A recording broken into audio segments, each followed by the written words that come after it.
Chapter 52. Within 20 minutes, the national football team faces a calamity despite the initial momentum that suggested a complete dismantling of the Chinese national team by Spain. The atmosphere shifted dramatically once the referee's whistle signaled the commencement of the match. The Spanish starting lineup featured a significant number of newcomers, while the Chinese team fielded its strongest lineup, instilling a flicker of hope among the fans. They did not perceive the national team as a match for Spain at its zenith, yet against a largely substitute Spanish squad, there appeared to be a glimmer of opportunity. After all, in football, anything is possible. As the match unfolded, the performance of the Chinese team seemed to bolster their optimistic conjectures. Spain immediately launched an offensive, yet it was uncertain whether the youth of the players contributed to their unstable mindset or if their synergy was lacking. Their early attempts at attack posed no real threat, and a notable blunder almost allowed the Chinese team to initiate a counterattack. In those initial minutes, the standout players on the field were not from Spain, but rather the Chinese captain and midfield linchpin, Zheng Ji, alongside right-winger Sun Ku. Zheng Ji was one of the few capable of maintaining possession under pressure from the Spanish players and distributing the ball effectively. Other members of the Chinese squad struggled to retain control when faced with aggressive challenges, easily succumbing to turnovers. The near counterattack in the first half was sparked by Zheng Ji in midfield, who found Sun Ku on the flank. Utilizing his speed, Sun Ku managed to breach the Spanish defense, advancing into their 30-meter territory. However, his slight build and lack of refined technique led to an interception by a Spanish midfielder, resulting in a swift loss of possession. Although this counterattack fell short of culminating in a shot on goal, the Chinese supporters in attendance were nonetheless invigorated, their spirits lifted. Go, China team! Well done, Sun Ku! Keep it up! Though many fans had come to witness the Spanish stars, their unwavering support for their national team was undeniable. The national team, often a source of frustration, had faced considerable criticism, and countless fans had called for its dissolution. Yet, any sign of progress, no matter how minuscule, was enough to bring solace to these long-suffering supporters. They did not dare to hope for a victory against the formidable Spanish side, but if the national team could muster the courage to confront their adversaries and generate a couple of threatening attacks, their satisfaction would be assured. Intensify the pressure in the midfield. Mark the number 10 closely. He is the only one in their midfield capable of retaining possession. As the Chinese team began to gain momentum, Spanish captain Ramos promptly stepped forward to remind his young teammates.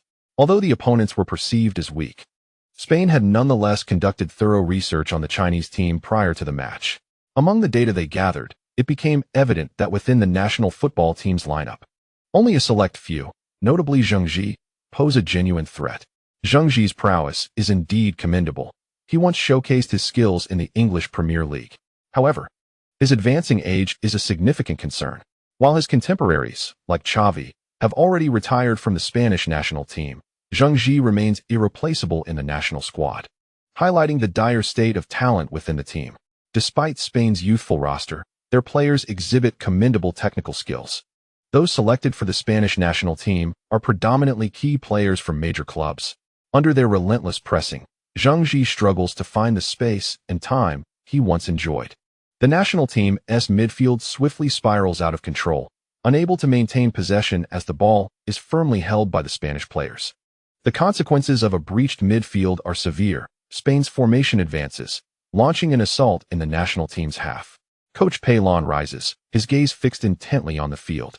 Spain's offensive might is renowned worldwide. Even with a handful of key players on the pitch, their formidable attacking prowess remains unmatched by Asian teams. Although he has devised various strategies to counter the situation, Pelon harbors doubts about their efficacy against Spain's tempestuous offense, resulting in a palpable tension for his players.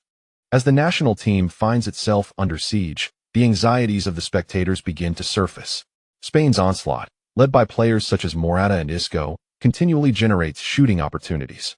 The national team's goal is fraught with peril, as fear looms large, with the imminent threat of being breached. Their apprehensions soon materialize. In the 9th minute, Lin Quan delivers a precise through ball in the attacking third, allowing Morata to penetrate the penalty area. With a burst of power, he strikes, breaching the national team's defenses. The goal was not the result of intricate teamwork. Rather, it stemmed from a mere lapse in the national team's backline, which Lin Quan astutely exploited with a decisive pass. Morata, having anticipated this gap, had already begun his run before Lin Quan's delivery, perfectly positioning himself to receive the ball. Despite Morata's shooting skills often being criticized for their inconsistency compared to elite strikers like Lin Quan and Diego Costa, he approaches the match against an opponent like the national team and a goalkeeper like Wang Dalei with confidence. Fueled by this assurance, Morata's shot not only finds its target but is executed with remarkable precision, sharply contrasting with the national team's lamentable shooting skills, leaving the Chinese fans in attendance in awe. Is this the caliber of a world-class forward? Truly impressive.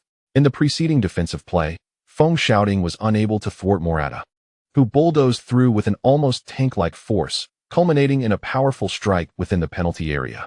This type of forward evokes a sense of being subjected to a dimensional reduction in skill.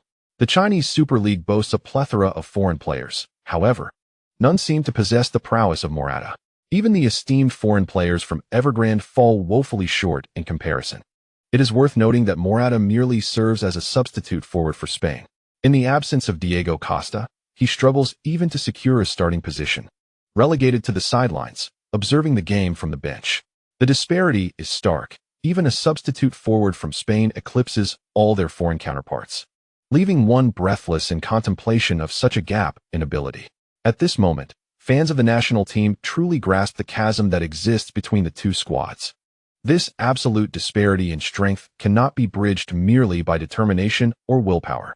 Following a goal, Morata's exuberance was palpable as he glided to the sidelines in celebration, graciously acknowledging Lin Quan for his assist. In contrast, Lin Quan maintained a composed demeanor. Scoring a single goal against the national team hardly warranted such jubilation. As a traveler from another realm, he possessed a clearer understanding of the true capabilities of the national team.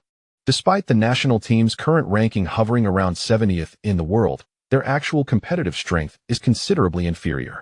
Even within the Asian context, they can merely be classified as a second-tier team. Without delving into the realms of first-tier Asian teams like Japan and South Korea, even against other second-tier teams such as Saudi Arabia, Syria, and Uzbekistan, the national team's prospects remain dim. In fact, when facing third-tier teams like Thailand and Iraq, the national team has been known to suffer unexpected and grievous defeats. As the saying goes, the national team never fails to disappoint in this regard. A realization Lin Quan came to after merely 10 minutes of play. Despite the national team's low possession rate and minimal time spent with the ball, when they do have it, their players seem to treat it as if it were a hot potato. Hardly anyone dares to take possession, eager instead to pass the ball away, fearful of losing it under pressure. Occasionally, a few bold players attempt to hold on to the ball, yet their skills do not suffice to support such endeavors. Within mere seconds of facing the relentless pressure from the Spanish players, the ball is relinquished. Following a turnover, Lin Quan could even hear the furious reprimands from the stands, as fans vented their frustrations at the players, blaming them for their overindulgence and the resultant danger to the team. This criticism, while partially justified, overlooks the fact that the national team often loses possession in perilous positions at the back. Once Spain intercepts, they can immediately threaten the national team's goal, potentially leading to a score. However, the national team's formation is severely compressed. Unless they blindly launch the ball forward, they struggle to advance past the halfway line. If they cannot even cross half the field, what difference does it make where they lose the ball? For Spain, it simply becomes another opportunity to pass the ball. The match continues, with Spain's attacks intensifying, more ferocious than before. Although the national football team is exerting tremendous effort in defense, their inability to maintain possession has rendered them incapable of mounting any threatening attacks. Consequently, the Spanish players are advancing so far up the pitch that even their goalkeeper is participating in the offense. This escalating pressure on the defense is palpable, and the players can feel the ball becoming increasingly burdensome at their feet. In the 15th minute, Isco made a breakthrough and delivered a pass. Morata's shot was parried by Wang Dalei, but Nolito followed up to score. The score now stood at Spain 1, China 0. While this outcome was not entirely unexpected, the fact that the national team conceded 2 goals within a mere 6 minutes left both the players and the fans in a state of unease. Could a disaster be unfolding today? Memories of 2 years ago, when the national team suffered a humiliating 5-1 defeat to Thailand, surfaced. In that match, they trailed by 2 goals at halftime, managed to pull one back through a penalty, but ultimately conceded 3 more in the second half, sealing an embarrassing defeat that left them forever branded in shame. Today, they face an opponent even stronger than 2 years prior, which raises the grim possibility of a more exaggerated scoreline. Surely, a calamity was imminent. Alas, why choose to confront Spain of all teams? Was this not akin to courting disaster? The Football Association had claimed that competing against the world's elite would elevate their standards. But truly, can one elevate their level through mere beatings? Look, our players struggled to hold on to the ball, unable to orchestrate effective attacks, and even their defensive efforts appear futile. 2 goals conceded in just 15 minutes. What might the final score be after 90 minutes? It is worth noting that this current predicament is perhaps a result of Lin's benevolence, as he has been focused on passing rather than attempting a single shot on goal since the match commenced. Upon this realization, the spectators acknowledged that Lin Quan had been playing exceptionally as a team player, almost exclusively passing to his teammates, lacking a strong desire to attack. Fans had recently witnessed him score 4 goals in the Champions League final, showcasing his remarkable scoring ability, leaving no doubt about his offensive prowess. If this goal machine were to truly engage, the national team might well find themselves conceding far more than just 2 goals. Typically, when a team concedes 2 goals, they often abandon caution and go all out. Given that defeat seems inevitable, why not charge forward and fight valiantly? After all, it is merely a friendly match. What psychological burden could there be? Yet the national team is no ordinary squad. Following the second goal, their mental burden did not lessen. Rather, it deepened. The players recalled the painful memories of being ridiculed by fans and felt a foreboding sense of the backlash they would face after this match. Losing to Spain is one thing, but a lopsided defeat would be intolerable. Consequently, they became even more cautious, retreating further into their shells, afraid to take risks in attack. As the national team absorbed the blows without retaliating, Spain was more than willing to take full advantage, having already secured a near victory with 2 quick goals. The Spanish players exuded a remarkable sense of relaxation as they dazzled with their intricate passing combinations in the attacking third. In contrast, the national team exhibited a lack of confidence, fearing that aggressive pressing might lead to reprimands if they were easily bypassed. Consequently, when the Spanish players possessed the ball, the national team rarely applied pressure, granting the Spaniards ample time and space to maneuver. This resulted in a significant increase in their passing accuracy and a growing frequency of threatening passes. In the 22nd minute of the first half, after executing a remarkable 13 consecutive passes, the football was nearly sent into the net by Spain. This time, the goal was finally scored by Lin Quan. His interplay with Isco and Morata, characterized by a series of 1-2s, left the national team's defense in disarray. The opposition was so overwhelmed that they could scarcely commit a foul, allowing Lin Quan to surge into the penalty area with the ball. Given the extraordinary opportunity, it would have been disingenuous to squander it. Thus, Lin Quan could only accept the goal with tears of joy, effortlessly slotting the ball home. Following this goal, the stadium fell into an astonished silence, with over 90,000 fans left in shock. Although they had often witnessed Barcelona and the Spanish national team's breathtaking passing on television, the experience of witnessing it live was utterly transformative.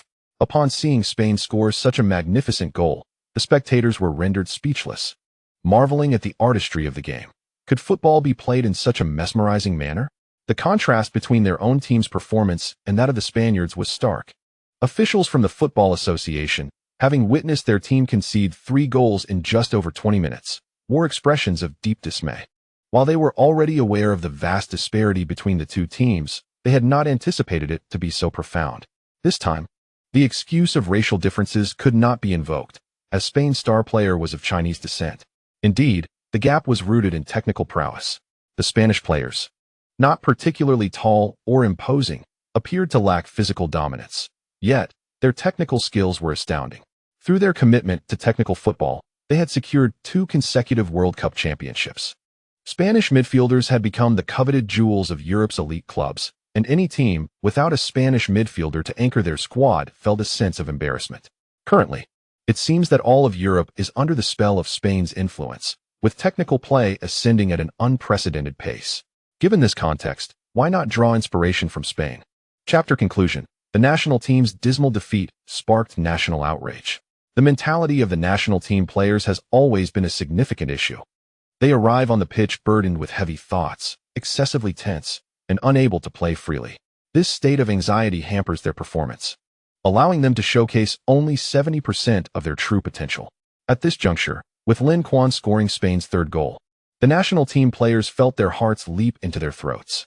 With the score at 3-0, another goal would spell disaster. Now, with merely a little over 20 minutes elapsed and more than an hour remaining in the match, can they truly hold their ground? The answer is unequivocally negative. In the 29th minute, Fabregas unleashed a long-range strike from outside the penalty area, adding yet another goal for Spain.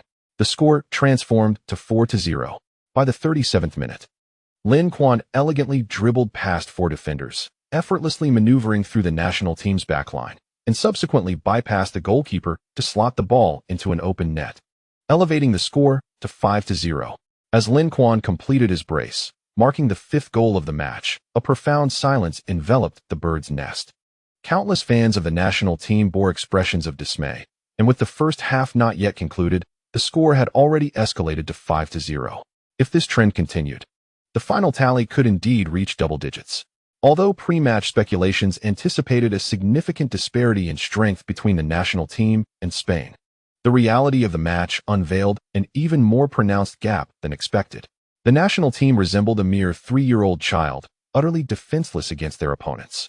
They struggled to mount any offensive while their defense crumbled, resulting in an incessant barrage of goals from the adversary, watching the score inflate in an exaggerated manner. The national team, disband. Refund, please. The air filled with the angry shouts of fans, initially just a few isolated voices. However, as the score grew increasingly grotesque, these voices multiplied. The national team had long been a target for the ire of fans, even those who seldom watched football, serving as a vessel for their pent-up frustrations and discontent. Furthermore, given their abysmal performance, the vitriol was even more warranted. Initially, the fans directed their wrath solely at the national team and certain players on the field.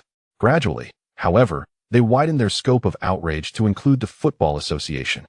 The foolish association, disband.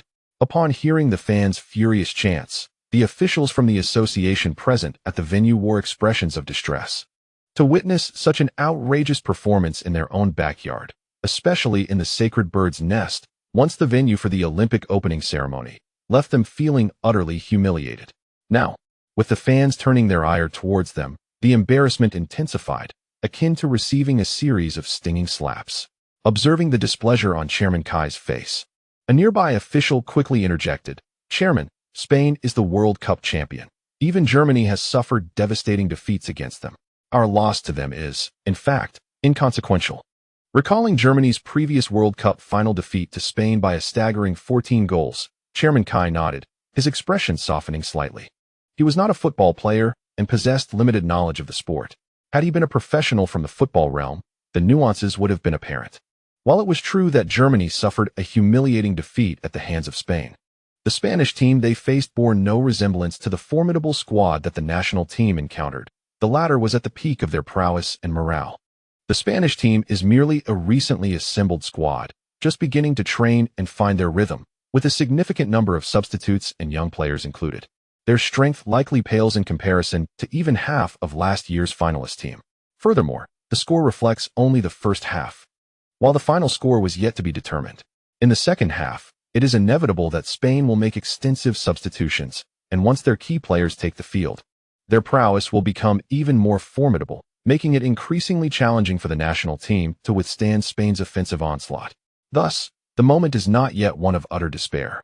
Upon hearing the jeers from the crowd, Lin Quan suddenly felt a twinge of sympathy for the national team players across the field. However, in order to awaken the Football Association and the national fans to the current plight of the team, Lin Quan believed that the score was still insufficient. More effort was needed. Consequently, just before the end of the first half, spectators were astonished to witness Lin Quan begin to exert himself. He started to frequently dribble towards the penalty area, seeking opportunities to shoot. When Lin Quan had not engaged in the attack, the national players were unaware of his formidable talent. Yet, once he began to unleash his abilities, the players of the national team, particularly the defensive midfielder and defenders assigned to him, quickly found themselves in distress. This player was exceedingly difficult to defend against. His astonishing footwork, exaggerated ball control, remarkable agility, and lifelike feints caught them off guard during their defensive efforts. Most of the national team players lacked experience abroad, typically playing in the Chinese Super League and occasionally in the AFC Champions League.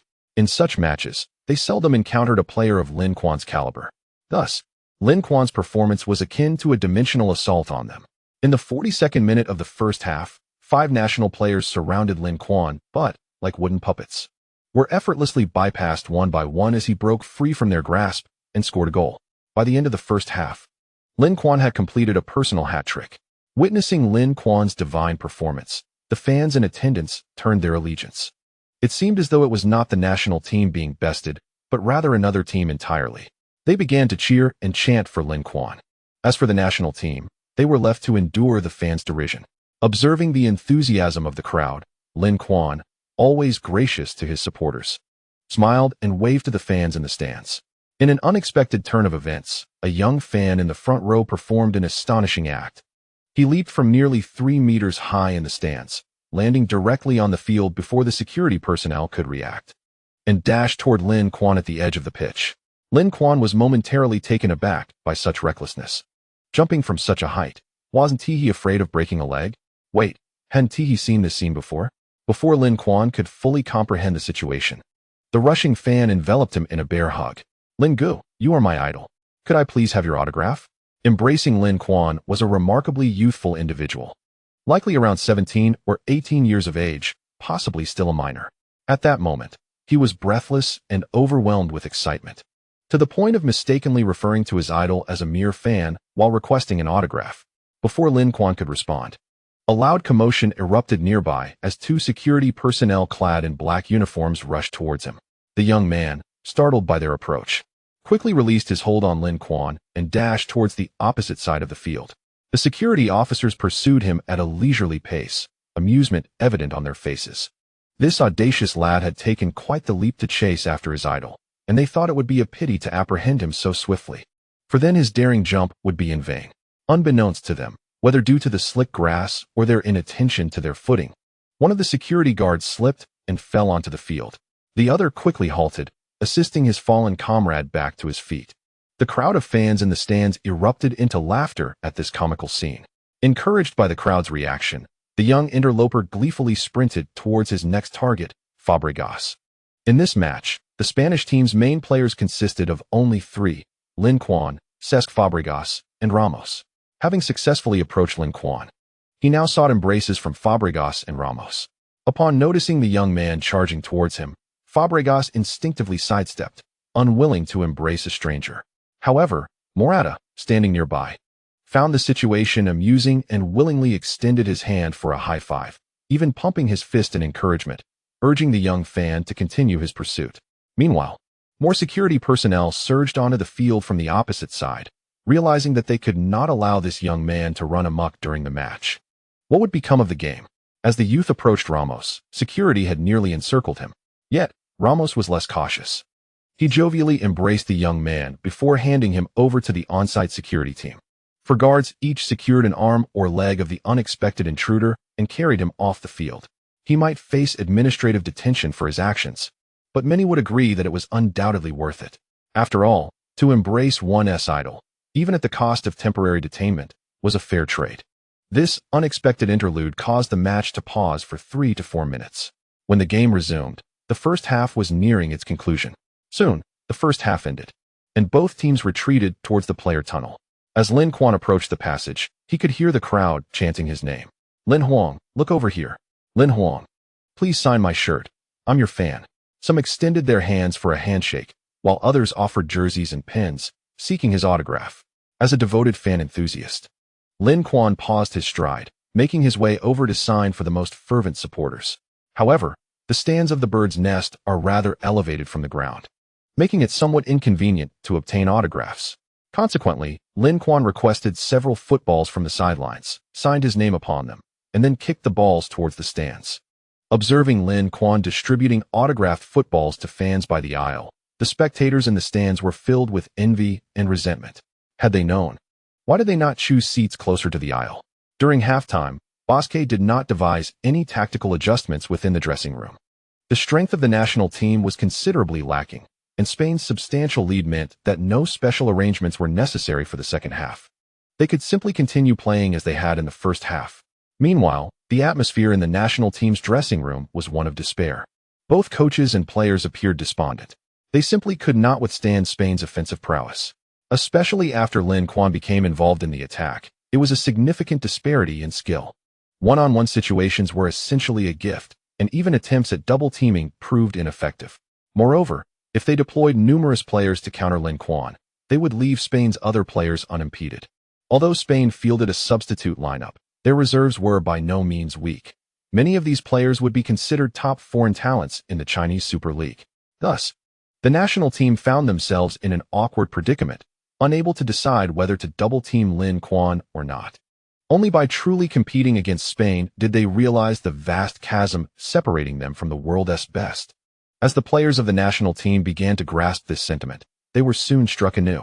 Just before the second half commenced, Spain made extensive substitutions. Pique, Cazorla, David Silva, Iniesta, Busquets, Alba, and others were successively brought onto the pitch. With their introduction, Spain's lineup transformed dramatically, approaching their full-strength squad from last year's World Cup final. The fans who had come to the Bird's Nest immediately perked up upon witnessing Spain's plethora of key players entering the fray. The main squad of Spain. It had been quite some time since they had seen such a cohesive Spanish team since last year's World Cup. The spectators were eager to ascertain just how much Spain's strength had recovered over the past year. They pondered the impact of the departure of so many veteran players. Alas, the only downside was that Spain's opponent was the national team.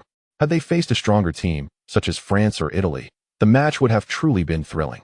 Contemplating this, some fans of the national team felt a sudden pang of dread, realizing that matters did not bode well.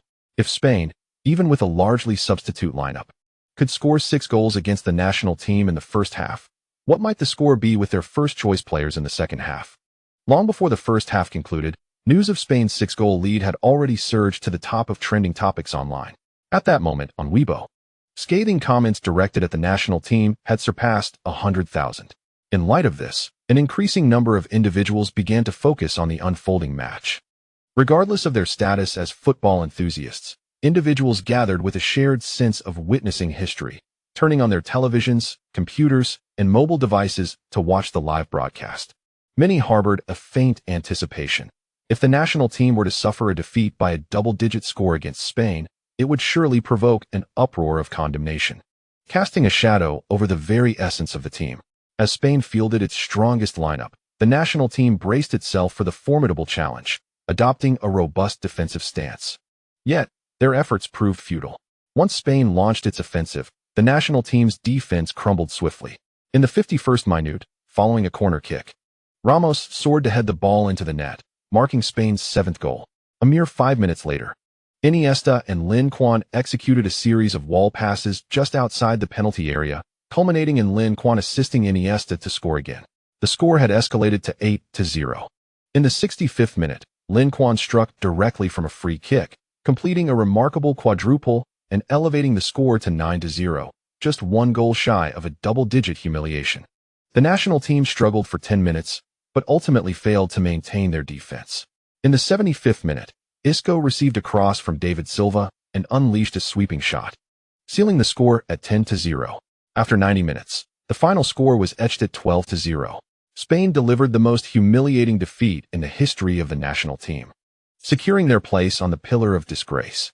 The aftermath of this match ignited a national uproar, as the national team's abysmal performance drew widespread condemnation. Comedians online could mercilessly critique the national team for 3 consecutive days without repeating themselves. Consequently, it appeared that the authorities were finally resolved to implement sweeping reforms for the national team. However, it remained uncertain whether these reforms could be sustained and whether they could yield favorable results akin to those achieved by neighboring Japan. Chapter conclusion. Let the national players compete abroad. Unsurprisingly, the national team's disastrous defeat sparked a considerable stir across the nation, with fervent discussions erupting everywhere. As the architects of this debacle, the Spanish team and Lin Quan were frequently mentioned. This match profoundly illuminated the chasm between the national team and the world's elite squads, revealing the formidable prowess of superstars like Lin Quan on the field. With Lin Quan exhibiting his overwhelming strength, many fans pondered whether the national team could entice him to represent them. Witnessing Lin Quan dominate the pitch, even 5 defenders struggled to contain him, leaving fans in awe of his capabilities. Observing the national team's frailty juxtaposed with Lin Kuan's exceptional talent, many harbored dreams of having him play for their country. However, such aspirations were virtually unattainable, as Lin Kuan had already represented the Spanish national team, thereby forfeiting his eligibility to compete for another nation under FIFA regulations. FIFA has long established that once a player participates in an official match for a specific country, they lose the right to represent another country in matches of the same category. Lin Kuan had already led Spain to defend their World Cup title. Thus, he had undoubtedly participated in competitive matches. According to FIFA regulations, it is impossible for the national football team to plan for foreign players. Alas, it is a pity. Had the national team acted sooner, the circumstances might have been drastically different. Upon realizing the futility of the situation, the fans were left feeling extremely disheartened. In recent years, the national team has been contemplating the integration of foreign players, such as several expatriates from Evergrande, including the outstanding performers like Elkison and Goulart in both the league and the AFC Champions League, who are now on the planning list. However, there are several challenges in incorporating foreign players. The foremost issue is nationality. Acquiring domestic nationality is not a simple task for foreigners. They must reside and work in China for 5 years before qualifying to apply for citizenship. Furthermore, China does not recognize dual nationality. To obtain Chinese nationality, one must renounce their original citizenship. This is unacceptable for many athletes. Additionally, due to the national team's weak performance and low global ranking, it holds little allure for high-caliber athletes. Unless exorbitant sums are offered along with numerous benefits, attracting them remains a daunting task. Yet, players acquired through such financial means would merely be mercenaries. Their on-field performances are, at best, uncertain. Conversely, for clubs, transforming foreign players into domestic talents can conserve several foreign player slots, allowing them to enhance their own capabilities and widen the gap with competitors in the league. Consequently, the issue of integrating foreign players into the national team has long been a subject of heated debate domestically. However, for Lin Kuan, the first two issues are not particularly challenging to resolve. As a person of Chinese descent, he originally held Chinese nationality but later acquired Spanish citizenship due to being adopted by foreigners. Spain recognizes dual nationality, so if his Chinese nationality has not been revoked, he should still possess it. Of course, according to nationality laws, one automatically loses Chinese nationality upon acquiring foreign citizenship. It remains unclear whether any formalities have been completed for revocation. After all, Lin Kuan was just a child when he was adopted and certainly lacked the capacity to submit the necessary paperwork, considering the complexity and lengthy process involved back then. Along with Guardiola and his wife being unfamiliar with the domestic procedures, many suspect that Lin Kuan's nationality has yet to be annulled. Thus, had the Football Association acted more swiftly, seizing the opportunity before the Spanish Football Association, the outcome might have been entirely different. The association indeed has been remiss. What a splendid opportunity squandered. Just thinking about it fills the fans with profound sorrow, lamenting the national team's missed chance to recruit a world-class superstar. From the perspective of the national team, missing out on Lin Kuan is indeed regrettable. However, if he were to join, a single star might struggle to elevate 10 shortcomings. I fear that when the national team underperforms, the ire would inevitably be directed at Lin Kuan, the marquee player. How unfortunate that would be for him. Your assertion brings to mind the Argentine version of Messi, does it not? While Messi has faced severe criticism in Argentina, one cannot overlook the fact that his teammates are indeed a cadre of elite stars, a stark contrast to our national football team's composition. Thus, should Lin Huang truly join the national squad, he would likely endure an even harsher fate than Messi. Last year, following Argentina's elimination by Spain in the World Cup, Messi once again became the target of scorn from Argentine fans. Despite the outcome, Messi had performed to the best of his abilities. The final score was 3-2. Marking it as the closest margin in all of Spain's matches during that tournament. In retrospect, Spain merely secured a narrow victory over Argentina, who had opportunities to triumph. Had they not encountered Spain so early on, perhaps the two teams could have met in the finals. However, given the respective strengths of Spain and Argentina at that time, even a final match would have posed significant challenges for Argentina. Spain's prowess was far superior to that of their 2010 squad. Losing to Spain, in reality, was not a fault of their own, yet the majority of fans lack rationality. For them, it is simple. Victories elicit praise, while defeats invite derision. Consequently, as Argentina's star, Regarded by Maradona as his successor, Messi naturally became the focal point of vitriol from the fans. After the match, Lin Quan remained attentive to the online discourse. What was merely a friendly match should have been taken lightly, yet the relentless criticism aimed at the national team led to an astonishing debacle. This left him feeling somewhat embarrassed, fearing he might be reproached for his lack of sportsmanship. To his surprise, not only did no one chastise him, but he also garnered a multitude of admirers. Indeed, strength begets impunity, a lesson Lin Quan has come to understand. The match unveiled numerous issues within the national team, which Lin Quan readily identified. For instance, the players exhibited poor psychological resilience, struggling under pressure, often appearing tense and performing poorly. They lacked confidence, hesitating during defensive plays and failing to challenge opponents. In attack, they were devoid of creativity, relying on overly predictable patterns that were easily anticipated and countered, rendering them ineffective. Additionally, their fundamental skills were lacking, with frequent ball control failures and high rates of passing errors. The players' ability to trap the ball was notably subpar, with many allowing the ball to bounce several meters away, wasting precious time that could have been used to mount an offense. The exaggerated scoreline was a direct result of the national team's numerous blunders. As Spain accelerated the game's tempo, the national team struggled to keep pace, committing various elementary errors that made it seem as if they were facing amateur players. Nonetheless, it must be noted that not every player performed poorly in this match. Among the players, a few have exhibited commendable performance, notably Zheng Ji. Although his age has diminished his prowess compared to his peak, there are indeed few within the national team who can surpass his capabilities. Under the relentless pressure from the Spanish side, he alone managed to maintain possession and handle the ball with composure. This is not solely attributed to his exceptional skill, but also to his experiences abroad in the English Premier League. If the national team had more players who have played overseas and could adapt to the rhythm of Spanish football, the scoreline of this match would not have been so exaggerated. Currently, it is evident that the national team is at a low point, with a minuscule number of registered domestic players and a scarcity of promising talents. Throughout the match, only a handful of young players left a slight impression on Lin Quan, such as Sun Ku, Zhang Limpeng, and Wu Lei. These individuals possessed the potential to play abroad, and if they could depart from the domestic scene sooner to broaden their horizons, it would undoubtedly enhance their individual skills. While it may be challenging for these players to establish themselves in the top 5 leagues, competing in leagues such as the Eredivisie, Belgian Pro League, Primera Liga, or even second-tier leagues would be far superior to languishing in the domestic league.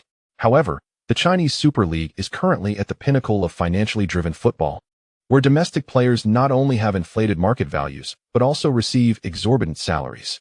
This situation has rendered them less enthusiastic about pursuing opportunities abroad. Coupled with a low-cost performance ratio for transfers, foreign clubs are reluctant to invest substantial sums in players who do not possess considerable strength. Thus, for these players, the path to playing overseas is fraught with difficulty unless they are willing to forego their lucrative domestic salaries and voluntarily reduce their market value to play abroad. After the match, Lin Quan met with Wang Hai, the chairman of Xingyao Group. They engaged in a candid exchange. Although Xingyao's strength and scale are not particularly robust, Lin Quan had initially been disinclined to collaborate with them, planning to politely decline their offer. However, Wang Hai demonstrated a precise understanding of his own capabilities and approached Lin Quan with sincere intentions. Moreover, they possessed significant connections within the country, and the cooperative proposal they presented appeared sound. After careful consideration, Lin Quan decided to sign an 11-month contract with them. They would collaborate for 1 year, with the option to extend for another year if the partnership was mutually beneficial. Wang Hai placed great importance on Lin Quan and established a dedicated team to manage his domestic image and market presence. Lin Quan is now regarded as a highly recognized superstar within the country, and his international influence is even greater. Consequently, companies aspiring to expand overseas are eager to collaborate with Lin Quan. Previously, to engage Lin Quan, they had to reach out to his agent, Pear, in Europe. However, Pear is not well versed in Asian affairs, and with his European commitments already overwhelming, he has had limited interactions with domestic companies, resulting in infrequent collaborations.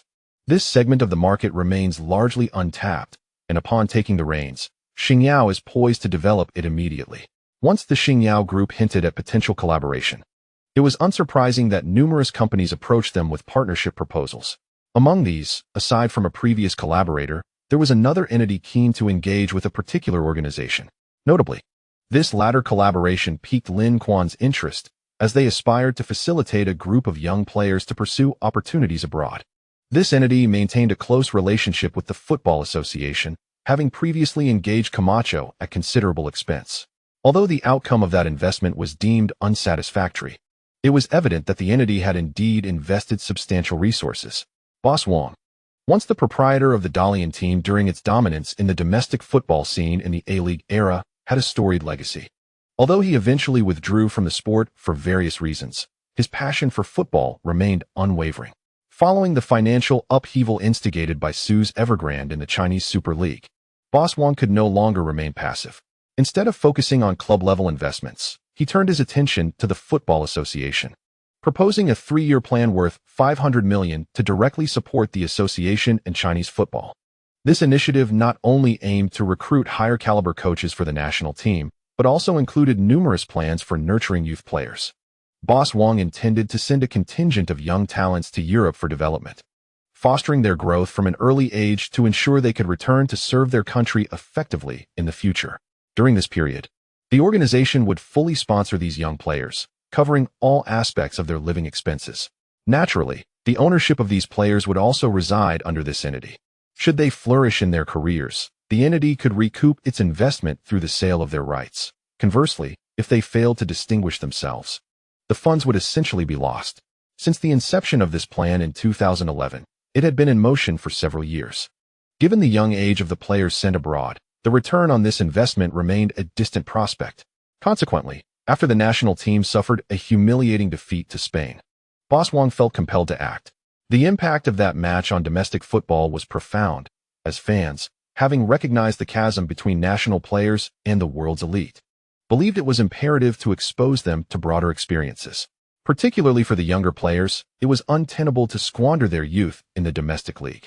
Moreover, whispers of impending significant reforms within the Football Association prompted Boss Wang to align with public sentiment, intensifying his investment to acquire these young players and facilitate their overseas journeys. However, the entity's connections within international football were limited, primarily restricted to some business dealings in Spain. Thus, they sought Lin Kuan's assistance, hoping to leverage his network to secure placements for these players. Chapter 55. Shattering the dreams of the Japanese. Lin Kuan was supportive of sending these young, promising players from the national team abroad for footballing opportunities. However, he opted not to involve himself in the specifics to avoid entangling himself in controversy. After all, the organization facilitating the operation would inevitably need to negotiate with the respective clubs regarding the ownership of the players during this process. Prior to the domestic league, the existence of shadow contracts had been prevalent, and the intricacies of this matter ran deep, something Lin Kuan neither comprehended nor wished to explore. He provided the contact information for the City Football Group to Boss Wang, allowing him to reach out independently. The City Football Group boasts several teams in Europe. Should negotiations prove fruitful, sending a handful of players abroad for training would pose no challenge. If all else fails, Boss Wang could invest his own resources to acquire a team. In recent years, domestic capital has been making significant strides overseas, and while engaging in extensive acquisitions abroad, it has also set its sights on the realm of football. For instance, Wanda, owned by Boss Wang, has already procured a stake in Atletico Madrid. Additionally, numerous Chinese enterprises and institutions have shown interest in teams from the top 5 leagues. Suning Group, for example, has expressed interest in the storied Serie A club, Inter Milan, and it is rumored that discussions have commenced, with Moratti aiming to identify a suitable buyer for the club before his retirement. Beyond Suning, Xinhua Entertainment has its eyes on Espanyol, which shares its city with Barcelona. Fosun Group is pursuing Wolverhampton Wanderers in the Premier League, and it is said that initial negotiations have taken place, potentially leading to a deal this summer. Furthermore, teams such as Granada in La Liga, West Bromwich Albion, Birmingham, Aston Villa in the Premier League, and Lyon in League One have also attracted investments from Chinese capital. Even Manchester City, where Lin Kuan currently plays, has seen 15 of its shares acquired by Chinese institutions. For a magnate like Boss Wang, whose worth exceeds hundreds of billions, such matters are relatively trivial, contingent solely upon his willingness to spend. After concluding their match against the national team, the Spanish squad initially intended to return home directly. However, Upon learning of their presence in Asia for training, the Japanese team promptly reached out to arrange a friendly match. The disappointment of last year's World Cup left Japan with a profound sense of urgency. Failing to secure a single victory and finishing at the bottom was a blow to the reputation of the Japan Football Association. Their reform efforts, which had been ongoing for years, seemed to have reached a critical juncture, yet the dismal performance in the World Cup left them questioning their path. Consequently, since last year, the Japan Football Association has embarked on sweeping reforms. To align with global football trends, they have intensified support for young players seeking opportunities abroad. Any promising talent is prioritized for international exposure, allowing them to receive more specialized training and gain experience in high-level competitions.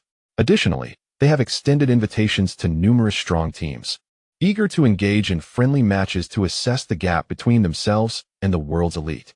As two-time World Cup champions, the Spanish team stands as an undeniable titan in the sport, and opportunities to compete against such premier teams are scarce, prompting the Japan Football Association to submit their application without delay. Initially, Basque had granted the players a 3-day break to enjoy some leisure time. Upon receiving an invitation for a friendly match from the Japanese team, there arose a moment of dilemma. Initially, the intention was merely to engage in a warm-up game, earn some extra income, and enjoy a bit of travel before returning to compete in the European Championship qualifiers. Unexpectedly, the Japanese also decided to join the fray. Basque was initially reluctant to acquiesce, but the generous offer from the Japanese was simply too enticing to ignore.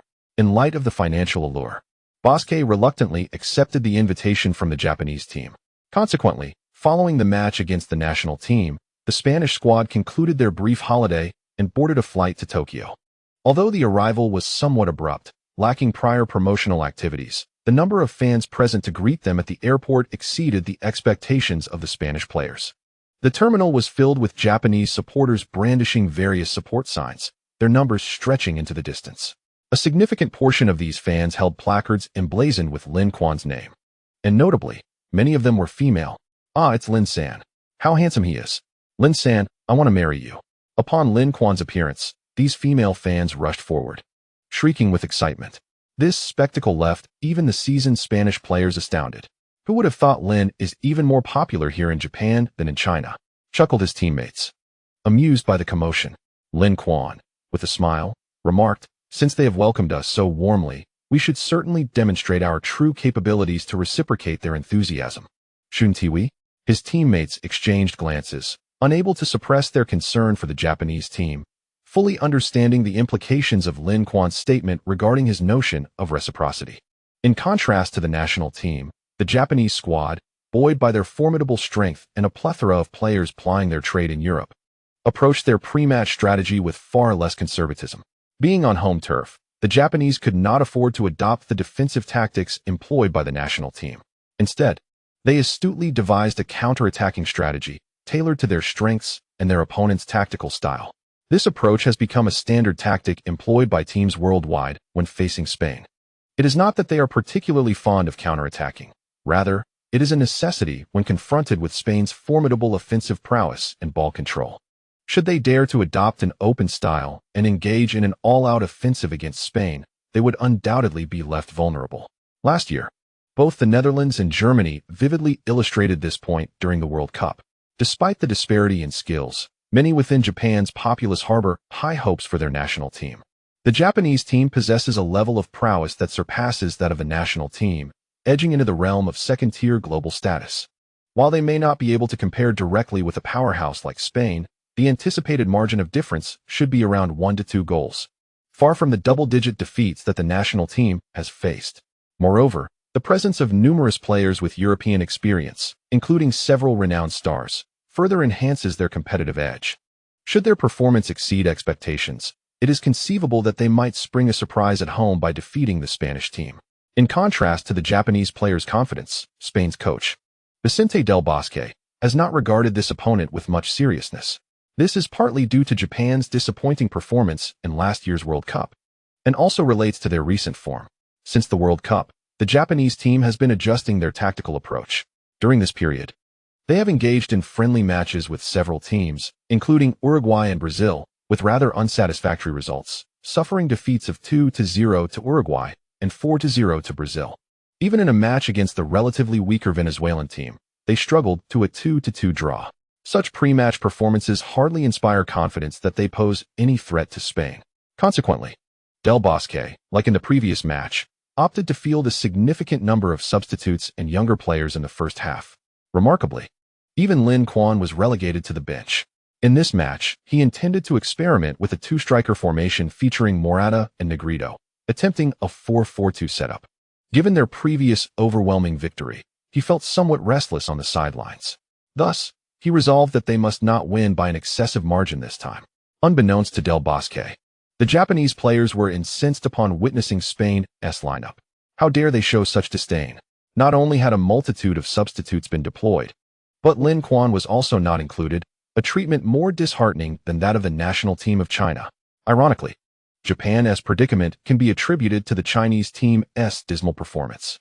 Had it not been for their outrageous defeat, casting doubt on the strength of East Asian teams in Del Bosque's mind, he might not have fielded such a starting lineup.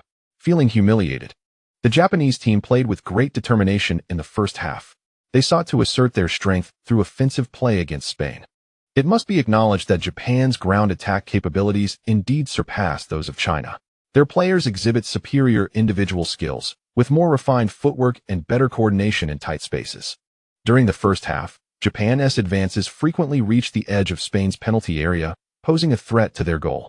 Observing this, Del Bosque immediately retracted his earlier dismissiveness. The Japanese team appeared to possess some strength, certainly more than their neighbors, China. However, this level of prowess still did not constitute a significant threat to the Spanish side. Before any changes were made, Del Bosque had no intention of adjusting his personnel.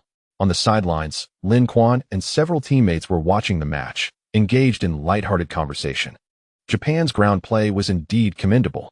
Yes, their intricate combinations were well coordinated, and the pace of the game was brisk. However, they lacked in physical confrontation. Morata, that young lad, was charging through the opposing penalty area with ease, leaving their defenders helpless. Morata possesses a high football intelligence. Not only is his technical skill impressive, but his physical attributes are also remarkable. Upon observing the opposing player's lack of physical resilience, he deliberately sought them out for confrontations, frequently leveraging his superior physical attributes to dominate.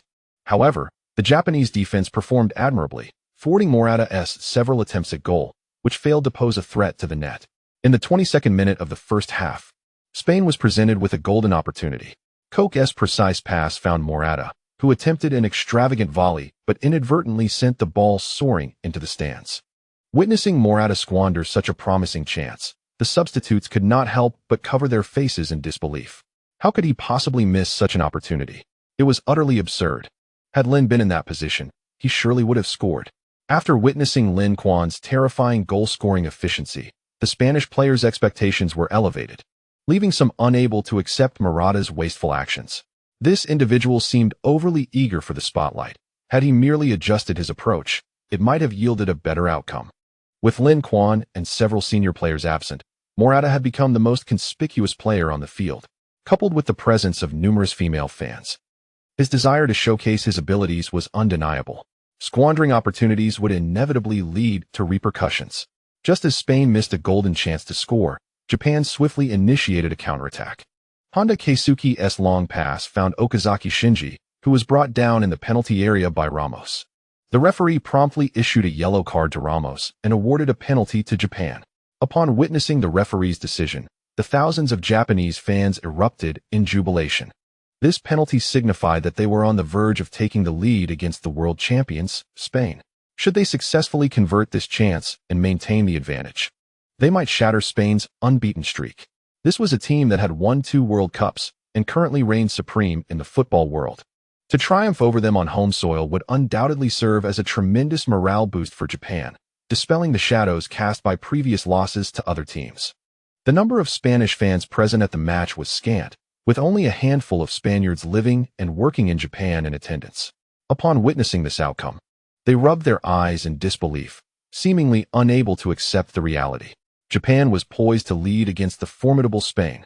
Impossible, absolutely impossible. This must be a dream. On the sidelines, Bosque also found the situation hard to believe. Rising from his coaching seat, he could no longer maintain his previous composure. What was Ramos thinking? Was it appropriate to make a tackle in that position? His impulsive and reckless nature on the pitch remained unchanged. If only he could learn from Lin Quan. Applying more thought while playing. With a sigh, Bosque called upon Lin Quan and a few key players to warm up, preparing them to enter the match. If all went as anticipated, Japan was about to score. It is of little consequence that the opposing team took the lead. Yet Bosque cannot accept the outcome of the match against Japan. Even if it is merely a trivial friendly, losing without having made a significant impact is utterly frustrating. As Lin Quan, Iniesta, and others began their warm-up for the game, the Japanese fans erupted in fervent cheers. Prior to the match, they fervently wished for the Spanish first team to take the field, believing that such an encounter would provide a more enriching experience. Now, however, they secretly hoped for Spain to field substitutes, as that might afford them a chance to triumph over the formidable Spanish squad. Yet, it was evident that the opposition would not grant them such a favor. Bosque was decisive in his substitutions, preparing to make changes before halftime had even elapsed. This ignited a sense of anxiety among the Japanese, wondering if their team could withstand the full might of Spain. As if sensing the pressure brought on by the imminent entry of Spain's key players, Keisuke Honda faltered at the penalty spot, sending a half-hearted shot towards De Gea, who easily parried it away. The Japanese fans were left in stunned silence upon witnessing Honda's penalty saved. It was a penalty, after all. Was it truly thwarted? In that moment, the dreams of the Japanese supporters were thoroughly dashed. Chapter conclusion. The Japanese were left bewildered. Following the remarkable save of Honda's penalty, De Gea let out an ecstatic roar. For a goalkeeper, saving a penalty is a significant challenge, no matter how proficient a keeper may be. The certainty of stopping a penalty cannot be guaranteed. Thus, every successful save is a testament to the goalkeeper's skill, complemented by a stroke of fortune, deserving of applause. On the field, the Spanish players, witnessing De Gea's exceptional save, rushed to congratulate him, patting his back and offering words of encouragement. Well done, David. Lin Quan also joined in, embracing De Gea, whose skills within the penalty area are unquestionable, though his range and ability to command the box could use improvement.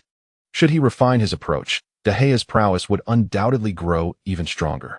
Grateful for Lin Quan's praise, De Gea felt a surge of happiness. It was a recognition from a prominent figure within the team. Despite Lin Quan's youth, he is undoubtedly the cornerstone of the Spanish squad, around whom the future will be built. To secure his place in the evolving Spanish team, fostering a good relationship with Lin Quan is essential. De Gea plays for Manchester United, while Lin Quan represents a fierce rival club. Consequently, their interactions have been limited, and the rivalry has instilled a sense of apprehension in De Gea, worried that Lin Quan might harbor ill feelings towards him. Such a situation has not been unprecedented within the Spanish national team. Several years ago, following the accumulation of animosity between Barcelona and Real Madrid during both the League and the Champions League, the players of these two clubs brought their discord into the national squad. This resulted in a palpable division, with factions forming around Barcelona and Real Madrid respectively. Such internal strife inevitably impacts the strength of the Spanish team, making it difficult to dismiss the notion that the rapid decline of the national side in history is unrelated to this issue. Fortunately, Lin Quan is not one to conflate right and wrong. De Gea's club affiliation does not cloud his judgment regarding the goalkeeper's capabilities, unless the individual truly engages in actions directed against him. In splendid form, De Gea continues to excel as time progresses, embodying the qualities of a true leader. From the substitutes bench, Casillas observes De Gea's remarkable performance with a complex expression, his emotions a blend of various sentiments. This summer, Casillas' contract with Real Madrid is set to expire, yet the club has not extended an offer for renewal, clearly indicating their intention to part ways with him. It is, indeed, a rather astonishing circumstance. As a two-time World Cup champion and recipient of the Golden Glove Award, Casillas' prowess among the current crop of goalkeepers ranks him among the top three. Although he may be slightly past his prime and his form may be waning, the goalkeeper position is one that often demands experience. Gianluigi Buffon, Juventus' goalkeeper, is even older yet remains a steadfast first-choice player for his club. Thus, Real Madrid's decision to part with Casillas cannot solely be attributed to his age. The true reasons behind this decision linger in Casillas' mind, and he harbors certain suspicions. As early as 2010, during Jose Mourinho's inaugural season at Real Madrid, rumors circulated that Casillas did not cast his vote for Mourinho in the FIFA Best Coach selection. This discontented Mourinho, and their relationship within the team has been fraught ever since. During Mourinho's tenure, he publicly criticized Casillas for his journalist girlfriend's alleged leaking of team information, further straining their rapport. Although no concrete evidence supported these claims, the mere emergence of such rumors tarnished Casillas' reputation. Even after Mourinho's departure, the ramifications of these events have not dissipated. Additionally, club president Florentino Perez has expressed reservations about Casillas, demonstrating a lack of fondness for the captain. Perez has publicly indicated interest in goalkeepers such as De Gea and Buffon, which undoubtedly serves as a subtle hint for Casillas to prepare for his exit. As the captain of Real Madrid, Casillas is acutely aware that remaining at the club may not yield a favorable outcome. Having joined Real Madrid at the tender age of 9, he has devoted 25 years to the club. Over such a lengthy period, Casillas understands all too well that few players achieve a satisfactory conclusion at Real Madrid. Even the great Raul was not exempt from this fate. He, too, found himself in a predicament. Thus, when the season came to a close and he had yet to receive a renewal contract from the club, Casillas instinctively understood that his time to depart had arrived. A foreboding sense lingered in his heart. Most likely, the individual who would usurp his position at Real Madrid would be De Gea. In such a scenario, he would lose his standing both in the national team and at the club to the same person. It is no wonder, then, that his gaze towards De Gea was so intricately layered with complexity. On the pitch, as Spain's starters gradually emerged, the dynamics of the match transformed dramatically. Compared to the substitutes, Spain's first team not only possessed superior skill but also boasted a wealth of experience. Upon their entry, they did not immediately launch an offensive against Japan. Instead, they methodically leveraged their ball possession, gradually asserting control over the game. As Japan relinquished possession, they found themselves increasingly on the back foot, unable to mount any meaningful attack, and were compelled to conform to Spain's rhythm, retreating further into their own half. Before long, the entire Japanese team had retreated to their half, their operational space significantly diminished. Spain seized the opportunity to apply relentless pressure in Japan's territory. The Japanese fans in attendance suddenly perked up, eagerly anticipating the long-awaited display of Western-style possession football. Let the formidable tactics of the world champions serve as a testament to Japan's prowess. As Spain showcased their possession strategy, Japanese supporters felt a mix of trepidation and anticipation. The reputation of Spain's possession football was well established, a strategy that had proven invincible against any opponent. Across the globe, no team had withstood the onslaught of Spain's tactical prowess. Just how formidable had Spain become? Statistics reveal that in international competitions, encountering Spain often resulted in defeats by 2 goals being considered modest, 3 being typical, and 4 or 5 not at all surprising. The sole team to have lost by just 1 goal was Argentina, led by Messi and filled with a plethora of elite stars. Other top-tier teams, such as the Netherlands and Germany, had been left searching for answers after facing Spain's dominance. Spain's terrifying prowess had become a household topic. Faced with such a formidable adversary, it was entirely natural for the Japanese to feel apprehensive. Yet, amidst their fear, an ember of hope flickered within them, reminiscent of those over-the-top anime narratives where protagonists, under the weight of villainous oppression, suddenly awakened to unleash astonishing power, ultimately vanquishing their foes. In the eyes of the Japanese, they were undoubtedly the protagonists, with Spain embodying the role of the antagonist. On the sidelines, Japan's head coach, Hajime Moriyasu, furrowed his brow. Spain's possession football was indeed as formidable as its reputation suggested. He could discern no vulnerabilities in their approach.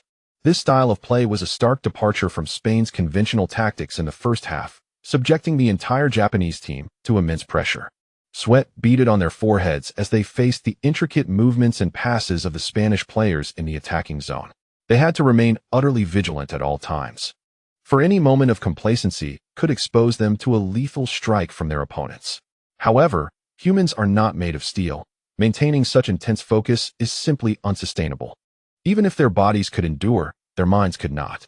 In the 35th minute of the first half, after a relentless 10-minute siege on the Japanese team, Spain's frenzied assault seemed to finally abate.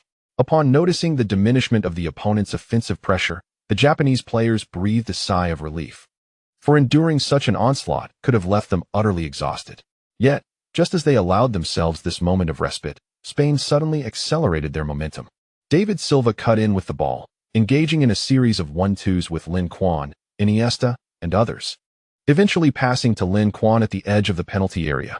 Upon realizing that Lin Quan was in possession of the ball, the Japanese defenders felt a jolt of anxiety. Their nerves tingled. Before the match, Halilhodzik had repeatedly warned them to be cautious of Lin Quan, to deny him any opportunity. However, Lin Quan had not been included in the starting lineup, and with his absence in the first 20 minutes, their vigilance had waned. Now, as Lin Quan appeared at the penalty line, their deep-seated fears were reignited. In an instant, Makoto Hasebi, Yuto Nagatomo, and others surged toward Lin Quan, their minds blanking on defensive tactics, consumed by a singular thought: stop Lin Quan at all costs, prevent him from penetrating the box, and above all, do not allow him to shoot. The tension extended beyond the pitch, in the stands, as they witnessed Lin Quan charging toward the Japanese penalty area. Tens of thousands of Japanese fans felt their hearts leap into their throats. However, upon seeing their three defenders converge on him, they felt a wave of relief wash over them. In such a confined space, surely he could not succeed against three defenders. Although there were videos online of Lin Quan overcoming China's defense 1 against 5, the Japanese dismissed such comparisons. What caliber of team was Japan? And what caliber was China? They were leagues apart. Many of Japan's players competed in the top 5 leagues, while the national team of China was hardly their equal. 3 against 1, the advantage lay with them. Victory seemed assured. Yet, in the next heartbeat, they were left dumbfounded. It was as if Lin Quan had conjured some form of magic. The ball danced at his feet with a life of its own, effortlessly evading the triple blockade and allowing him to breach their defenses. The Japanese goalkeeper, Eiji Kawashima, stood in disbelief. How could this be? 1 against 3, and he succeeded? Were his 3 teammates made of paper? Observing the Japanese goalkeeper lost in shock, Lin Quan swiftly abandoned the idea of bypassing him and decisively opted to shoot. After all, the opponent did not leave the goal, and he truly could not surpass it. Kawashima Yoshikatsu could only instinctively make a save.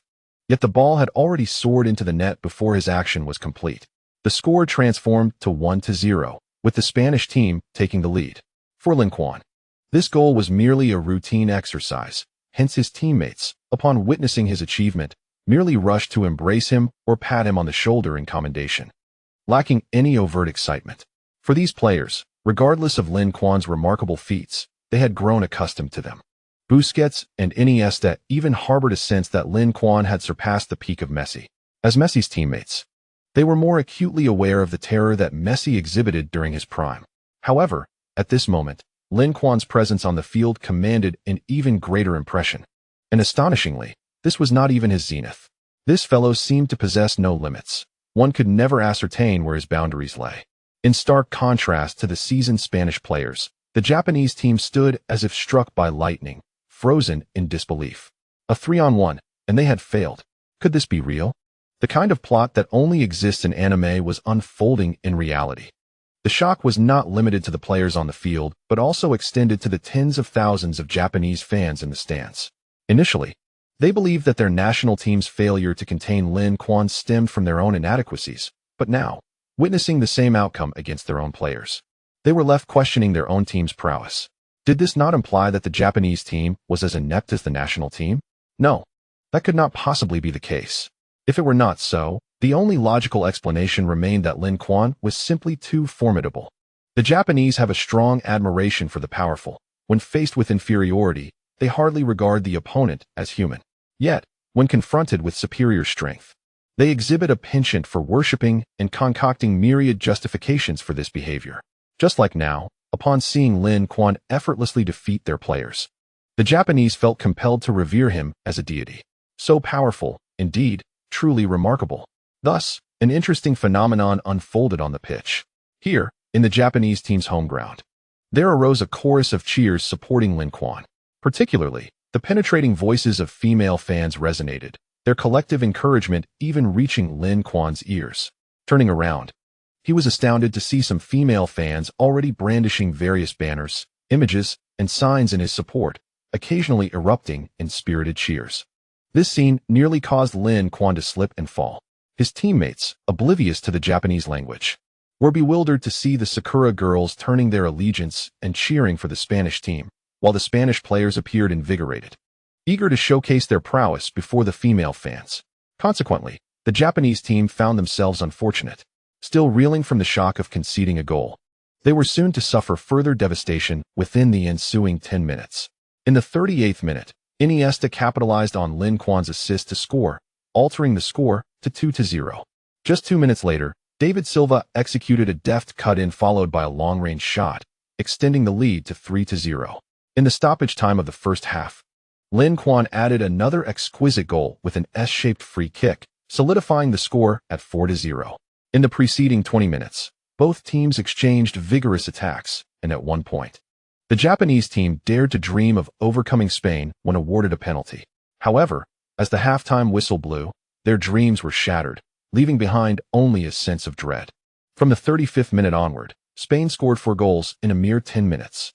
What they had perceived as an even match was merely a reflection of their opponent's initial lack of seriousness. Once Spain turned their focus, the Japanese defense crumbled like paper, utterly incapable of withstanding the onslaught. Even more terrifying for the Japanese was the realization that they had conceded 4 goals in just 10 minutes, with a lengthy 45 minutes still remaining in the second half. If Spain maintained this scoring efficiency, it seemed merely a matter of time before Japan faced a historical debacle akin to that of their neighbors, China. Chapter 57, a nationwide shock in Japan. Witnessing the glaring scoreline on the field, the president of the Japan Football Association felt beads of cold sweat trickling down his forehead. Prior to the match, brimming with confidence in the capabilities of the Japanese team, he had not anticipated that the calamity befalling the Chinese team would also visit Japan. Thus, Durin Kunmi had not taken the precaution of requesting the Spanish side to show leniency. Now, however, he realized he may have been overly presumptuous. The score was becoming increasingly humiliating for the Japan Football Association, and if Spain continued their relentless scoring in the second half, Japan might find themselves similarly nailed to the pillar of shame as their neighbors had been. He contemplated whether he should approach the officials of the Spanish Football Association at this juncture. In the Spanish locker room, Bosque succinctly outlined the tactical approach for the second half, cautioning the players to be wary of fouls and potential injuries before relinquishing time to them. After all, it was merely a friendly match, and with the score already reaching such exaggerated heights, could it be that Japan would somehow reverse their fate? If they possessed such capabilities, they would have been the reigning champions of the last World Cup. With their substantial lead, the players in the locker room indulged in playful antics, reveling in their good fortune. Morata, in a burst of enthusiasm, brandished a microphone, singing with abandon. Instantly, a sound more grating than a pig's squeal filled every corner of the Spanish locker room. Good heavens, is your voice scorched by charcoal? How can it be so unbearable? Someone exclaimed. Stop, I beg you. If you continue, I might just ascend to the heavens right here. Morata's cacophonous singing caused the faces of the Spanish players to contort in horror as they collectively covered their ears. Yet the locker room was small, and Morata cranked up the volume to its maximum. That devilish noise seeped through the gaps between fingers, tormenting everyone present mercilessly. Upon witnessing his teammates clutching their ears, their faces contorted in anguish, Morata did not cease his antics.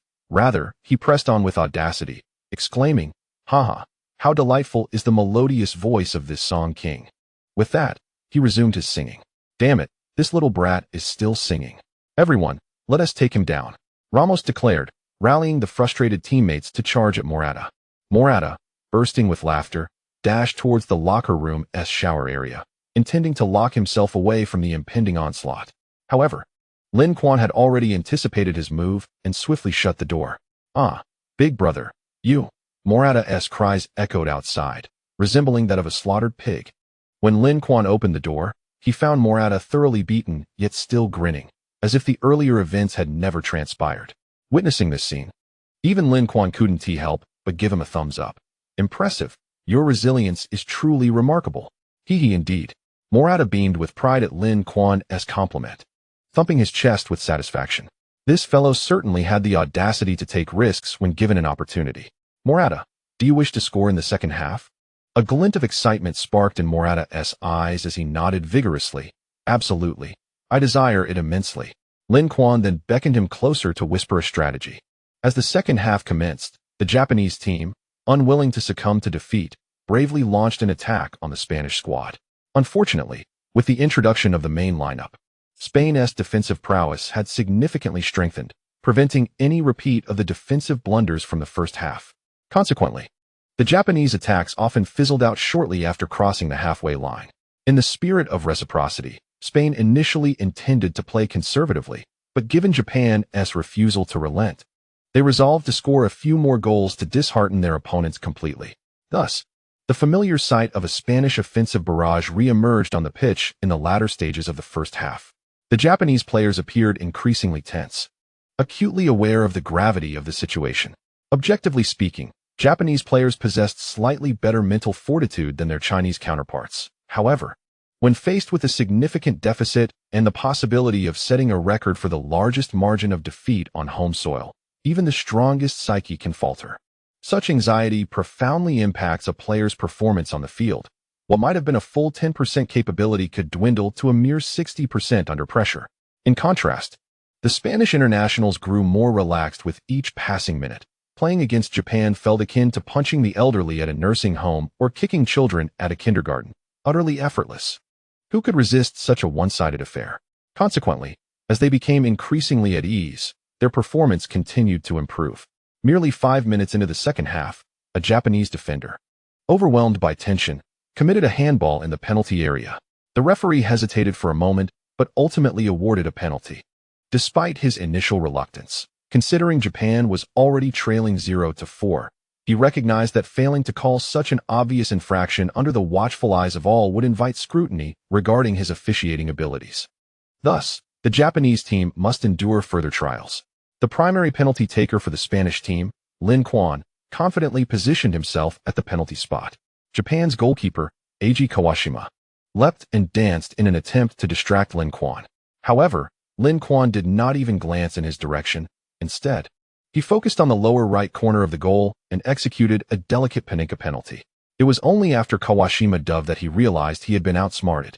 Yet, at that moment, he was powerless and could only watch as the ball floated effortlessly into the net. How humiliating. After falling to the ground, Kawashima clenched his fists and pounded the grass in frustration, feeling deeply shamed by his opponent. Given the typical demeanor of the Japanese, it is likely that he would normally seek revenge against those who humiliated him. However, upon glancing at the back of the player who scored, he silently extinguished that thought. This formidable opponent was simply beyond his capabilities. Revenge was a notion best left aside. On the pitch, the swift completion of a hat trick by Lin Quan only deepened the admiration of Japanese fans for him. Truly, he is the world's finest player. Lin Quan's prowess is simply extraordinary. Is this the caliber of the world's best? Lin Quan is indeed a source of pride for us of Asian descent. Our own strength evidently falls short. One wonders when our nation will produce a player as formidable as Lin Quan. His goals further demoralized the already low-spirited Japanese team, plunging their morale to an all-time low. Meanwhile, Spain showed no signs of easing up. Having concluded their training in Asia, they were poised to return home for the European Championship qualifiers. Among their group of opponents, there was a team of similar strength to Japan, and due to the disparity in capabilities, it was likely that those teams would adopt a strategy akin to Japan's when facing Spain. Thus, for the Spanish team, this match served as a warm-up before the main event. Scoring was secondary. What mattered was executing their tactical plan and enhancing the synergy among the players, which was Bosquet's primary objective. However, it appeared that the young players on the field had a different mindset. Among those not yet substituted, Isco, Morata, and Koch displayed particularly vibrant performances, especially in the offensive realm. They frequently stirred chaos within the penalty area, causing significant headaches for the Japanese defenders. If it were only these few players, Japan might not have felt intimidated, as they had successfully neutralized their attacks in the first half. Yet, with Lin Quan on the field, the atmosphere was entirely transformed. After completing his hat trick, Lin Quan opted to reduce his incursions into the penalty area and the frequency of his shots, instead retreating to a supporting role, providing his teammates with opportunities. In the 62nd minute, Lin Quan delivered a precise through ball, and Morata, with a clever change of direction, successfully created space to receive Lin Quan's pass.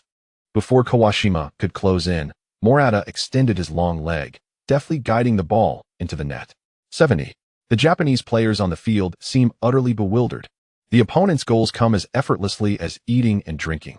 How can one possibly play under such circumstances? Yet, Spain's scoring spree is far from over.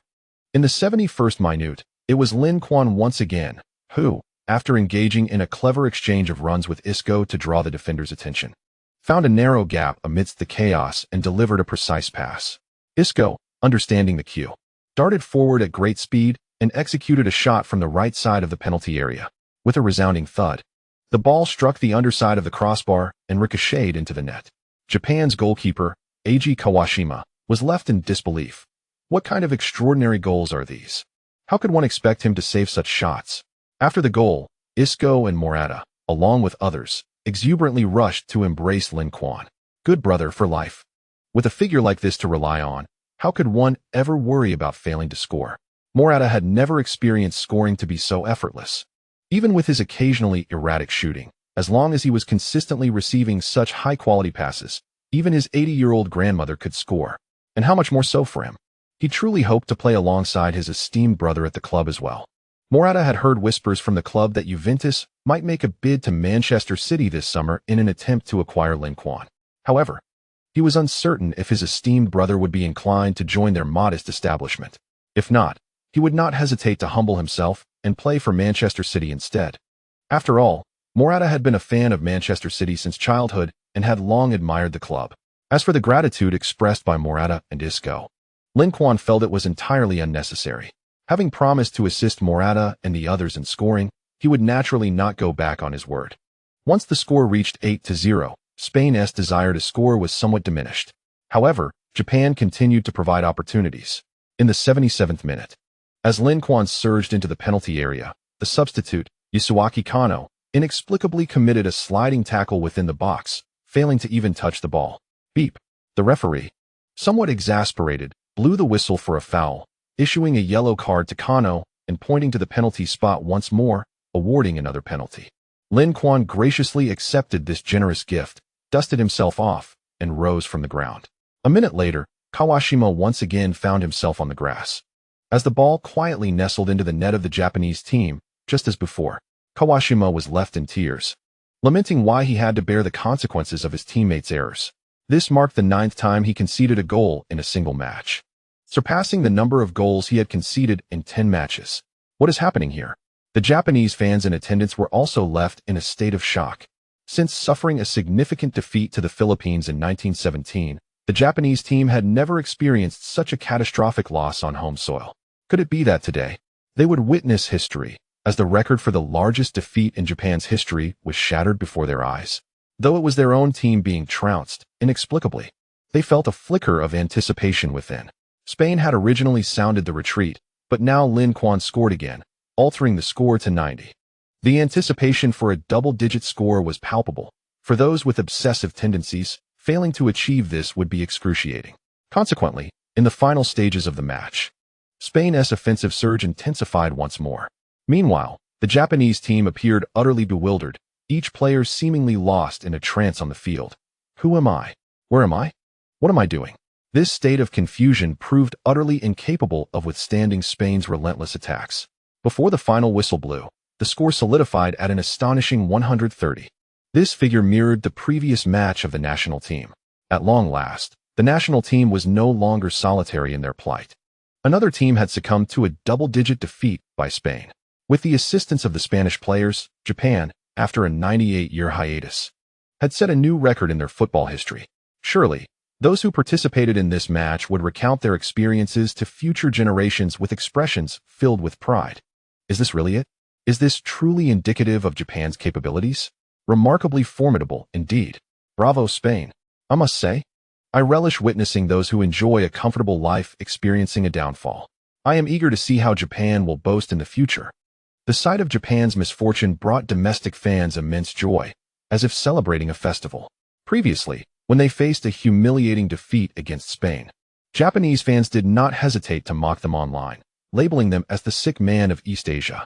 They boasted that had they faced Spain, such a scenario would be impossible, even claiming a 30% chance of victory against Spain. Yet, when it was Japan's turn to play, their performance was hardly superior to that of the national team. In fact, it was even more dismal. After all, Lin Quan was a starter against the national team, but he was merely a substitute against Japan. Had he taken the field from the outset, the scoreline could have been even more outrageous than the previous match against the national team. This disgraceful defeat reverberated throughout Japanese football and indeed the entire nation. In the aftermath, Japan found itself engulfed in introspection. Shortly thereafter, the Japan Football Association dispatched numerous players and technical officials to Spain for training and study, embarking on a comprehensive reform to learn from Spanish football. Chapter 58. A chance encounter with Saito Osaka, future king of Camp Nou? Following the match against Japan, the Spanish players were granted a day off. In 2015, Japan's electronic products, particularly those related to gaming, were abundant. And with the yen's exchange rate being low at the time, many players seized the opportunity to indulge in a shopping spree. Lin Quan initially intended to spend a quiet day in the hotel listening to music, but succumbing to the persistent coaxing of Morata and others, he reluctantly joined them on an excursion to Akihabara. Akihabara is a renowned electronics district in Japan, replete with various well-known shops selling an array of electronic products. Morata and his companions evidently conducted their research in advance. Upon arriving in Akihabara, they headed straight to their destination. Indeed, their shopping style epitomizes the straightforwardness of men. Taking an extra step would be conceding defeat. The items that caught their fancy were swiftly purchased without any haggling. They simply whipped out their credit cards and bought everything. Players often indulge in gaming during their downtime from matches to unwind. The finest players require the best equipment. A realization Morata came to after repeatedly losing to Lin Quan while playing Pro Evolution Soccer in the hotel. Observing the valuable gaming equipment Morata had procured, Lin Quan couldn't help but smirk. A poor player is still a poor player, regardless of the excuses made. Furthermore, Morata prefers to use his own character in the game. While Lin Quan frequently opts for Messi and Cristiano Ronaldo, occasionally selecting his own character as well, there exists a marked disparity in skill levels between the two. Had Morata been less narcissistic and chosen players of Lin Quan's caliber, he might not have suffered such humiliating defeats. They were playing the latest version of Pro Evolution Soccer 2015, released by the game developers last November. In this iteration, Lin Quan, who had just led his team to a World Cup victory, was rated alongside Messi and Ronaldo, all boasting a score of 95. As for Morata, Lin Quan recalled his rating being a mere 82, a score that benefited from Spain's impressive performance. Otherwise, given his current skill and age, it was unlikely he would exceed a score of 80. Influenced by Morata and the others, Lin Quan also made some purchases, some for himself and others intended as gifts for his younger siblings and friends. After they had completed their shopping, they were about to leave. Satisfied with their haul, suddenly, they noticed a commotion nearby. Hey, what is going on over there? It looks crowded. Should we go take a look? Curiosity about the spectacle is a trait inherent to all, even for a distinguished player representing Spain. As they approached, they discovered a group of youthful, vibrant girls dressed in maid costumes, participating in an event. What is this? It seems like some sort of maid cafe event. Nearby cafes often hire attractive young women to don maid outfits in order to attract customers. Oh, I see. Wait a minute. How does a Spaniard know so much about this? Everyone turned their inquisitive gaze towards Isco, who, despite his usual reticence, revealed himself to be quite the otaku. Ahem. I learned about it through Japanese anime. Isco explained, his cheeks flushed. In this day and age, being an otaku and enjoying anime seems to be a topic one is hesitant to discuss. A maid cafe, huh? Hey, guys, I suddenly feel parched. You must be thirsty too, right? Come on, let me treat you to some coffee. With that, he dashed towards the most beautiful maid, clearly startling her, as she quickly began communicating with him in Japanese. However, Morata had no comprehension of the Japanese language. The words spoken by the other party left him utterly bewildered, completely unable to grasp their meaning. By the way, Isco, do you understand Japanese? I can hardly comprehend what this young lady is saying. Isco shook his head. Japanese? Of course. He did not understand. He had merely watched some animated series. Was it possible to learn Japanese from that? At most, he had picked up a few phrases, such as kawaii, arigato, and subarashii. At that moment, the other party also realized that Morata and his companions could not understand her words. Consequently, she promptly repeated herself in English. For Europeans, English is generally the second language, so they understood what she said. The maid informed them that if they wished to enter the cafe for coffee, they must first queue. What? We have to queue? Is that really necessary? Morata grumbled and immediately began to negotiate in English. Unfortunately, his English proficiency was quite poor, and his accent was heavy, while the other party's Japanese accented English was also difficult to comprehend. Despite both speaking English, They were effectively speaking past one another. Lin Quan covered his face with his hand. It was truly a chaotic scene. Ultimately, the commotion they caused attracted the attention of the manager. Recognizing the group as national football players from Spain, the manager warmly invited them inside and had several maids attend to them. Among them, a girl around 16 or 17 caught Lin Quan's attention. She seemed somewhat familiar, yet he could not recall who she was. Noticing Lin Quan's gaze, the girl offered him a slight smile. Lin Quan still failed to recognize her and had no intention of initiating a conversation, so he simply smiled back and contentedly sipped his coffee. "Boss, bring us the most expensive coffee. After all, it's more at a treat. We might as well indulge." This round of coffee cost over 5,000 euros, equivalent to about 700,000 yen. The price was indeed exorbitant. However, Morata remarked that there was merit to such expense, expressing his desire to return if the opportunity arose. Nevertheless, Lin Quan felt quite astonished. Although the maid cafes in Akihabara were pricey, they were not exorbitantly so. Evidently, these maids held a unique status. Perhaps they were members of some Japanese girl group or celebrities. Before departing, that evening, Lin Quan and Iniesta attended an event hosted by a sponsor. At this event, Lin Quan once again encountered the young girl he had seen earlier at the maid cafe. At long last, Lin Quan recalled her identity. She was Asuka Saito, a member of Nagazaka 46. The reason for his initial forgetfulness lay in his previous life, where he had paid little attention to Japanese girl groups. Asuka Saito was merely a name he had heard, a face he had seen. The impression she left was not nearly as profound as that of the more flamboyant Kanna Hashimoto. "Hello, senpai. I am Asuka Saito. I look forward to your guidance." Asuka Saito, with a blush on her cheeks, approached him to greet him, encouraged by her teammates. "Yes, hello. I am Lin Quan. It is a pleasure to meet you." Lin Quan regarded her with interest. Asuka Saito appeared quite endearing, her cheeks flushed with shyness. Such an adorable girl. One punch from her would surely bring tears for quite a while. For some reason, he was reminded of a meme from a later era, and a sense of dark humor began to stir within him. Saito Asuka was not particularly eloquent, and the two of them had little in common professionally, so their conversations soon dwindled. Just then, the sponsors noticed their chat and placed them in the center for a commemorative photograph. Consequently, both could only manage an awkward yet polite smile. After the event concluded, they exchanged gifts. Lin Quan presented a signed jersey, while Saito Asuka gifted him an album from their girl group. On June 17th, the entire Japanese team boarded a flight departing from Tokyo, setting off to return home in preparation for the upcoming European Championship qualifiers.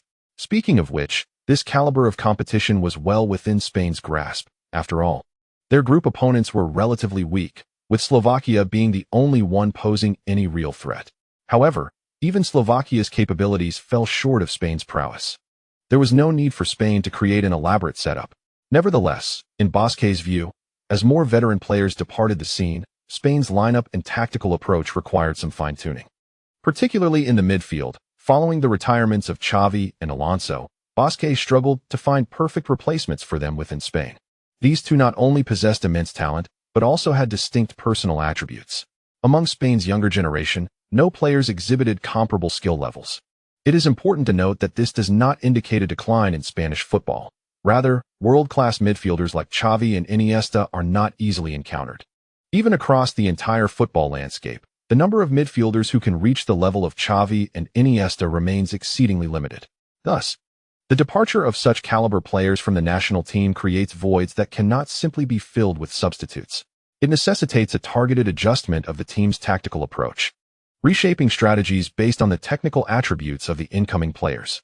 To achieve this, he must gather the key players and rotate those he believes can shoulder significant responsibilities in each match, observing the chemistry that develops between these players and their teammates on the field. If necessary, he might consider incorporating some of the previously sidelined midfield substitutes. In recent years, Spain has faced a severe shortage of forwards, yet the midfield has consistently been abundant with talent. Players like Cazorla and Mata often find themselves excluded from the national squad due to numerical limitations. Last year's World Cup was particularly poignant, as Cazorla, constrained by the 23-man roster rule, regrettably missed out, even shedding tears during an interview with journalists, overwhelmed with emotion. Yet, there was little that could be done, after all. The abundance of midfield talent in Spain was simply too overwhelming. Although we have achieved 2 consecutive victories in our friendly matches in Asia, scoring over 20 goals, it is essential to remember that these were merely exhibitions, and our opponents were not particularly formidable. Therefore, we must not allow ourselves to become complacent and carry such sentiments into our forthcoming contests. Prior to the matches, Bosque solemnly assembled the players to deliver a stern address. This training camp has seen an influx of young recruits, and given Spain's illustrious performance in recent years, Bosque harbors concerns that these young athletes might adopt undesirable habits, cultivating arrogance and a sense of entitlement. Hence, necessary admonishments are unavoidable. In the upcoming match against Belarus, he intends to continue honing the squad. Each of these young players will be granted an opportunity to showcase their talents, allowing for individual assessments. If, after receiving guidance, they can comprehend that the team's honor and past glories are unrelated to their personal achievements, and if they dedicate themselves to rigorous training to enhance their skills, delivering commendable performances in matches, then they may well secure their place within the future of the Spanish national team. Bosque regards the 2016 European Championship as a prelude to the 2018 World Cup.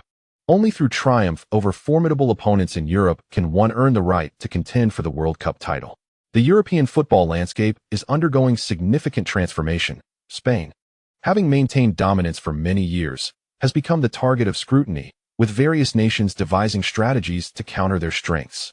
Should these young players fail to seamlessly integrate into the team and sustain Spain's prowess at the pinnacle of the sport, they may ultimately find themselves eclipsed by increasingly formidable challengers. This is not mere paranoia on Bosque's part. The realm of football has never known eternal monarchs. Even the mighty Brazil experienced a prolonged period of decline following Pelé's retirement.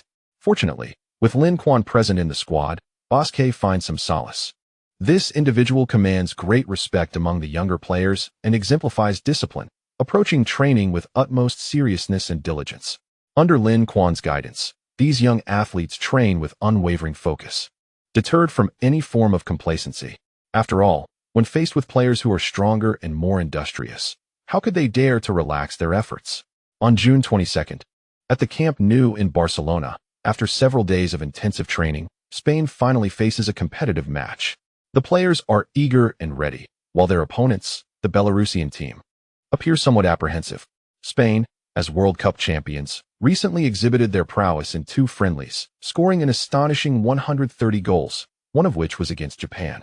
While Spain may view Japan's strength as moderate, Belarus perceives itself as even less formidable.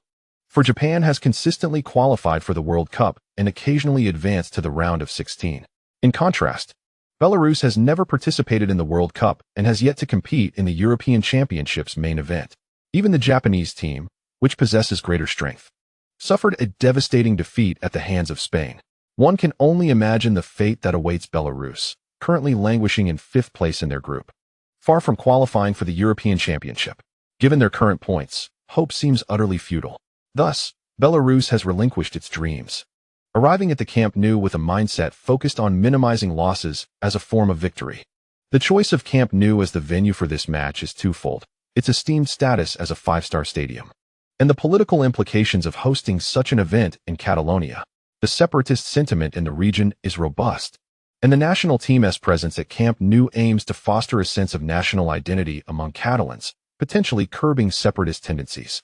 Whether this strategy will succeed remains uncertain, but the turnout of spectators suggests significant local support. Despite facing a notably weaker opponent, over 80,000 fans filled the stands, many drawn by the allure of Lincoln. Following Laporta's successful election as club president, anticipation has mounted regarding his promise to bring Lincoln back to Camp Nou. Thus, numerous Barcelona fans arrived eager to catch a glimpse of the future king of Camp Nou. As we transition into chapter 59, we find Cristiano Ronaldo feeling disheartened and contemplating his departure from Real Madrid. Upon returning to Camp Nou, Lincoln's demeanor has notably softened. After repeatedly eliminating Barcelona from the Champions League, particularly shattering their treble dreams last season, his animosity has diminished. His current attitude towards Barcelona resembles that of any other club, devoid of extreme emotions or particular sentiments. In this match, Lincoln's performance remained outstanding, showcasing a transcendent prowess that outclassed all others. Under his leadership, a youthful Spanish squad triumphed over their opponents with a resounding score of 6 4-0 at Camp Nou. Lin Quan himself achieved a remarkable hat-trick of goals and assists, singularly orchestrating all 6 goals. This extraordinary display left the attending Barcelona fans utterly mesmerized. Truly, Lin is a gem of La Masia, and with his return to Camp Nou, the prospects for Barcelona's resurgence seem bright. Amidst the match, the crowd erupted in cheers and applause for Lin Quan's dazzling performance. Following the game, as the Spanish team circled the pitch to express gratitude to the fans, many Barcelona supporters stood in ovation, some seizing the moment to unveil various banners and slogans. A few even vocally implored, "Lin, come back. Barcelona is your true home." Camp Nou is the finest sanctuary for Catalans. This display from Barcelona fans incited palpable tension among the supporters of Manchester City, who felt threatened by this unexpected show of affection. Lin Huang, please do not be deceived. Barcelona harbors ulterior motives, and returning is not advisable. Indeed, Barcelona already possesses Messi. If Lin Huang were to return, how would the hierarchy between him and Messi be established? Even if Messi were willing to relinquish his leading position, could Barcelona's salary structure accommodate the astronomical wages of both players? Manchester City fans, in a chorus of voices, console themselves with various rationalizations. While their arguments hold merit, uncertainty lingers within their hearts regarding the decision Lin Quan will ultimately make. After all, Cesc Fabregas once thrived at Arsenal, yet he was effortlessly lured away by Barcelona. He even paid his own transfer fee to return to Barcelona, a testament to the immense allure the club holds for players nurtured in La Masia. With Fabregas as a precedent, other clubs housing La Masia alumni often feel insecure when faced with Barcelona's poaching attempts. At this moment, countless eyes are fixed upon Lin Quan, eager to witness his response. In the VIP box of Camp Nou, the newly elected club president, Laporta, gazes at Lin Quan with anticipation. He has made promises to Barcelona's members, assuring them that he would bring Lin Quan and Guardiola back to the club. Guardiola seems more plausible. His deep affection for Barcelona and amicable relationship makes it likely that he would accept an invitation to return after concluding his contract with Manchester City. However, Laporta harbors less confidence regarding Lin Quan. Unlike Guardiola, Lin Quan has never played for Barcelona's first team, which likely diminishes his sense of belonging to the club. Additionally, the controversies instigated by Rosell have likely left Lin Quan with a rather unfavorable impression of Barcelona. There exists a substantial possibility that Lin Quan may decline Barcelona's summons, a situation that would spell considerable trouble for Laporta. Should he fail to fulfill his promises, the enraged Barcelona fans could initiate a vote of no confidence, ousting him from his position. Thus, he fervently hopes for Lin Quan's return to Barcelona. Yet, in the face of the fans' pleas and entreaties, Lin Quan remains unresponsive, as if he has not heard them. Although he has set aside his resentment towards Barcelona, this does not imply that he would return at their beck and call. Like a sycophant, he is not Fabregas. Moreover, it is evident that Barcelona has already passed its zenith. In Lin Quan's eyes, since winning the UEFA Champions League in 2015, Barcelona's performances in the tournament have steadily declined. With numerous veterans from the glorious treble-winning era departing, their strength has diminished sharply. While Neymar once provided youthful vigor, he chose to leave for Paris Saint-Germain when he felt disrespected and unable to ascend to a leadership role within Barcelona. This decision significantly weakened Barcelona, stripping them of their former prowess. Since 2017, the club has largely relied on Messi alone, with the 2018 to 2019 season marking the last flicker of their former brilliance. This year, Messi has donned the roles of both father and mother, compelled to advance another step towards the title of football's king. Although his goal-scoring prowess may not rival that of the 91-goal Messi, in terms of overall capability, the Messi of 2019 arguably surpasses the former. Under Messi's leadership, Barcelona triumphed 3-0 at home against Liverpool, managed by Klopp, in the UEFA Champions League semi-finals. This scoreline momentarily rekindled hopes among Barcelona supporters of reaching the finals and once again lifting the coveted trophy. However, at Anfield, the Reds launched a remarkable comeback, miraculously eliminating Barcelona with a 4-0 victory, rendering all of Barcelona's efforts futile. Now, the Champions League title that once seemed destined for Barcelona has been snatched away by Manchester City, leaving Barcelona with no opportunity to reclaim their former glory. In this context, One wonders if their disheartening exit from the Champions League will affect Neymar's potential transfer. Yet, judging by the actions of the Qatari owners, it appears they are resolute in their determination to acquire a marquee player this summer. Consequently, Lin Quan believes Neymar might indeed be lured away. After all, to decide to depart from one of the top 5 leagues for Saudi Arabia in pursuit of wealth at the age of 31 certainly indicates Neymar's strong inclination towards monetary gain. Paris Saint-Germain possesses an abundance of wealth, rivaling even that of Manchester City. Lin Quan seems to overlook the presence of another footballing giant. Aside from himself and Messi, the football world recognizes Cristiano Ronaldo as another true superstar. While matches were underway in Spain, Ronaldo had already concluded the European Championship qualifiers and returned to his residence to meet with his agent, Mendes. What's the word from Real Madrid? Ronaldo inquired bluntly upon seeing Mendes, displaying little patience. With the transfer window about to open and the Champions League eluding them, both Ronaldo and the club have grown increasingly impatient with one another. In his 6 years at Real Madrid, Ronaldo has yet to reach a Champions League final, let alone secure the title. In the initial years, misfortune had him pitted against Barcelona's formidable dream team, leaving him gasping for breath under their dominance in both League and Champions League contests, devoid of any hope for glory. Once Guardiola departed and Barcelona's reign crumbled, Manchester City emerged to shatter their dreams anew. Now, Manchester City has claimed the Champions League title for 2 consecutive years. Since Guardiola's arrival, Manchester City's prowess has only surged, becoming even more formidable than before. Furthermore, Lin Quan's relentless ascent adds to the despair, as long as he remains. Overcoming Manchester City and securing the Champions League title seems an elusive dream. In this predicament, Ronaldo is contemplating whether to continue his tenure at Real Madrid. Considering their collaboration over the past years and that Real Madrid is indeed one of the best options, Ronaldo does not dismiss the idea of remaining at the club, provided they are willing to negotiate a pay raise. Mendes is the one Ronaldo has sent to negotiate this salary increase with Real Madrid. Cristiano Ronaldo's demeanor caused Mendes to furrow his brow slightly, as he astutely perceived that Ronaldo's attitude towards him seemed less intimate than before. It appeared that Ronaldo harbored some grievances regarding Mendes' initial maneuvering to transfer him from Manchester United to Real Madrid. Indeed, during his time at Manchester United, Ronaldo had at least secured a Champions League trophy. However, since joining Real Madrid, he had achieved nothing, with both his national and club performances falling short of expectations. Moreover, the emergence of Lin Quan led many to question the rationale of maintaining Ronaldo in the realm of superstars. Numerous voices suggested that Ronaldo should be sidelined, preserving only Lin Quan and Messi in their positions of prominence, thereby continuing the legacy of the unparalleled duo. Such sentiments left Ronaldo feeling exceedingly anxious and unsettled, as he felt an urgent need to validate his prowess through results. He was no mere pretender. He was the most exceptional player on this planet. While Mendes could sense Ronaldo's inner turmoil and dissatisfaction, he was compelled to convey the unvarnished truth. Real Madrid had declined their request for an early contract extension, believing that the current agreement still had ample time remaining and that there was no rush to renew. Mendes, clearly attempting to mitigate any distress for Ronaldo, employed more neutral language, subtly indicating Real Madrid's stance on refusing a salary increase.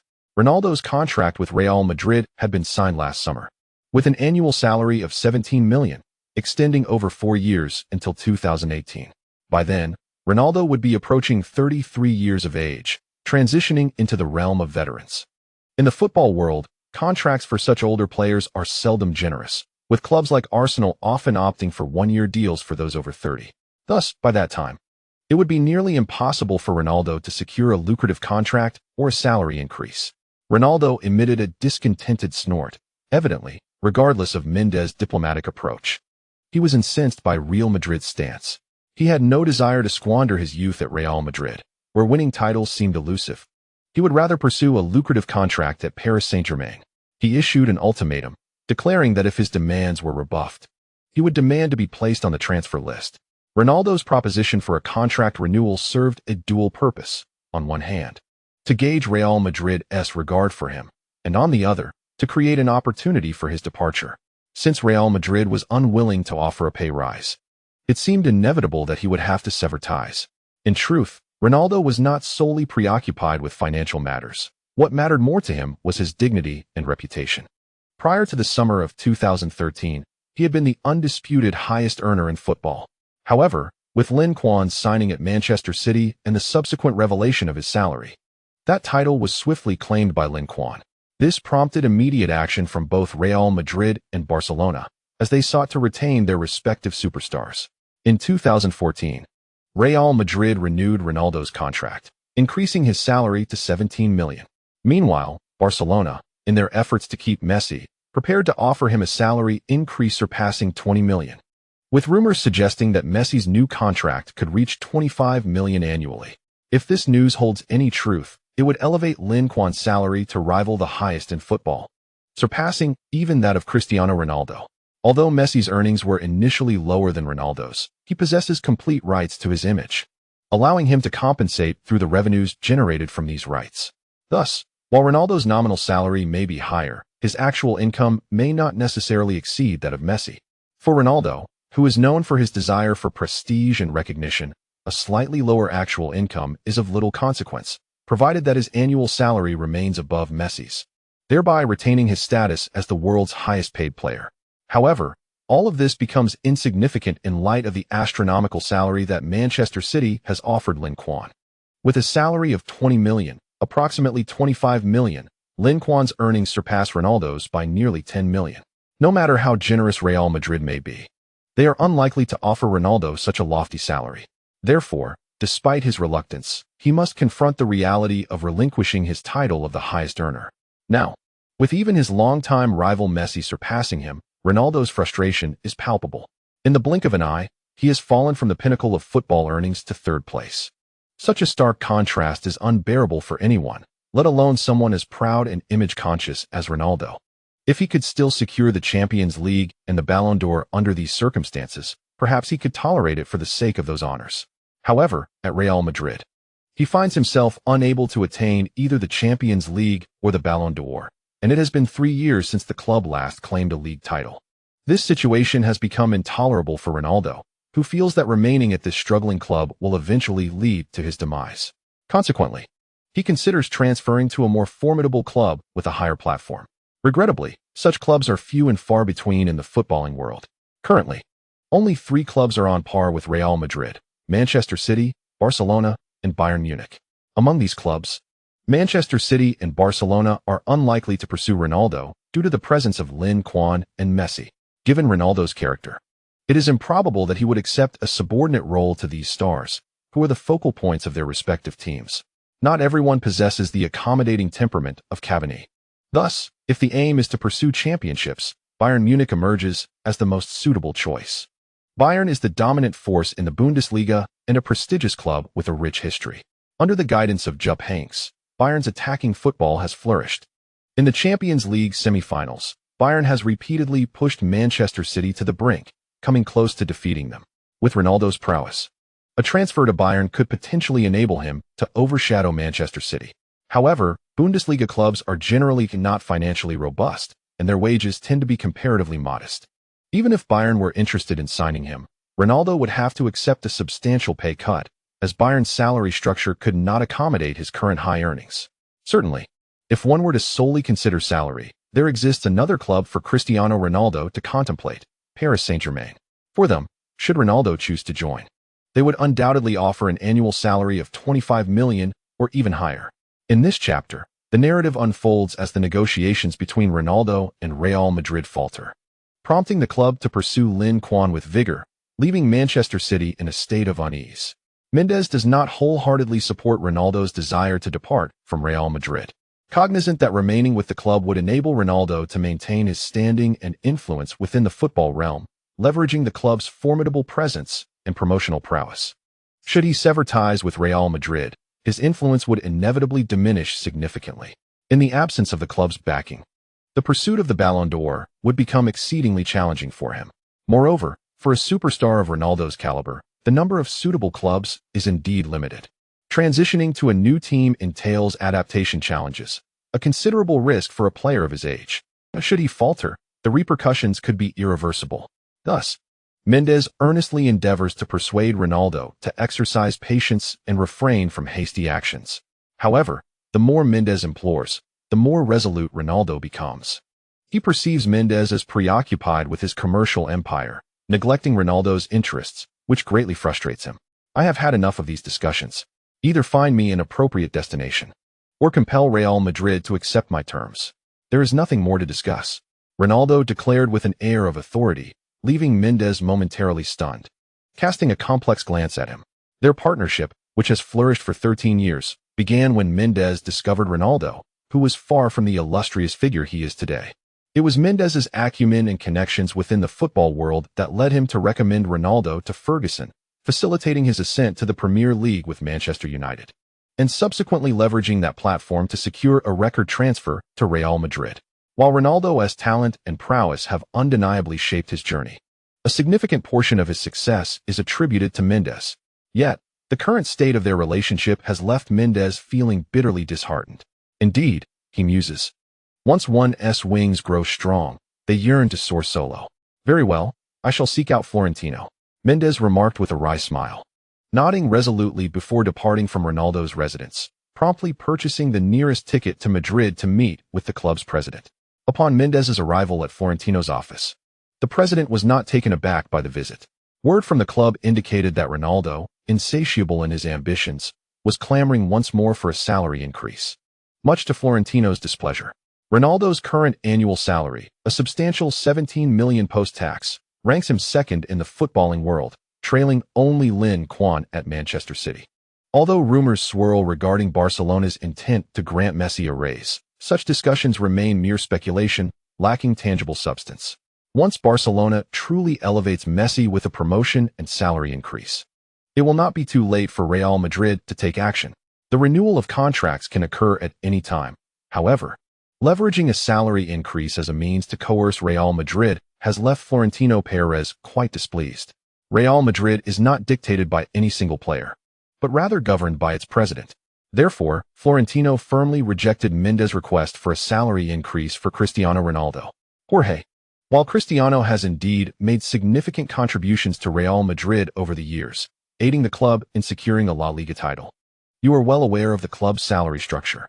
If we were to grant Ronaldo a raise, should we then also increase the salaries of Modric, Benzema, and Bale? Florentino's words elicited a bitter laugh from Mendes. After all, Ronaldo only helped the team secure one La Liga title during his 6 years at the club. Can this truly be considered a remarkable contribution? It seems as though the president is subtly mocking both himself and Ronaldo. Regarding the issue of Real Madrid's salary structure, it is indeed a valid concern. However, with Iker Casillas on the verge of departure, there are very few players with greater seniority than Ronaldo within the team. Both Modric and Benzema do not possess the same caliber as Ronaldo, and thus cannot be equated with him. Although Bale is a talented player, he arrived too late and does not boast the same standing as Ronaldo. Ultimately, it appears that Florentino's reasoning is merely a pretext. It is evident that he is unwilling to grant Ronaldo a salary increase.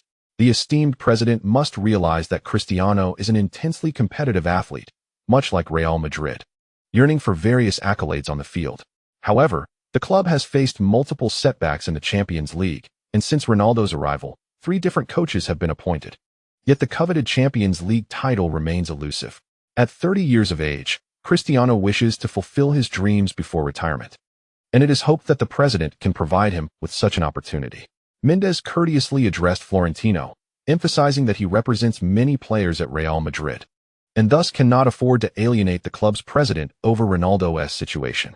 Mendes expressed this delicately. If Real Madrid wishes to retain Ronaldo, it is rather straightforward. They can either offer him a salary increase to entice him to stay or enhance their recruitment efforts to bolster the team's strength, thereby demonstrating to Ronaldo that remaining at Real Madrid could lead to the Champions League and the Ballon d'Or he so desires. If either of these conditions is met, Mendes would be in a much better position to negotiate on Ronaldo's behalf. However, if Real Madrid fails to make any overtures, Mendes will find himself in a difficult predicament. Ronaldo is not a mere puppet to be manipulated. He is a man of strong convictions. Should Mendes be unable to fulfill his requests, it is quite possible that Ronaldo may seek a new agent, dismissing Mendes, even if he is the foremost agent in football, as the primary star under his representation. Mendes sincerely wishes to avoid a strained relationship with Ronaldo. The success of his agency is not solely attributed to his astute business acumen and tenacious spirit. but is also closely tied to the initial successful signing of Cristiano Ronaldo. Without the immense influence of superstars like Cristiano Ronaldo and top-tier coaches such as Jose Mourinho in the football realm, it would be exceedingly difficult for him to become a favored figure among numerous prestigious clubs. Absent the connections with these elite teams, it is improbable that his players could seamlessly transition to such clubs. However, given the current circumstances, he can only strive to salvage the situation, as the rift between Cristiano and Real Madrid has become irreparable. Should he wish to depart, we shall not erect any barriers. As long as the opposing party can afford the buyout clause, it suffices.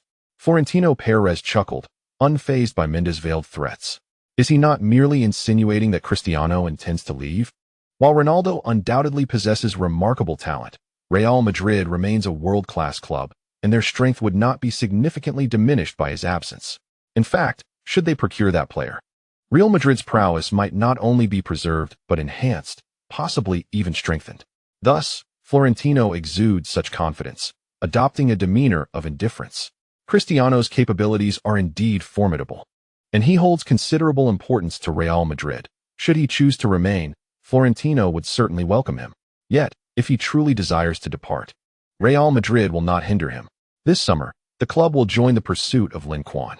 Considering the exorbitant transfer fee required to acquire Lin Quan and the necessity of creating space for him within the team's hierarchy, if Real Madrid successfully secures Lin Quan, it would almost inevitably lead to Ronaldo's departure.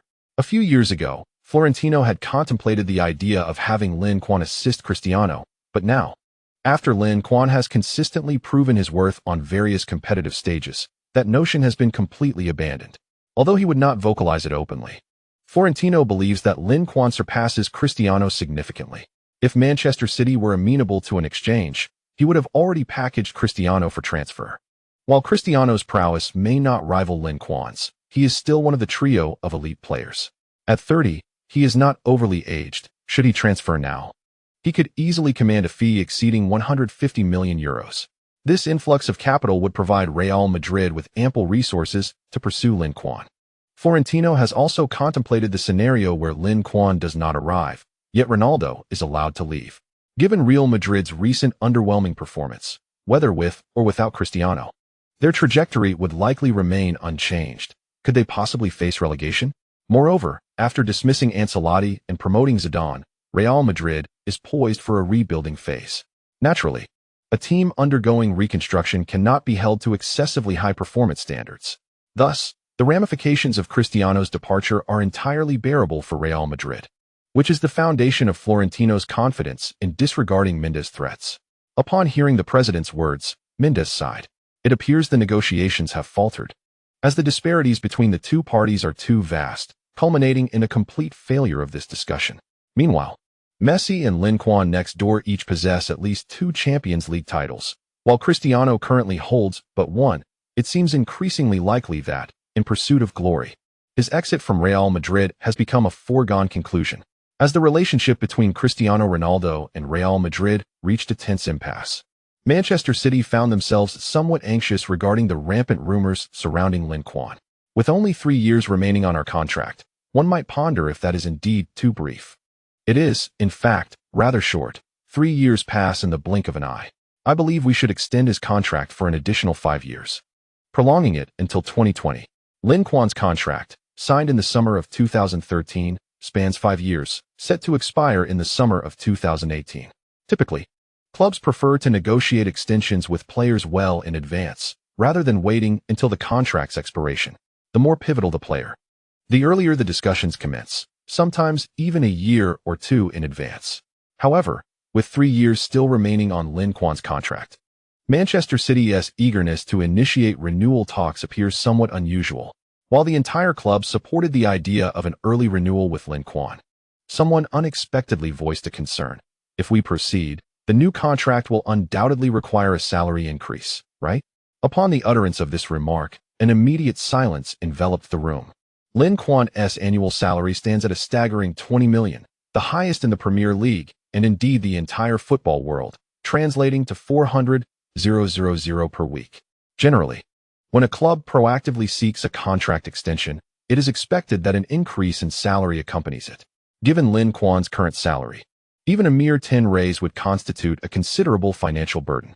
Moreover, an increase of only 10% might appear insincere, potentially leading the player to decline, or worse, harbor negative feelings, rendering the endeavor counterproductive. Consequently, the upper echelons of the club deliberated over Lin Quan's contract renewal for several days without reaching a consensus. Ultimately, Manchester City's chairman, Fakim, personally traveled to Abu Dhabi to confer with the principal owner, Mansour, before finalizing the matter. Manchester City intends to offer Lin Quan a new contract worth $250 million. The duration of the contract is 5 years, culminating on June 30, 2020. In this new agreement, Manchester City proposes an annual salary of $25 million for Lin Quan, alongside a loyalty bonus of $1.25 billion. Over the 5 years of the contract, Lin Quan would be eligible to receive loyalty bonuses of $15 million, $20 million, $25 million, $30 million, and $35 million, respectively. Should Lin Quan affix his signature to this contract, he will reaffirm his status as the highest-paid player in football. Furthermore, even if Barcelona were to offer Messi an astronomical contract, his annual salary would still fall short by $5 million compared to Lin Quan's. This arrangement would allow Lin Quan to shatter football records, becoming the first player to earn an annual salary of $30 million. When factoring in the loyalty bonuses, his earnings could potentially surpass the total annual salaries of most teams across the top 5 leagues. With newfound confidence following the owner's endorsement, Manchester City promptly approached Lin Quan's agent, Pear, to commence discussions regarding the renewal. Pear was taken aback by the contract proposed by Manchester City, a true testament to their status as the wealthiest club in the Premier League, leaving little doubt about their lavish approach. If he were Lin Quan, he would eagerly inscribe his name upon the agreement without delay. Alas, he is not, and thus Pear can only seek out Lin Quan to report this matter. Is there not still 3 years remaining on the contract? Why is Manchester City in such a hurry? Upon glancing at the new contract brought forth by Pear, Lin Quan was nearly blinded by the lengthy string of figures contained within. However, he is no longer the impoverished individual from years past, reliant on the meager bonuses from Barcelona. Having secured a staggering signing fee and substantial salary from Manchester City, coupled with a multitude of sponsorships, Lin Quan's fortune has now surpassed €300 million. This does not even account for his investments in the realms of the internet and Bitcoin. If all assets were considered, his net worth would likely exceed €1 billion. With such wealth at his disposal, money has become merely a series of digits for him. Consequently, he is more interested in the underlying motives behind Manchester City's actions. It is likely that the transfer rumors circulating externally have instilled a sense of urgency within Manchester City, prompting them to seek a contract renewal to ensure he does not depart. Pear's conjecture aligns closely with Lin Quan's own thoughts, as he too believes this to be the most plausible explanation. However, Lin Quan is not particularly inclined to sign such a lengthy contract with Manchester City. The weather in Manchester is indeed dismal. It is not merely the Spanish players like Negrito who wish to leave, but Lin Quan himself also harbors a distaste for the climate. Moreover, the cuisine in England is notoriously unpalatable the longer he remains. The more he finds fault with British food. Additionally, staying with a single team for an extended period, after having attained all honors, can lead to a loss of ambition, a lack of motivation, and even a sense of ennui. Thus, Lin Quan instructed Pear to temporarily set aside Manchester City's renewal proposal, allowing him time for thorough contemplation before making a decision. Prior to that, he wished to enjoy his holiday without intrusion. After much effort to secure a proper rest, he resolved to venture out for some relaxation. After all, with the European Championship approaching next year, he might not have such an extended holiday again. Chapter 61. Acquiring Inter Miami, becoming Messi's boss. To evade disturbances from various clubs, Lin Quan opted to leave Europe and embark on a vacation in North America. During his time there, he assessed several companies he had invested in, listened to reports from professional managers, and allocated additional funds to invest in several companies that had just gone public last year. These matters do not necessitate his constant oversight, as professionals assist him in managing them. However, in the immediate future, Lin Quan has no plans to divest his shares. The stock prices of the companies he invested in will continue to rise until the bursting of the internet bubble. In addition to internet enterprises, he also acquired a portion of shares in Elon Musk's Tesla. At this juncture, the stock price of Tesla remains affordable, averaging just over $100. Yet, Lin Quan is aware that once Tesla's gigafactory in Shanghai is completed and operational, their stock price will soar beyond $200–300, with its market capitalization potentially surpassing that of Apple. Indeed, this is a bubble, necessitating a precise divestment at the peak of Tesla's stock price. Even a mere second's delay could result in substantial losses. Lin Quan does not quite recall the exact apex of Tesla's stock. Thus, he has set a profit-taking target at $2,000. Once Tesla's stock reaches this figure, he will enlist the assistance of the institution managing his shares to execute a staggered sale. The financial institutions on Wall Street are remarkably sophisticated, offering attentive service, and these matters are not cumbersome to handle. Naturally, the annual management fees are also a considerable sum. After addressing his investment concerns, Lin Quan met with a few old friends. The schedule of the Major League Soccer, MLS, differs significantly from that of the top 5 European leagues. Their season commences rather early, in March, and concludes in November. Consequently, while the European leagues gradually enter their off-season, North America continues to host matches, attracting numerous fans to attend. In recent years, MLS teams have gradually recruited several top-tier stars from Europe, albeit most are seasoned players who have exited the top leagues in pursuit of financial gain. However, for MLS, they are entirely unrestrained. There is no relegation, and the pressure for team survival is minimal. Aside from a few ambitious clubs vying for championships, the predominant concern for most teams remains financial sustainability. Leveraging the influence of these marquee players to entice fans to purchase jerseys and tickets for live matches is clearly a lucrative avenue for club owners. This strategy has been meticulously developed, with numerous elite players having previously graced the MLS. Icons such as Pelé, Johan Cruyff, Franz Beckenbauer, Gerd Müller, David Beckham, and Alessandro Nesta have all played in this league. Even now, many top stars in MLS, such as Lin Quan's national teammate David Villa, his club colleague Frank Lampard, Liverpool's legendary captain Steven Gerrard, and the likes of Kaká and Andrea Pirlo, are currently active in the league. The remuneration within MLS is commendable, and given that the United States is a developed nation, the cultural and lifestyle differences compared to Europe are minimal. Living and working here is somewhat easier than seeking fortune in other locales. The club Lin Quan visited is New York City FC, where he was reunited with 3 old friends, Villa, Lampard, and Pirlo. Among these 3, only Lampard was not influenced by Lin Quan's counsel to join this club. Villa, notably, was the first player in the history of New York City FC. Indeed, this is a club that has been established for less than a year. On May 25th of the previous year, in collaboration with Manchester City owner Sheikh Mansour and the New York Yankees, a brand new football club was founded and successfully joined Major League Soccer. To bolster the new team's presence, they aggressively recruited talent in the transfer market. The 33-year-old Villa, a member of the World Cup winning squad, joining as New York City FC's inaugural player undoubtedly enhances their profile and aids in their rapid ascent to prominence. After savoring the sweetness of success, they acquired Lampard, yet he was not ready to leave Europe just yet. Consequently, they loaned him to another team owned by Mansour, Manchester City, for a year. This summer, with Pirlo departing Juventus to join New York City FC, their strength has been further augmented. This season, they are rolling up their sleeves, prepared to make a significant impact. Remarkably, he scored 18 goals in a single season, proving that his prowess remains undiminished. Upon meeting Villa, Lin Quan was astonished by his form. Villa's statistics with the team are impressive. In just 1 year since joining Major League Soccer, he has made 30 appearances and netted 18 goals. For a 33-year-old veteran, such figures are indeed striking. Well, the level of play here is slightly lower than in La Liga, and the defensive intensity is not as high. For a poacher like me, it may prove somewhat easier. Villa displayed admirable humility, not allowing his achievements to lead him to arrogance. Compared to the top 5 leagues, the standard of Major League Soccer falls considerably short. His accomplishments here do not stand out in the context of those leagues. Given that, I think you could play here for a few more years. After all, it's about earning a pension, and every bit helps, Lin Quan mused.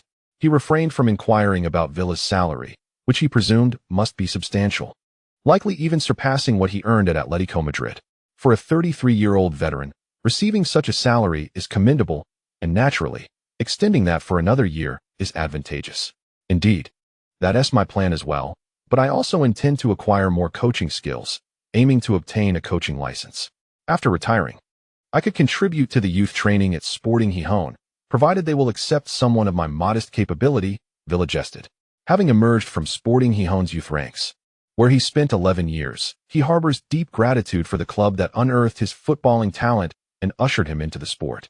He aspires to give back to his former club after his retirement. That sounds excellent. Work hard, and perhaps we might cross paths on the field someday, Lin Quan responded, his eyes lighting up in full support of Villa's decision. Spanish football places greater emphasis on technique and tactics, making it fitting for their players to transition into coaching roles post-retirement, especially for top-tier players like Villa. Among the renowned coaches in the football world today, most have roots as professional players. Even Mourinho once played, albeit without notable distinction or achievement. As they continued their conversation, Lampard arrived, prompting Lin Quan to exchange pleasantries with him. The two had been teammates for a year last season. Although Lampard did not play extensively, his performances when on the pitch were nothing short of remarkable, particularly his long-range shooting ability, which Lin Quan lauded. Conversely, after a year alongside Lin Quan, Lampard was notably impressed by Lin's capabilities. In his extensive career, he had seldom encountered players with such exceptional talent. When he was at Chelsea, encountering Manchester City led by Lin Quan felt akin to stumbling upon a stone in a latrine, both foul and unyielding, utterly insurmountable. At that time, like many Chelsea players, he harbored a deep-seated resentment towards Lin Quan. However, after being loaned to Manchester City and becoming Lin Quan's teammate, Lampard could only exclaim, "What a revelation!" With such a formidable ally, victory seemed to come with remarkable ease. Last season, he secured his second UEFA Champions League trophy, achieved in the twilight of his career. This left Lampard reflecting wistfully on how much simpler Chelsea's journey to the title might have been had they discovered Lin Quan years earlier. After reminiscing with Lampard and Villa, Lin Quan intended to take his leave. However, the two informed him of a match scheduled for the following day and inquired whether he would care to stay and witness it. Having arrived, Lin Quan was naturally eager to witness firsthand the rumored caliber of Major League Soccer. Thus, he graciously accepted their invitation. It must be said that New York City indeed bears a striking resemblance to Manchester City. Their kits seem to have been cast from the same mold, identical in color, and one might easily mistake them for Manchester City were it not for a closer inspection. Given that the owners of both clubs are Mansour, such stylistic similarities are perhaps understandable. Villa mentioned that there is also a Melbourne City club in the A-League under the City Group. It would be intriguing to know if their kit colors align as well. Lin Quan initially intended to enjoy the match quietly, but alas, his prominence made that impossible. Shortly after taking his seat in the stands, he was recognized by surrounding fans. Upon recognizing him, nearby supporters rushed over for photographs, handshakes, and autographs. Consequently, the commotion in the stands quickly captured the attention of the camera crews on site. At the moment the cameras turned to Lin Quan, a wave of astonished gasps rippled through the crowd. "It's Lin. Oh my goodness, it truly is him. Lin? Where is he?" Compared to the yet-to-begin match, the fans' attention was entirely diverted to Lin Quan. As the foremost figure in contemporary football, his presence overshadowed that of all the players on the pitch combined. His attendance at the New York City game was a delightful surprise for the fans, who rose to their feet in applause, synchronously chanting Lin Quan's name. Lin Quan felt compelled to stand and acknowledge the fervent welcome with a wave, perhaps due to the arrival of an old friend. Villa performed with remarkable vigor during the match. Shortly after the game commenced, he received a pass from a teammate and scored. In the second half, after the opposing team equalized, Villa stepped up once more, netting another goal and leading New York City to a 2-1 victory, successfully defending their home ground. When Villa scored, Lin Quan joined the throngs of ordinary fans, enthusiastically cheering and calling out Villa's name, showering him with applause. The photographer on site skillfully captured this moment, publicly displaying it on the grand screen above the stadium. Upon witnessing Lin Quan fervently cheering for him, Villa could not help but smile, offering a thumbs up in Lin Quan's direction, seemingly responding from afar. After departing from New York City, Lin Quan ventured to Florida, where he encountered another football luminary, Beckham. "Lin, I am planning to establish a football club to join Major League Soccer. Would you be interested in joining?" Beckham had extended an invitation to Lin Quan the previous year, but at that time, matters regarding the team's name and location had not been fully resolved, resulting in no fruitful discussions. Now that these issues had been addressed, Beckham reached out to Lin Quan once more. The prospect of Beckham's invitation intrigued Lin Quan. Establishing a club is not particularly lucrative, especially when compared to the returns from investing in internet enterprises. However, Beckham's club had accomplished a remarkable feat by securing Messi's signature. Indeed, the club Beckham was preparing to establish was named Inter Miami. The thought of investing in Inter Miami and becoming the owner of a club that would soon feature Messi as a player, essentially an employee, was thrilling to contemplate. "Mr. Beckham, what do you need me to do?" As far as Lin Kuan knew, Beckham was not lacking in funds and had already found partners for this venture. Furthermore, establishing a Major League Soccer club does not require a substantial investment. For instance, last year, New York City FC was established for a mere $100 million. Following New York City's example, Inter Miami would likely cost just over $100 million at most. Given Beckham and his partner's financial resources, monetary concerns should not pose a problem. Lin Kuan was curious about why Beckham was so persistent in inviting him to join. "You don't think that having your name attached to our club would save us a significant amount in advertising costs?" Beckham replied with a smile, acknowledging that he was indeed attracted to Lin Kuan's immense influence in the football world. A player who has won 2 Premier League titles, 2 Champions League titles, a World Cup, a Confederations Cup, and has been awarded the Bundesliga Golden Boot, 2 Premier League Golden Boots, and 2 European Golden Boots. His impact is unparalleled. Although Beckham himself is quite famous, his influence has waned since retirement. Compared to 5 years ago, his recognition has diminished significantly. This trend will likely continue, as younger fans may not have witnessed the exploits of these retired icons. In contrast, Lin Kuan is still in his prime, with at least a decade of peak performance ahead of him. As time passes, his stature and influence in the football realm will only grow. Thus, by inviting him to join, Miami International need not worry about obscurity in the coming decades. After all, whenever mentioned, people would inevitably think, "Oh, that SXXX team. Isn't at Lin Kuan's team?" As Lin Kuan's influence burgeons, anything associated with him is bound to attract substantial attention. Having traversed this phase himself, Beckham understands this principle more acutely than most. This understanding is precisely why he is so insistent on inviting Lin Kuan to join. Beckham's terms are exceedingly generous. Lin Kuan merely needs to invest a symbolic $1 to $2 million to acquire a 20% stake in the new team. Who could possibly refuse such an enticing proposition? Consequently, Lin Kuan joyfully reached an agreement with Beckham, becoming one of the co-owners of the new team. Chapter 62. Lin Kuan takes action. Signing his former teammate Xavi. The demographic composition in Miami is relatively intricate, with a confluence of Mexicans, Cubans, and immigrants from various European nations. This diverse gathering not only enriches the local culture, but also enhances the culinary landscape. Following the successful negotiations with Beckham as the host, Beckham treated Lin Kuan to a lavish banquet at an upscale restaurant. In the spirit of hospitality, Lin Kuan felt a twinge of guilt for accepting Beckham's generosity, pondering whether to contribute more financially. "Mr. Beckham, would it be improper for me to not offer additional funds to ensure you have a smooth explanation to the other investors?" "Not at all. I will handle the explanations to my partners, and they will undoubtedly support your joining." Despite Beckham's repeated reassurances, Lin Kuan remained resolute about investing. Ultimately, Beckham, with a hint of resignation, acquiesced, permitting Lin Kuan to invest $25 million. This amount was precisely adequate for the team to purchase a franchise slot in Major League Soccer. Back in 2007, when Beckham joined the LA Galaxy in Major League Soccer, he struck an agreement with the league to secure a franchise expansion slot valued at $25 million. Certainly, the market value far exceeds this figure. This price was a result of Beckham's 5 years of service in the league. According to the original plan devised by Beckham and his associates, the newly established club was to have initial capital of $100 million, with the franchise purchase added, bringing the total cost to $125 million. With Lin Kuan's additional investment of $25 million, and provided that the other partners do not withdraw their investments, the total registered capital escalated to $150 million. Hence, in accordance with the investment ratios and prior promises regarding Lin Kuan's equity stake, after Lin Kuan's capital increase, his shares rose to 35%, aligning closely with Beckham's ownership, thereby making him the largest shareholder of Miami International. However, the return on investment in football is generally not something to be anticipated. Whether it is Beckham or the investment partners he has attracted, their involvement stems purely from a passion for the sport rather than a genuine expectation of financial gain.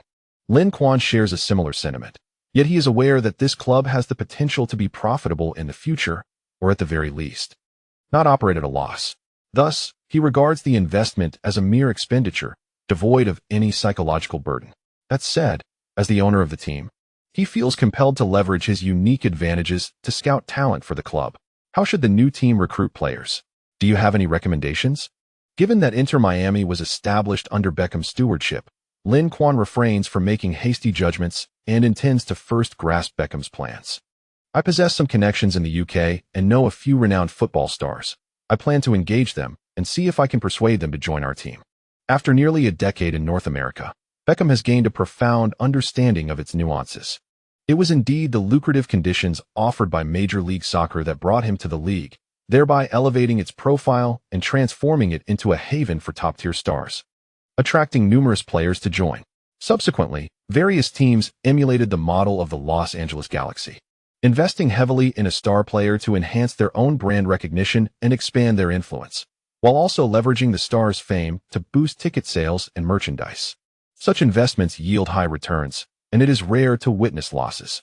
Moreover, unlike the top 5 leagues where relegation exists, Major League Soccer does not impose a relegation system, alleviating concerns about investments being squandered due to a team's descent. Coupled with stringent salary cap regulations, while profits may not be substantial, losses are equally unlikely. Of course, the existence of a salary cap does present challenges in recruitment. According to Major League Soccer's stipulations, in 2015, each team's salary cap was set at $3.5 million. It is crucial to note that this cap applies to the total salaries of all players combined, not to an individual player's salary. Considering a team may consist of up to 20 or 30 players, the average annual salary for a player falls below $150,000, nearly rivaling Lin Quan's daily earnings. Nevertheless, to attract international stars, the league does permit teams to utilize certain exemptions. Under Major League Soccer's regulations, each team is allowed 3 special slots annually. Players benefiting from these slots are not bound by the salary cap, and their earnings do not count towards the team's total salary cap. Furthermore, unlike European leagues, players in Major League Soccer can be traded freely without needing their consent, akin to the practices in the NBA. In contrast, in Europe, if a club wishes to sell a player and the player declines the transfer, the club is unable to proceed with the sale. As exemplified by Sneijder's situation at Real Madrid, where he was unable to depart due to his unwillingness to leave. Ultimately, he was even barred from entering the locker room. Coupled with Inter Milan's relentless persuasion, he was reluctantly swayed to depart. However, such transactions are inconceivable in the NBA and Major League Soccer, MLS. 2 years ago, Henry's teammate Cooper was traded right in front of him, prompting Henry to exclaim in disbelief and subsequently criticize the MLS's policies vehemently, deeming them disrespectful to players. How can one treat individuals as mere commodities to be traded at will? Where is the fundamental human dignity in that? Henry asserted that unless the MLS reforms its salary cap system, drafts, and trades, it will inevitably struggle to ascend. After all, most of the world's football stars hail from South America and Europe, where individuals are not accustomed to the submissive attitude of Americans who regard themselves as mere merchandise to be exploited, especially for elite athletes. They will not tolerate such practices from the MLS. If they were to be traded in such a manner, the league's reputation would be irreparably tarnished, making it impossible to attract international stars in the future. In summary, the primary factor limiting the competitive level of the MLS is the salary structure. Should the salary cap be abolished or relaxed, the league would undoubtedly be able to attract a significantly greater number of stars. Moreover, it is not just the stars. Due to the excessively low average wages, the technical proficiency of most players within the teams remains subpar. Even if promising domestic players emerge, they are likely to seek opportunities in Europe, where the average salaries are considerably higher. For instance, when Lin Quan played for the mid-tier Bundesliga team Werder Bremen in 2012, the average salary within the squad exceeded €1 million, a figure more than 10 times that of MLS teams. Given such a stark disparity in pay, any player with a modicum of talent would likely opt to leave if they could not secure one of those 3 special slots. Beckham mentioned several names, and Lin Quan, currently active in the Premier League, was familiar with the names on his list. Most of them are stars playing in the Premier League, many of whom are past their prime. Such players, unable to secure lucrative contracts in the top 5 leagues, are likely to seek fortune abroad. These individuals possess decent renown, can invigorate the market, and their abilities are adequate for the MLS. Furthermore, since they are mostly free agents, teams can acquire them without incurring transfer fees, thus significantly reducing expenses. However, after hearing Beckham's list of candidates, Lin Quan frowned. To be candid, he found these individuals somewhat beneath his standards. Their notoriety seemed rather insubstantial. The British media industry is highly developed and adept at leveraging public opinion to create stars. A slightly exceptional player can easily be elevated to the status of a major star in their narratives. Average players may be hailed as ordinary stars, while ordinary stars can be glorified into big-name figures, and big-name players can be celebrated as top-tier stars. However, once these players leave British soil, stripped of the support from Fleet Street media, they swiftly revert to their true selves. Few British players who have departed the Premier League for overseas leagues have managed to make a significant mark. Even individuals of the caliber of Beckham and Michael Owen have failed to surpass their own peaks. This reality is reflected in the recent performances of the Three Lions.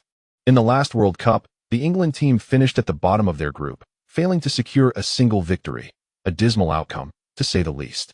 Consequently, Lin Quan harbors a certain disdain for players from that side of the pond. Moreover, the candidate he has in mind, in terms of skill, experience, and influence, undoubtedly eclipses those on Beckham's list.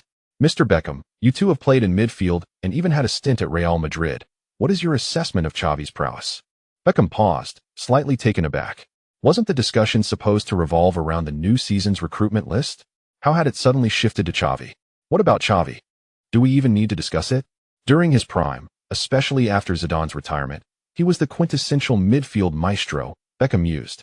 Not to mention, Xavi is a holder of 28 prestigious trophies, including 2 World Cups, 2 European Championships, a Confederations Cup, 3 Champions League titles, and 7 La Liga championships.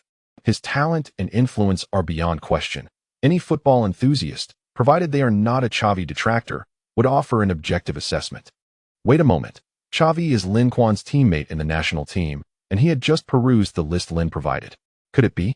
Are you suggesting we persuade Xavi to join us?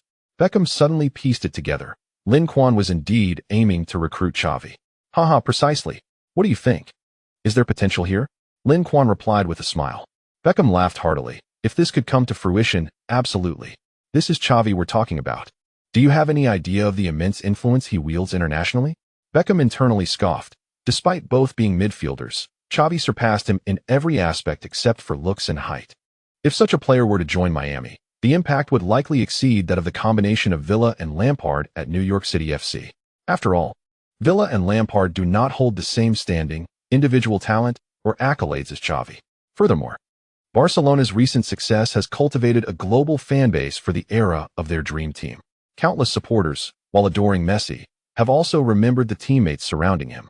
A midfield maestro like Xavi, Messi's premier ally, remains a prominent figure in the spotlight. Even now, with age and a decline in performance, his arrival in Major League Soccer would be akin to a fish thriving in an abundant pond. In comparison to the current international stars in MLS, should Xavi arrive, he would undoubtedly be the brightest star in the village, drawing all attention towards him. This would be immensely beneficial for making a resounding debut for Inter Miami. Lin Quan nodded. Having been a fan in his previous life, how could he not recognize the magnitude of Xavi's influence? In light of this, I shall give Xavi a call to gauge his stance, Lin Quan declared with determination as he promptly retrieved his mobile device and dialed Xavi's number. At that moment, Xavi was engaged in negotiations with representatives from Al Sadd Club regarding a potential transfer in the Qatar League. Mr. Xavi, should you choose to join our club, we are prepared to offer this sum. The negotiation representative from Al Sadd raised a finger, signifying a sum of 10 million euros. In his final year at Barcelona, Xavi earned a salary of 7.5 million euros, ranking 5th within the club, trailing behind Messi, Neymar, Iniesta, and Suarez. This was partly due to the fact that he had signed his contract earlier, while the aforementioned players had renegotiated their contracts in recent years, resulting in increased salaries. If Xavi were to express a desire to renew his contract, Barcelona would undoubtedly consider a raise for him. However, Xavi was acutely aware of his declining form and was reluctant to remain at Barcelona as a burden. Should he depart, Barcelona could allocate those funds towards nurturing a cadre of exceptional youth players. Over the past 2 decades, Barcelona's youth academy has yielded remarkable results. producing a plethora of elite stars, including himself, Iniesta, Busquets, Pique, Fabregas, and others, all hailing from La Masia. Beyond them, La Masia has also birthed superstars like Messi and Lin Quan, creating an illusion for both Xavi and the Barcelona hierarchy that such talent could be mass-produced. Moreover, the emergence of numerous stars has granted La Masia a global reputation, attracting a multitude of promising talents from around the world in recent years. Given Barcelona's emphasis on youth development, coupled with La Masia's scientific training methodologies, it is conceivable that players of similar caliber to Lin Quan and Messi could emerge from their ranks. This was Xavi's simple contemplation. He was not yet inclined to retire, as he wished to play for a few more years while also securing a modest pension. However, this financial support could not come from Barcelona itself. Thus, he had no choice but to seek lucrative opportunities in lower-tier leagues. His decision to consider the Qatar League stemmed from the Qataris' significant investment in football in preparation for the 2022 World Cup.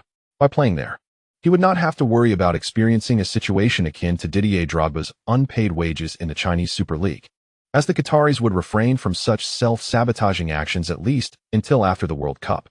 Furthermore, the proximity of the Middle East to Europe, along with Qatar's highly developed aviation sector, would facilitate his return to Spain at any time. Weighing these factors, Xavi resolutely decided to sign with Al Sadd Club.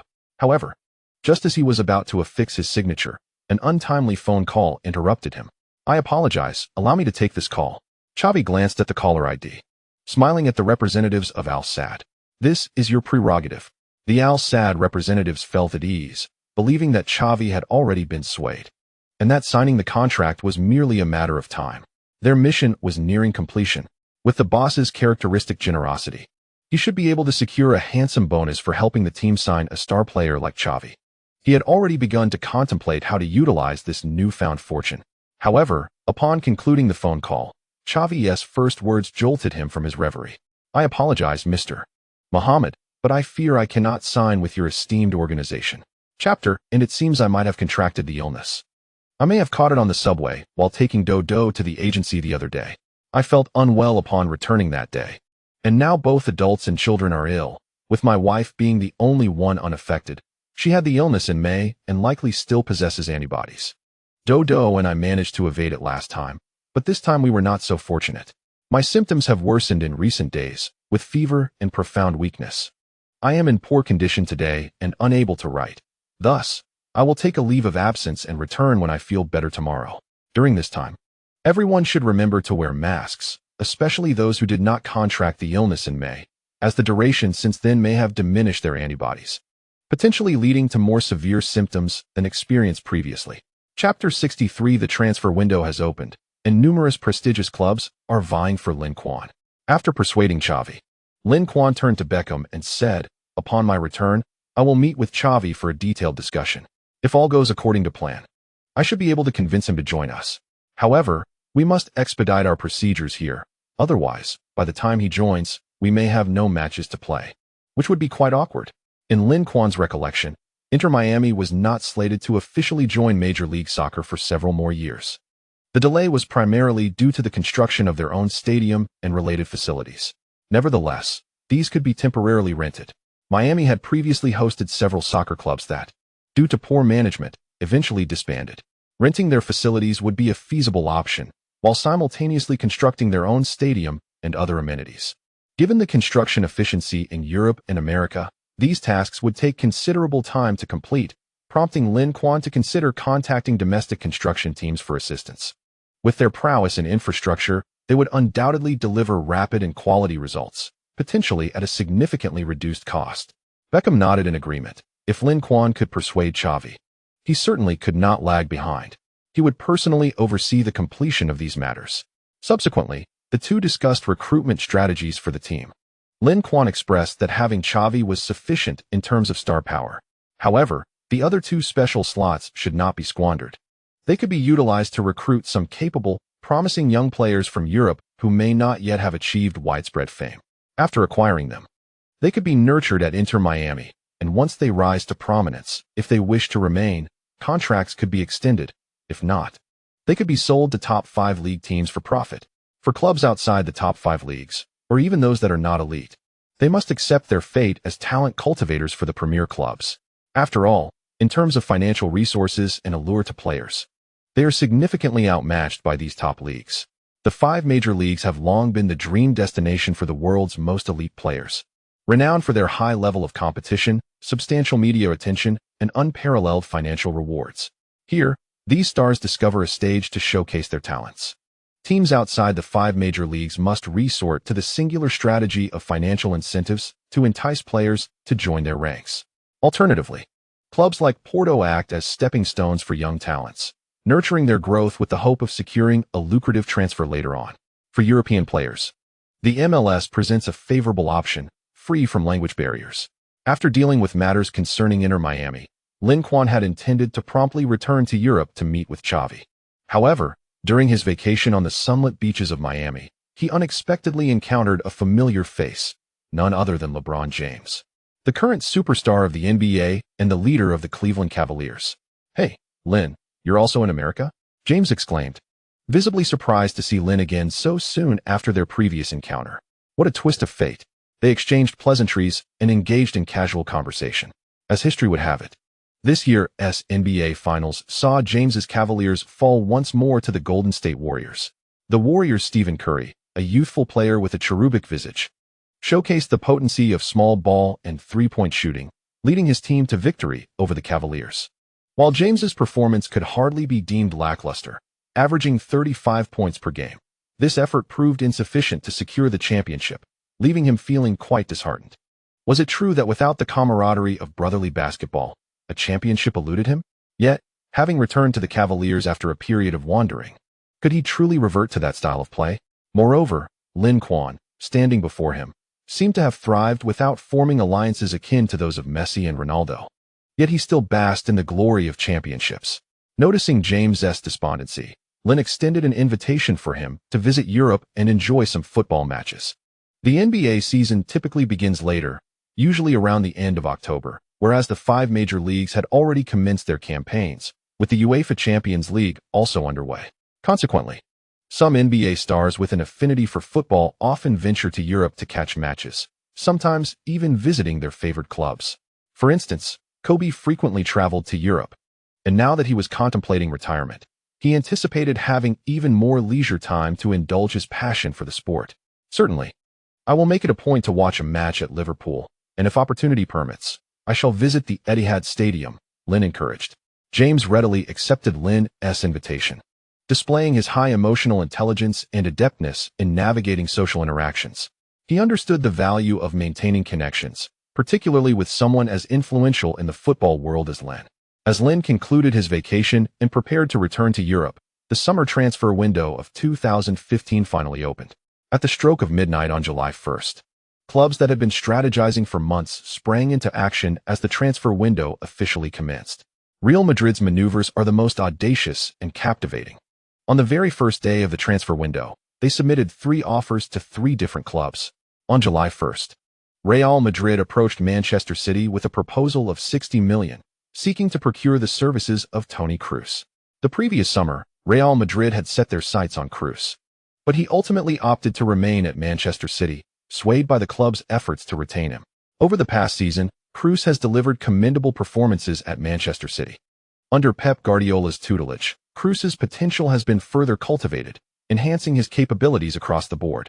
Alongside Kevin De Bruyne, they form an indomitable midfield partnership, serving as the driving force behind Manchester City's offense, supplying countless opportunities to their strikers.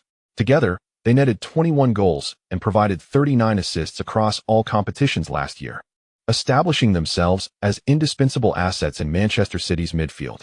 It is precisely due to the formidable prowess demonstrated by Kroos that Real Madrid remains undeterred this year, raising both their offer and Kroos's prospective remuneration in hopes of enticing him to join their ranks.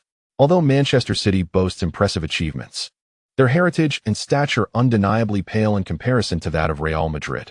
Should Kroos make the transition to the illustrious club, he would don the prestigious white jersey, becoming a part of the next generation of the Galacticos. Many players within the football realm have long harbored dreams of serving Real Madrid, having been fans from a young age. The Manchester City club swiftly responded, rejecting Real Madrid's offer and declaring Kroos as non-transferable. However, there are numerous instances in football where players previously deemed non-transferable have been sold for exorbitant fees, rendering this declaration somewhat hollow, especially given that the transfer period has only just commenced and Real Madrid may not relinquish their pursuit easily. In addition to their continued interest in Cruz, Real Madrid also submitted a bid of $20 million for Manchester United's goalkeeper, David De Gea. Following the departure of Iker Casillas, Real Madrid is in dire need of a capable and promising goalkeeper. De Gea, a Spaniard, has demonstrated his prowess both in league matches and international competitions. Real Madrid holds high hopes for De Gea's potential. At only 25 years of age, he has already established himself as one of the top goalkeepers in the world. If they successfully acquire him, it could safeguard their goal for at least 7 to 8 worry-free years. However, Real Madrid's offer is indeed rather ludicrous. Bayern Munich invested $30 million to secure Manuel Neuer from Schalke 04 4 years ago. Not to mention, 14 years ago, Juventus spent $54 million to bring Gianluigi Buffon on board, an astronomical sum from over a decade ago. This underscores the rarity and value of a quality goalkeeper. Real Madrid's proposal appears to lack sincerity, professing their admiration for De Gea while presenting a paltry $20 million offer, conveying an impression of insincerity. This has left Manchester United feeling humiliated. Why, when both clubs submit offers, does Manchester City receive a valuation of $60 million for their player, while our player is only valued at $20 million?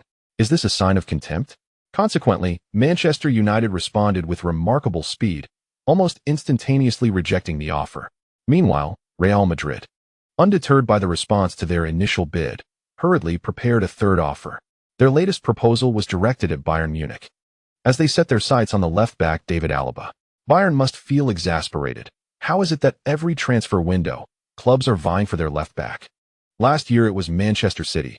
This year it's Real Madrid. Will it be Barcelona's turn next year? Real Madrid finds themselves in a predicament as their left-back, Fabio Cointreau, has departed, leaving them with less than ideal options. Marcelo is well known, yet he is more offensive than defensive, often pushing forward without returning in time to secure the flank. On the other hand, Nacho, though diligent, is utterly clueless about providing assists, representing the opposite extreme of Marcelo. Real Madrid desperately wishes to acquire a well-rounded left-back, one who can both support the attack and effectively defend. Regrettably, finding a quality fullback is no easier than locating an exceptional winger. Such players are rare gems, with few competent fullbacks in the entire football world. If they cannot find anyone suitable, they may have to reluctantly return Gareth Bale to his former role, though it seems implausible for a player valued at $100 million to engage in such laborious tasks. Thus, this notion remains merely a fleeting thought, as the necessity to acquire a player remains paramount. Upon thorough exploration within the realm of Real Madrid, it becomes evident that quality left-backs are indeed scarce. The only player who meets their criteria and has proven himself at the highest levels seems to be Alaba. To demonstrate their sincerity, Real Madrid has made a fair offer of $40 million, and should Bayern find this insufficient, further negotiations are possible. Bayern's response, however, was succinct: go away. Despite the sum of Real Madrid's 3 bids totaling $120 million, which appears substantial, everyone knows these amounts are merely appetizers before the main course, hardly worthy of mention. This summer, the most captivating figures are not Toni Kroos, David De Gea, or Alaba, but rather Manchester City's star player, Lincoln, Real Madrid's marquee player, Cristiano Ronaldo, and Barcelona's emerging talent, Neymar. Moreover, all 3 transfers involve Lincoln. It seems this transfer window will be exceptionally lively. Indeed, it is reported that 3 clubs are vying for Lincoln. Oh, which 3? Who else but Paris Saint-Germain, Real Madrid, and Barcelona? The news is somewhat outdated, as it is rumored that Juventus also wishes to join the fray. However, let us not consider the old lady. Despite being a top-tier club, Juventus pales in comparison to Real Madrid, Barcelona, and Bayern Munich in terms of financial power. Where would they find the funds to compete for Lincoln? Indeed, the valuation of Lin Huang is conservatively estimated to be around €2.5 billion. It would be quite a challenge for the old lady to muster even €100 million, wouldn't it? In light of the latest revelations, numerous fans harbor a skeptical attitude, doubting Juventus' ability to compete with financially robust entities such as Real Madrid, Barcelona, and Paris Saint-Germain. The decline of Serie A over recent years is evident to all. Although Juventus reigns supreme in the Italian league, their presence on the European stage has been marked by a lack of competitiveness. They were eliminated in the group stage 2 years ago and suffered a sweeping defeat at the hands of Manchester City in the quarterfinals last year, showcasing a stark absence of prowess. Such a league and such a team possess remarkably limited appeal for top-tier stars. The English Premier League and La Liga attract premier talents like Lin Huang, Messi, and Ronaldo primarily due to their substantial financial resources and commendable performances in European competitions, underscoring their competitive nature. For elite players, regardless of the club they join, their personal remuneration is unlikely to be unsatisfactory. However, the honors different teams can confer vary significantly. Only teams of the caliber of Real Madrid, Barcelona, Bayern Munich, and Manchester City are in a position to contend for the Champions League, which is intrinsically linked to whether superstars can secure the Ballon d'Or, thus rendering it an immense allure for them. Interestingly, the current scenario sees these 3, or rather 4 clubs, vying for Lin Huang's signature. Yet Manchester City possesses but one Lin Huang, and it remains uncertain whether he is inclined to depart. Consequently, at most, one of these 4 clubs may succeed. Should others fail, they will promptly pivot to alternative targets. For instance, should Paris Saint-Germain be unable to secure Lin Huang, they might well pursue Ronaldo or Neymar. Juventus may also vie for Ronaldo, while Barcelona, if unsuccessful in acquiring Lin Huang, must swiftly negotiate renewals with Messi and Neymar to prevent them from being poached. How intriguing it is that Lin Huang, with his singular influence, has captivated the entire footballing world. The question now is which club will make the first move. I have often wondered why, despite the transfer window opening, Lin Huang, who had been the subject of much fervor, remains without bids. It appears all were merely testing the waters and awaiting action. Each summer, transfer rumors surrounding Lin Huang abound. Yet, fans are more than willing to sit back and enjoy this soap opera, for a successful transfer involving Lin Huang would undoubtedly send shockwaves through the footballing realm. To be a witness to such a moment is, for fans, a source of immense pride. Amidst this peculiar atmosphere, someone has finally taken the plunge. On July 5th, Juventus made the first move, offering €180 million to Manchester City for Lin Huang. This action sent ripples throughout the footballing community, capturing the attention of nearly everyone involved. Although Juventus' offer was deemed insufficient and its success rate low, their initiative seemed to act as a signal, prompting other eager clubs to spring into action. Real Madrid, Barcelona, and Paris Saint-Germain swiftly followed suit, each submitting bids to Manchester City. Thus commenced a fervent scramble for Lin Huang. Chapter conclusion. Chapter 64. Manchester City is in a state of urgency. The club chairman has personally made a visit. This group of scoundrels is serious? After 4 clubs began to submit offers, Manchester City found themselves in a state of alarm. Faced with the prospect of losing their star player to a flurry of high-profile teams, it is only natural for anxiety to set in. Compounding their distress is the fact that Lin Huang has yet to sign an extension to his contract, leading to palpable unease within the club. There is an instinctive worry that Lin Huang might indeed wish to depart Manchester City this summer. If that were not the case, why would he not extend his contract given the club's generous terms? Although Manchester City's foundation may not rival that of established powerhouses, it is evident that they are an emerging force in football. If they continue their steady progress, ascending to the ranks of elite clubs is merely a matter of time. Prior to Manchester City's triumph in the UEFA Champions League in 2014, many in the football community dismissed them as nothing more than a wealthy upstart. But what of today? Following their consecutive Champions League victories, few in contemporary football continue to regard them as mere nouveau riches. Numerous professionals have begun to analyze Manchester City's success story, with some clubs unconsciously emulating their operational model, clearly intending to replicate their achievements. In this context, the club struggles to comprehend the mindset of its players, particularly top talents like Lin Huang, who appear reluctant to remain with the team. Let us not overthink this. Lin Huang has not outright rejected the idea of renewing his contract. Negotiations are still ongoing, after all. Observing the pervasive gloom among his colleagues, Manchester City's chairman, Fakim, felt compelled to offer reassurance. I have received word that Lin Huang has returned to Europe while he is at home. I shall personally visit him to demonstrate our utmost sincerity.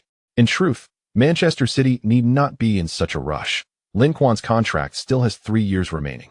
Even if he chooses not to extend, should Manchester City resolutely refuse to release him, His departure would not be possible until 2018. During these 3 years, while Lin Quan remains with the team, they could strive to secure additional honors in both the league and the Champions League, potentially elevating themselves into the elite tier. By that time, Lin Quan might reconsider his stance. Even if Lin Quan ultimately insists on leaving, Manchester City, having established themselves as a top-tier club, could attract other star players based on their past achievements and the allure of being a prestigious club. While it is true that the team would likely experience a decline without Lin Quan, the acquisition of other renowned players would prevent Manchester City from falling into a relegation battle. Nevertheless, they are genuinely reluctant to part ways with Lin Quan. As long as his contract is under 3 years, a sense of insecurity prevails. Presently, Manchester City's tactical framework is built around Lin Quan. And should they fail to secure a long-term commitment from him, a reconfiguration of their strategy would be inevitable. This is not merely a matter of replacing a forward. It necessitates a complete overhaul of the entire team. Just as Barcelona struggles to find a substitute for Messi, Manchester City faces a similar dilemma in their search for Lin Quan's replacement. Upon returning from Xavi's residence, Lin Quan encountered Manchester City's chairman, Fahim, waiting outside his home. "Chairman, what brings you here?" Lin Quan inquired, taken aback by the unexpected visit, which clearly indicated the significance of the matter at hand. I heard you returned from abroad, so I thought I would pay a visit. Is Mr. Pep not at home?" Fahim responded. Lin Quan did not possess a separate residence in Catalonia. Instead, he lived with Guardiola and his wife. His time at home was limited throughout the year, and without being married, there was little need to purchase a house at this time. Once he settled down, moving out would be a consideration for the future. They had gone skiing in Switzerland and would return after some time. "I see. Won't you come in for a moment?" Fahim smiled, and Lin Quan nodded apologetically, retrieving his keys to unlock the door. He invited Fahim inside and offered him a cup of tea. Once inside, Fahim did not immediately articulate his purpose, nor did Lin Quan feel inclined to disrupt the tranquility. However, he had already surmised the reason for Fahim's visit. It was undoubtedly regarding the contract renewal. Upon returning to Europe, Per had thoroughly briefed Lin Quan about Manchester City's urgency to renew his contract. Per's stance on the matter was resolute. One must have principles and cannot sacrifice dignity for money. Renew the contract, absolutely renew it. Manchester City is offering money, and one should never refuse such an opportunity. To be frank, Lin Quan was indeed tempted. The salary being offered was exceptionally high, not only in the context of 2015, but even beyond 2020. However, he was disinclined to sign a long-term contract. He might consider a 3-year deal akin to Ronaldo's. But the 5-year contract presented by Manchester City was not appealing. Ultimately, it was Fahim who succumbed in the battle of patience. He cleared his throat and began, "Lin, I am here primarily for 2 matters. Lin Quan lifted his gaze to signal him to continue. "The first matter concerns the numerous rumors surrounding you this summer in the transfer market. Our club has received several offers regarding your potential transfer. What are your thoughts on this?" Fahim fixed his gaze intently on Lin Quan, attempting to discern any change in his expression. "Is the club planning to sell me this summer?" Lin Quan retorted, refraining from answering directly. "Of course not. You are the cornerstone of our club, an untouchable asset. We would never consider putting you on the market," Fahim asserted firmly, conveying Manchester City's unwavering determination. This statement implicitly indicated that, regardless of circumstances, the club would not entertain the notion of selling, meaning that even if Lin Quan wished to leave, they would not permit it. Lin Quan nodded, comprehending the club's stance. He certainly has no intention of leaving at this moment. After all, Guardiola has only just arrived, and it would feel somewhat unfair to abandon him now. Observing Lin Quan's expression, which showed no significant change, Fahim continued, "The club has received 4 offers thus far, including ones from Barcelona and Real Madrid. But we have declined them all." Lin Quan remained largely indifferent. Manchester City's response was within his expectations. He also wished to avoid being ensnared by these transfer rumors. So the club's decisive rejection was, in fact, a form of assistance to him. "The second matter I wish to discuss today pertains to the renewal of your contract with the club." Noticing Lin Quan's lack of interest in the transfer discussions, Fahim perked up and seized the opportunity, stating, "In light of your remarkable contributions to Manchester City over the past 2 years, during which you have garnered countless accolades, the club has decided to offer you a new contract that significantly enhances your salary and bonus structure to reflect your performance." This was eloquently articulated. presenting a new contract under the guise of a salary increase, yet it conspicuously omitted any mention of the contract's duration. A 5-year contract with improved terms is to be expected, considering the annual rise in living costs, along with the increasing market value and wages of players. Although Manchester City's annual salary is quite substantial, the mere 20% increase compared to the previous contract may not keep pace with the average wage escalation in football over the next 5 years. Of course, if a loyalty bonus were to be considered, that would alter the discussion. However, as long as Lin Quan does not remain at Manchester City for the full 5 years, he would not fully qualify for the loyalty bonus, rendering it more of an enticing promise rather than a tangible benefit. Ultimately, as the time remaining on Lin Quan's next contract diminishes, Manchester City would likely either renew early or transfer him, making it improbable for him to ever receive that substantial loyalty bonus. Thus, the sincerity of Manchester City's offer appears somewhat lacking. Nevertheless, if Lin Quan is inclined to renew, the particulars of the contract are indeed negotiable. Unfortunately, his agent, Pear, lacks the necessary experience. Upon encountering the figures presented by Manchester City, he was overwhelmed and lost his sense of judgment, leading him to be easily deceived. Had he enlisted the expertise of a seasoned agent like Mendes, such a situation would have been far less likely. I am aware of the contract situation and have yet to examine the details thoroughly. Would it be acceptable for me to review the contract closely before responding to the club? It is generally inappropriate for players to negotiate directly with the club. Firstly, they often lack the requisite expertise in such matters, making them susceptible to manipulation. Secondly, negotiations involving contracts and finances inevitably lead to contentious disputes over each party's interests. If an agent represents the player in these discussions, they assume the role of the bad guy. However, should the player engage directly, they risk being perceived as the antagonist by the club. Given that players and club management frequently interact, fostering such a negative impression would undoubtedly complicate future relations. Moreover, should such matters become public, they could severely tarnish the player's reputation. Thus, Lin Quan preferred not to discuss the contract matters with Fahim directly, instead advising him to consult his agent.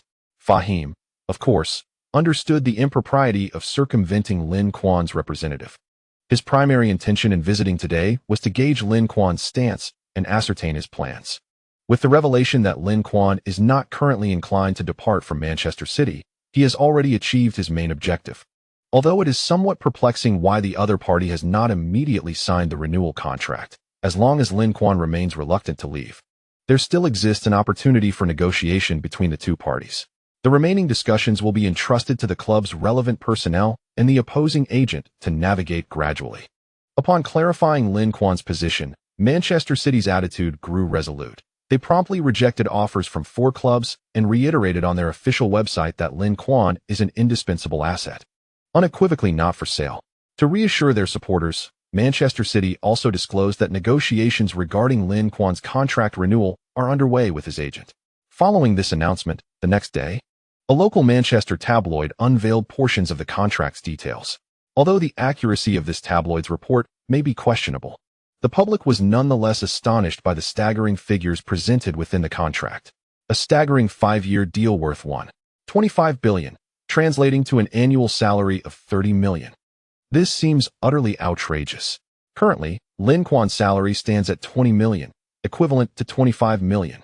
And while the new contract represents a 20% increase, which appears substantial, it is important to note that this new contract is not structured as an escalating salary, but rather a fixed annual compensation. Thus, when viewed holistically, the increase is not particularly significant, averaging less than 4%. Indeed, while the percentage increase is modest, Lin Quan's base salary is already exceptionally high, rendering even a slight increase remarkably impressive. Previously, there were rumors that Barcelona had offered Messi a new contract, leading me to believe that he might usurp the title of the highest salary in football. However, I did not foresee Manchester City's swift response. Should Lin Quan affix his signature to this contract, he would retain his position as the highest-paid player in football history, becoming the first ever to secure an annual salary of $30 million. This is astounding, one individual's salary rivaling that of an entire team. The tabloid only reported on Lin Quan's salary, withholding details regarding the signing bonus offered by Manchester City. Should they disclose that figure, the fans would likely be even more astonished. In light of their club's response, Manchester City supporters collectively exhaled in relief. Initially, many fans felt anxious upon learning that Lin Quan was being pursued by several elite clubs. In recent days, a number of individuals have gathered outside Lin Quan's residence in Manchester, brandishing banners and messages urging him to stay, expressing their heartfelt sentiments in hopes that these would reach him.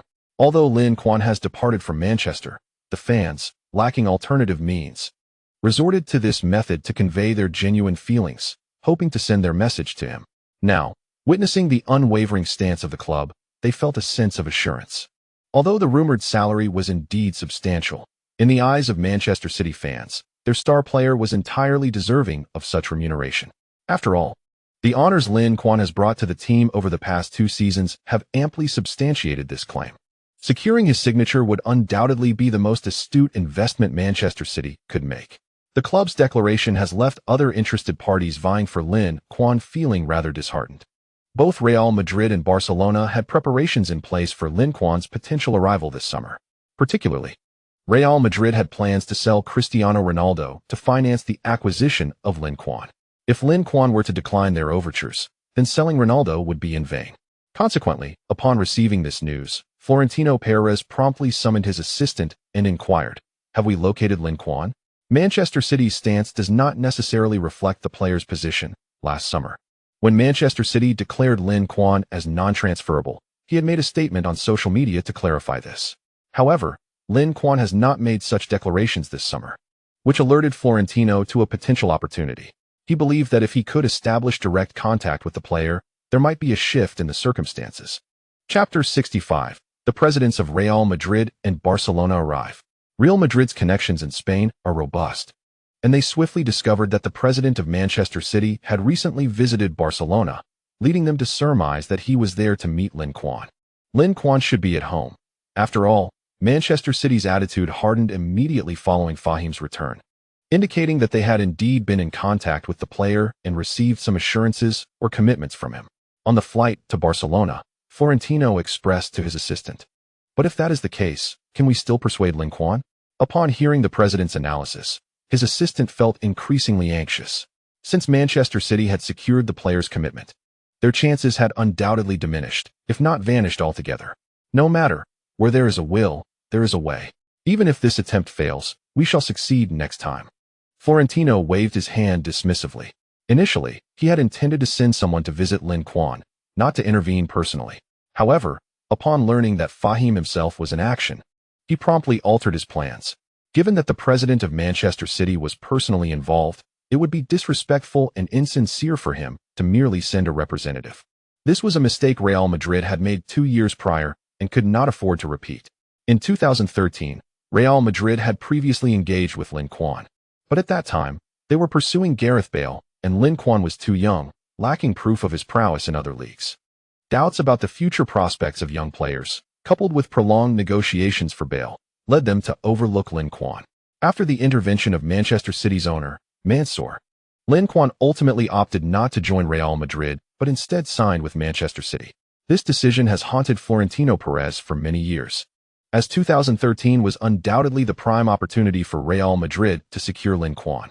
Such a rare chance, once missed, is difficult to reclaim in the future. It was this previous oversight that compelled Florentino to take matters into his own hands, seeking to rectify the lack of respect that Real Madrid had shown at the time. Although both he and Fahim are club presidents, Fahim operates under Mansour, while Florentino is the true helmsman of Real Madrid. Therefore, in terms of hierarchy, Florentino holds a superior position compared to Fahim. Furthermore, his extensive experience and accumulated prestige in the football world far exceed that of Fahim, who is relatively new to the industry. The disparity in their statuses within the football realm is significant. Thus, Florentino's personal involvement is a testament to Real Madrid's utmost sincerity. However, whether this will sway Lin Quan remains uncertain in Florentino's mind. Based on the various intelligence they have gathered, it appears that Lin Quan has no intention of leaving Manchester City, at least not in the coming years. Whether it be Barcelona, Real Madrid, or even Juventus and Paris Saint-Germain, it is highly unlikely he will consider any of these options. Nevertheless, even with the knowledge that he may not succeed in persuading Lin Quan, Florentino still feels compelled to reach out personally. The potential for opportunity can only be discerned after making contact. Even if there is no chance, an apology in person could suffice. After all, he is uncertain of Lin Quan's disposition and whether he still harbors feelings about Real Madrid's prior choice of Gareth Bale. While preoccupied with inviting Lin Quan, Florentino has not overlooked the situation regarding another superstar on his own team. What is the status of Cristiano Ronaldo? Mendes has been visiting several elite clubs in recent days, seemingly in search of a new destination for Ronaldo. Oh, which clubs have they approached? Mendes has been to Bayern, Juventus, Manchester United, and Paris Saint-Germain. These are likely the only plausible options for Ronaldo's next move. After hearing his assistant's report, Florentino nodded slightly. The football world is vast. Yet few clubs can afford a superstar of Ronaldo's caliber. Although, compared to Lin Quan, the soon-to-be 30-year-old Ronaldo is not as sought after, as he is beginning to enter the twilight of his career. Nonetheless, as one of the three great superstars in football, he will not fall into obscurity in the transfer market. After all, this is not 2022.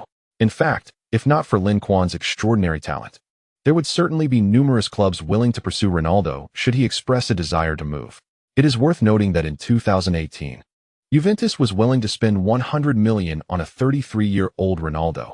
Had he been 3 years younger, the price would undoubtedly have exceeded that figure. If Real Madrid were to consider a purchase, exchanging $100 to $200 million does not seem an insurmountable task. Florentino's ideal scenario would involve selling Ronaldo to finance the acquisition of Lin Quan. The middle ground would be failing to acquire Lin Quan while retaining Ronaldo. The worst-case scenario would involve selling Ronaldo and failing to sign Lin Quan, resulting in a squad devoid of any superstars. Even if Cristiano Ronaldo were to remain, Real Madrid would still find it challenging to envision a Champions League triumph in the near future. Currently, Manchester City exhibits formidable strength, while Barcelona's MSN trio has also surged impressively. Furthermore, with the resurgence of Bayern Munich under the stewardship of Hanks, the footballing landscape has officially entered an era of quadripartite dominance. Although Real Madrid boasts a powerful squad, they lack absolute confidence in overcoming these three adversaries. Thus, in the annual Champions League, as long as these teams do not falter, Real Madrid would need to eliminate at least two of them to secure the coveted title. With a stroke of misfortune, they might even face the daunting challenge of contending against all three in the knockout stages. Achieving victory under such circumstances is indeed a Herculean task. Last year, Ancelotti performed commendably, yet fell just short. Now, with the introduction of the novice Zidane, the likelihood of clinching the title has diminished even further. Consequently, the significance of whether Ronaldo stays or departs is rather negligible, as the prospect of winning remains slim. It may be wiser to recognize his youth and consider a profitable transfer. After reconciling this notion within himself, Florentino closed his eyes, contemplating how to persuade Lin Quan to join Real Madrid upon their forthcoming meeting. Given that even the distant president of Real Madrid is aware of Lin Quan's presence at home, and that he has recently been visited by the president of Manchester City, it is only logical that the nearby Barcelona would be equally informed. Thus, as the esteemed Florentino set off, the newly elected Barcelona president Laporta hurried to pay a visit to Lin Quan. Aware of the negative impressions Lin Quan harbored towards Barcelona due to past events, Laporta sought to appeal to emotions by referencing the La Masia training academy, hoping to strike a chord. This approach yielded some success, as Lin Quan held a favorable view of La Masia, considering it his second home after spending 9 years there. Lin, you may not be aware, but after your rise to fame, La Masia has attracted numerous talents from around the globe who proudly refer to themselves as the Brazilian Lin Quan, the Japanese Lin Quan, the Korean Lin Quan, and so forth, idolizing you and aspiring to achieve greatness in football, dreaming of becoming the next you. Is that truly the case? Lin Quan chuckled, surprised that he had become an idol for so many aspiring players. While many Latin American players fantasize about becoming the next Messi, numerous children from Asia and various European nations now aspire to emulate him. Laporta's remarks were not mere flattery or an attempt to elevate Lin Quan's status. Despite Messi's immense talent and legacy of fans, it is evident that in recent years, Lin Quan has captured the spotlight like no other. 2 Champions League titles, 1 World Cup, 1 Confederations Cup, 1 Ballon d'Or, 2 European Golden Shoes, and the accolade of Europe's best player. Lin Quan has truly been on an award-winning spree over the past 2 years, accumulating an abundance of honors. Even the formidable Messi has been overshadowed by him. The undeniable truth is that in terms of achievements, Lin has surpassed Messi. Both in the Champions League and the World Cup, Messi has fallen short at Lin's feet. Such direct confrontational defeats have undeniably bolstered Lin's popularity. Consequently, new fans naturally revere Lin as a deity, while even seasoned supporters must concede that the past 2 years have unequivocally belonged to Lin, reminiscent of Messi's reign during 2009 to 2012. New fans may not have witnessed Messi's most glorious moments from years gone by, yet they have been present to witness Lin's magnificent rise, thus becoming his devoted admirers. As the ambience reached a crescendo, Laporta seized the opportunity to extend an invitation to Lin. Lin, this weekend, we plan to hold an event at the La Masia training camp, inviting former players who have emerged from the academy to mentor the current trainees. Among those receiving invitations are stars such as Xavi, Iniesta, Busquets, and Messi. Additionally, the revered Johan Cruyff, the father of La Masia, holds you in high esteem and eagerly anticipates meeting you. I wonder if you would be available this weekend to attend? If Laporta had invited Lin to visit Barcelona, he would have undoubtedly declined. However, the invitation to La Masia was a different matter, making it difficult for Lin to refuse. All right, I will certainly attend this weekend, he replied. A significant portion of the individuals Laporta mentioned were his teammates in the national team, with whom he shared a good rapport. Even for their sake, Lin intended to make an appearance, especially with Cruyff personally attending. He felt compelled to go. As he recalled, Cruyff was diagnosed with lung cancer in October of this year and passed away in March of the following year. It was uncertain how advanced the illness was at the time of diagnosis. Now, in early July, Lin thought that perhaps encouraging him to seek a thorough medical examination could assist in his recovery. Laporta's departure caught Lin off guard. He had anticipated that Laporta might broach the subject of inviting him back to Barcelona, yet he refrained from doing so. In a way, it was for the best, as it spared Lin from having to navigate an uncomfortable conversation. After all, if he had to decline at this juncture, it would render his visit to the La Masia training camp somewhat awkward. Feeling quite pleased, Laporta left Lin's residence and encountered an old acquaintance, Florentino, on his way back. The two men recognized each other, and Laporta deliberately instructed his driver to halt the car, intending to engage in pleasantries. Florentino was acutely aware that Laporta's intentions were not genuinely cordial, given the contentious relationship between their two clubs. It would have been considered polite if they merely refrained from physical confrontation. Consequently, Laporta's actions were clearly a calculated display meant to inform Florentino that Barcelona had already reached out to Lin in advance. This is undoubtedly a demonstration aimed at Real Madrid, exerting pressure upon them, as no one aside from the parties involved knows the outcome of Barcelona's negotiations with Lin Quan. Huh, old chap, you have arrived late. A pang struck Florentino's heart. Observing the other party, could it be that he truly arrived too late? Has Barcelona indeed secured Lin Quan? No, it cannot be that simple. This old fellow is likely deceiving himself. Not late at all, for true magnates always make their grand entrance, do they not? Florentino is no naive fool, merely engaging in verbal sparring. Why should he fear that little scoundrel Laporta? Unfazed, Laporta smugly declared, "This time, you are genuinely late. Lin will be returning to us this weekend." After saying this, he fixed his gaze intently on Florentino, eager to witness his reaction. Though Florentino endeavored to maintain a stoic expression, the corner of his eye twitched involuntarily. Could it be that Barcelona has truly secured Lin Quan? This old rascal appears to be telling the truth. Such matters will soon be revealed, and he cannot deceive anyone. So, has he indeed arrived too late? If so, is there even a need to visit Lin Quan? However, having come this far, returning empty-handed would render his efforts futile. Moreover, this old fellow is grinning over there, and leaving now would only serve to inflate his pride further. Is that so? I have heard that Barcelona is heavily indebted. How could they possibly afford to acquire Lin Quan? Could it be that the rumors circulating are true, and you have indeed sold Neymar?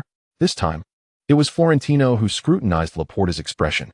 The information received through his connections indicated that Paris Saint-Germain was in contact with a certain Latin American player from Barcelona, offering astronomical wages and the status of a team star to entice him. Few players fit this description, certainly not Messi, as he is the star at Barcelona, and the likelihood of Suarez being involved is slim, given his recent arrival at the club.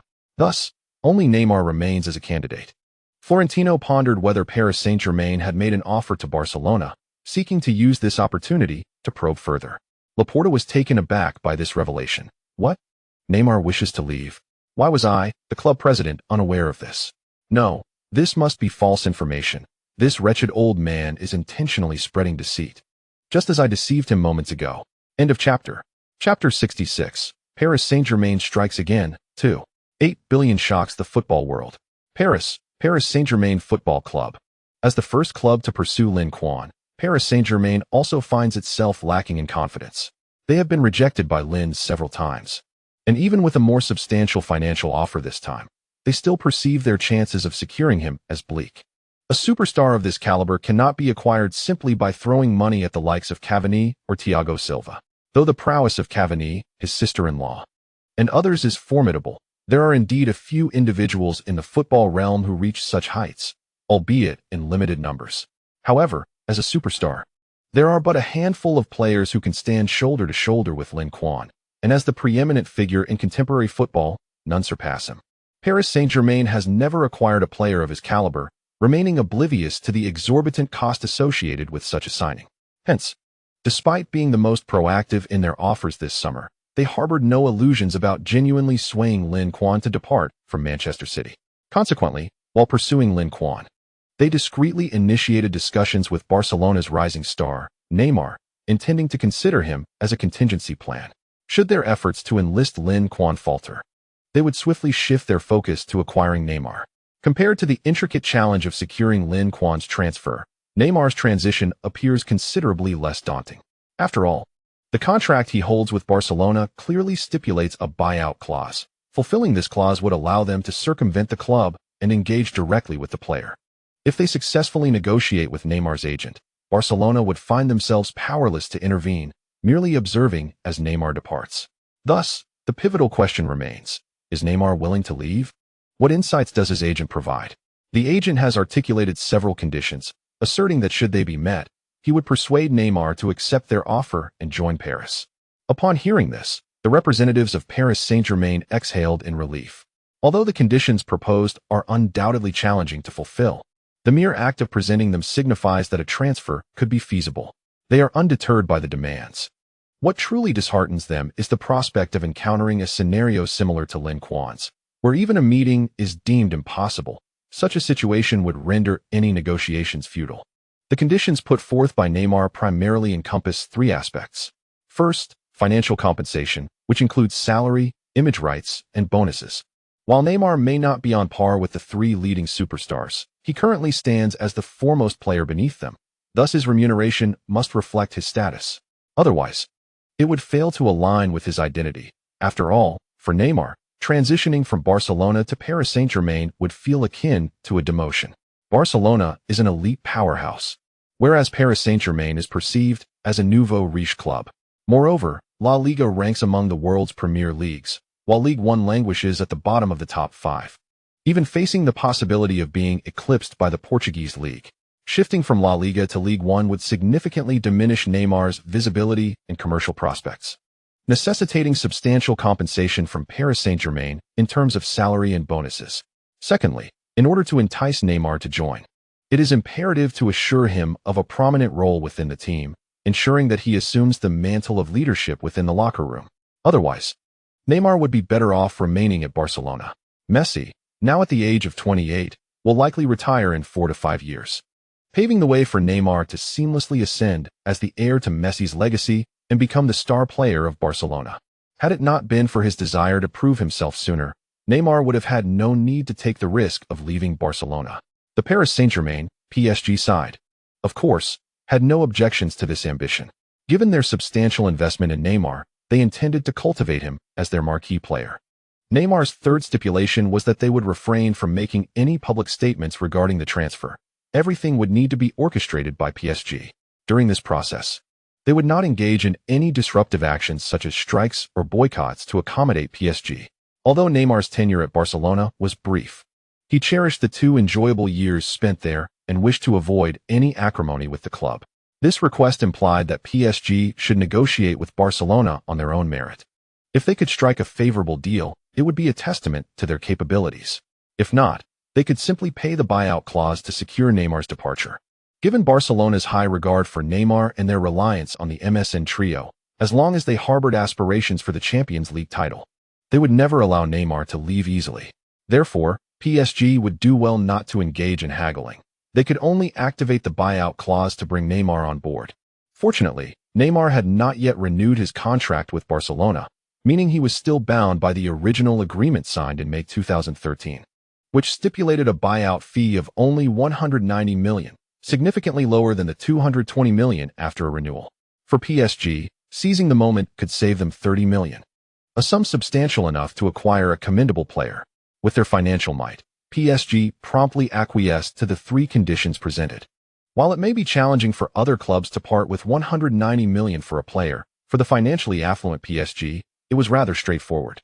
This summer, at least, we would not leave empty-handed. The arrangements regarding Neymar were nearly finalized. All that remained was to submit the buyout fee to Barcelona and present the player at the Parc des Princes. However, prior to this, PSG was not in a rush to act. Clearly, they sought to explore the possibility of acquiring another player, Lin Quan. While it may seem implausible for other clubs to secure two superstars simultaneously, for PSG, it was hardly an issue. They had the financial resources to address any problem that could be solved with money. Yet, acquiring Lin Quan appeared to be a more complicated endeavor than merely having the funds.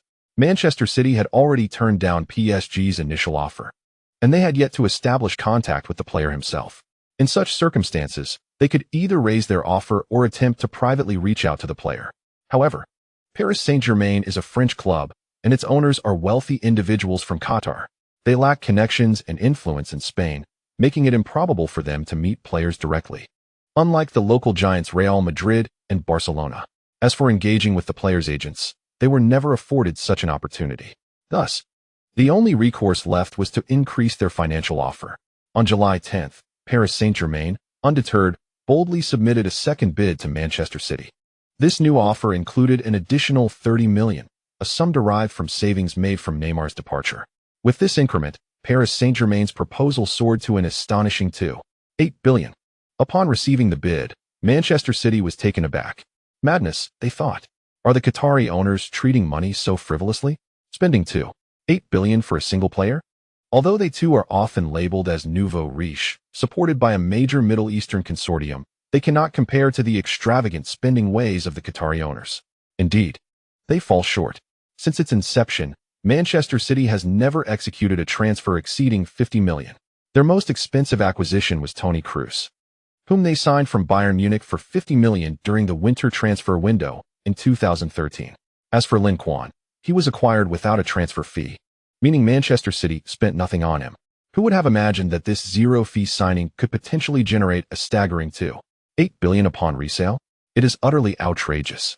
The news of Paris Saint-Germain's increased bids spread rapidly, leaving many astonished upon learning that they were willing to offer $2.8 billion to attract Lin Quan. Should we label Paris Saint-Germain as foolishly wealthy, or should we commend their discerning eye, genuinely believing Lin Quan is worth such an exorbitant sum? This price could likely purchase the majority of teams in the top 5 leagues. Currently, the record transfer fee in football stands at $100 million. If Lin Quan's transfer were to materialize, it would immediately shatter this record. Moreover, once this record is set, it may remain unbroken for the next decade. A transfer fee of $2.8 billion is something no traditional club could possibly afford, save for those backed by Middle Eastern wealth. Indeed, even the elite clubs like Real Madrid, Barcelona, and Bayern Munich might struggle to muster such a sum. Alas, in recent years, Manchester City has inflated player values through their extensive purchases in the transfer market, and now Paris Saint-Germain has escalated the bubble even further. Who can argue otherwise? Player valuations and salaries are rising steeply, while revenue struggles to keep pace with these wage increases. If this trend continues, many mid-sized clubs in football may find themselves unable to keep up.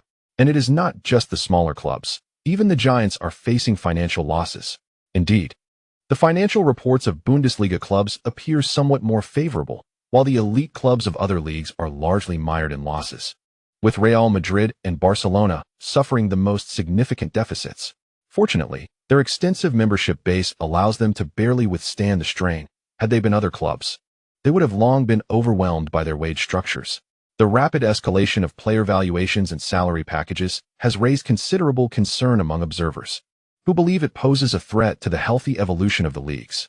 Consequently, many view Paris Saint-Germain's recent offer with skepticism, believing it may not bode well for the sport. Should this transfer materialize, the ceiling for transfer fees in football would no longer be Cristiano Ronaldo's 96 million, but rather Lin Quan's staggering $2.8 billion, with Lin Quan setting a precedent. The football transfer market would officially breach the 100 million threshold, making it virtually impossible to acquire a quality player without spending an exorbitant sum. Thus, apart from PSG supporters, nearly all other fans hope this transaction does not come to fruition. Meanwhile, PSG's fans remain unaware that the club has privately secured Neymar's agreement. Upon learning that the club has raised its offer in pursuit of a genuine superstar, they are filled with excitement. Despite Manchester City and Lin Quan's camp remaining non-committal, many believe no club could feasibly refuse such an offer. PSG has not only proposed an astronomical $2.8 billion transfer fee to Manchester City, but has also prepared a highly attractive contract for Lin Quan. This contract entails a 5-year term with an annual salary of $35 million. In addition to this substantial salary, they have offered a signing bonus of $100 million and a loyalty bonus of $2.5 billion. If Lin Quan indeed joins PSG and fulfills this contract, he would amass a total of $6.25 billion over 5 years, averaging $1.05 billion per year, significantly more than what Manchester City would offer. Of course, should Lin Quan genuinely express interest in joining, PSG would forego the acquisition of Neymar, as they have committed to paying Neymar $30 million. And due to UEFA's financial fair play regulations, they cannot sustain both players. Unbeknownst to Lin Quan are the terms of the contract PSG has prepared for him. Even if he were aware, he would likely harbor no interest. Messi's tenure at PSG was far from ideal, with supporters booing their own players at home, demonstrating a lack of respect. Furthermore, Messi's jeers were not due to poor performance, but rather linked to national team matters. With Messi's experience serving as a cautionary tale, Lin Quan harbors an unfavorable impression of PSG. As the 2023 World Cup approaches, Spain may very well face a resurgent French team on the pitch. Should he find himself at PSG and Spain triumph over France, he could easily become the target of derision. Moreover, Messi only signed a 2-year deal due to his advancing age, allowing him the freedom to depart once the contract expired. In contrast, PSG's 5-year contract for Lin Quan would leave him with 2 years remaining by the time of the World Cup, rendering it impossible for him to exit with the same nonchalance as Messi. Therefore, it is advisable to refrain from plunging into the inferno represented by Paris Saint-Germain from the outset. Additionally, the impression left on Lin Quan by the Qatari consortium behind PSG is far from favorable, in contrast to the more professional approach adopted by the Abu Dhabi consortium, which has made steady and methodical strides in football development. The Qatari consortium appears to be driven by political motives. Their primary aim is to promote the Qatar World Cup scheduled for 7 years hence, leading to a rather impatient approach toward the club's development.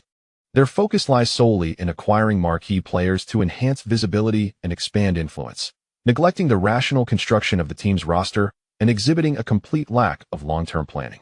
In a future iteration of Paris Saint-Germain, the team boasted a trio of elite attackers, Messi, Neymar, and Mbappe. Yet, they hesitated to invest in fortifying their defense, resulting in a top-heavy squad incapable of withstanding rigorous competitions. Such an unbalanced approach to team building is indicative of amateurish behavior. Do they truly believe that merely amassing stars in the front line would guarantee victory? Are they unaware that football is a collective endeavor? By that time, the Qatari consortium had owned PSG for over a decade. It is implausible that they were oblivious to this fundamental truth. This lack of professionalism can only suggest a lack of seriousness or disregard for the sport. Lin Quan harbored no interest in Paris Saint-Germain. On weekends, he dutifully visited the La Masia training camp, where he encountered several teammates from the national team, including Xavi, who had recently announced his departure from Barcelona. In addition to these companions, he also met Johan Cruyff, the founding figure of the La Masia Academy. Chapter conclusion: Cruyff's approval. This youngster will become the next football king. Upon meeting Lin Quan, Cruyff appeared exceedingly pleased, grasping his hand and engaging in conversation for quite some time. "I have heard Pep Guardiola mention you," he remarked. "He initially intended to groom you as Barcelona's successor for the number 4 position, but regrettably, it did not come to fruition." At this juncture, Cruyff cast a glance at the departed Xavi and could not help but sigh. The number 4 position at Barcelona is no ordinary role. It demands exceptionally high standards from players. They must possess not only formidable individual skills, but also versatility, capable of bridging the gap between the attack and defense. Exhibiting robust offensive capabilities alongside the interception and sweeping skills of a defensive midfielder. During Guardiola's tenure at Barcelona, he donned the number 4 jersey and fulfilled such responsibilities. However, Guardiola's individual prowess is relatively limited, falling short of Cruyff's ideal vision for the position. As for Xavi, while his offensive capabilities met Cruyff's expectations, his defensive skills did not align with Cruyff's aspirations. Consequently, he placed his hopes on the next generation of players. Thus, when Lin Quan donned the number 4 jersey at the La Masia training camp, Cruyff had already begun to take notice of him. Little did he expect that Lin Quan would eventually transition from a defensive midfield role to a forward position, inadvertently becoming one of the most formidable attacking players on the planet. Observing Lin Quan thrive in the attacking front, it seemed unlikely that he would return to the defensive midfield, laboring in obscurity. The La Masia Youth Academy has yet to unveil any exceptionally promising talents, which is why Barcelona's current number 4 player is Ivan Rakitic, acquired from Sevilla.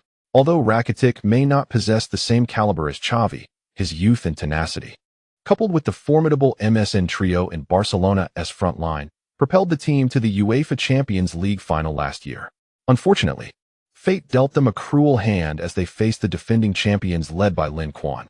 Otherwise, Barcelona might well have clinched the title. Witnessing your outstanding performance in the attack brings me great relief, especially knowing you did not acquiesce to Guardiola's plans. Had you followed through, your remarkable talent might have been squandered. Presently, Lin Quan's prowess on the front line is world-class. Had he adhered to the original intention of playing as a defensive midfielder, he may not have achieved such heights. This, without a doubt, would have been a significant loss for the entire footballing world. Moreover, whether as a defensive midfielder or a forward, these players are all products of the La Masia training program. As long as they succeed, Cruyff takes joy in the accomplishments of his disciples. Observing the rapport between Cruyff and Lin Quan, Laporta's heart swelled with hope.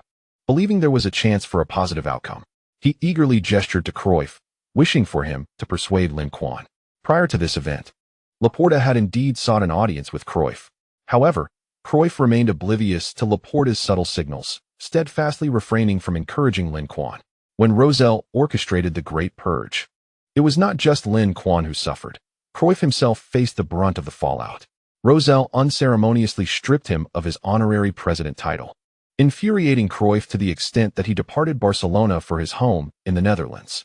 In the ensuing 3 years, Cruyff seldom returned to Barcelona, and his relationship with the club dwindled to an icy silence. Had it not been for Laporta's heartfelt invitation and the news of Lin Quan's attendance, he would have had no inclination to return. Even upon his return, he, like Lin Quan, would only participate in the La Masia events, resolutely avoiding the Barcelona club itself. Thus, regardless of Laporta's insinuations, he could never persuade Lin Quan to rejoin Barcelona. Cruyff's heart was genuinely broken by the club's callousness. With Cruyff's silence, Lin Quan felt a sense of ease. If Cruyff had spoken, it would have posed a considerable challenge for him to decline. After concluding his conversation with Cruyff, Lin Quan seized the opportunity to chat with several teammates from the club. Most attendees were Barcelona players, and their gazes toward Lin Quan were filled with melancholy. Lin, do you think Manchester City will refrain from thwarting us this year? Barcelona has fallen to City for 2 consecutive years, leaving the players on the verge of psychological distress. Surely not, right? The odds of facing them 3 times in a row are rather slim. In the past, only Arsenal seemed to suffer such misfortune, repeatedly facing formidable opponents like Barcelona and Bayern Munich in the knockout stages for several consecutive seasons, earning the notorious reputation of being eliminated by Bayern for 5 years and by Barcelona for 3. To be candid, with Messi in the squad, Barcelona's prowess remains undiminished. Moreover, with the presence of Iniesta and Neymar still in the team, their formidable MSN trio continues to pose a significant threat. Such elite teams are not ones that Manchester City wishes to encounter prematurely. However, as long as they maintain their composure and avoid mishaps, even if they do not meet in the knockout stage, it is quite likely they may cross paths in the final, much like last year. Should they meet, it would be a fine opportunity for revenge against the eliminations suffered in the past 2 years. The players of Barcelona are imbued with a sense of vengeance. The fire of ambition ignites in Messi's eyes, as consecutive defeats to Lin Quan in major tournaments have not only cost him 3 critical titles, but also 2 Ballon d'Or awards. If nothing unexpected occurs, this year's Ballon d'Or will undoubtedly go to Lin Quan. In years devoid of international competitions, League and Champions League performances wield the most influence over the Ballon d'Or selection. Lin Quan's performance over the past year is evident to all, and even Messi must concede to it. The opponent has indeed excelled, leaving him with no words to counter. Were he to possess voting rights, he would unhesitatingly cast his vote for Lin Quan. However, next year will be different. He will not allow his rival to have free rein. Therefore, are you hoping to encounter us in the Champions League? Lin Quan raised an eyebrow. No. I believe it would be best for our 2 teams to avoid each other. Please, Brother Lin. I admit my earlier tone was somewhat loud. While the banter ensued among a few, nearby, Cesc Fabregas sighed, lamenting, you can still think about the Champions League. While my team doesn't even have a head coach at the moment. Following the dismissal of Mourinho, Chelsea's reputation within the coaching circles has plummeted. Over the past few years, they have dismissed an alarming number of coaches, leading many to question whether accepting an invitation to manage Chelsea would result in becoming part of the unfortunate ranks of those dismissed. In fact, it is almost a certainty that they would face the same fate, with the only uncertainty being how long it would take. Frankly, Mourinho's record at Chelsea was far from poor, yet he was still ruthlessly let go by Abramovich. The external world remains perplexed about what kind of coach Abramovich truly desires and what expectations he has for the team's performance. In the current, thriving era of Manchester City, whether it be the Premier League title or the Champions League trophy, it appears rather unrealistic for Chelsea to achieve such feats given their present capabilities. Thus, if they were to accept Chelsea's invitation, they would inevitably fall short of Abramovich's expectations, forced to bear the blame and depart. Given these circumstances, it may be more prudent to refrain from pursuing the opportunity, as each coaching failure significantly tarnishes their reputation. This summer, Chelsea initially reached out to the unemployed Klopp. However, Klopp graciously declined Chelsea's invitation and promptly signed with Liverpool. After facing rejection, they then turned to the esteemed Italian coach, Conte. Conte declined Chelsea's invitation, citing his contract with the Italian national team as his reason. Consequently, Chelsea was left with no choice but to reconsider their options. They extended an invitation to Ancelotti, who had recently been dismissed by Real Madrid, in hopes of enticing him back to Stamford Bridge. Ancelotti, however, was a man of principle and refused to return to Chelsea, unwilling to endure further humiliation from Abramovich. In a state of desperation, Chelsea reached out to several candidates, including Ranieri, Hiddink, and Scolari. Having been burned once before, Ranieri was not inclined to make the same mistake again, despite initial hesitations regarding an offer from Leicester City. He ultimately accepted the position and became their manager for the upcoming season. Hiddink, citing his advancing age and impending retirement, also turned down Chelsea's overture. Thus, the only remaining option was the former Brazil national team coach, Scolari. At this juncture, several clubs were vying for Scolari's services. In addition to Chelsea, another club, Guangzhou Evergrande, had made a lucrative offer. As for Fabregas, all one could offer was sympathy and comfort. With such a challenging owner, what could one do? Abramovich had many admirable qualities and a genuine affection for Chelsea, but his patience was notably lacking, particularly when it came to dismissing managers. Cruyff's health had evidently deteriorated. During a public appearance, he delivered a speech and appeared pale, coughing incessantly. This raised concerns for Lin Quan, who realized that the legendary figure's health was indeed at risk. Seizing the opportunity, he spoke with young Cruyff, who had accompanied his father to the event, urging him to ensure that the elder Cruyff underwent a comprehensive medical examination. Taking Lin Quan's words seriously, young Cruyff promised to take his father to a major hospital in Barcelona for an assessment as soon as the event concluded. The examination revealed concerning results. The hospital diagnosed Cruyff with lung cancer. However, due to the timely intervention, the condition was still in its early stages and could be treated with proactive surgical measures. Given Cruyff's stature and influence in Barcelona, the club would undoubtedly arrange for the finest specialists to oversee his treatment and surgery. Nevertheless, Cruyff had a history of heart disease and had previously undergone heart bypass surgery, complicating the treatment process significantly. Generally, patients with heart conditions are not ideal candidates for surgery. However, if his lung cancer went untreated, The chances of metastasis and recurrence would be substantial, making it a dire situation if left unresolved.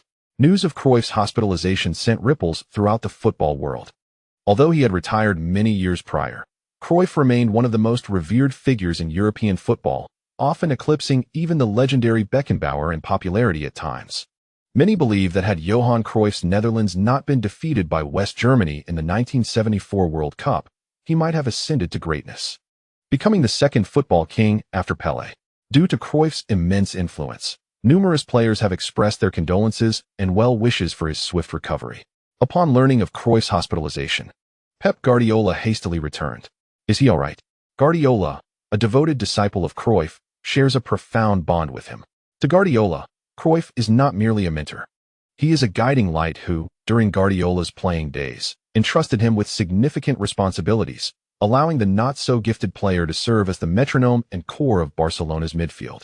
Cruyff generously imparted his tactical philosophies and footballing ideologies, which have profoundly shaped Guardiola. It can be said that the possession-based football he has developed is a further evolution of Cruyff's foundational principles. It should be fine, said Lin Quan, recalling his recent visit when Cruyff still had the energy to complain about the hospital staff forbidding him from smoking. Initially anxious, Guardiola felt a wave of relief upon hearing Lin Quan's words. As long as Cruyff still yearned for a cigarette, it seemed there was little cause for concern. Yet, one might question how an elderly gentleman with a fragile heart could still contemplate smoking. Was he not concerned about hastening his own demise? Unsettled by thoughts of his mentor, Guardiola enlisted Lin Quan's company once more to visit the hospital. Upon seeing Guardiola, Cruyff appeared genuinely delighted. During his time in the Netherlands, he had closely monitored Guardiola's tactical explorations. Initially, it was presumed that Guardiola's setbacks in the Bundesliga would dent his confidence, prompting a period of restraint. However, upon his arrival in the Premier League, he remained steadfast, gradually reshaping Manchester City in his image, demonstrating an unyielding spirit. Nevertheless, witnessing his footballing philosophy and strategic vision being carried forward and enhanced by his disciple brought Cruyff immense satisfaction. In contrast to him, his old rival Beckenbauer's free-roll strategy has long become obsolete, no longer embraced even by the German national team or Bundesliga clubs. Thus, in this rivalry, Cruyff felt he had emerged victorious. Reflecting on this, a sense of pride swelled within him. The two mentors conversed for an extended period, predominantly discussing football. Aware of his own health, Cruyff understood that even if lung cancer was ruled out this time, his deteriorating heart condition signified that his time was limited. Initially, there may have been some regrets, but seeing Guardiola achieve such magnificent success in the football realm dispelled any lingering discontent. As their conversation meandered, it unexpectedly turned to Lin Quan. Your young lad is quite impressive, yet still too youthful. You must guide him, mentor him, and ensure that before he claims his throne, he does not stray from the righteous path. Guardiola was taken aback, for although the football community has voiced considerable support, believing that Lin Quan will inevitably ascend to the throne as the third footballing monarch following Pelé and Maradona, such sentiments remain mere whispers among fans, lacking validation from industry professionals. Yet, this time, Lin Quan has garnered the endorsement of the footballing titan, Cruyff. Could it be that this young prodigy truly has the potential to become the next footballing icon? Chapter 68. Breaking Transfer Fee Records. Shocking the football world, the matter concerning Cruyff was but a mere footnote. Throughout the summer, public attention remained fixated on the news of star transfers. Although negotiations regarding Lin Quan's contract renewal had yet to reach a resolution, Manchester City firmly stood their ground against any transfer inquiries involving him. Regardless of the offer, they resolutely rejected all bids for Lin Quan. After facing repeated rejections, Paris Saint-Germain came to terms with reality and swiftly concluded their first transaction. On July 21st, Paris Saint-Germain reached an agreement with Manchester United to sign Argentine winger Di Maria for a fee of $63 million. Di Maria had transferred to Manchester United from Real Madrid last summer for $75 million. However, during the 2014 to 2015 season, he struggled to adapt to the Premier League, experiencing a significant decline in performance metrics, compounded by persistent injuries, which rendered him a shadow of his former self at Real Madrid. This disappointing outcome left Manchester United disillusioned, and as the player expressed his disdain for the Premier League style of play and Manchester's climate, the club found themselves compelled to release him. Factoring in Di Maria's wages, Manchester United incurred a loss of approximately 20 to 30 million that year. Yet, considering Di Maria's inability to acclimatize to the Premier League, retaining him against his will could have resulted in further decline, rendering him a liability and making any future sale virtually impossible. The blame for this transfer failure naturally fell upon the shoulders of Van Gaal. As the Manchester United fans lamented the club's decline in comparison to the formidable rise of their neighbours, Manchester City, they nostalgically recalled the days of Ferguson, an era when they dominated the Premier League and reigned supreme in European competitions. Regrettably, those glorious days seem to have vanished. Sir Ferguson had only retired 2 years prior. Yet Manchester United felt as though they had transformed entirely, losing the essence of the famed Red Devils. Consequently, some fans even voiced a yearning for Sir Ferguson to return and guide the club out of its current predicament. Similarly, Bayern Munich had called upon Hanks in their time of need, and judging by last season's performance, the results were quite favorable. If Hanks could make a comeback, why not Sir Ferguson? However, such desires remained mere fan aspirations, for Ferguson had no intentions of returning. Moreover, Manchester United had already secured the signing of Mourinho, who would step into the role of head coach as the new season commenced at Old Trafford. Paris Saint-Germain, having secured the signing of Di Maria, has officially withdrawn from the protracted pursuit of Lin Quan. Now, only Barcelona, Real Madrid, and Juventus remain in contention. Upon learning of the developments at PSG, both Barcelona and Real Madrid breathed a sigh of relief. Although PSG lacks historical depth, its financial resources are virtually limitless, placing considerable pressure on its rivals. Juventus, while possessing a respectable legacy, falls short in financial capacity. They are unlikely to match PSG's staggering offer of 280 million, let alone the 250 million transfer fees proposed by Real Madrid and Barcelona. However, an unexpected turn of events soon unfolded. Shortly after Manchester United sold Di Maria, the Red Devils swiftly announced another transfer. On July 25th, Manchester United declared on their official website that they had reached an agreement with Juventus to acquire the old ladies' midfield linchpin, Paul Pogba, for 89 million, approximately 105 million. This transfer came as a shock. Aside from a few speculative reports from Italian tabloids, there had been no prior indication of such a move. Consequently, when Manchester United made the announcement, the entire European football landscape was astounded. Goodness, who is Pogba to shatter my brother Ronaldo's transfer fee record? This is astonishing. One might exclaim, alas, my Juventus is on the rise. Manchester United's money flows abundantly. A player they signed on a free transfer has netted them 100 million in just 3 years. Moreover, Pogba is a product of Manchester United's youth academy, making the magnitude of this transfer fee utterly remarkable, 100 million. This surpasses the amount Cristiano Ronaldo commanded when he moved to Real Madrid. Though 6 years have passed since Ronaldo's transfer, he remains a global icon, whereas Pogba's recognition is largely confined to Serie A enthusiasts. The disparity in influence and personal prowess renders the notion of Pogba eclipsing Ronaldo's transfer fee record difficult for many fans to fathom. After all, they believe that such a throne belongs solely to the 3 great superstars. Indeed, player valuations have swelled significantly. Many players are now more accepting of clubs like Real Madrid and Barcelona, spending 200 to 300 million to chase Lin Quan. In comparison to Pogba, Lin Huang is undoubtedly worth that price. Transfer fee records may not constitute a tangible honor or title. If one remains indifferent to them, their significance diminishes considerably. Yet, the current record holder is particularly sensitive to this milestone. Upon learning that his transfer fee record had been surpassed by Pogba, Cristiano Ronaldo was incensed. Had the record been broken by Messi or Lin Quan, he would still feel anger but would not begrudge their capabilities, as he acknowledges their talent. But Pogba? What stature does he hold?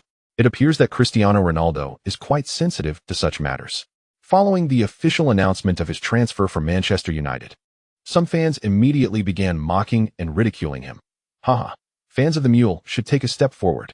Have you not always prided yourselves on the transfer fee record of your beloved master, claiming that such a valuation is a reflection of market recognition? So what now? According to this line of reasoning from Ronaldo's supporters, Lionel Messi is undoubtedly the preeminent figure in football, as Paris Saint-Germain has reportedly valued Messi at 2.8 billion euros, nearly enough to purchase 3 Ronaldos. The equation seems to suggest that 1 Messi is equivalent to 3 Ronaldos. In recent years, The rivalry between the fans of Messi and Ronaldo has escalated into fierce online disputes, a phenomenon that has persisted for quite some time. Moreover, in contrast to the modest and unassuming Messi, Ronaldo tends to attract more attention and, consequently, more detractors. For instance, Frank Ribery still harbors resentment over the Ballon d'Or decision in 2013, and naturally, his fans do not harbor any fondness for Ronaldo. Just wait, my brother Ronaldo, a man of few words but great actions, will soon demonstrate what it means to be the top player in football, asserted a devoted fan who has often engaged in spirited debates defending Ronaldo online. Haha, the top player in football? Isn't that Messi? Paris Saint-Germain has offered €8 billion. How could Ronaldo's value possibly exceed that of Messi? Immediately, someone invoked the example of Messi's transfer to counter this assertion. The devoted fan dismissively replied, "The so-called top player you refer to has, to date, a transfer fee of $0. Messi has only made one transfer, and it was without any fee. By that measure, he is indeed far behind Ronaldo. While Messi's transfer fee may be low, his market value remains high." A response from an online user left many in disbelief. After considerable contemplation, several finally grasped the meaning behind the statement. "You make a compelling point. I find myself at a loss for words. Indeed, I maintain that Ronaldo's supporters should refrain from using Ronaldo to belittle Messi. Acknowledging that Ronaldo is not on par with Messi is not shameful. While Messi's transfer fee is indeed $0, should he choose to transfer, that figure would undoubtedly shatter football records, reaching heights unattainable by others for many years. The transfers involving Manchester United and Juventus have undoubtedly caused concern for both Real Madrid and Barcelona. Initially, they perceived Juventus as lacking competitiveness. However, they are no longer inclined to think so. Juventus remains a formidable force in Serie A, having secured their 4th consecutive league title this year. Furthermore, unlike the nouveau riche Paris Saint-Germain, Juventus possesses a rich history and profound heritage. Looking back several decades, Juventus has consistently been a top-tier club in Serie A and among the elite in the top 5 leagues. The allure of such a storied club is incomparable to that of a superficial upstart like Paris Saint-Germain. Moreover, it has been 20 years since Juventus last triumphed in the Champions League, and having dominated Serie A, they have become increasingly ambitious regarding the Champions League. Thus, their pursuit of Messi is not a spur-of-the-moment decision, but rather a well-considered strategy that has been in the making for quite some time. Originally, Juventus faced some financial difficulties. However, the situation has improved significantly with Manchester United stepping in as a benefactor. Following the lucrative sale of Pogba, Juventus now possesses an abundance of funds, potentially surpassing even Real Madrid and Barcelona. This newfound financial strength has placed considerable pressure on the 2 La Liga teams. Consequently, they have intensified their efforts to contact Lin Quan's agent, and even Lin Quan himself, hoping to swiftly reach a private agreement and finalize the transfer fee. They are apprehensive that further delays may lead to unforeseen complications. Feeling overwhelmed by the persistent visitors, Lin Quan decided to leave Spain and return to Manchester earlier than planned. Upon his arrival in Manchester, Lin Quan received a call from an unfamiliar number. Initially assuming it was yet another solicitation from other clubs, he was surprised to find that the caller was Sun Jihai, a former player for Manchester City. Sun Jihai is fondly remembered by many City fans for his outstanding performances during his 6-year tenure at the club, thus earning his status as a club legend. Given his deep affection for Manchester City, the club frequently invites its former stars to attend matches. The purpose of Sun Jihai's call was twofold. Firstly, to discuss his candidacy for induction into the English Football Hall of Fame, for which he is a strong contender, and secondly, to address the matter of domestic players pursuing opportunities abroad. Following extensive negotiations with the clubs of these players, a list of the first batch of 22 players seeking to play overseas has been compiled, most of whom are from the post-1990 generation. The Football Association aims to facilitate their opportunities to play in Europe. However, considering their skill levels, the association has refrained from aiming too high by placing them in the top 5 leagues. While it is technically possible to send them there, even to mid-tier teams, the reality is that these players may find themselves relegated to the role of water cooler attendants. Rather than that, it is deemed more beneficial for them to gain experience in lower divisions. As long as they can play, leagues such as the Primera Liga, Eredivisie, and Belgian Pro League are acceptable, as well as the second divisions of the top 5 leagues, such as Segunda División, Championship, 2. Bundesliga, and Serie B. If those options are unattainable, even the lower divisions like the Portuguese Segunda Liga and Belgian Second Division are viable. In essence, the goal is to ensure that these players are given the opportunity to play. However, the Football Association lacks robust connections in Europe to facilitate the placement of so many players at once. Therefore, they turned to Lin Quan, hoping he could assist in this endeavor. Faced with Sun Jihai's request, Lin Quan found himself in a difficult position. While coordinating placements with appropriate clubs is already challenging, ensuring that these players receive playing time is even more daunting. Although Lin Quan possesses some connections within the top 5 leagues, he is uncertain about his ability to successfully manage this task. Sun Jihai is aware of the challenges involved, and he expressed deep gratitude for Lin Quan's willingness to help, emphasizing that any assistance he can provide would be appreciated, without any pressure for more. Lin Quan nodded. He could only do his utmost to remain uninvolved. Meanwhile, at Barcelona, Laporta was preoccupied with pursuing Lin Quan, only to be compelled to divert his attention when a fire ignited in his own backyard. After relinquishing the pursuit of Lin Quan, Paris Saint-Germain swiftly shifted their focus onto Neymar. The two parties had previously reached an agreement wherein PSG could secure Neymar by activating his buyout clause. Thus, on August 2nd, PSG officially submitted an offer to Barcelona, proposing a staggering fee of €1.9 billion to acquire Neymar. Laporta had been forewarned by Florentino regarding PSG's clandestine communications with Neymar, prompting him to conduct a discreet investigation, which ultimately confirmed that Neymar's agent had indeed engaged with PSG. However, there had been no direct contact with the player himself, leaving Barcelona with limited options. Now, with PSG making a formal offer and directly activating the buyout clause, the only hurdle remaining was persuading Neymar to join them. Should PSG succeed, Barcelona would be powerless to obstruct the transfer. In a heartbeat, the entire football world turned its attention to Neymar's decision, particularly the fans of both PSG and Barcelona. Although this transfer was not as monumental in scale as Lin Quan's, the €1.9 billion fee was nonetheless astonishing. Moreover, the MSN trio that Barcelona had painstakingly assembled had only been operational for a year. If Neymar were to depart, the MSN partnership would become a relic of the past. Thus, if this transfer were to materialize, it would undoubtedly send shockwaves throughout the footballing realm, drastically altering the landscape of the sport. Chapter 69. The football world in turmoil upon hearing the news of Neymar's transfer to PSG. Lin Quan was taken aback. While Neymar's move to PSG did not surprise him, the timing was astonishingly premature. In the timeline prior to his arrival, Neymar had joined PSG in 2017, yet it was only 2015 now, advancing the timeline by a full 2 years. Everything had become chaotic. Reflecting on Paul Pogba's early return to Manchester United, Lin Quan could not help but chuckle, realizing that the butterfly effect he had initiated was yielding increasingly significant ramifications. With the MSN trio in place, Barcelona had maintained formidable competitiveness in the Champions League. However, Neymar's departure would likely hinder their ambitions to contend for the title. For Barcelona, Neymar's exit represented a substantial loss. Although they had long sought to bring Lin Quan back to Camp Nou, Neymar had served as a crucial contingency plan.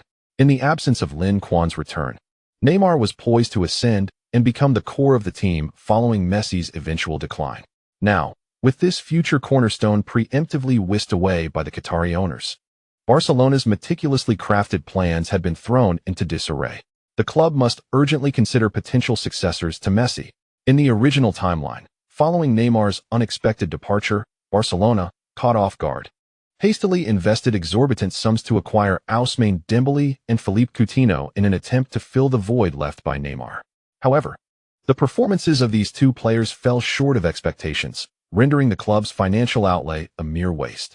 Subsequently, having learned from their missteps, Barcelona turned their gaze towards established stars, once again spending lavishly to secure Atletico Madrid's linchpin, Antoine Griezmann. Unfortunately, Griezmann also struggled to adapt at Barcelona, failing to replicate his previous success at Atletico. The impulsive acquisitions made without strategic planning after Neymar's exit drained Barcelona's resources, plunging the club into significant debt and setting the stage for Messi's eventual departure. It remains uncertain whether such events would transpire in this timeline. Neymar's transfer was not solely a matter for Barcelona. Its repercussions reverberated across several teams in the top 5 leagues. On Real Madrid's side, Upon learning of Neymar's definitive move to Paris Saint-Germain, Florentino Perez's attitude towards Cristiano Ronaldo shifted dramatically. Previously, with the MSN trio at Barcelona intact, even if Ronaldo remained at Madrid, the rivalry was relatively balanced, making it difficult for them to gain the upper hand. However, the situation had changed. With Barcelona's MSN dismantled, if Ronaldo were to stay, Madrid, bolstered by the BBC trio, could undoubtedly dominate the league. With this realization, Perez contacted Mendes, transforming his earlier indifference into fervent enthusiasm. He expressed a willingness to discuss contract renewal and even a salary increase, hoping Mendes would not lead Ronaldo to another club. Mendes appeared to have anticipated this change in Madrid's stance. In fact, Paris Saint-Germain was one of the potential destinations for Ronaldo. Mendes had been making frequent visits to PSG, acutely aware of the implications of Neymar's transfer. After all, few clubs could afford Ronaldo, and with PSG having acquired Neymar, their budget would likely preclude them from pursuing Ronaldo as well. Thus, Ronaldo's remaining options dwindled to two: Bayern Munich and Juventus. Initially, Manchester United might have been a contender, but their acquisition of Paul Pogba had depleted their finances. Mendes had engaged with both Bayern and Juventus. Bayern's interest in Ronaldo was lukewarm at best. With their current squad strength, they could challenge for the Champions League without a superstar, and reigning supreme in the league was hardly a daunting task for Bayern. They had no need for an overpaid superstar, which could disrupt their financial structure. Moreover, Ronaldo's temperament raised concerns. His arrival could potentially lead to significant discord in the locker room, diminishing the team's competitive spirit instead of enhancing it. Bayern's rejection left Juventus as Ronaldo's only viable destination. However, Juventus is fervently pursuing Lin Quan, exhibiting an unwavering determination to secure his signature. Although they are intrigued by Cristiano Ronaldo, their priority is decidedly placed behind Lin Quan. Only if their attempts to acquire Lin Quan prove futile will they turn their attention to Ronaldo. Yet, time is of the essence in the transfer window, leaving scant opportunity for both parties to manage the transfer affairs. Should the window close without Ronaldo departing, it would undoubtedly create an awkward situation for both the player and the club. This scenario echoes the unfortunate incident involving De Gea, who, due to a malfunctioning fax machine at Real Madrid, was unable to finalize his transfer before the window shut, leading him to remain at Manchester United despite having bid farewell to his teammates. Ronaldo, a global superstar, undoubtedly values his reputation. Juventus's behavior, akin to coveting what lies within their grasp while eyeing the pot, is a blatant disrespect towards the player. In times past, Ronaldo would have undoubtedly placed them on his blacklist, refusing to indulge their antics. Yet now, he finds himself unable to assert such defiance. After Mendes encountered obstacles, Ronaldo realized the tides had turned. The football landscape is no longer dominated by the rivalry between him and Messi. With the emergence of Lin Quan, they, the veterans, have gradually been pushed out of the spotlight, losing significant attention. The old adage rings true: one sees the new basking in joy while the old are left in sorrow. This is not only true for stars, but also for players alike. Thus, upon learning of Real Madrid's change in stance and their willingness to continue negotiations, Mendes breathed a sigh of relief. Had the attitude from Real Madrid remained as frosty as before, it would have placed them in a rather uncomfortable position, further complicating matters should they find themselves unable to depart. Consequently, Ronaldo and Mendes chose to smooth over their previous disagreements, engaging amicably, as if the prior unpleasantness had never transpired. After returning to Manchester, Lin Quan resumed training. Upon hearing of Lin Quan's early return, Canty, who was vacationing in France, hastily traveled to meet him. Lin Gu. Canty greeted Lin Quan, his expression betraying a mix of hesitation and concern. "What troubles you?" Lin Quan glanced at Canty, noting the unmistakable worry etched across his face. Canty was indeed troubled. Facing a pivotal decision in his life, following his impressive performances in the League and Champions League last year, Canty, who joined the team during the winter break, had garnered attention from elite clubs across the Premier League and the top 5 leagues. As the transfer window opened, Chelsea made a bid of €30 million, hoping to bring him back to Stamford Bridge. Although Mourinho had departed, the indomitable spirit of the Blues' resolute defense remained intact, and Canty was precisely the player they needed. Abramovich, a proprietor with ample resources, has always been generous when it comes to such talent. In contrast to the contract offered by Manchester City, Abramovich, with a wave of his hand, extended a lucrative deal of 120,000 per week to Kante, who, as a newcomer, had played less than half a season in the Premier League. A yearly salary of €7.5 million is undeniably a substantial amount for a player of his caliber. Thus, when the contract from Chelsea was presented to Kante, who had grown accustomed to financial modesty, he found himself utterly bewildered. The sum of €7.5 million surpassed any amount of money he had ever encountered throughout his life. He was eager to sign this lucrative contract. The Chelsea deal spanned 5 years, implying that upon signing, Kante would secure at least €37.5 million. Such a considerable sum would suffice for him to live comfortably for generations to come. Kante, how much do you believe you are worth? Lin Quan could not suppress his laughter upon hearing Kante's question. This lad was clearly lacking a proper understanding of his own value. While €7.5 million may appear substantial, Lin Quan was aware that in the time before his arrival in this world, Chelsea had acquired Kante for a salary of £15 million annually, with a weekly wage of £290,000, surpassing even Hazard's earnings. Now, Chelsea had merely offered a weekly salary of £120,000, indicating their insufficient recognition of Kante's worth. Should Kante hastily join Chelsea at this juncture, he would potentially forfeit at least €40 to €50 million. Captain, do I truly warrant such a sum? Kante was momentarily dazed by Lin Quan's grand depiction. A weekly wage of £290,000? An annual salary of £15 million? Could he really be worth that much? Were it not for his understanding of Lin Quan's character, he might have doubted whether the latter was jesting. Of course, you must believe in yourself. It is only a matter of time before you become the finest defensive midfielder on this planet, Lin Quan encouraged, giving Kante a reassuring pat on the shoulder. Once you attain the title of the world's best in your position, every team globally will yearn for your signature, and they shall lavishly offer you salaries beyond your wildest imagination. Kante's realization dawned upon him. Oh, I understand now. Much like you, Captain. Lin Quan found himself momentarily speechless. Upon reflection, Kante's interpretation did seem somewhat valid. However, it remained true that forwards typically commanded higher valuations and salaries compared to defensive players.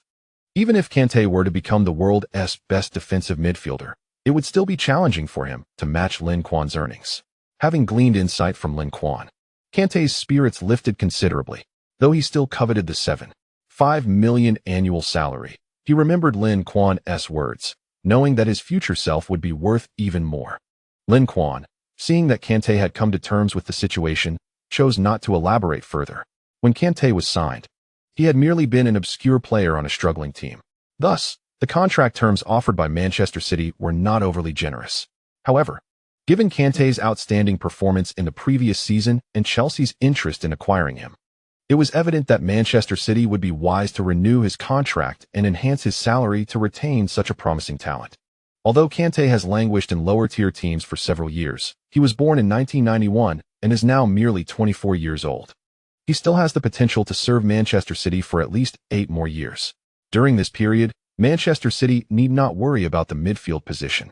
However, the premature acquisition of Kante by Manchester City has piqued Lin Quan's curiosity regarding how the craftsman Ranieri will address the void left by Kante at Leicester City. It is noteworthy that Kante is not the only player being poached from Manchester City. Others such as Kroos, De Bruyne, and David Silva have also received offers from various clubs. Aside from Yaya Touré, who amicably parted ways with the team as a free agent, Manchester City has not sold any of its key players.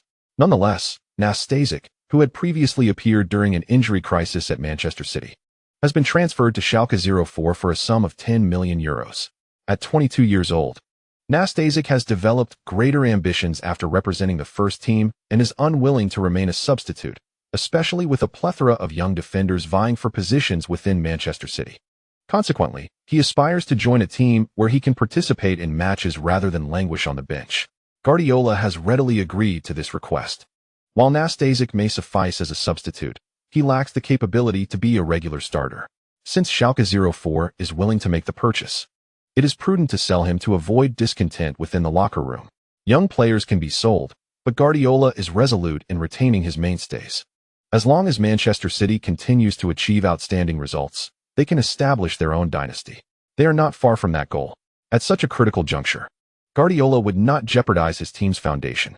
Nevertheless, despite his desire to retain players, some individuals are intent on departing.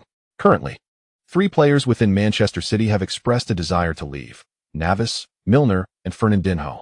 Navas, having aged and seen his playing time diminish, only featuring 27 times last year, with 11 starts, yearns for more opportunities and the chance to compete as a starter. While Manchester City offers a commendable salary and the opportunity to collect accolades alongside his teammates, the reality of limited playing time renders his aspirations unattainable. Thus, Navas approached Lin Quan to articulate his intention to leave. As a Spaniard, it is logical for Navas to seek out Lin Quan, the leader of the Spanish contingent, especially given his rapport with Guardiola. Upon hearing Navas's request, Lin Quan let out a sigh. Navas's desire to depart mirrors that of Javier Garcia's intentions from last year.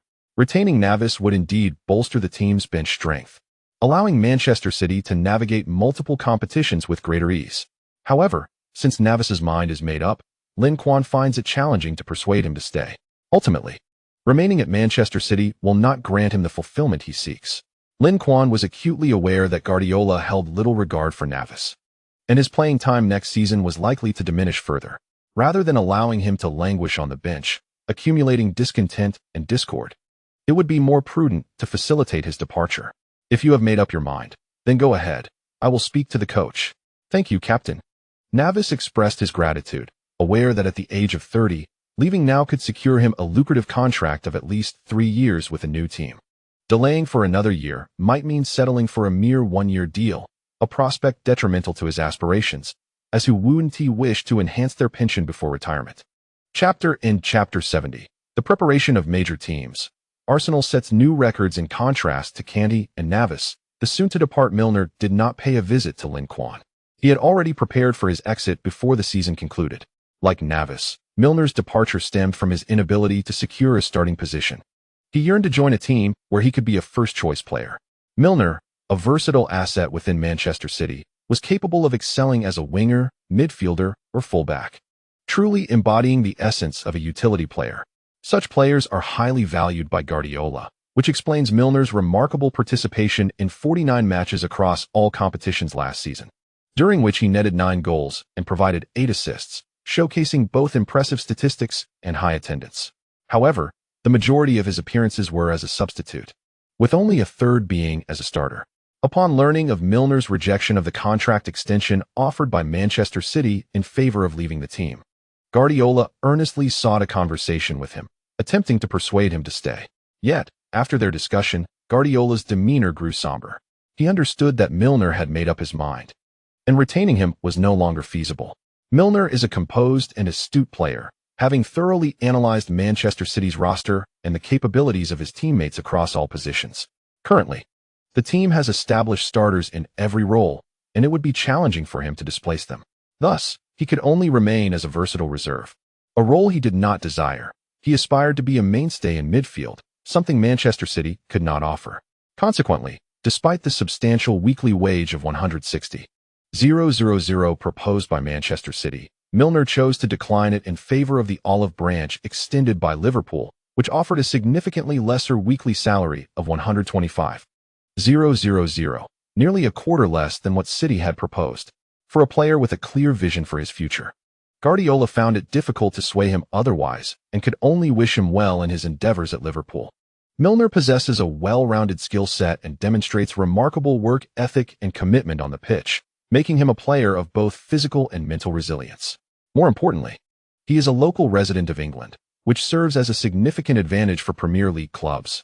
The opportunity for such a player to join Liverpool without a transfer fee is undoubtedly a tremendous gain for the club.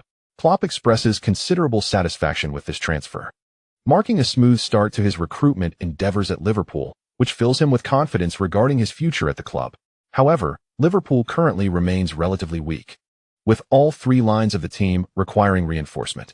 Following the acquisition of Milner to bolster the midfield, Liverpool promptly began scouting for suitable forwards and defenders. Soon enough, they invested 41 million to sign forward Firmino from Hoffenheim.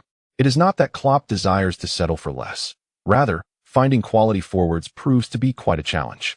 He had aspired to lure Lewandowski from Bayern, but the exorbitant asking price of 80 million was beyond Liverpool's current financial reach. necessitating a shift towards acquiring talent from smaller clubs like Hoffenheim. After securing a forward, Liverpool's defense still needed to be strengthened. In response, Klopp set his sights on young defender Van Dijk from Manchester City. The young talent had showcased remarkable performances in the Premier League and Champions League last year. Despite his youth, he displayed considerable composure and an emerging aura of a leader. Consequently, Klopp made a £35 million offer to Manchester City, hoping to entice Van Dijk to Liverpool. However, such a bid was perceived as an affront to Manchester City, and Guardiola promptly rejected Liverpool's offer, designating Van Dijk as non-transferable. Guardiola possesses veto power over Manchester City's transfers, and if he decides not to sell a player, there is little that can be done to change that. Even if the player himself expresses a desire to leave, it would be futile, as Van Dijk was content at Manchester City and had no intentions of departing. Moreover, if he were to leave, it would undoubtedly be for a more prestigious club, not a struggling Liverpool. With 25 years without a Premier League title, Liverpool seems devoid of hope compared to the flourishing Manchester City.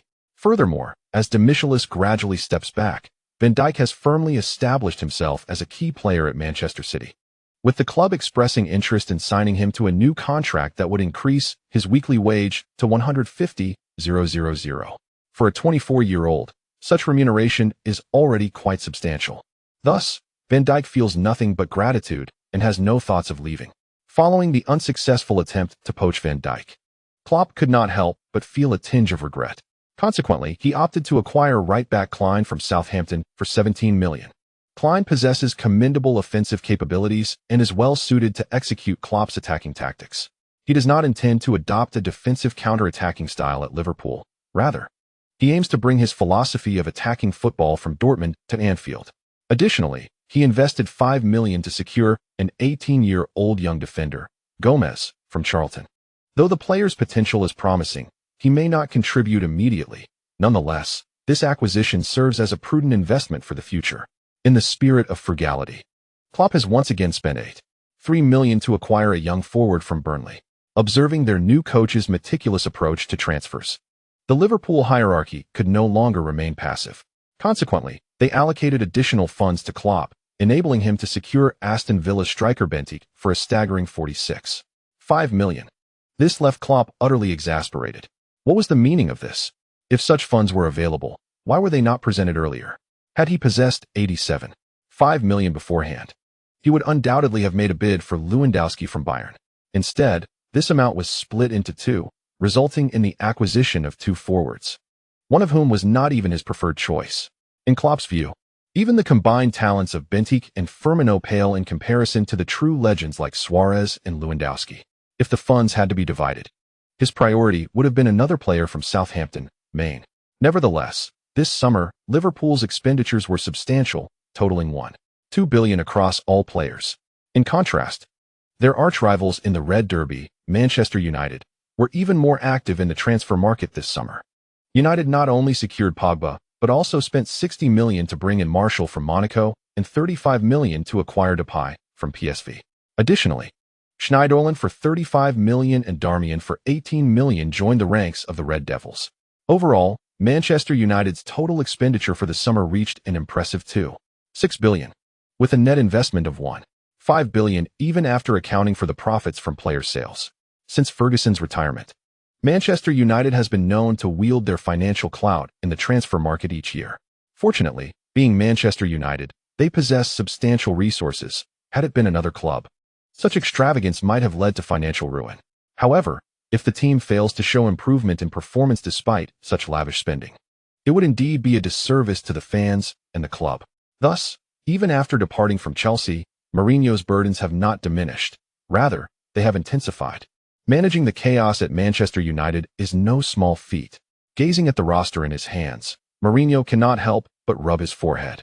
Despite the significant financial outlay, overcoming their local rivals, Manchester City, with this lineup seems a daunting task.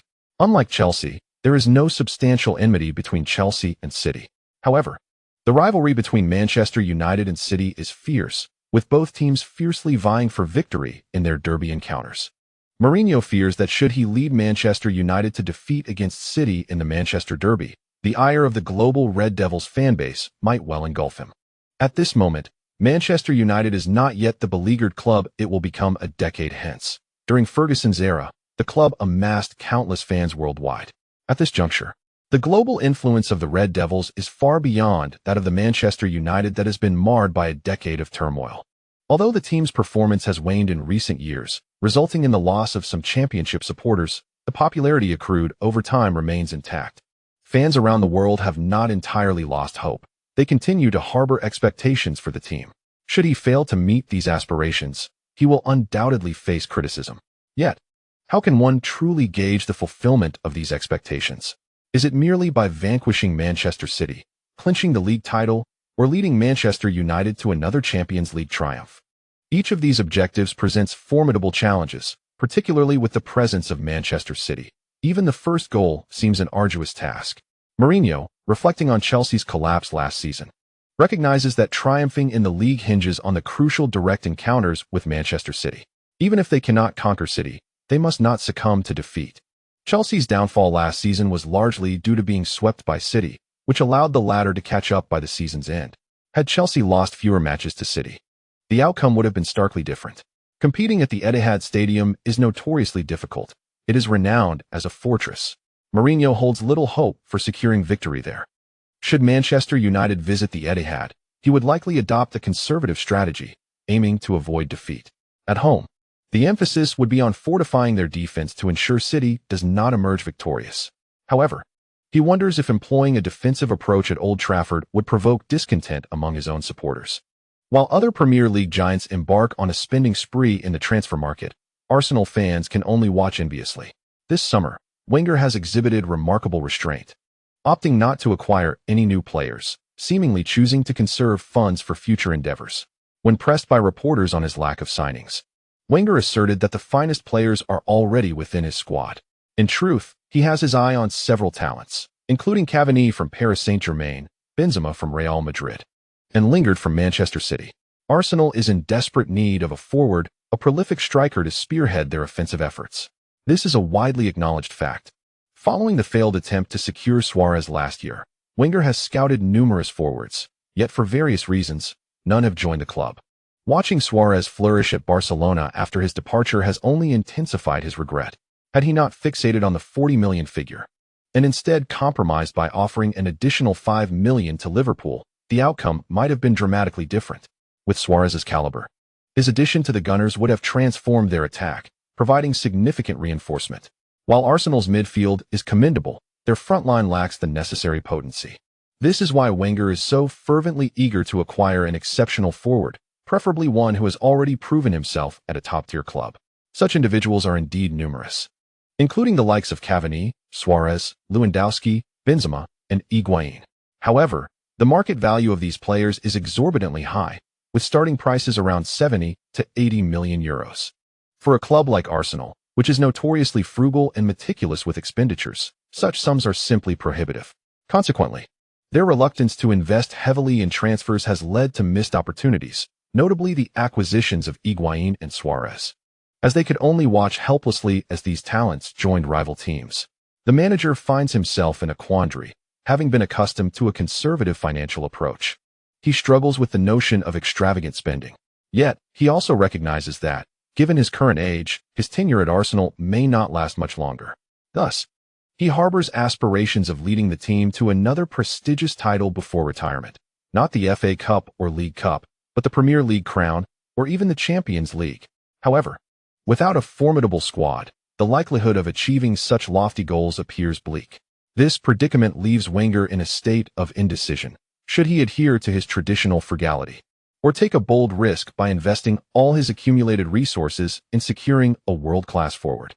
He has inquired about the prices offered by other clubs. Paris Saint-Germain has set Cavani's price at 75 million euros. Real Madrid demands 90 million for Benzema, and Bayern Munich has pegged Lewandowski at 85 million. Each of these strikers possesses exceptional talent, any one of whom could elevate Arsenal's performance significantly. Yet, their steep prices would shatter Arsenal's historical transfer record of 50 million euros. Should these players struggle to adapt to the Premier League, akin to Di Maria's experience at Manchester United, Arsenal could suffer catastrophic financial losses. Wenger's cautious nature perpetuates his hesitation, leaving him unable to make a definitive choice. As the transfer window dwindles, the club remains without a single signing. Chapter concluded. Chapter 71. A unique photograph of Messi and Lin Quan in the Chinese region match. As the holiday season concludes, players gradually return to Manchester City. Guardiola, adhering to his preparation plans, begins organizing the team for training sessions and friendly matches. Like last year, Manchester City participates once again in the International Champions Cup. With the ongoing success of this tournament, its prominence and the number of participating teams have surged. Compared to the previous year, the number of teams in this year's International Champions Cup has doubled, reaching a total of 16. Among these are elite clubs such as the Spanish Giants, alongside emerging European powerhouses like Manchester City. Additionally, the Milan clubs, Roma, Fiorentina, and other Serie A teams continue their participation. In the Premier League, several prominent teams, including Chelsea, Manchester United, and Liverpool, have also joined the fray this year. Paris Saint-Germain, dedicated to enhancing its influence, participated in the International Champions Cup for the first time this year as an invited team. The presence of numerous elite clubs has significantly elevated the prestige and excitement of this year's tournament. Many fans have even humorously dubbed it the Mini Champions League, as a substantial number of the participating teams are regulars in the UEFA Champions League knockout stages. Notably, among last year's semi-finalists, apart from Bayern Munich, the remaining 3 teams have all made an appearance. The expansion of the International Champions Cup's influence is indeed a positive development, as it attracts more fans and sponsors, thereby increasing revenue for the participating clubs. However, the sheer number of teams involved could lead to a prolonged schedule, similar to last year's group format, potentially dragging on for weeks if all matches are played sequentially. This could significantly disrupt the summer preparation for various clubs. Moreover, with so many teams converging in the United States, promoting the International Champions Cup may not be particularly advantageous, given the limited soccer market in a country with a finite population. If these teams could be dispersed across different nations, it would not only mitigate this issue but also broaden the appeal and influence of the International Champions Cup, creating a larger pie for all to share in greater benefits. Consequently, after discussions between the participating clubs and the organizing committee, it was decided to introduce 2 new divisions, one in China and another in Australia. The rationale for establishing a division in China is straightforward. As the most populous country in the world with a rapidly growing economy, the potential of the soccer market there is immense. Major European clubs have been keenly focused on tapping into this market, with teams frequently traveling to the Far East each summer for training and preparation, rather than continuing with a solitary approach. The establishment of a new International Champions Cup division in China would allow these renowned clubs to compete directly on Chinese soil. The clash of top European teams, as opposed to local clubs engaging in friendly matches, would undoubtedly capture the attention of Chinese spectators. Compared to their European counterparts, Chinese fans seldom have the opportunity to witness high-quality Champions League matches in person, especially the thrilling encounters between elite teams, which are notoriously difficult to attend. Even local European fans may struggle to secure tickets, let alone those traveling from distant countries. Thus, bringing the top European clubs to China offers local fans a rare chance to experience the excitement of live matches right at their doorstep. The announcement of this initiative has, predictably, caused a significant stir in China. Is this for real? Are European giants coming to compete here? Exclaimed many. Finally, it's not just another match against local teams, which have become tiresome to watch. Who can blame them? Our league teams often struggle, and facing off against Europe's elite can feel overwhelmingly one-sided, rendering such contests unappealing. Indeed, even if the opposing team consists entirely of substitutes and deliberately underplays, they can effortlessly triumph over us by several goals. Such a match hardly qualifies as a competition. It resembles more of an exhibition, devoid of any fervor. Over the years, numerous teams have come to China for training, and domestic fans have grown accustomed to witnessing these teams' profit-driven antics. They invest considerable sums in tickets, eagerly rushing to the stadium, only to be met with a contest lacking suspense and aesthetic appeal. The disparity in player abilities is often so vast that even the elite clubs choose to bench their star players, depriving fans of the opportunity to see their idols perform. This leaves those who came to see the stars feeling utterly disappointed, having essentially wasted their time. Consequently, such events no longer captivate their interest as they once did. After being misled once, one naturally learns to be cautious. However, if it involves a fierce showdown between top European clubs, particularly in matches that determine championship titles. Their enthusiasm remains unwavering. A few years ago, the Italian Super Cup held at the Bird's Nest achieved remarkable success. The International Champions Cup may not boast the same prestige as the Italian Super Cup, but its quality certainly surpasses that of typical money-making matches. Therefore, if this event were genuinely to take place in China, there would be no concern regarding ticket sales. Guardiola had initially planned to continue participating in matches in the United States. However, with 10 teams competing in that region, he changed his mind and opted for Asia as the training location. Thus, after a month and a half, Lin Quan and Guardiola returned to China. This time, unlike his previous visit with the Spanish national team, Lin Quan came alongside his club teammates. Upon learning that Manchester City had selected the Chinese region, other participating teams swiftly began to register. Both Real Madrid and Barcelona coincidentally opted for the Chinese sector. Consequently, the three teams confirmed for the China region are Manchester City, Real Madrid, and Barcelona. This lineup has left Chinese fans exhilarated. Such a formidable clash. These three teams are among the most elite in European football, having contended for the UEFA Champions League title last year. Moreover, their encounters are steeped in rivalry. Whether it's Manchester City against Real Madrid or the Spanish Clásico between Barcelona and Real Madrid, each match promises to be nothing short of spectacular. As a result of this excitement, even before the matches commenced, tickets for these three games were already being snatched up. On July 25th, the first match in the China region took place at the Tianhe Stadium in Guangzhou, featuring a showdown between Barcelona and Real Madrid. Kicking off with such a significant Spanish Clásico clearly indicates that the event organizers know how to capture the fans' attention. The outcome did not disappoint the spectators, although, from a technical standpoint, it was merely a friendly match. The rivalry between Barcelona and Real Madrid has never adhered to the concept of friendship. The animosity between the two teams is deeply rooted. Neither side can afford to lose. Initially, the teams may have intended to field a combination of substitutes and starters for practice. However, as the match progressed, both sides ignited with fervor, leading to an all-out clash with their strongest lineups on the field. The spectators, many of whom had previously watched La Liga and Champions League matches on television, were thoroughly captivated. They had witnessed the encounters between Barcelona and Real Madrid on multiple occasions, yet the experience of being in the stadium provided a profoundly different sensation. The intensity and emotional impact of live viewing far surpassed that of television. For fans accustomed to watching the Chinese Super League, this match opened a gateway to a new realm of football excellence, making them realize the sheer brilliance of competitions between elite teams, leaving them to ponder the worth of their previous years of observation.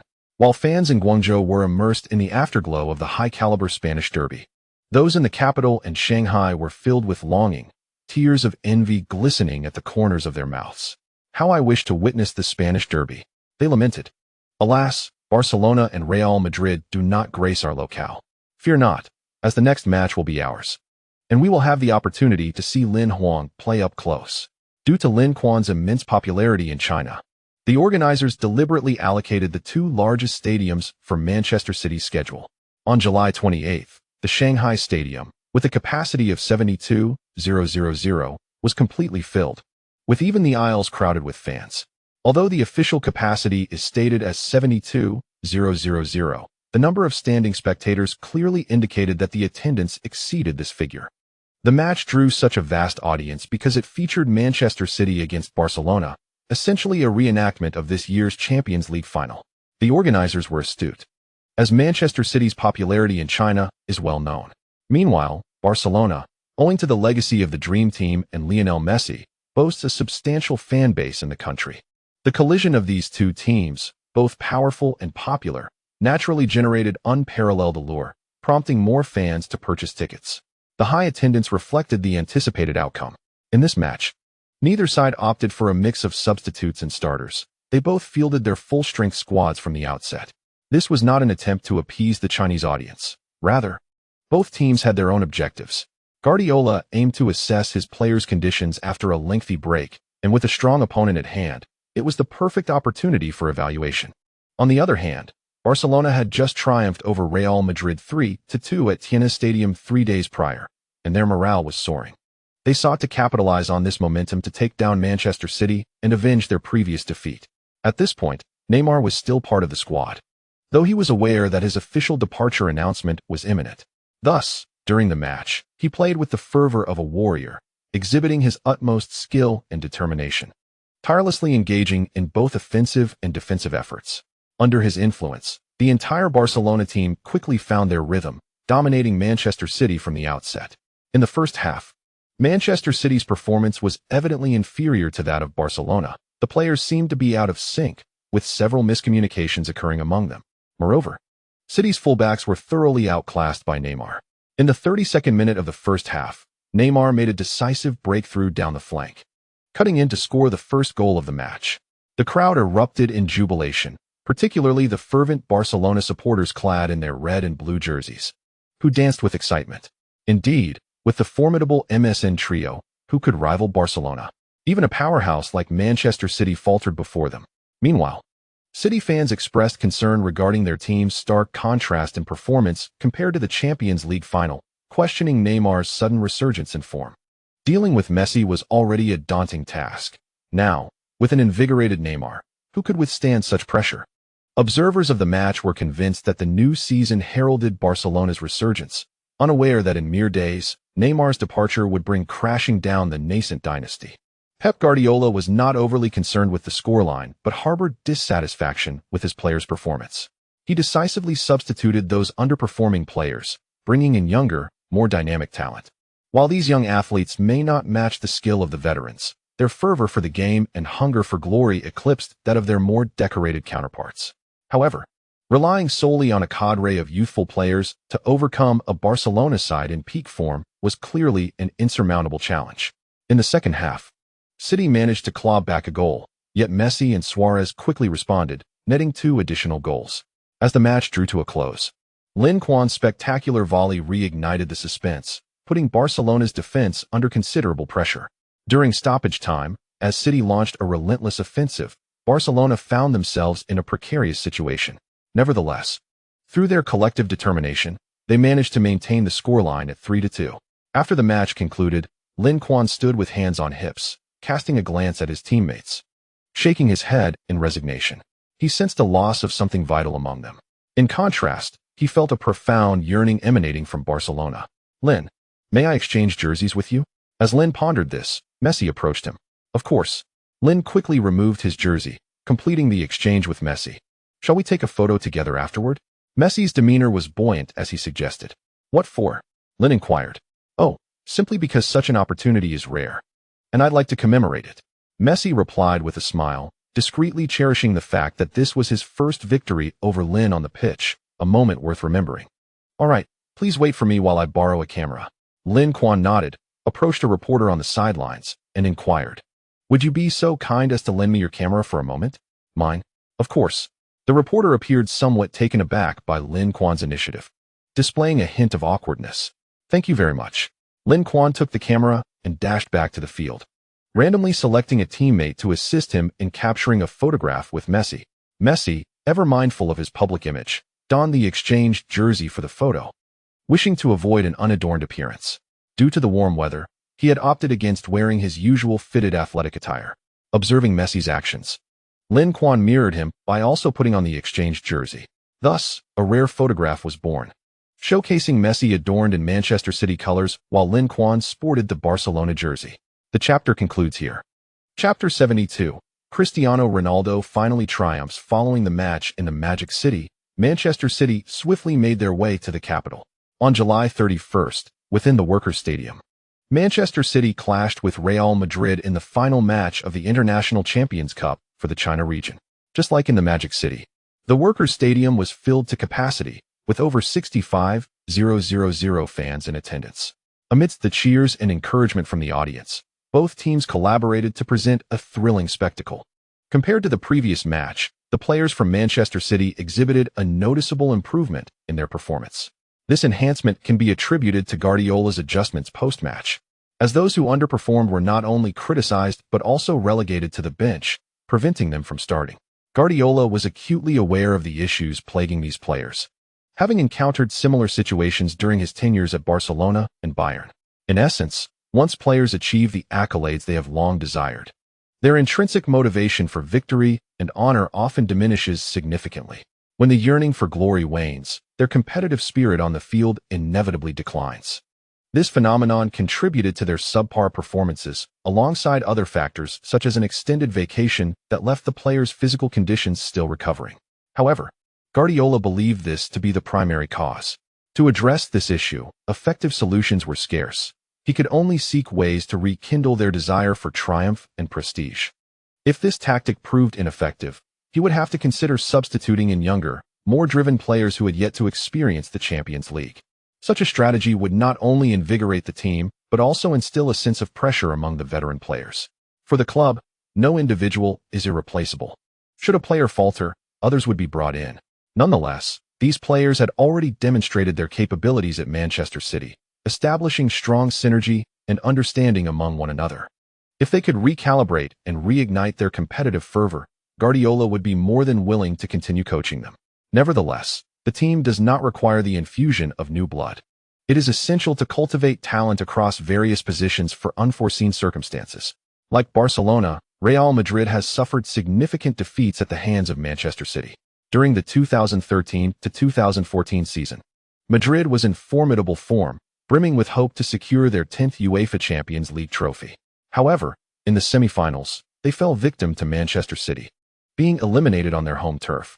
This moment brought profound sorrow to countless Madrid supporters, for sometimes, once an opportunity slips away, it may never return. Such was the case for Real Madrid. When they first assembled the BBC trio, other teams were still oblivious, allowing them a relative advantage. By the time rival clubs began to react and form their own combinations, Madrid's opportunities had diminished. In this year's Champions League semi-finals, they succumbed to Barcelona's MSN trio. Thus, each recollection of that moment fills the hearts of Real Madrid with deep regret. Had they seized the opportunity to defeat Manchester City, perhaps their dreams would have already been realized. Consequently, they approached this match with a vengeful spirit. Objectively, Real Madrid remains a powerful force. Although Cristiano Ronaldo experienced some discord with the club over the summer, it did not affect his performance on the pitch. In fact, to attract more attention and interest from other prestigious clubs, Ronaldo played with even greater intensity than ever before. Even if not considering transfer matters, merely seeing the opposing team's number 10 clad in sky blue ignited his boundless determination. Once, he and Messi captivated the world as the unrivaled duo. But the emergence of another player shattered that dynamic. In recent years, as Real Madrid faced a decline, Manchester City, led by Lin Quan, surged forth, successfully overshadowing him. As a result, whispers began to circulate regarding Ronaldo's status as a superstar. Some argued he should be removed from such ranks, as he had not achieved significant honors in recent years. In terms of statistics, he could not compete with Lin Quan, and regarding accolades, he was not even worthy of carrying Lin Quan's shoes. Furthermore, with age catching up to him, compared to the younger Lin Quan and Messi, Ronaldo's form would inevitably begin to wane, leading to an increase in such sentiments over time. Ronaldo is a fiercely competitive individual who values his reputation greatly. He is eager to respond to the external doubts with tangible actions. The most effective way to respond would be to triumph over Lin Quan's Manchester City on the field. Thus, even though this was merely a friendly match, Ronaldo gave his all. A superstar performing at full throttle is a formidable sight. Coupled with Manchester City's players not fully regaining their form, they were unable to withstand the onslaught from Ronaldo and his teammates. Consequently, by the end of the first half, Manchester City found themselves trailing 0-2, with both Ronaldo and Benzema each scoring a goal. The Real Madrid fans present at the match were as jubilant as if it were a festive celebration, while the supporters of Manchester City and Lin Quan were filled with trepidation, sensing that something was amiss. Indeed, Manchester City's current form leaves much to be desired. Aside from Lin Huang, the rest of the squad has not reached their peak performance, particularly the defenders, who made several critical errors in the first half. Concerns began to ripple through the crowd. Could Manchester City face a second consecutive defeat in friendly matches? Though such contests are merely exhibition games, with victories and losses bearing little significance, suffering 2 defeats prior to the league's commencement hardly bodes well. Moreover, should an embarrassing loss occur, it could potentially affect the players' mindset, leading them to carry their poor form into the league season. With the European Championship scheduled for next June, The kickoff for the top 5 leagues has generally been advanced by 10 to 14 days compared to last year. Following the conclusion of the International Champions Cup, the new season of the Premier League will commence in just a week. If Manchester City were to enter the league in their current state, one might genuinely feel apprehensive for them. On the sidelines, Guardiola expressed his dissatisfaction with the team's performance, initiating a motivational session for the players upon their return to the locker room. After the halftime adjustment, Manchester City's form improved in the second half, showing enhancements in both defense and attack, with Aguero and Lin Quan each scoring a goal. However, Real Madrid had fully found their rhythm, and under the orchestration of midfield maestro Modric, their offensive onslaught was relentless, with Bale, Benzema, and Cristiano Ronaldo continually breaching Manchester City's defense. In the 65th minute, Bale, utilizing his signature curved run, surged into the penalty area from the flank, scoring a magnificent goal. As the match approached its conclusion in the 87th minute, Cristiano Ronaldo netted a stunning free kick, sealing the score at 4-2.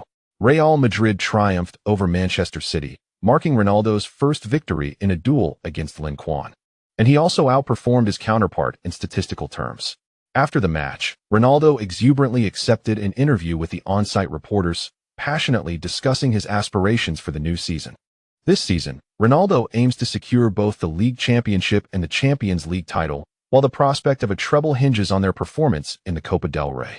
However, the Copa del Rey has historically posed challenges for Real Madrid, with their results being far inferior to those of their rivals, Barcelona. Given Ronaldo's stature and prowess, his declarations are certainly not dismissed as mere bravado. Moreover, based on today's match performance, Real Madrid's form and strength appear formidable, undoubtedly making them strong contenders for the Champions League trophy. On the other hand, despite the defeat, Lin Quan's spirits remained largely unaffected. A tinge of regret lingered, as he had returned to China with great anticipation, yet could not secure the championship in front of his hometown supporters.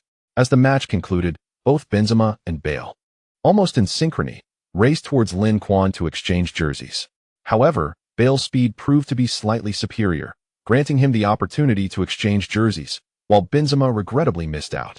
Both players delivered remarkable performances in this match, with Bale's swiftness and Benzema's playmaking abilities showcased in full glory. The potency of the BBC trio has become manifest after 2 years of honing their synergy. Lin Quan believes that as long as Real Madrid's roster remains relatively stable, their competitiveness in this year's Champions League could potentially surpass that of the previous year. Following a disappointing end to their International Champions Cup campaign with 2 consecutive defeats, Guardiola returned to Manchester with his team and promptly initiated closed training sessions. With the new season on the horizon, the team's current form presents a sense of peril. Fortunately, the transfer window is still open, allowing him to address the vulnerabilities exposed in previous matches by investing in new talent. The departures of Navas and Milner have left Manchester City vulnerable in both the flanks and midfield. Consequently, Guardiola recalled his prior discussions with Lin Quan regarding Mahrez. Last year, Mahrez's performance at Leicester City was not particularly stellar, with a modest tally of goals and assists. Moreover, Leicester had secured his services for a mere €500,000. Thus, Guardiola's initial offer was set at €25 million. Should Leicester choose to sell, they stand to profit over €20 million. However, this offer was met with rejection, specifically from Ranieri. It was rather absurd. Leicester's squad was already thin, and given their status as a non-elite club with limited financial resources and appeal, acquiring marquee players was a daunting task. Consequently, Ranieri held his players in high esteem and was unwilling to part with any of them. The rejection of his offer caught Guardiola somewhat off guard. Nevertheless, he understood that Premier League clubs are adept at negotiating transfers, often inflating prices and demanding exorbitant sums. The €25 million offer was not his final bid. Thus, without hesitation, he increased his offer by €5 million, resubmitting a proposal of €30 million to Leicester City. To his astonishment, Leicester once again declined Manchester City's offer, this time with even greater decisiveness. This was perplexing. Guardiola meticulously reviewed Mahrez's profile and noted that he was not British and lacked a British passport. In the Premier League, a local passport is highly coveted. Domestic players often command significantly higher valuations due to this status. If Mahrez were English, the rejection of a €30 million bid would not be surprising, as securing his services for less than €35 million would likely be unrealistic. However, his profile clearly indicated that he was Algerian, given that he was not a local player. What could possibly deter Leicester from being enticed by a €30 million offer?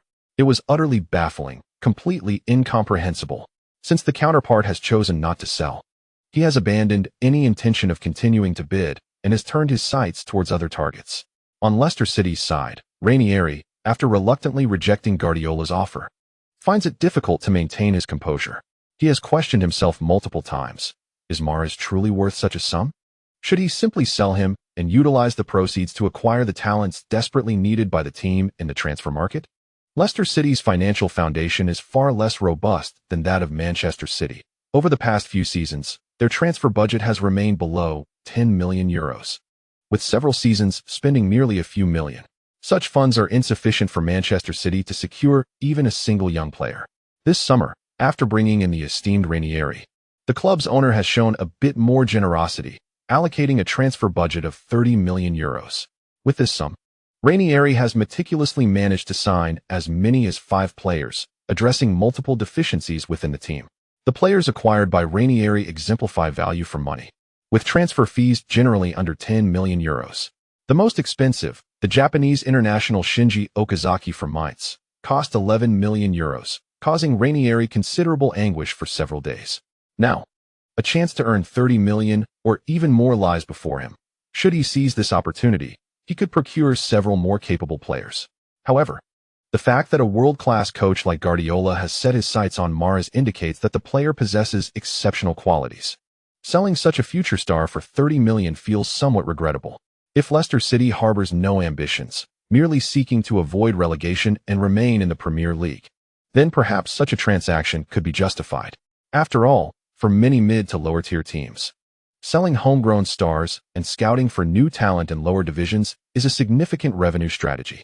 Yet, if Leicester City aspires to secure a place in European competitions or even stabilize their position as champions of the Premier League, then this transfer would be unacceptable, for they might be selling a potential cornerstone of their future. Fortunately, Manchester City has not pursued further offers, allowing Ranieri to finally relinquish his internal conflict regarding the potential profit. After abandoning his interest in Mahrez, Guardiola swiftly turned his attention to Schalke 04, bidding €30 million for their young winger, Sane. Chapter concluded. Chapter 73. Acquiring Son Heung-min for €30 million and offering €65 million for Reyes. At just 19 years of age, Sane is a prodigious talent nurtured by Schalke 04's own youth academy. Last season, he made his debut for the first team and notably scored against Real Madrid in the Champions League, nearly rising to fame with that single goal, attracting the attention of numerous clubs. Naturally, Schalke 04 regards such a young prodigy as a treasured asset, fiercely protective and unlikely to let him slip away easily. Thus, upon receiving Manchester City's offer, Schalke 04 declared Sane a non-transferable asset, subsequently rejecting the proposal from Manchester City. The notion of an unsellable player is rather absurd. If a player truly were unsellable, a simple refusal would suffice, rendering further discourse unnecessary. Guardiola has navigated the footballing world for decades, so it is implausible that he would misunderstand the other party's intentions. The truth is, the reluctance to sell stems from a mere dissatisfaction with the offered sum. While there may be some frustration, the process of acquiring players inherently involves negotiation. Should a proposal be made and immediately accepted, it would raise suspicions about the player's quality or even one's own judgment.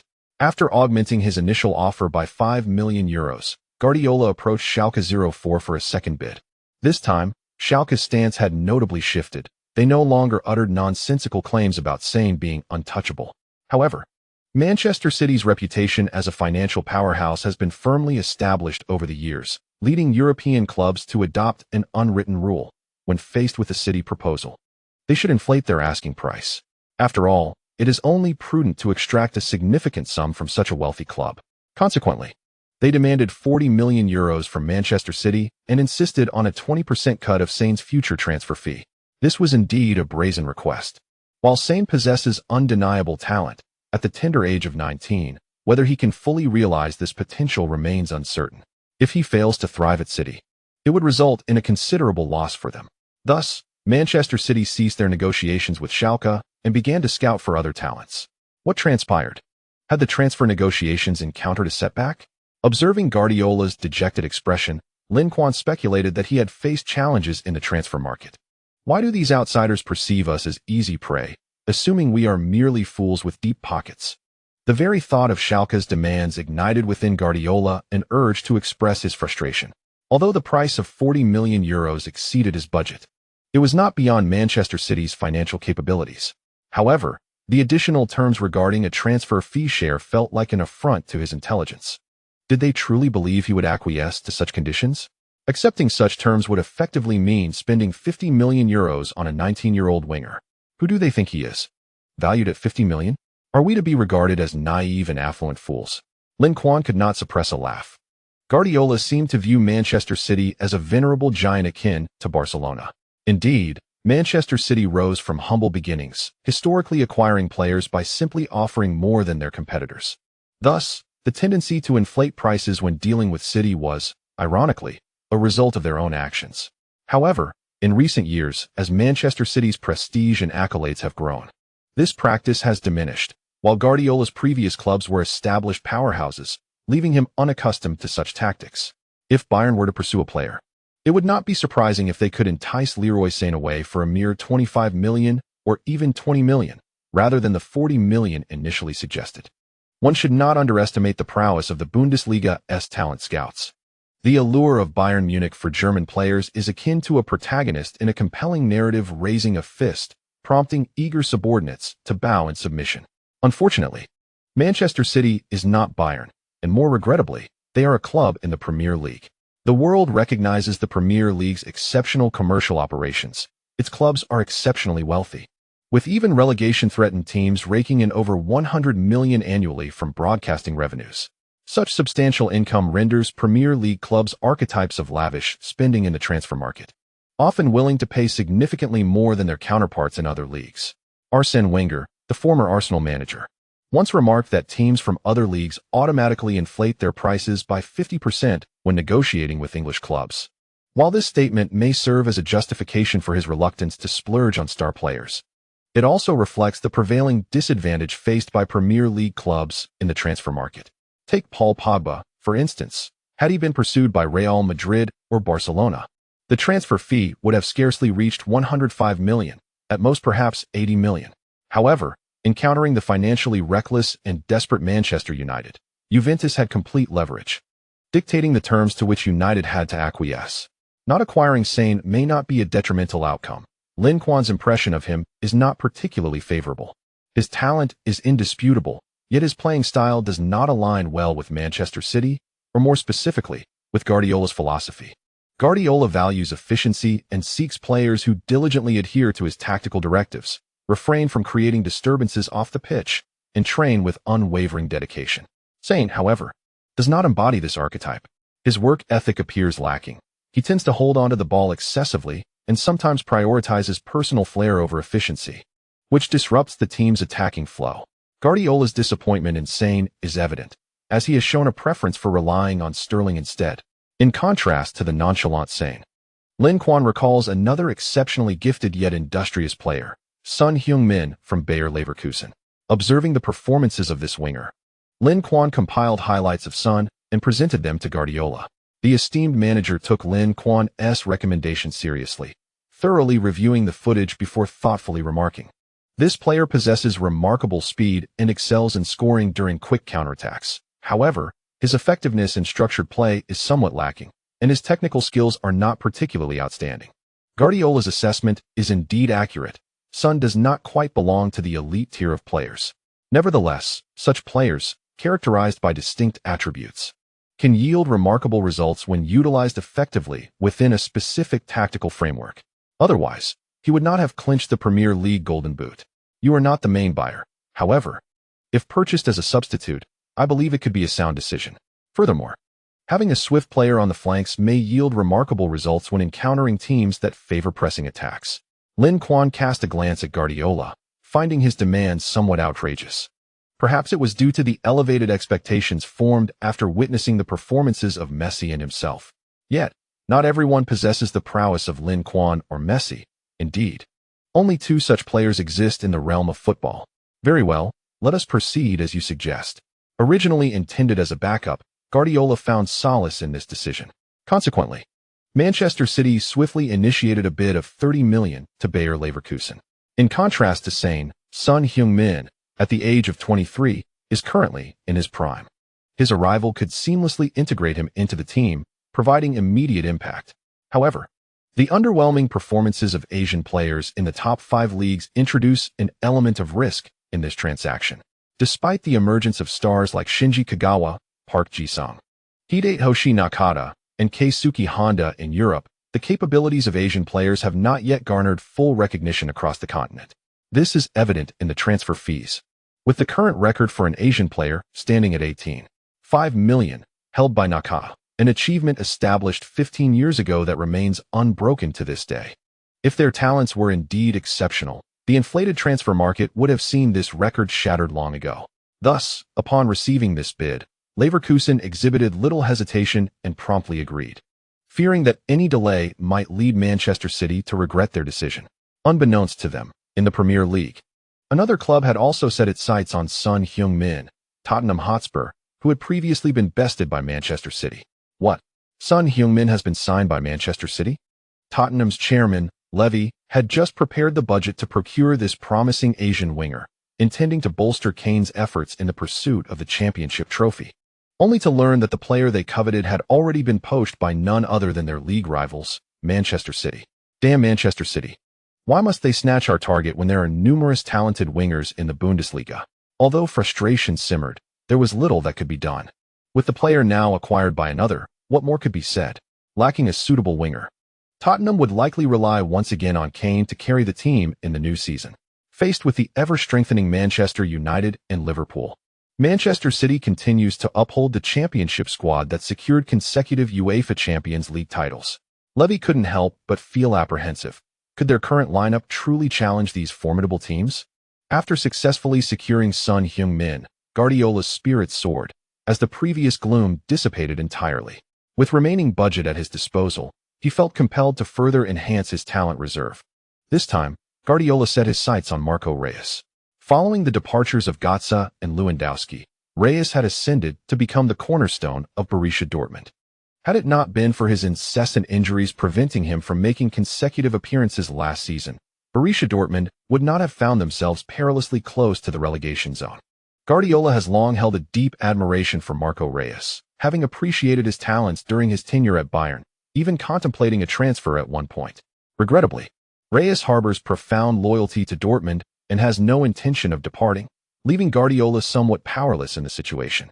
However, with Klopp's departure, it is undeniable that Dortmund is on the brink of turmoil.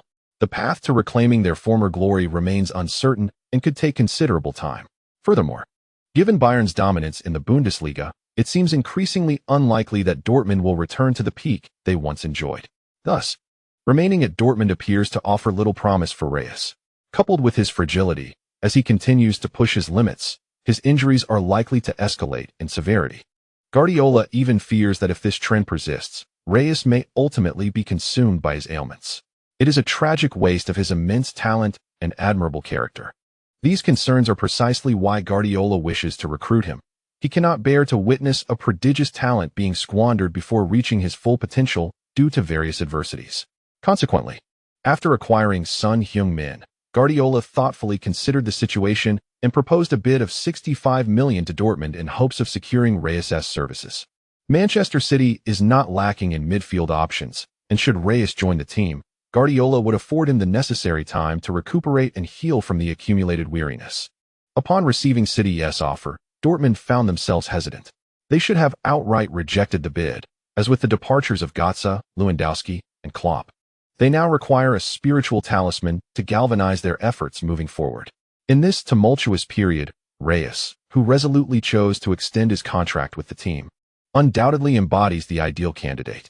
As a product of their youth academy, he remains fiercely loyal to the club, and his dedication and tenacity on the pitch are evident to all Borussia fans. Such a player is truly suited to be Dortmund's leader. Yet, is it genuinely in his best interest for them to retain him forcibly? In the absence of Klopp, the entire Dortmund organization finds itself shrouded in uncertainty regarding its future. Last season, they languished in 7th place, nearly reverting to the position they held prior to Klopp's arrival. They are deeply concerned that they may perpetually linger in the lower echelons of the league, never to ascend again. A player of Reyes's caliber should not be confined to a mid-tier team where his talents remain unrecognized. He deserves to showcase his abilities on a grander stage. Whether that be at Barcelona, Real Madrid, or Manchester City, should Reyes wish to depart Dortmund. And if a commendable offer is presented as a means of compensating for the club's rebuilding efforts, they would be inclined to facilitate such a transfer. However, it is imperative to consult the player himself regarding this matter. Consequently, Borussia Dortmund has temporarily set aside Manchester City's offer and reached out to Marco Reyes to ascertain his stance. Should Reyes express a desire to remain, Dortmund will certainly not compel him to depart. What? Manchester City wishes to acquire me? Upon receiving the club's notification, Reyes appeared somewhat perplexed. Having recently renewed his contract with the club, why would another team make an offer? Surely, they understand that renewing a contract signifies an intention to stay. Wait a moment. Manchester City? Could it be that the fellow desires to have me by his side on the field? Reyes found himself lost in thought. End of chapter. Chapter 74. Tears of Manchester United fans. The dawn has arrived. You received an offer from Manchester City? Lin Quan was taken aback when he received Reyes's call. It was rather unexpected that Guardiola had set his sights on Reyes.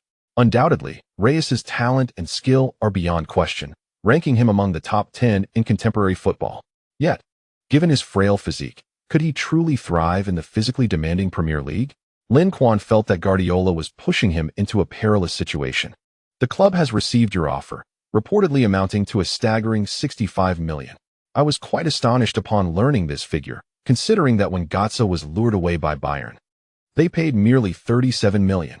Reyes does not believe himself superior to Götze, yet Manchester City's transfer fee for him is nearly 30 million more, which is indeed a substantial investment.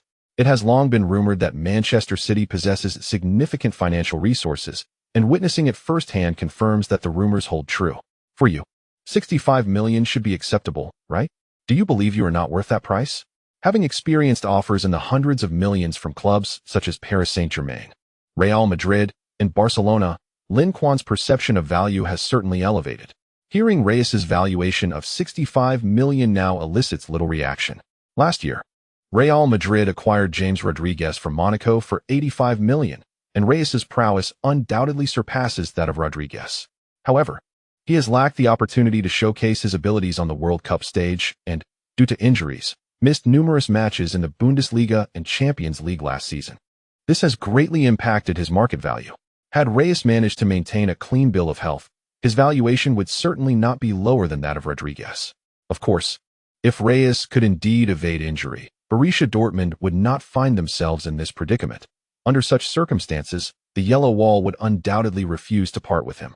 Ahem. That is certainly not the case. I was merely taken aback by the price. In the Bundesliga, such substantial transfer fees are rare. Even the dominant Bayern Munich's transfer record stands at only 40 million, achieved during the acquisition of Martinez. 40 million remains the highest transfer record for Bundesliga clubs to date. As the Premier League and Ligue 1 have surpassed the billion-euro mark, it is remarkable that the Bundesliga has yet to witness a single transfer exceeding 50 million euros. One cannot help but commend the prudent operational style of Bundesliga clubs. It is no wonder that they boast the healthiest finances among the top 5 leagues. With such meticulous management, bankruptcy seems an unlikely fate. Rest assured, you are worth your value, so relinquish any psychological burdens. If you wish to join us, you are most welcome. If you prefer to remain at Borussia Dortmund, I fully support your decision. However, given Dortmund's current predicament, staying might mean forsaking any hope of contending for the Bundesliga or Champions League trophies for the foreseeable future. Do you comprehend this? Since Klopp's departure, Borussia Dortmund's performance has not plummeted drastically. Under Tuchel's guidance, the team quickly regained its vitality. Yet, compared to its peak, Dortmund has considerably diminished. In Lin Quan's recollection, Dortmund has not clinched a Bundesliga title since Klopp's exit. Remaining with a club that lacks the capacity to contend for the championship is, without doubt, a waste for a player of Reyes's extraordinary talent. Nonetheless, considering his profound affection for Dortmund, Lin Quan refrained from fervently persuading him to join Manchester City. Should he choose to come, it would undoubtedly enhance City's attacking prowess, making their offense more formidable and subsequently easing their pursuit of honors in both the league and the Champions League. If Reyes were to join Manchester City, Barring any unforeseen circumstances, the prospects of winning the Premier League or even the Champions League would be within reach. With an outstanding performance, personal accolades such as inclusion in the European Best 11 would also be quite attainable. Thus, in terms of honors, he would not be lacking. Could you grant me a few days to contemplate? Reyes found himself in a quandary. Prior to the call, he had sought the club's opinion, which indicated support for his personal choice, seemingly entrusting the decision to him. However, he had also gathered intelligence from other sources suggesting that the club was indeed intrigued by the offer from Manchester City. Currently, Dortmund is in a state of reconstruction. With a new coach in place, there is a pressing need to bolster the squad through the transfer market. Borussia Dortmund is not a club steeped in deep-rooted tradition. Their financial capacity is limited. Their past competitiveness against Bayern was largely due to their ability to unearth and nurture a plethora of young talents. Now, having developed these players, they are subject to the relentless pursuit of the wealthier clubs, and many have already been poached. Lacking the foundational players of yore, they must re-enter the transfer market and scout for new talent to cultivate. In this context, Reyes's continued presence could serve as a stabilizing force for the fans, helping the team maintain its performance. While his abilities may not propel the team to greater heights, he could at least ensure that they do not face relegation. Conversely, should he depart and the new coach struggle to achieve favorable results, Dortmund might find itself perilously close to relegation to the second division. This is not the outcome that Royce wishes to witness, so after careful contemplation, he resolves to remain with the team for another year, assisting them through their tribulations. Next year, he will evaluate his future based on the new coach's performance and the growth of his teammates. Perhaps the newly appointed coach possesses the remarkable ability to transform despair into triumph, akin to Klopp in his prime, leading a seemingly underestimated squad back to glory. Should that occur, he might find no need to depart from Dortmund and could still seize opportunities for accolades and championships by staying. Of course, the likelihood of such a scenario is exceedingly slim. Given Bayern's current roster and strength, it would be an arduous task for Dortmund to overturn them. After making his decision, Royce conveys his choice to Lin Quan. Well, if that is the case, I can only wish you a season free from injuries. Lin Quan is not surprised by Royce's choice. If he were to relinquish Dortmund with such ease, it would not be the Royce he knows. Rest assured, I'm not that easily injured. This season I aim for perfect attendance. Don't boast. Perhaps set a more modest goal, like appearing in 30 matches and scoring 20 goals. Goodness, you truly dare to say that? Scoring 20 goals in 30 matches? Do you think scoring is as simple as eating and drinking? Isn't it so? Upon hearing Lin Quan's words, Royce momentarily finds himself speechless. How infuriating to have been outwitted. He feels an urge to knock some sense into this boastful fellow. Last year, Royce's goal tally was merely in single digits, and during the 13-14 season, his best year, he managed only 16 goals, still far from the 20-goal mark. Nevertheless, that year, Royce also provided 13 assists, effectively contributing to 29 goals for Dortmund, with 30 appearances. This translates to an impressive average of nearly 1 goal per match, showcasing remarkable efficiency. Yet, compared to the three footballing giants, these statistics seem rather lackluster. Not to mention the individual on the other end of the line, who has consistently netted 60 goals across both League and Champions League play for 2 consecutive seasons, averaging 15 goals per match, frequently achieving doubles and even hat-tricks. The disparity is maddening. With Royce absent, Guardiola, despite his regret, resorts to spending 30 million to acquire B. Silva from Monaco. At just 21, B. Silva has already demonstrated his talents in League One. Guardiola, recognizing his potential, swiftly secures his signature, intending to personally nurture him. As the transfer market buzzes with activity among the elite clubs, the new season of the Premier League arrives as anticipated. This season witnesses a significant shift in the Premier League landscape. Over the past 2 seasons, with Manchester City's formidable rise, the league has evolved into a structure dominated by one and supported by many. The once dominant Manchester United, following 2 years of dismal performance, has plummeted from its lofty heights. Meanwhile, Chelsea, after Mourinho's departure, has also suffered a significant decline, losing the vigor of its former glory. Regarding Arsenal, as the perennial contenders for the top 4, few consider them worthy challengers for the league title.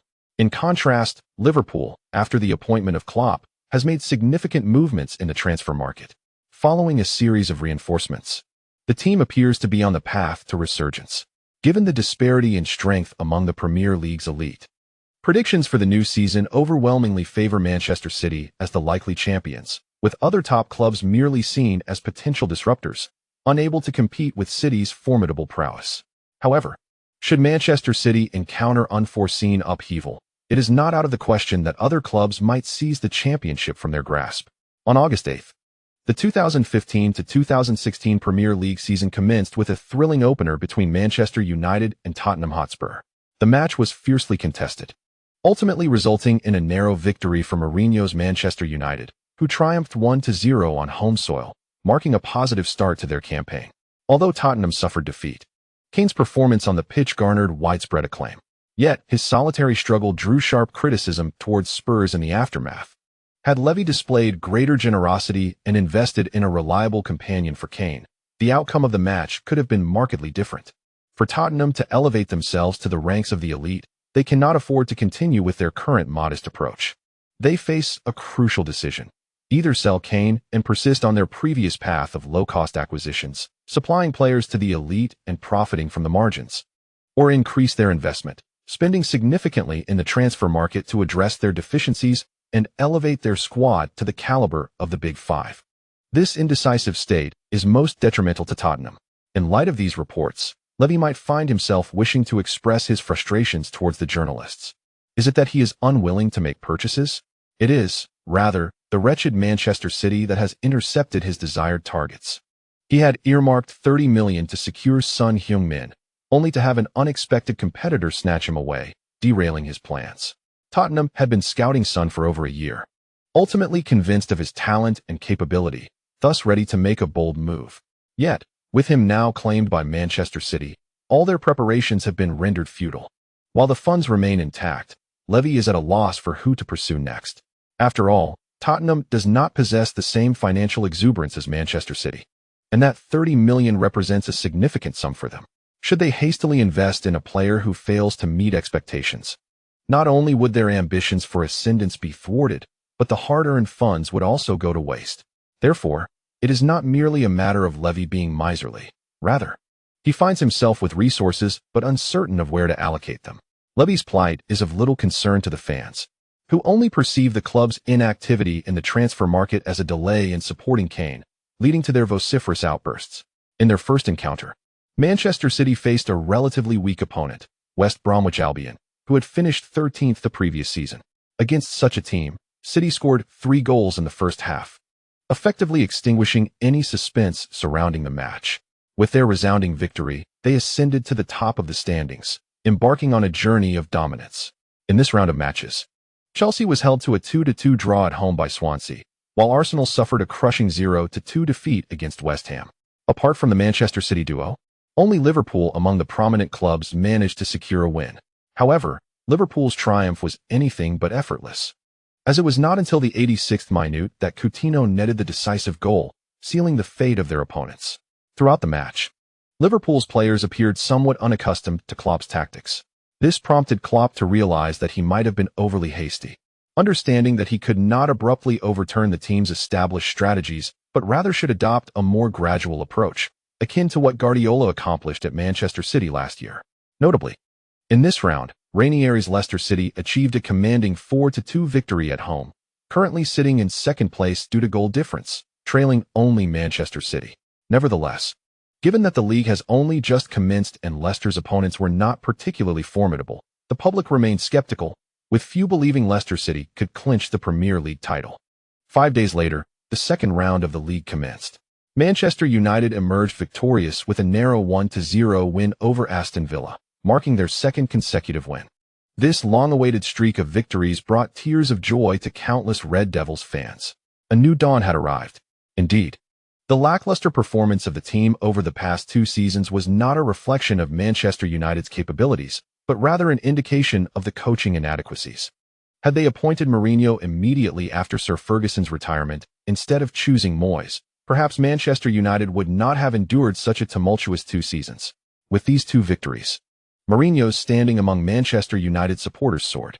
Those who previously harbored doubts about his managerial prowess were now entirely reassured.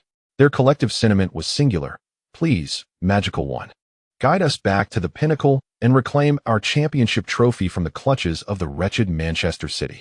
Chapter 75. Son Heung-min scores on debut. After the conclusion of Manchester United's match, the Red Devils fans turned their attention to the neighboring Manchester City's game. City's opponent in the second round was the formidable Chelsea, a clash of titans and the focal point of this round of the Premier League. Should Manchester City fail to secure victory at home, Manchester United would surpass them in the league standings for the first time in 2 years. Although the league had just begun and any lead was not indicative of the final outcome, for the Red Devils supporters, it bore immense symbolic significance. This could symbolize their resurgence and a potential overtaking of Manchester City. However, to their dismay, at the Etihad Stadium, the visiting Chelsea side was thoroughly outclassed by Manchester City's players. In the first half, Lin Quan and De Bruyne both found the net, and in the second half, Aguero added another goal. In stoppage time, Chelsea's goalkeeper Courtois made a grave error, bringing down Lin Quan as he surged into the penalty area. The referee promptly issued a red card, sending Courtois off and awarding Manchester City a penalty. Lin Quan chose not to take the penalty himself, but instead entrusted the opportunity to Kimmich, who was making his debut for the team. "Boss, is this really all right? Perhaps you should take the penalty instead?" Kimmich felt a surge of anxiety, taken aback that the team's captain would allow him to take the spot kick. He considered himself a mere foot soldier, unworthy of such a privilege from the world's top player. "No, it simply could not be. It's fine. Missing is no great matter, especially since I'm already 30. Lin Quan reassured him, patting his shoulder. Kimmich had only been substituted onto the field in the 83rd minute, and his performance thus far had not been particularly impressive. He had even made a mistake due to nerves. However, Lin Quan had witnessed his true potential during training matches, particularly his ability to deliver precise crosses after driving down the flank. If he could harness that talent, he would undoubtedly become a formidable asset for Manchester City on the wing. As for Kimmich's blunder, it was entirely understandable. After all, facing a powerhouse like Chelsea in his debut match was no small feat. All right then. With Lin Quan's encouragement, Kimmich cast aside his reservations. He nodded affirmatively and approached the penalty spot. Glancing up at Chelsea's substitute goalkeeper, Jamal Blackman, he noticed that his opponent seemed even more anxious, which eased Kimmich's own tension. In that moment, Jamal was berating Courtois in his mind. "Damn that Belgian. He makes a mess. And I'm the one who has to clean it up? I'm just a kid." Jamal, a product of Chelsea's youth academy, was only 21 and had never before represented the club in a match. The head coach had brought him on primarily to experience the atmosphere of the game. But he was thrust into the spotlight due to Courtois' grievous error, forced to face a penalty kick right upon entering the field. For a goalkeeper, could there be a more daunting introduction? He might well become the fastest goalkeeper to concede a goal in Chelsea's history. With Jamal's anxiety palpable, Kimmich cleverly altered his rhythm in the run-up, deceiving his opponent momentarily before calmly slotting the ball into the net. The stadium erupted in enthusiastic applause and cheers. Although it was merely a penalty, the fans showered this young player with warmth and kindness. He was a bright talent brought in by Guardiola, and although he had spent the previous year on loan without representing the team, the Blue Moon supporters had unwavering faith in Guardiola's judgment. After all, he was renowned for his ability to identify and nurture young talent. Just like Kante, another gem unearthed by Guardiola, who had secured a prominent position in Manchester City. The score of 4-0 left Chelsea's fans despondent, following a disappointing draw at home against Swansea in the previous match. They faced yet another crushing defeat at the hands of the defending champions, Manchester City. With 2 consecutive matches without a victory, they had set a record for the worst start in nearly a decade. To make matters worse, their starting goalkeeper Courtois received a red card for a reckless action and would now face a suspension. The substitute goalkeeper Begovic sustained a thigh injury during a training match, leaving the team without both their first and second choice goalkeepers for the upcoming match. Consequently, they were compelled to field their third choice goalkeeper. However, judging by Jamal's performance in the final minutes today, it is evident that this young player is ill-equipped to shoulder such responsibilities. Chelsea must urgently acquire a reliable goalkeeper as a contingency. Otherwise, they are likely to suffer further defeats in the next match. Following Cech's departure, the Blues, who previously faced no goalkeeping issues, now seem to be engulfed in a severe crisis in that position. As one giant falls, many others rise, with the Blues faltering. Other prominent clubs stand to gain, as losing a competitor is advantageous. Yet, the one who may revel the most in this situation is Mourinho. who has had a falling out with Abramovich. In an interview, he boldly proclaimed, "It is Mourinho who is powerful," implying that the club's past glorious achievements were inseparable from his astute leadership. Although such a statement may come off as audacious, few have dared to contradict him. Firstly, Mourinho is currently riding high on his success at Manchester United, making attacks on him less likely to garner significant attention.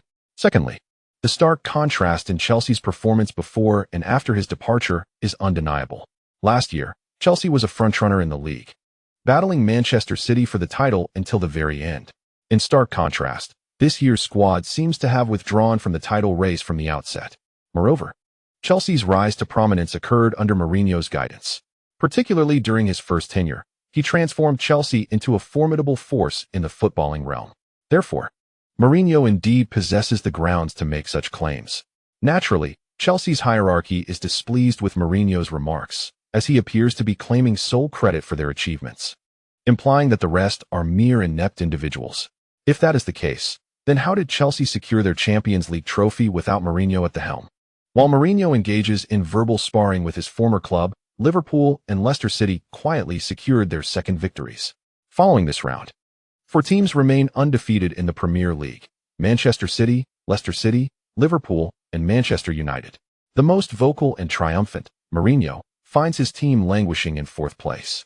After concluding the second round of Premier League matches, Manchester City swiftly journeyed to Georgia in the Caucasus region. There, they were set to compete against Sevilla, the champions of the Europa League, in a Super Cup clash. The opponent is formidable, as consistent victories in the Europa League indicate they are no mere pushovers. The match itself validated this assertion. In the first half against Sevilla, Manchester City took a commanding lead with goals from Lincoln, Aguero, and De Bruyne, establishing a 3-0 scoreline. However, in the second half, Sevilla mounted a vigorous counterattack. Banega, Reyes, and others scored consecutively, narrowing the deficit to 3-2. During this period, Manchester City's players appeared somewhat complacent, having led 3-0 at halftime. It is only natural to assume victory was assured. However, the opponent's counterattack served as a reminder that they should not rejoice too soon. If they continued to allow the adversary to score with such ease, this match could very well morph into yet another Istanbul miracle. The fans who gathered at the Tbilisi International Stadium were astonished to witness the underdog compelling the mightier Manchester City to such an extent, transforming into fervent supporters of Sevilla, waving flags and cheering passionately. It is only natural to empathize with the weaker side. After all, who does not relish the sight of an underdog triumphing over a giant? Should Sevilla manage to orchestrate a comeback, they would indeed bear witness to a miracle. Such a splendid occurrence was not to be missed by the spectators present. On the sidelines, Guardiola swiftly made personnel adjustments, substituting the newly arrived Son Heung-min for Kroos. The crowd, including players and coaches from the opposing team, found Guardiola's decision perplexing, questioning the rationale behind replacing Kroos. As for the newly introduced player, upon noticing his Asian features, the fans' interest waned. Who is he? Unfamiliar. If they did not recognize him, he must be an obscure player, and with an Asian visage, he did not seem to embody any extraordinary prowess. The previous year's World Cup had left a bitter taste, as Asian teams suffered dismal defeats, significantly tarnishing the perception of Asian football. Furthermore, although a considerable number of Asian players compete in Europe, only a few have achieved notable fame. While Lin Quan is also of Asian descent, he has been tacitly excluded from such judgments, as he is considered a product of European training, distinct from his compatriots. Noticing the lukewarm reception from the crowd, Son Heung-min felt a wave of disappointment wash over him. He resolved to perform admirably, hoping to prove his worth through tangible action. Thank you. Son Heung-min hurriedly nodded in gratitude, only to realize that the one addressing him was none other than the team leader, Lin Quan. This revelation dispelled all his discontent in an instant, leaving him astounded. The esteemed Lin had taken the initiative to greet him and even offered encouragement. He remembered their past encounters in the Bundesliga, when Lin was with Werder Bremen and Son played for their fierce rivals, Hamburger SV. During a northern derby between Werder Bremen and Hamburg, they had faced off and exchanged jerseys. Since that moment, Son had idolized Lin Quan, striving to emulate his strength and prowess. Of course, reaching such heights without the innate gifts of a superstar was a daunting task. Nevertheless, learning from stronger players is never a folly. Through studying and imitating Lin Quan, Son Heung-min's ability to advance down the flanks had significantly improved. While speed remained his primary weapon, he had also honed other skills, diligently noting these lessons in silence, never once sharing them with others. He often takes out the green jersey once worn by Lin Quan, using it as a silent source of motivation to inspire himself. However, he does not believe that Lin Quan would remember such a minor character as himself. After all, in comparison to Lin Quan, he feels exceedingly ordinary, lacking any remarkable qualities. To his astonishment, Lin Quan indeed remembers him. This revelation fills Son Heung-min with an invigorating energy, causing his blood to surge with excitement. He yearns to showcase his abilities before his idol, to demonstrate the progress and growth he has achieved over the years. When Guardiola substituted Son Heung-min into the match, Lin Quan quickly grasped Guardiola's tactical intentions. Son Heung-min's speed is exceptional. When the team counters, passing the ball to him allows him to exploit his speed advantage, piercing through the opposition like a dagger aimed at their heart.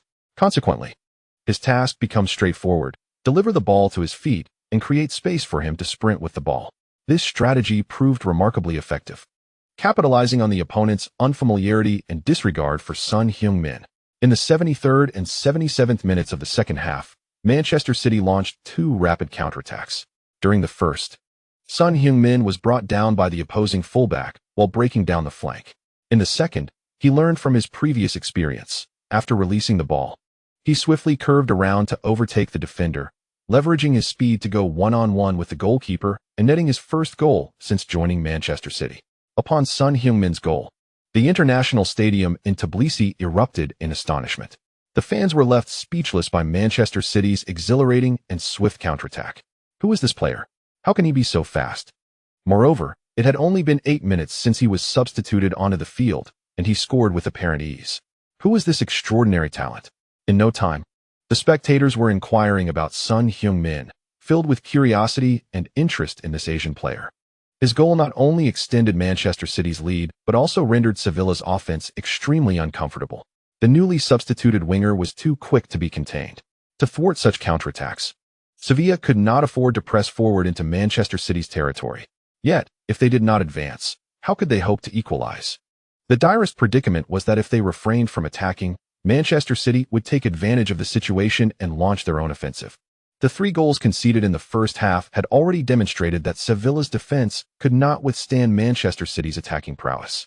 Thus, Sevilla found themselves in the awkward position of being unable to attack or defend effectively, unable to replicate their previous offensive momentum.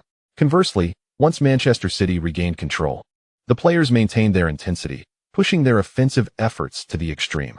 In the final minutes of the match, the ball remained predominantly in Sevilla's half. Leaving them unable to mount any attacks, they endured a relentless barrage for several minutes. In the dying moments of stoppage time, Van Dijk seized the opportunity from a corner kick to net a goal, finalizing the score at 5-2. Manchester City secured a thrilling yet untroubled victory, successfully defending their title in the UEFA Super Cup. Chapter 76. The Koreans' downfall of Son Heung-min. While it is not uncommon for teams to falter in the UEFA Super Cup, statistically, the champions of the Champions League tend to have a higher probability of victory. After all, many winners of the Europa League have previously been eliminated from the Champions League group stages, highlighting the disparity in strength between these elite clubs. However, Sevilla's ability to hold their ground against the 2-time Champions League champions, the currently dominant Manchester City, compelled many to reassess their capabilities. As the champions of the Sevilla Cup, they undoubtedly possess remarkable prowess. In this match, Son Heung-min, who came off the bench and delivered an outstanding performance, attracted significant attention from fans afterward. His speed and the formidable synergy he demonstrated in counterattacks alongside Lin Quan were truly impressive. Who is this player? Why had I never heard of him before? Fans of the Bundesliga are few, and Bayer Leverkusen is not particularly renowned. So in the Premier League, not many are familiar with Son Heung-min. A glance at Manchester City's official website revealed that he is a recent acquisition from Leverkusen, with a transfer fee of €30 million. €30 million? That price is already at a star player level. Is an Asian player truly worth that amount? Given his performance in this match, I believe he is indeed worth every penny. If he continues to develop, it won't be long before his market value skyrockets even further. Indeed, quality wingers are a rare commodity, and a winger with speed and scoring ability is even more exceptional. Let us not forget that when Real Madrid acquired Bale from Tottenham, they paid a staggering £100 million. Ahem, Bale was not quite £100 million. That transfer included more than just Bale. Haha. Real Madrid merely sought to placate Ronaldo with their rhetoric. Do you genuinely believe that? Goodness, if this young man truly ascends to Bale's heights, Manchester City would become invincible. Manchester City primarily relies on wing play for their attacks. Although they lack the £200 million ensemble of Real Madrid, the presence of Lin Quan alone commands respect from other teams. Additionally, with the likes of David Silva, De Bruyne, and two assist-savvy fullbacks, Manchester City's wing attack system is exceptionally potent. With the addition of a lightning-fast winger, the upcoming season promises to be even more challenging for their rivals. Son Heung-min's goal in the Super Cup catapulted him to fame, greatly uplifting the spirits of Korean fans. Following Park Ji-sung's retirement, South Korea has lacked a prominent figure on the international stage. At this moment, Son's emergence has enabled him to swiftly surpass his competitors, rightfully earning the title of the undisputed No.1 in the hearts of Korean fans. Amidst the fervor of national pride, South Koreans began to extol the virtues of Son Heung-min, elevating him to celestial heights, portraying him as an omnipotent figure, as if he were the preeminent individual of our era, rendering the likes of Lin Quan and Messi mere ants in comparison. Under such extravagant praise, Son, who had just joined Manchester City and was still under the wing of Lin Quan, seemed to have supplanted Lin, emerging as the marquee player and unequivocal linchpin of the team. Upon receiving this news in the Premier League, Son, feeling a twinge of anxiety, reached out to his father, imploring him to rein in the fervent fans back home, fearing that such adulation might lead to his demise. "Father, can you please intervene in this madness? This could ruin me." He quickly sought his father's assistance to quell the outrageous behavior of the domestic supporters. As a newcomer, the emergence of such sensationalist headlines could jeopardize his standing among teammates. While he was less concerned about the opinions of others, the critical question remained: how would Lin Quan perceive him? Lin's deep connections with China made it plausible that the Korean media's exuberance would reach him through mutual acquaintances. The thought of being ostracized or targeted by his peers filled Son with despair. These foolish antics could indeed be disastrous. A mere intervention was insufficient. Upon learning of the situation, Son's father recognized the gravity of the matter. Yet, he deemed it necessary not only to suppress the noise back home, but also to provide Lin Quan with an explanation. "Have you visited Lin since arriving in Manchester?" he inquired of his son. I've been preoccupied with various matters and haven't had the chance to pay him a visit." "How careless," Son's father exclaimed, slapping his thigh with urgency. "Son, you must understand that football is also about interpersonal relationships. Everyone knows that Lin Quan is the heart of Manchester City, and his adoptive father is the head coach. Essentially, they wield immense influence within the club. You cannot afford to offend them. Instead, you must seek to cultivate a positive rapport immediately." Unfinished was his father's thought. While European players might not place as much emphasis on such social nuances, one must be acutely aware when dealing with those from the Confucian cultural sphere. A slight misstep could inadvertently lead to offense, resulting in unforeseen repercussions. "Is that so? What should I do now?" Son, devoted to football and engrossed in training and matches, had little awareness of matters beyond the pitch. Having left for abroad at an early age, he was not well versed in the social intricacies of East Asia. Feeling lost after his father's admonition, he sought guidance. "You must prepare a gift at once and go visit him to apologize." "No, I shall accompany you." Observing his son's social ineptitude, Son's father feared that he might inadvertently complicate matters and thus resolved to accompany him to Lin Quan's residence to offer their apologies. The two individuals arrived at Lin Quan's villa by the seaside in Manchester, instantly taken aback by its opulence. Such a mansion would undoubtedly cost at least £7 or £8 million, wouldn't it? Truly, he is a man of extraordinary means, capable of affording such a residence. Prompted by his father, Son Heung-min pressed the doorbell. After a brief wait, Lin Quan, clad in training attire and glistening with sweat, approached. "Apologies for the delay. I was in training and lost track of time. Thank you for your patience." Lin Quan invited them inside, leading them to the parlor, where he poured them a cup of tea. He then quickly took a shower and changed into fresh attire before rejoining them. "Brother Lin, we have come specifically to express our apologies." Upon Lin Quan's arrival, Son Heung-min promptly stood to convey their purpose and presented a gift he had prepared. Lin Quan accepted it and took a glance. It was a Rolex watch, modest in price at around £35,000, making it a fitting gift.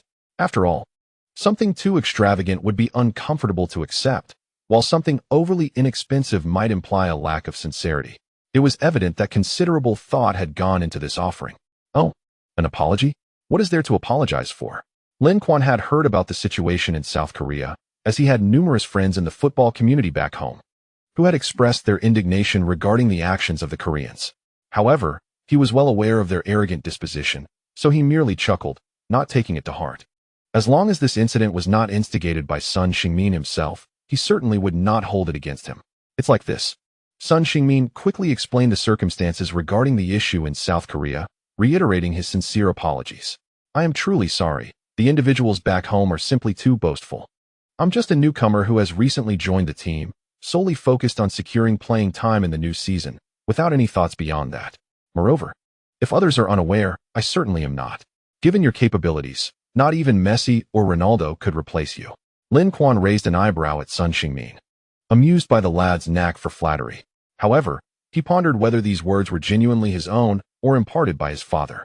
Please, spare me the flattery. You would be better off returning to train diligently in preparation for the next match. Lin Quan had grown somewhat immune to external praise, having heard it so frequently. With matters clarified, he prepared to bid them farewell. Little did he expect that upon hearing Lin Quan's words, Sun's father would suddenly brighten up and inquire, Mr. Lin, will my son have the opportunity to play in the next match? Since joining the team, Sun Xingmin had yet to appear for Manchester City in the Premier League. Although he had recently performed admirably in the Super Cup, it remained uncertain whether Guardiola would afford him further opportunities, given the team's complete roster and minimal alterations. Our next opponent is not particularly formidable, if we can secure a lead in the first half. The coach typically substitutes newcomers around the 65th minute in the second half for experience. Lin Quan cast a glance at Sun's father, who was evidently attempting to glean some insider information from him. Lin Quan could empathize with Sun Heung-min, a newcomer who had just joined the team, feeling the anxiety and apprehension about his ability to integrate into a new squad and adapt to a different league. Thus, he offered a slight hint of information. Though he would certainly not inquire about Guardiola's tactical arrangements or substitution plans on behalf of Sun Heung-min, there was no necessity for such actions, nor could he afford to do so. His relationship with Sun Heung-min had not yet reached that level of intimacy, and moreover, he had no intention of leveraging his connection with Guardiola for personal gain, which would be a sign of disrespect towards the coach. Nonetheless, the information he did share was sufficient to reassure the two of them. Consequently, the father and son took their leave, and upon returning home, Sun Heung-min trained even harder in preparation for the forthcoming league matches. Guardiola had a fondness for players who devoted themselves to rigorous training. Although football indeed relies heavily on talent, if players squander their gifts through lack of effort, even the most extraordinary talent risks being overlooked. Conversely, those whose natural abilities may not be as pronounced can still carve out a niche in the football world through sheer determination and hard work.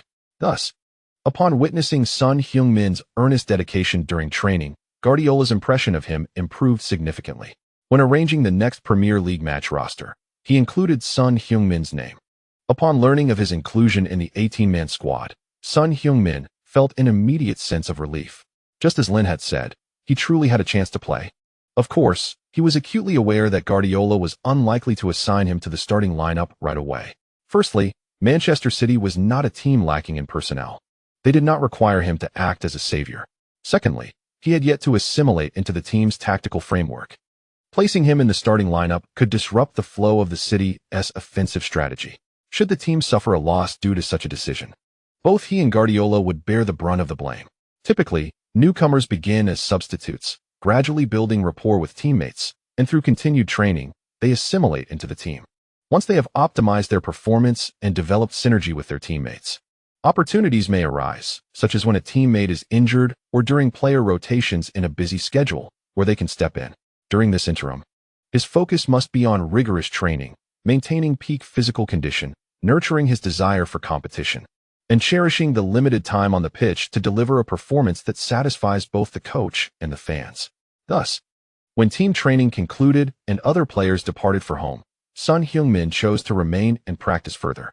However, he was not alone in his endeavors. Lin Quan was also present. Ling Gu, what are you practicing? Son Heung-min inquired with curiosity as he approached. Free kicks. What about you? My dribbling skills are somewhat lacking, so I want to enhance them. As a winger, lacking the ability to dribble can be quite an embarrassment. Son Heung-min is not entirely devoid of dribbling skills. However, his proficiency in this area is somewhat limited, relying heavily on his speed. In situations where he lacks a speed advantage, particularly in a more static game, he finds it exceedingly difficult to succeed in dribbling past opponents. This marks the most significant disparity between him and the elite wingers in football. He lacks the explosive capability to become a game changer. Conversely, Lin Quan excels in this aspect. Standing in stark contrast to Son, having practiced sufficiently, Lin Quan offered to be Son's sparring partner. Overjoyed, Son realized that what he needed was precisely Lin Quan's dribbling prowess. If he could engage in practice with Lin Quan and absorb even a fraction of his techniques, it would undoubtedly enhance his offensive capabilities on the flanks.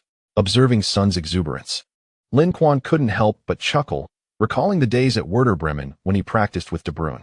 Back then, De Bruyne had suffered greatly at his hands. And it seemed today, Son would follow in De Bruyne's footsteps. Once Son set up the training equipment, the two began their practice. Initially, Son was filled with enthusiasm, but it quickly became apparent that something was amiss. Each time it was his turn to defend, he found himself utterly incapable of stopping Lin Quan, often failing to even perceive the opponent's movements before being bypassed. After a few attempts, this pattern became increasingly disheartening, leaving him profoundly shaken. Indeed, the experience of participating firsthand was a far cry from merely observing on television. At that moment, Guardiola and a few colleagues passed by the training ground and observed the two diligently honing their skills.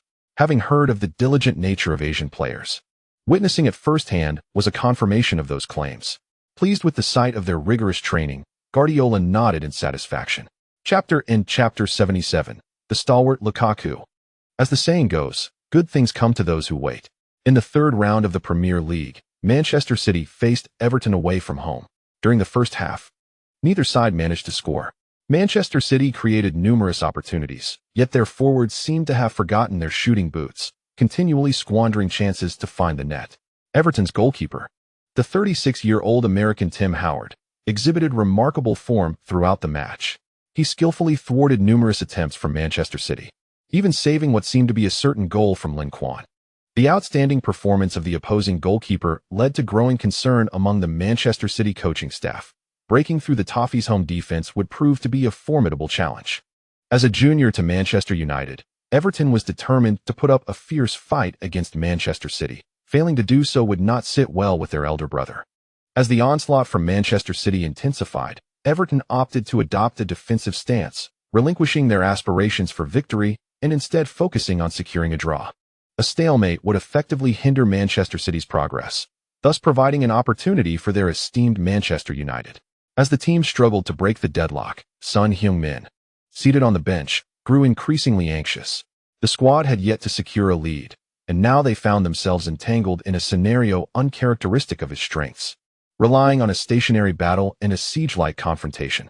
Under such circumstances, it seemed unlikely that Guardiola would call upon him to enter the fray. Was he destined to wait even longer for his debut with Manchester City? Just as despair began to settle in, an unexpected turn of events unfolded on the pitch. In the 67th minute, Kroos unleashed a powerful long-range shot that struck the post. The force of the strike was immense, and the ball should have rebounded far from the penalty area. However, an imposing African player stood resolutely in the box, and the ricochet fortuitously collided with his bald head, soaring into Everton's net before the goalkeeper could react. The Everton fans were momentarily stunned, followed by a cacophony of disbelief. What had just transpired?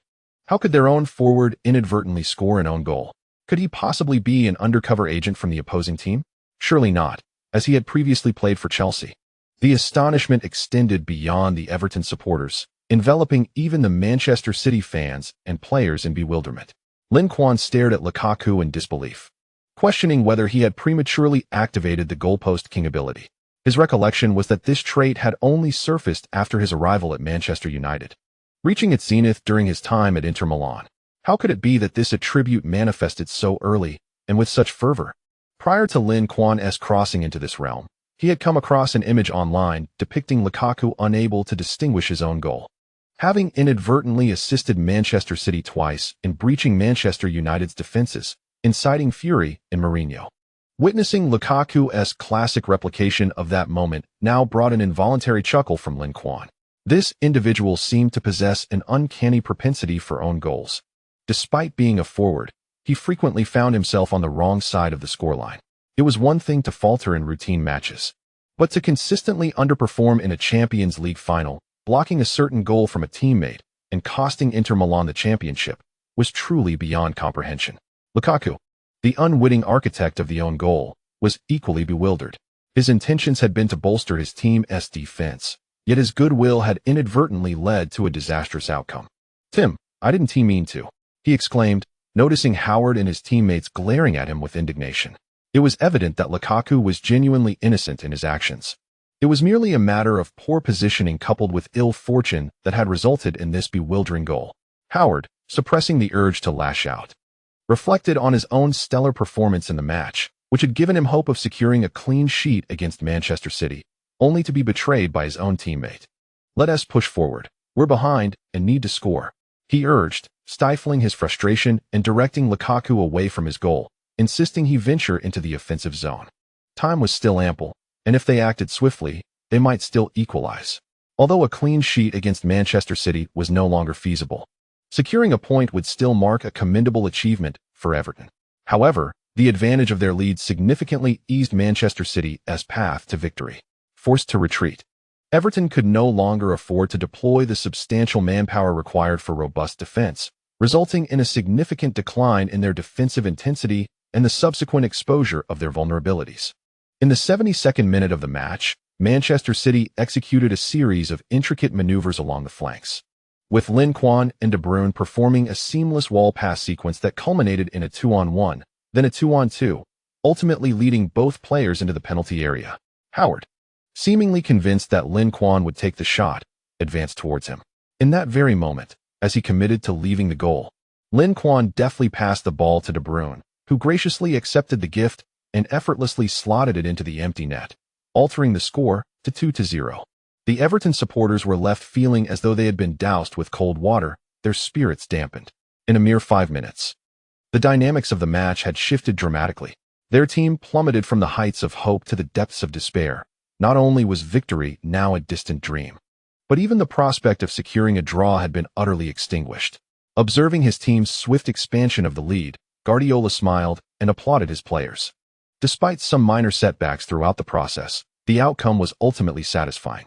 Glancing at the match clock, Guardiola turned to Son Heung-min on the substitutes bench and instructed, "Son, warm up." "Yes, boss." Son Heung-min sprang up from the bench and dashed to the sidelines to commence his warm-up. "This lad is brimming with determination," assistant coach Torrent remarked to Guardiola with a chuckle. "Indeed, that bodes well." Guardiola nodded in agreement, harboring high hopes for Son Heung-min's performance. The last time he surprised Guardiola was during the UEFA Super Cup. It remained to be seen how he would fare in this match. A few minutes later, after completing his warm-up, Son Heung-min made his entrance, replacing the goal scorer, De Bruyne. Ideally, substituting Lin Quan would have been a more strategic choice. However, Son's most harmonious synergy within the squad was with Lin Quan, and his rapport with other teammates was not as finely tuned. If Lin Quan were to be replaced, Son might find it challenging to even touch the ball, as his teammates would instinctively favor their more seasoned colleague and pass to others instead. In this regard, Guardiola displayed considerable consideration for Son Heung-min. This match at Goodison Park attracted a contingent of South Korean fans, comprising both students studying in Europe and fervent supporters who had traveled from Korea expressly for the occasion. It goes without saying that they were there for Son Heung-min. Since his transfer from Bayer Leverkusen to Manchester City, his popularity in Korea had surged dramatically, establishing him as a national icon. While Manchester City may not possess the same prestige as Barcelona or Real Madrid, they have emerged as the most formidable team in Europe over the past 2 years. Joining City signifies a promising future and an abundance of accolades, reminiscent of Park Ji-sung's initial move to Manchester United. Furthermore, unlike Park, who played a more defensive role, Son is an attacking player, positioning him closer to the opponent's goal and affording him greater opportunities for shooting and scoring. This translates to a higher likelihood of him appearing on camera and garnering attention, in comparison to the initial support for Park Ji-sung. The backing for Son Heung-min among South Koreans has intensified even further. At this moment, when Son finally took to the field, the Korean fans erupted in jubilant cheers, collectively chanting his name while brandishing the banners they had crafted in his honor. Upon hearing the encouraging roars from his hometown supporters, Son felt a surge of adrenaline coursing through him, yearning to sprint down the pitch and score against Everton. However, after his entry onto the field, his teammates seemed oblivious to his presence, hardly passing the ball to him. The Manchester City players remained accustomed to delivering the ball to Lin Quan. After all, passing to Lin was the safest option. The risk of losing possession to a newcomer like Son and facing a counterattack was too great. Lin did not harbor any bias against Son, but he recognized that Son's positioning was lacking, with defenders often shadowing him closely. Acquainted with Son's ability to evade defenders while in possession, Lin felt that passing to him in such circumstances would be futile, potentially leading to a turnover. Consequently, Lin refrained from passing to Son. Guardiola furrowed his brow. He certainly did not blame the players on the field. Instead, he gestured to Son, urging him to make runs and find space so that he could receive a pass from a teammate. Upon noticing the coach's signal, Son promptly complied. The Everton defenders had already exerted themselves for over 70 minutes. Their stamina paled in comparison to the fresh legs of Son. Thus, once Son began to sprint, the defenders quickly fell behind. In the 83rd minute, Lin seized an opportunity and finally delivered a pass to Son. The timing and weight of the pass were impeccable, allowing Son to comfortably receive the ball upon his acceleration, driving into the penalty area with purpose.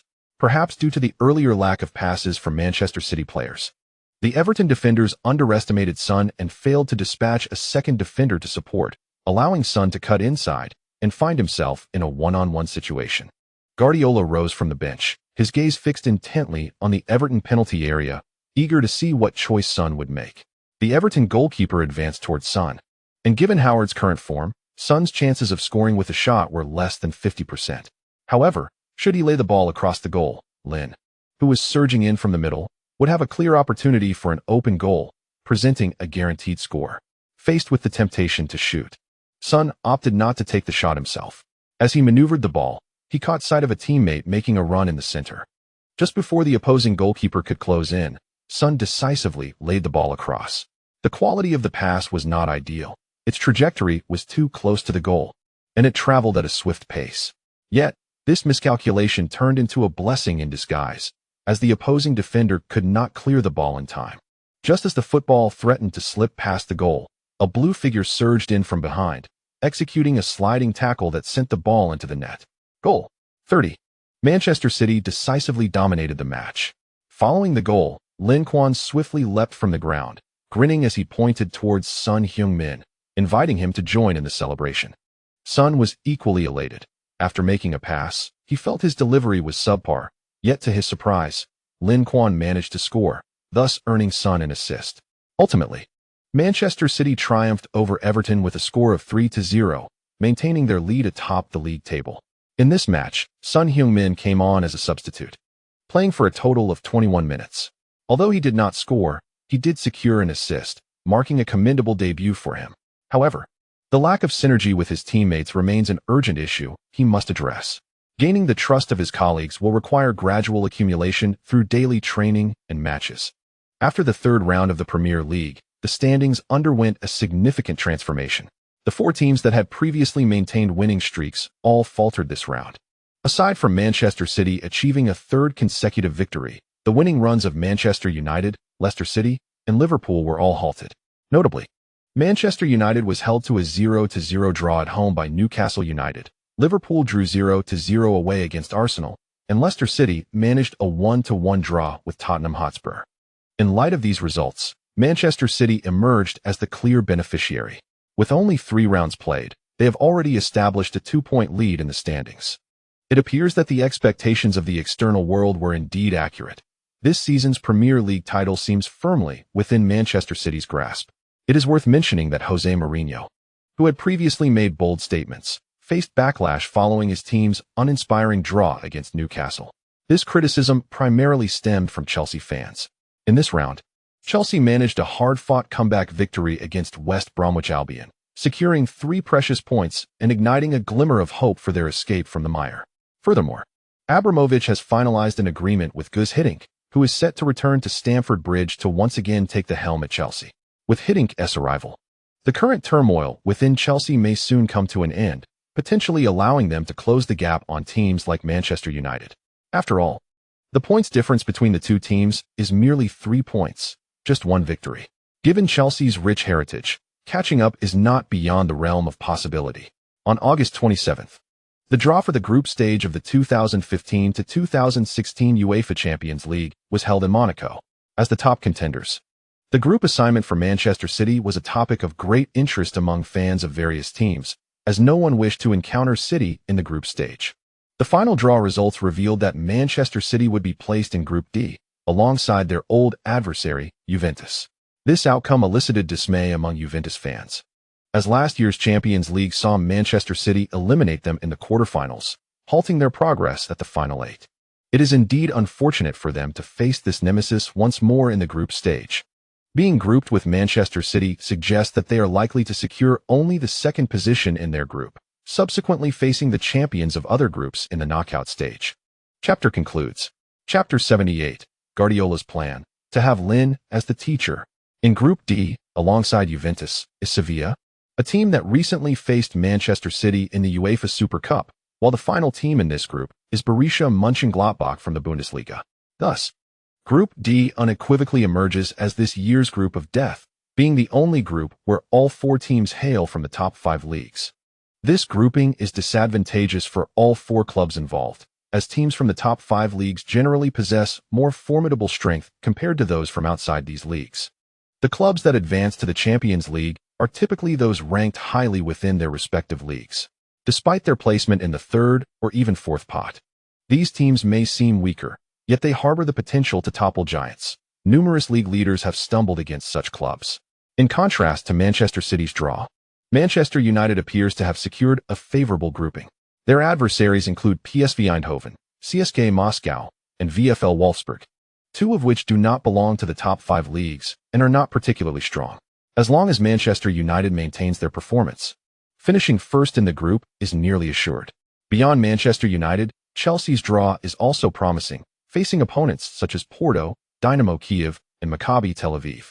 Although Chelsea's form has fluctuated this season, their rich history suggests that, if they seize their opportunities, securing the top position in the group should not present a significant challenge. As for Arsenal, under Wenger's stewardship, they are set to embark on a formidable challenge against Bayern Munich, the dominant force in the Bundesliga. Bayern's terrifying attacking prowess is well recognized across Europe. It remains uncertain whether Wenger can safeguard their home ground against such a formidable opponent. However, despite facing Bayern, Arsenal's chances of advancing from the group remain intact, as their other opponents, Olympiacos and Dinamo Zagreb, are relatively weaker, making victories against them likely given Arsenal's capabilities. In comparison to previous Champions League group stage draws, this season's outcomes have been relatively favorable for various clubs. Influenced by UEFA's policies, the last 2 years have seen an influx of teams from outside the top 5 leagues in the Champions League group stages. Last year, half of the 32 teams in the group stage were from non-top 5 leagues. This year, although that number has slightly decreased, there are still 15 teams not from the top 5 leagues. The trend of UEFA curtailing the dominance of giants while supporting the underdogs is becoming increasingly evident. While these teams are generally champions of their leagues, the disparity in strength compared to the top 5 leagues is stark, relegating them to the role of mere participants in the Champions League, unable to create significant waves. The advantage of this approach is that the likelihood of elite teams being eliminated in the group stage is significantly diminished. However, a downside emerges as an influx of less competitive teams dilutes the excitement of the Champions League group matches, consequently diminishing their allure for fans. Additionally, the entry of these teams necessitates a division of broadcasting revenues, which evidently undermines the interests of the prestigious clubs. Consequently, some teams from the top 5 leagues have discreetly begun to conspire, attempting to bypass UEFA and establish a European Super League featuring a select group of venerable elite clubs. Yet, such a maneuver would undoubtedly provoke vehement opposition from UEFA. After all, if these top-tier clubs were to depart, who would continue to watch the Champions League? The absence of these elite teams would drastically reduce the tournament's prestige, along with its influence and viewership. As the impact of the Champions League wanes, it is bound to have profound repercussions on UEFA's financial interests, given that the organization reaps substantial profits from the operation of the tournament. Undermining their revenue is akin to endangering their very existence, and UEFA would not idly stand by while its interests are compromised. However, the various policies and reforms enacted by UEFA have indeed harmed the interests of these elite clubs. Coupled with the inflated transfer market valuations of players and the rapid escalation of player wages, these factors have severely impacted the operational costs of many teams, leading several to face deficits or even crippling debts. Over time, this trend poses a significant threat to the healthy operation of major leagues. Thus, the ongoing power struggle between clubs and UEFA is destined to intensify. The Champions League will not commence until mid-September, and prior to that, Manchester City has focused its attention on the league. On August 29th, Manchester City returned home to face newly promoted Watford. Although the opposition is merely a newly promoted team, it is remarkable that Watford has maintained an unbeaten record thus far. Even more astonishing is that all 3 of their matches have ended in draws. Accumulating 3 points while remaining unbeaten is a commendable achievement for a newly promoted team. However, their fortune was destined to wane upon facing Manchester City. In this match, Manchester City displayed an explosive performance, with Aguero showcasing his brilliance by scoring 2 goals within the first 20 minutes, propelling the team to a 2-0 lead. In the second half, Lin Quan added another goal, extending the lead to 3-0. Once the team established a comfortable advantage, Guardiola, adhering to his usual practice, began to substitute players, introducing Kimmich, Rudiger, and Son Heung-min among others. Son's streak of good fortune seemed to persist, as he quickly seized an opportunity to score after coming on as a substitute, executing a long run that culminated in a goal. Although this goal was merely a decorative addition, it bore no significant impact on the outcome. Nonetheless, the manner in which he scored caught Guardiola's attention, as the young man's dribbling and breakthrough abilities have evidently improved since their training sessions together. Could it be the result of his practice with Lin Quan? If this is indeed the case, then should not players like David Silva, De Bruyne, and Kanté also be cultivated along similar lines? If one must delineate the distinctions between Guardiola's current Manchester City and the illustrious Barcelona of the Dream Team, it would be their lack of an Iniesta. Lin Quan could seamlessly replace Messi, perhaps even exhibiting a more comprehensive skill set than the Messi of yore. Cruz could stand in for Xavi, acting as the midfield maestro and distributor. However, who can assume the mantle of Iniesta? De Bruyne? He lacks the ball progression and dribbling prowess that Iniesta possessed. Although De Bruyne occasionally dazzles with his dribbles and breakthroughs, he pales in comparison to Iniesta. The Dream Team Barcelona was not merely strong because of Messi. His teammates were equally formidable. Conversely, while Manchester City boasts other talented players, Lin Quan distinctly surpasses his peers, creating a noticeable chasm in quality. This disparity concerns Guardiola, who fears that opponents may target Lin Quan. During his tenure at Barcelona, he frequently witnessed Messi being singled out. When Messi was curtailed, Barcelona's offensive potency significantly waned. However, with the presence of Iniesta, he effectively alleviated some of the pressure on Messi, ensuring that even if Messi was contained, Barcelona's attacking framework could still function fluidly. In Manchester City, should Lin Quan be marked tightly, who will step up?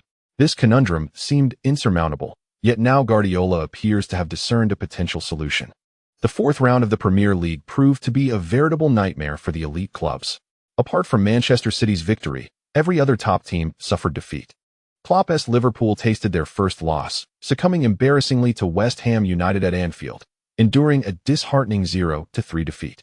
Chelsea, under new management, failed to maintain their stronghold at Stamford Bridge, losing 1-2 to Crystal Palace, and their brief resurgence seemed to have swiftly collapsed. Arsenal fared little better. Despite their opponents receiving a red card early in the match, they suffered a frustrating loss to Newcastle due to an own goal. As for Mourinho's Manchester United, after initially taking the lead, they were tragically overturned, enduring a 1-2 defeat to Swansea City, thus shattering their unbeaten streak. Consequently, at the conclusion of this round, only Manchester City among the elite maintained their winning streak and unbeaten status, widening the gap between them and other teams to 3 points. The collective misfortune of the other prestigious clubs elicited lamentations from the media on Fleet Street. The Daily Mail even sensationally proclaimed the Premier League suspense to be prematurely concluded 34 rounds early. From the performances of the major teams in this round, I perceive no glimmer of hope for overcoming Manchester City. I have a foreboding sense that this season, Manchester City will not only clinch the championship, but do so with a commanding lead over their rivals, securing the title several rounds ahead of schedule. Perhaps, we are about to witness the moment when the highest scoring record in the Premier League is shattered, with an impressive display of scoring in 3 consecutive matches. Son Heung-min has swiftly garnered the admiration of Manchester City fans. Even his teammates have markedly altered their demeanor towards him, greeting him with enthusiasm. And the number of players passing him the ball during training matches has gradually increased. However, just as he was basking in his success and feeling rather pleased with himself, Guardiola found him with a serious expression. "Son, come with me." A sudden jolt of apprehension gripped Son, as he instinctively wondered if he had done something wrong to incur the coach's displeasure. Yet, when he anxiously followed Guardiola to the training ground, he finally breathed a sigh of relief. He was not alone. Alongside him were Lin Quan, De Bruyne, Kroos, Kanté, and several other players. "Son, replicate the drills you did with Lin Quan earlier. Let us observe," Guardiola instructed, nodding towards Lin Quan before directing Son. "Yes, coach." Son, bewildered, was uncertain of Guardiola's intentions. Yet he obediently complied. In truth, his drills with Lin Quan had been a series of relentless defeats, leaving him thoroughly outmatched. He was not a professional defender, and his defensive awareness and skills were quite ordinary, rendering him incapable of halting Lin Quan's advances. This was immediately apparent to the other players. But what Guardiola wished for them to see was not Son's missteps. "Did you observe how Lin maneuvered past his opponents?" Guardiola inquired of the group. Kanté, adept in defense, stepped forward to elucidate the techniques Lin Quan employed during his breakthrough. As a top-tier defensive player, he was intimately familiar with the various tactics of attacking players. Yet, despite his articulate analysis, if he were to face Lin Quan one-on-one, Kanté would likely find himself flustered and in disarray. Such a prodigious talent could hardly be contained in a simple one-on-one scenario. Nevertheless, as if to tempt fate, after Kanté concluded his analysis of Lin Quan's dribbling techniques, Guardiola nodded in approval and stated, "Well said. In that case, N'Golo, you shall practice with Lin." "Me?" Kanté was taken aback, his expression revealing his discomfort. "Coach, you know me. I fear neither heaven nor earth, known as the one who overcomes every obstacle, but I truly am not a match for this fellow." When he first joined the team, spurred on by his teammates, he had foolishly challenged Lin to a duel, only to be thoroughly outclassed, achieving success in defense scarcely once in 10 attempts. That string of failures nearly shattered his resolve, leading him to doubt his own abilities. Now, returning to the fray, he feared the resurgence of his inner demons. "Yes, just once, you will practice with him." Guardiola seemed aware of Kanté's trepidation towards Lin Quan and emphasized that it would be merely one session. "Very well." Kanté reluctantly stepped forward. Yet his lack of confidence naturally resulted in an unfavorable outcome against Lin Quan. As anticipated, Kanté suffered a thorough defeat, revealing none of the prowess he usually displayed as an impenetrable wall on the pitch. Gulp. Son Heung-min instinctively swallowed hard, despite having trained with Lin for several days. He had not anticipated the extent of Lin's extraordinary dribbling ability. The fact that even Kanté, the most formidable defender within the team, could not halt him, and was utterly bested, was astounding. Was this individual even human? One might conjecture that even a peak Messi would struggle against such brilliance. "Very well. I believe everyone has come to recognize that your teammate Lin Quan is exceptionally skilled in breaking through defenses and evading opponents." Guardiola expressed his satisfaction with the outcome, clapping his hands to garner the attention of the group. The others gazed at Guardiola with curiosity, pondering that he would not have summoned them merely to admire Lin's skills. Surely, he had some ulterior motive. Guardiola, without further ado, quickly revealed his intentions. "Given this, would you like to possess abilities akin to Lin Quan?" Upon this declaration, the room erupted in astonished murmurs. Everyone stared wide-eyed at Guardiola, questioning if it was truly feasible to attain dribbling prowess comparable to Lin's. "Ahem, I must clarify my statement. I meant learning Lin's dribbling techniques to enhance your own skills, not to suggest that you could reach Lin's level." Guardiola mused that Lin Quan's innate talent was not something the average person could replicate. The chapter concludes here. Chapter 79. De Gea. What are you up to, Real Madrid? Following the completion of the 4th round of the Premier League, the FIFA match day arrived. Before the next round of league matches, the Spanish national team had 2 official games to contend with, considering that their upcoming opponent was Slovakia, their primary rival in the group. Bosque summoned Lin Quan and other key players back, intending to field the strongest lineup possible for the match. Securing a victory in this encounter would allow Spain to advance from the group stages 3 rounds early, while Spain's prowess guarantees their eventual qualification for the European Championship. Achieving early advancement would alleviate pressure on the team and provide Bosque with greater flexibility and strategizing. The final rounds of the European Championship qualifiers would persist until mid-October, by which time various leagues, cup competitions, and the Champions League group stages would be in full swing. Adding a national team match to the mix could significantly burden the players and heighten the risk of injuries. Spain's foremost objective at present is to qualify for the European qualifiers, subsequently adjusting the team's lineup and player conditions to be in peak form for next year's European Championship. Although the European Championship is a prestigious event in Europe, its scale and influence pale in comparison to that of the World Cup. However, considering that Europe is currently the most advanced region in the realm of football, with a plethora of formidable teams, even a powerhouse like Spain cannot guarantee it will avoid stumbling in the knockout stages or even the group phase.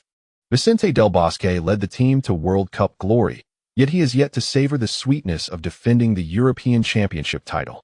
Should he achieve this feat, he could retire contentedly after the 2018 World Cup. Upon arriving at the national team training base, Lin Quan spotted Morata, who was limping about the field with the aid of a cane. "Alvaro, what happened to your leg?" Lin Quan inquired, his curiosity piqued by the exaggerated bandaging. Although the upcoming match was of great significance, the coach surely wouldn't summon an injured player back to the squad, especially in such a condition. Cough, it's nothing serious. Just a minor injury," Morata exclaimed, his eyes lighting up upon seeing Lin Quan as he hobbled over. "Boss, we can overlook last year's Champions League elimination, but please show some mercy in this year's group stage." Morata had not received a call-up to the national team. He chose to return to Madrid for recuperation and happened to wander by the training camp on his crutches. The severity of his injury was, in fact, not as dire as it appeared. He had merely strained his left calf muscle during a training session, and according to the team doctor, he would need approximately 5 weeks of rest to recover. Having sustained the injury in early August, he was now nearly able to walk again, and perhaps in a week's time, he could resume training. As for why he exaggerated his plight, it was simply to elicit sympathy from Lin Quan, hoping that their relationship and his pitiable condition would encourage him to show leniency. Morata, now 23 years old, had been away from Real Madrid for a year. For someone who had nurtured the dream of playing for the club since childhood, returning to the Bernabeu was his foremost ambition. To realize this goal, he needed to perform exceptionally at Juventus. Truth be told, Morata's performance at Juventus had been commendable. Since joining the club last year, he had played 46 matches, scoring 18 goals and providing 9 assists. This included 11 goals in the league, 5 in domestic cups, and 2 in the Champions League. These statistics were considerably better than in his previous career, likely influenced by Lin Quan's impact on the national team, which had contributed to Morata's growth as a player. In essence, Morata at this juncture was statistically and skill-wise stronger than his historical self. Nonetheless, these figures, while respectable, were not extraordinary. There were numerous players of his age who surpassed him. If he were to remain content at Juventus, such statistics would undoubtedly secure his position as a mainstay in the squad. However, if he aspired to return to the Bernabeu, this would be far from sufficient, as each member of Real Madrid's famed BBC trio outshone him significantly. However, during the summer transfer window this year, rumors circulated in Madrid suggesting that Real Madrid was inclined to activate Morata's buyback clause to bring him back to the Bernabeu. This news filled Morata with excitement and anticipation. He believed that his splendid performances in Serie A and the Champions League had captivated Real Madrid's attention, prompting their interest. Yet, until last night, the moment the transfer window closed, he had not received an offer from Real Madrid. This realization shattered Morata's hopes of returning to the Bernabeu this season. Nevertheless, this setback did not dishearten him. Instead, it ignited a greater determination within him. He felt that if he continued to strive for excellence, showcasing remarkable performances and statistics in both the league and the Champions League, perhaps Real Madrid would take action. As a native of Madrid, Morata believed he could more readily glean insider information about Real Madrid than others. Through whispers of gossip, he learned that there seemed to be discord between the club's president and their star player, Cristiano Ronaldo, who was reportedly eager to leave. While President Florentino Perez appeared indifferent to his departure, Although the reasons for Ronaldo's eventual decision to stay remained unclear, it was evident that their relationship could no longer be as harmonious as before. As a product of Real Madrid's youth academy, Morata knew that if Ronaldo did indeed depart and his abilities met the club's expectations, the likelihood of being recalled by Real Madrid would be substantial. Beyond Morata's personal desire to don the illustrious white jersey of Real Madrid, what truly captivated him was the possibility of Lin Quan's return to La Liga, potentially joining Real Madrid. Having collaborated with Lin Quan in the national team, Morata dreamed of continuing their partnership at the club level. Hearing Morata's words, Lin Quan looked at him with curiosity. Isn't your advancement in the group stage contingent upon your own performance? Even if we were to show leniency. If you were to lose to Sevilla or Borussia Mönchengladbach, we couldn't rescue you, could we? While this was indeed true, it was common knowledge that Manchester City was the strongest team in the group, and they were concerned about City accumulating enough points to advance early, potentially easing off in the final 2 rounds. Lin Quan understood Morata's concern. He was worried that if Manchester City secured early advancement, they might ease off, benefiting Sevilla and Borussia Mönchengladbach, thus complicating Juventus's path to advancement. Rest assured, we will not show leniency against anyone. With Lin Quan's understanding of Guardiola, he knew that while Guardiola might field substitutes once they had advanced, he despised the taste of defeat and would never intentionally concede, even with a reserve lineup. Defeating Manchester City would not be an easy feat for any team, should it come to it. Lin Quan was prepared to volunteer to play and help secure victories in those 2 matches. Of course, this hinged on Juventus's own performance. If they performed poorly and found themselves unable to advance as the group stage drew to a close, Manchester City's wins over those 2 teams would likely be inconsequential. However, if Juventus showcased exceptional performances with a clear advantage, Lin Quan would not hesitate to lend a helping hand. Ultimately, the inclusion of more prestigious clubs in the knockout stages serves to stir the waters, complicating matters for other competitors. Upon hearing Lin Quan's response, Morata found himself at a loss, uncertain whether to laugh or to weep. It was clear that the implication was that they would not hold back against Juventus. Alas, the mere thought of facing Manchester City in 2 group matches left Morata feeling despondent. How could they possibly prevail against such formidable adversaries? When Lin Quan arrived at the training facility, nearly everyone was already present, save for one individual. This person was none other than De Gea, caught in the limbo of being labeled either a Real Madrid or Manchester United player. As Spain's second-choice goalkeeper, De Gea was indeed included in Bosquet's call-up list. However, it was not until September 1st, after all the other players had gathered, that he finally made his entrance. Apologies, I'm late.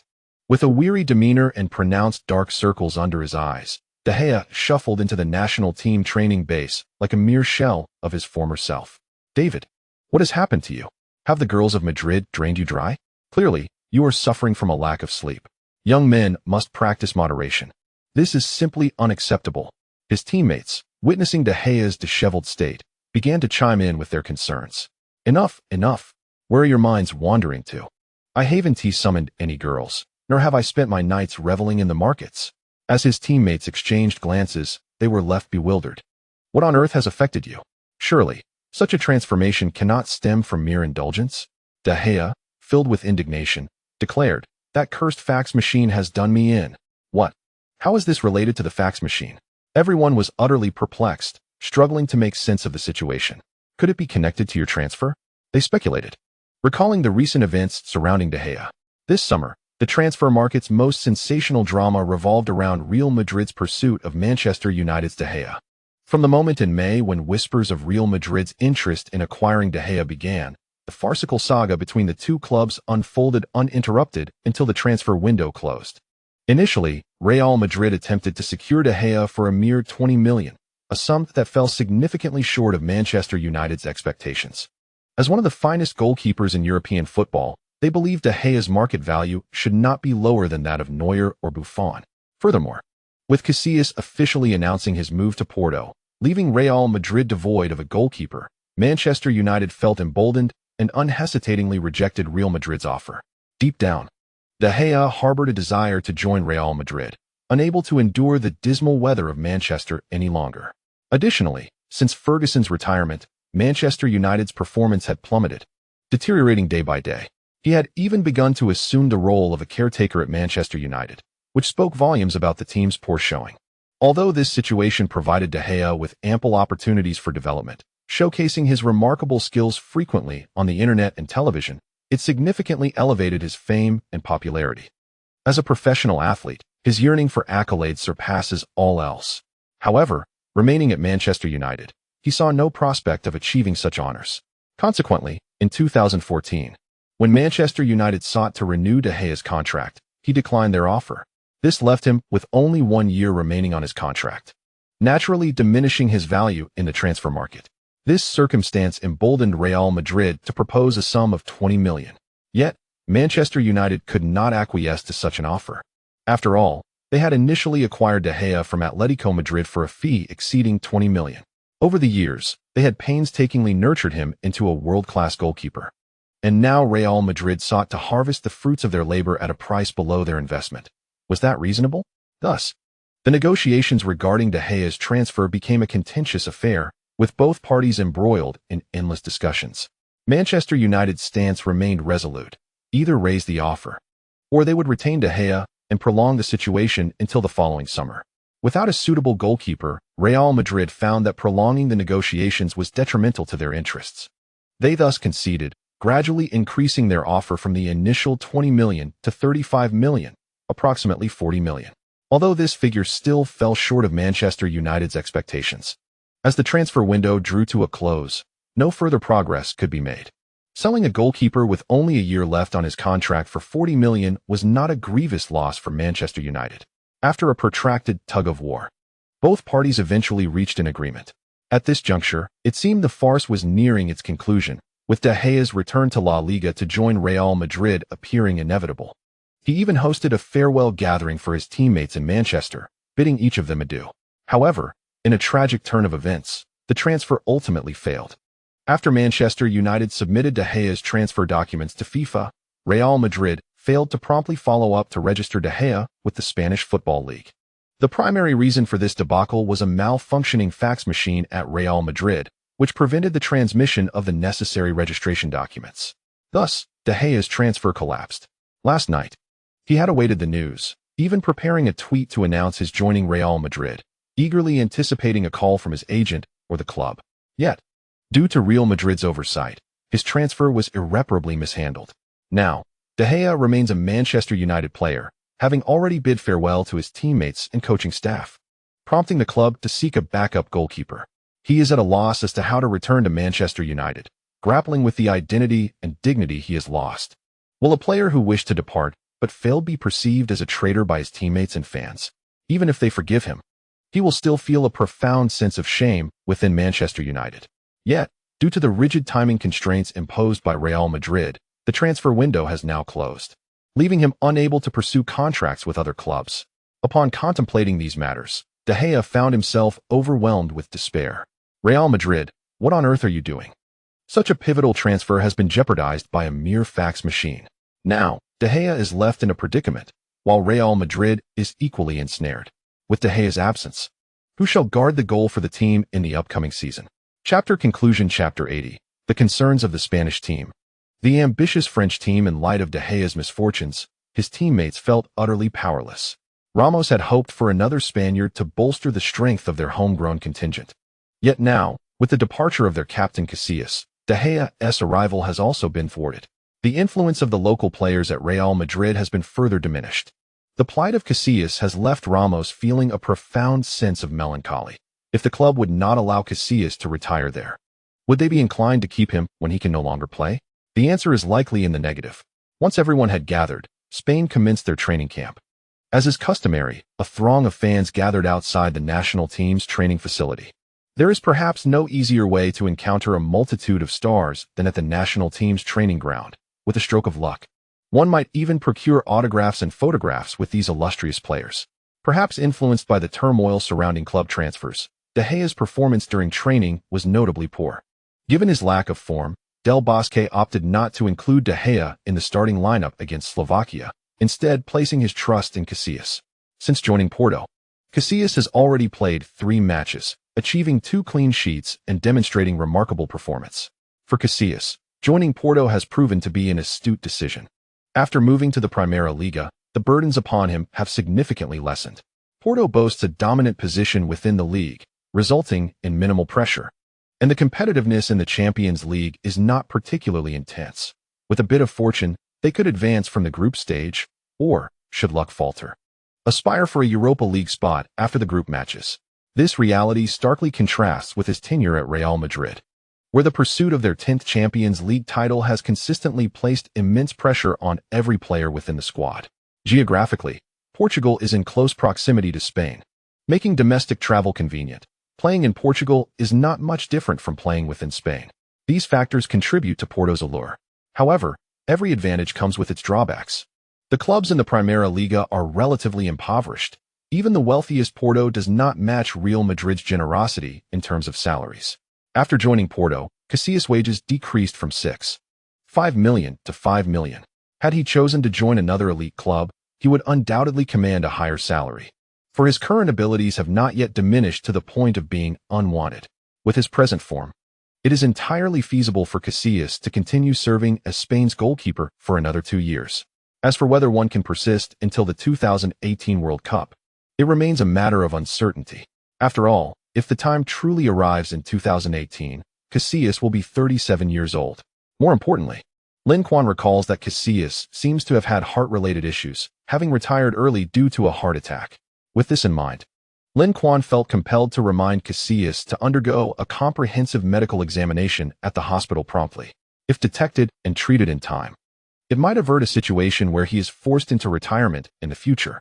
On September 6th, Spain hosted Slovakia, the second-ranked team in Group C, at the Nuevo Estadio Tartiere in Oviedo. This match not only concerned the top position in the group, but also the possibility of Spain qualifying early. Moreover, as this was a home game, Spain fielded their strongest lineup. Slovakia, too, was eager to secure a victory, with both teams vying for triumph.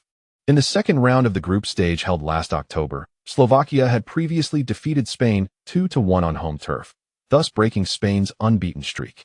Hence, for Spain, this match also represented a quest for vengeance. From the outset, Spain did not engage in tentative probing, but launched a fierce assault on Slovakia. David Silva, Iniesta, and Lincoln frequently executed exquisite combinations in the attacking front, causing chaos within Slovakia's defensive line.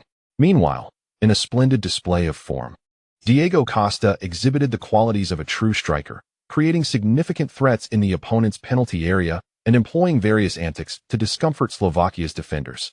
The Slovakian players were infuriated, questioning how a World Cup champion could resort to such unsportsmanlike tactics. However, Diego Costa paid no heed to their grievances. As long as the referee remained oblivious and did not intervene, he would persist. If the opposing defenders, provoked to anger, acted irrationally, it would be all the more advantageous. In the 5th minute of the first half, Lincoln advanced with the ball, and David Silva made a cutting run to receive it, drawing away the opposing fullback. A red figure surged down the flank like a whirlwind, and it seemed as though Lincoln possessed eyes in the back of his head, as he delivered a delicate lofted pass without glancing back, right along the edge of the penalty area. The ball was directed towards the right side of Slovakia's penalty area, where a vast expanse of space awaited. Upon seeing Lincoln's pass, the players from both sides failed to react in time. Some even believed Lincoln had made a mistake. However, when the red figure came racing in and perfectly connected with Lincoln's delivery, they realized this was no blunder, but rather a stroke of brilliance. The one charging into the penalty area was none other than Spain's fullback, Alba. As the ball hurtled towards him, Alba instinctively extended his head, but before he could complete his header, the ball rebounded as if it had struck a solid stone. The combined velocity of the ball and his forward momentum sent it hurtling towards the Slovakian goal at an astonishing speed. The Slovakian goalkeeper was caught completely off guard, unable to make any move as he watched the ball sail into the net. The score changed to 1-0, granting Spain a dream start. Following the goal, Alba exuberantly sprinted along the pitch, incredulously touching his head in disbelief. The sensation of a defender scoring a goal was evidently exhilarating. It was no wonder that Ramos frequently ventured into the penalty area. Witnessing their team seize the lead so swiftly, the Spanish fans in attendance erupted in jubilant cheers. Despite having witnessed numerous victories by the Spanish team, the sight of their national players scoring still ignited their excitement, propelling them out of their seats as if rockets had been affixed to them. Football possesses a captivating allure, effortlessly stirring emotions, inciting joy and fervor. Such a rapid lead foreshadowed a smooth course for the match. As anticipated, after Spain's opening goal, the mental state of both teams was notably affected. The Spanish players grew increasingly composed, while the Slovakian players became somewhat anxious. In their haste to initiate counterattacks, they struggled to penetrate the Spanish midfield, often losing possession as they approached the halfway line. Once possession was lost, Spain launched swift counterattacks. During one of these, Diego Costa showcased his strengths. In the 33rd minute of the first half, Diego Costa received a through ball from Lin Quan, advancing on goal to once again breach the Slovakian net. By this point, the match seemed all but concluded. No one could envisage a comeback against Spain's 2-goal lead, though the Slovakian players persisted in their attempts. They were met with a resounding defeat. Given that the opposition was still resisting and had not surrendered, Bosque, who initially intended to make substitutions at halftime, delayed this decision until the 65th minute. This additional 20 minutes became a calamity for Slovakia. Barely into the second half, Lin Quan struck from a free kick. Marking the third time, he breached the Slovakian goal. 5 minutes later, David Silva delivered a cross in front of the net, and Lin Quan, making a timely run, scored again, achieving a splendid brace. Although Lin Quan had provided 2 assists in the first half, his lack of a goal left some fans feeling somewhat unfulfilled. A collective chant arose from the crowd, urging Lin Quan to score. To their delight, he not only obliged, but did so twice, delivering double the satisfaction. In the 63rd minute, Lin Quan, displaying generosity, passed the ball to David Silva when he had the opportunity to shoot, allowing Silva to score into an empty net, thereby extending the lead to 5-0. The Slovakian players were utterly bewildered and resigned, ceasing their struggles, realizing there was no point in continuing.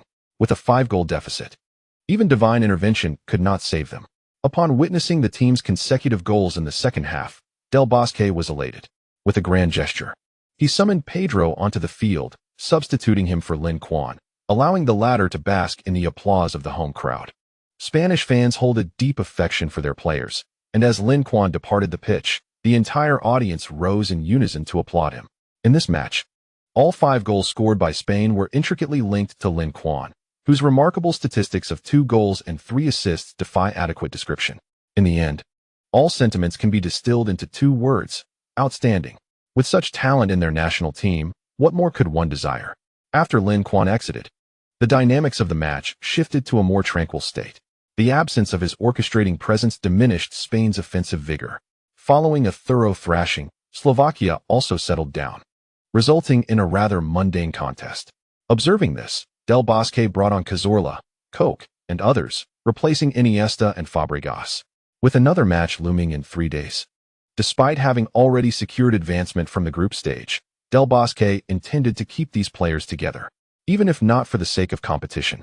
A few extra days of training with the squad would be beneficial. After all, the time the national team spends training together is limited, and the chemistry among players cannot compare to that of club teammates. For instance, during this match, Lin Quan clearly had more frequent and intimate connections with David Silva. Should other teammates achieve a similar rapport, Spain's prowess would undoubtedly ascend to new heights. 3 days later, in North Macedonia's home ground, Spain managed to secure a 1-0 victory without scoring a goal themselves, the solitary point originating from an own goal by the opposing goalkeeper. In this match, Del Bosque fielded a significant number of substitutes, and their performances could only be described as adequate, failing to inspire much satisfaction. Spain maintained a staggering 78% possession, executing 18 shots with 6 on target, yet failed to find the back of the net. From the data and the flow of play, it appeared to be a one-sided affair. However, the final score suggested a tightly contested match, with Spain demonstrating a familiar struggle to penetrate defenses. In Lin Quan's absence, the players seemed at a loss as to how to mount an attack, the ball being passed beautifully but the final touch woefully lacking. Even after introducing Diego Costa in the second half, the situation remained unchanged. He managed 4 shots, 2 of which went wide, and the other 2 were saved by the opposing goalkeeper. When it comes to seizing opportunities, the gap between him and Lin Quan is indeed significant. Had those 4 chances fallen to Lin Quan, at least 2 goals would have been expected, Del Bosque mused. As for the newcomers in the squad, such as Vitalo, Paco, Marc Bartra, and Bernat, their performances left much to be desired. Bosque could distinctly sense that the talents and capabilities of these individuals exhibited a significant disparity compared to the golden generation. Relying on them to substitute the aging players was utterly unrealistic. This filled Bosque's heart with trepidation. Presently, the Spanish national team's prowess seemed adequate. But once the illustrious golden generation retired, the successors appeared incapable of filling the void they would leave behind. Among the current younger cohort, aside from a select few like Isco, Juan, Coke, and Morata, the rest were nearly unworthy of mention. However, sustaining a team on the shoulders of merely a handful of individuals was evidently insufficient. Even with the esteemed Lin Quan anchoring the squad, he could not elevate a group of lackluster teammates. If viable young talents could not be unearthed soon, the Spanish dynasty might only endure until 2018 at best. Individuals like Bosque, who possess such clarity of thought, are regrettably rare in Spain. Many are engrossed in the present joy, neglecting the lurking perils within the team. Even if some recognize them, they may struggle to rouse those who are complacent. Nevertheless, objective realities do not yield to human will. The issues plaguing the Spanish team have not gone unnoticed by Bosque alone. Didier Deschamps, the coach of the French team, has also perceived them. Moreover, he has long since taken proactive measures, promoting and utilizing newcomers extensively, allowing them to occupy pivotal roles within the national squad. As a result of his endeavors, the French team has gradually begun to emerge from the nadir of the past few years, revitalizing itself with renewed vigor. As for the Spanish team, let us see what they are truly made of in next year's European Championship. Chapter 81. The Manchester Dynasty each year, following the conclusion of international match days. Numerous players find their form adversely affected by national team engagements, particularly those hailing from regions far removed from Europe, such as South America. In the fifth round of the Premier League, commencing on September 12, Agüero, who had just participated in a match for the Argentine national team, returned to his club after a long journey, only to sustain an injury and exit the field by the 20th minute of the first half, casting a shadow over the match. The impact of the FIFA virus was not limited to Agüero alone. Several players within Manchester City were also underperforming. Coincidentally, their opponents were Crystal Palace, ranked second in the league. Playing at home, Crystal Palace continued their promising momentum since the season's inception, exhibiting great determination on their turf. By halftime, Crystal Palace had achieved a 45% possession rate and made 6 attempts on goal. For a team like Manchester City, renowned for their possession-based football, an opponent's possession exceeding 40 indicated that they were not entirely able to assert dominance. Consequently, Manchester City found themselves unusually muted at halftime, failing to secure a lead. This situation persisted into the second half, and as time slipped away, the attending Manchester City supporters began to feel a sense of unease. Would their team's winning streak come to an end here? Though the Crystal Palace supporters fervently wished to witness their team triumph over Manchester City at home, they are acutely aware of the slim chances of such an outcome. Even in their current underwhelming form, Manchester City poses a formidable challenge. Should they face a fully operational City, the prospects for Crystal Palace would be dire, even on their own turf. Thus, the fans would find solace in a draw. Given their roster and capabilities, managing to hold the powerful Manchester City to a stalemate would not only be respectable, but also a commendable achievement. As the 90 minutes of regular time approached its conclusion, neither team had managed to find the net. The hopes of the Crystal Palace fans seemed on the verge of realization.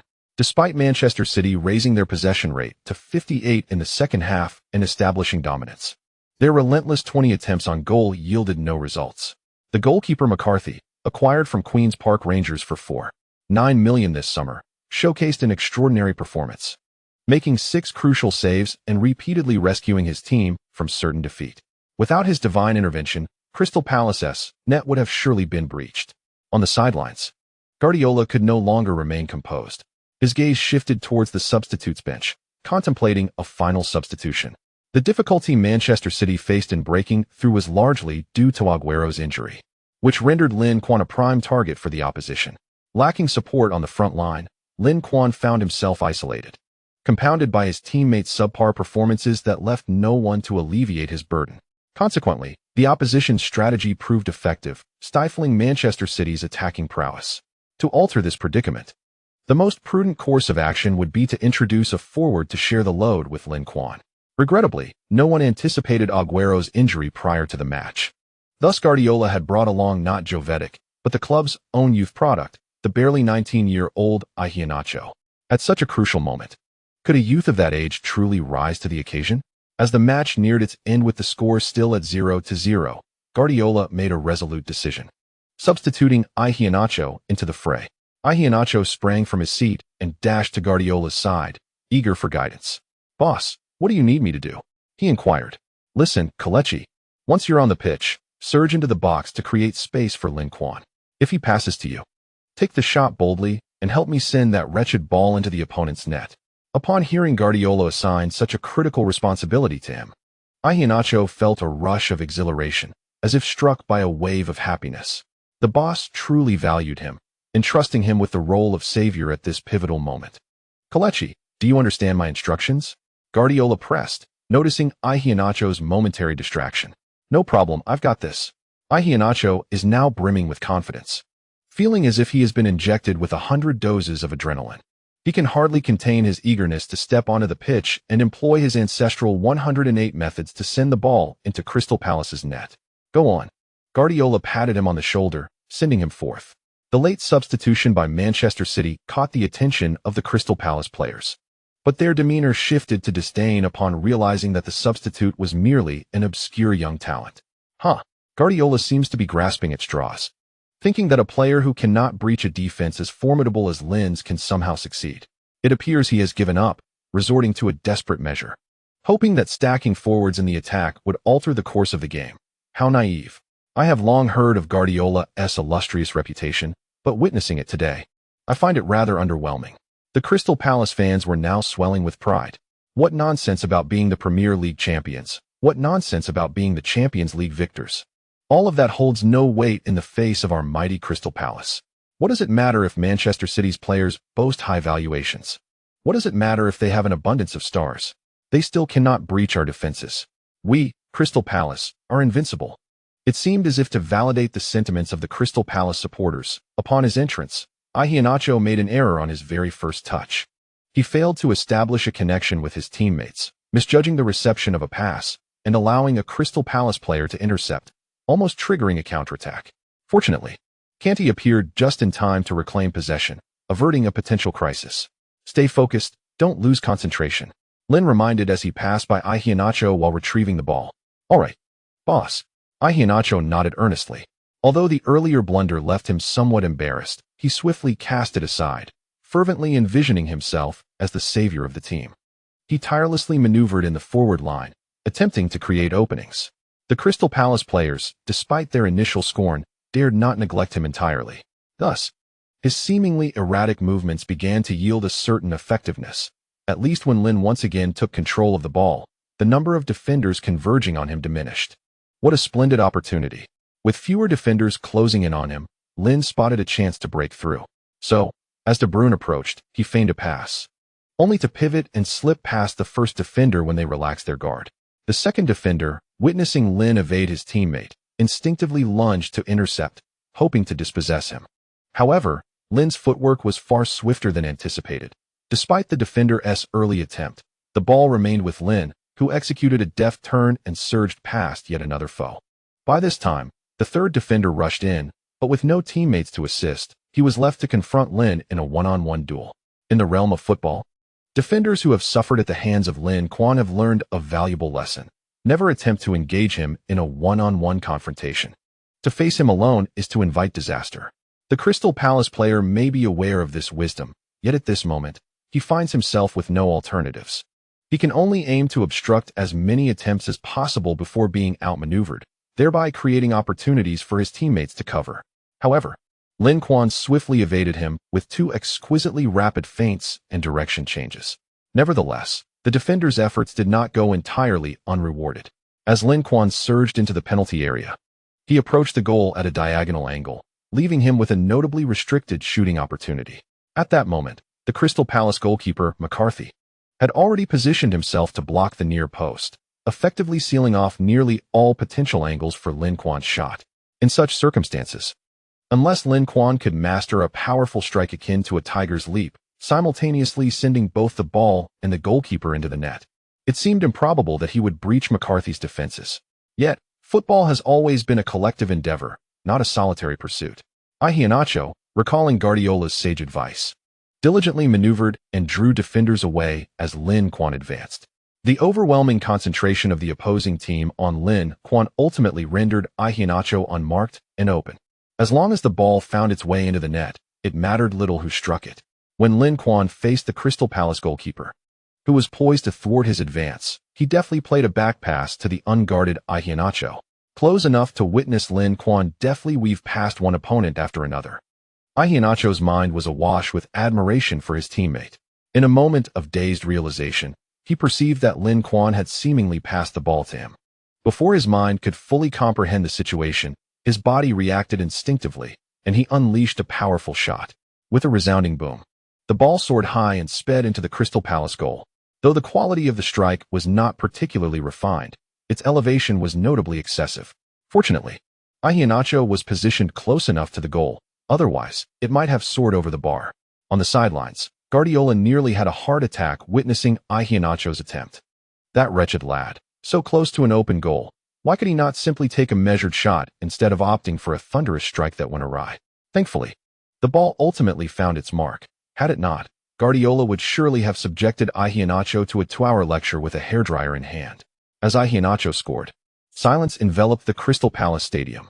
The fans were utterly dumbfounded. They could hardly believe that the final goal would be netted by someone they had previously regarded with disdain. Even Iheanacho himself was taken aback by the ease with which the goal came. He had envisioned a script akin to Lin Quan's, where he would navigate through countless adversaries, single-handedly dismantling the entire defense before elegantly placing the ball into the net. Though the journey may have differed, the outcome remained strikingly similar. Thus, he followed the celebratory manner he had envisioned earlier, placing his palms beside his ears while sprinting towards the sidelines, soliciting applause from the fans in the stands.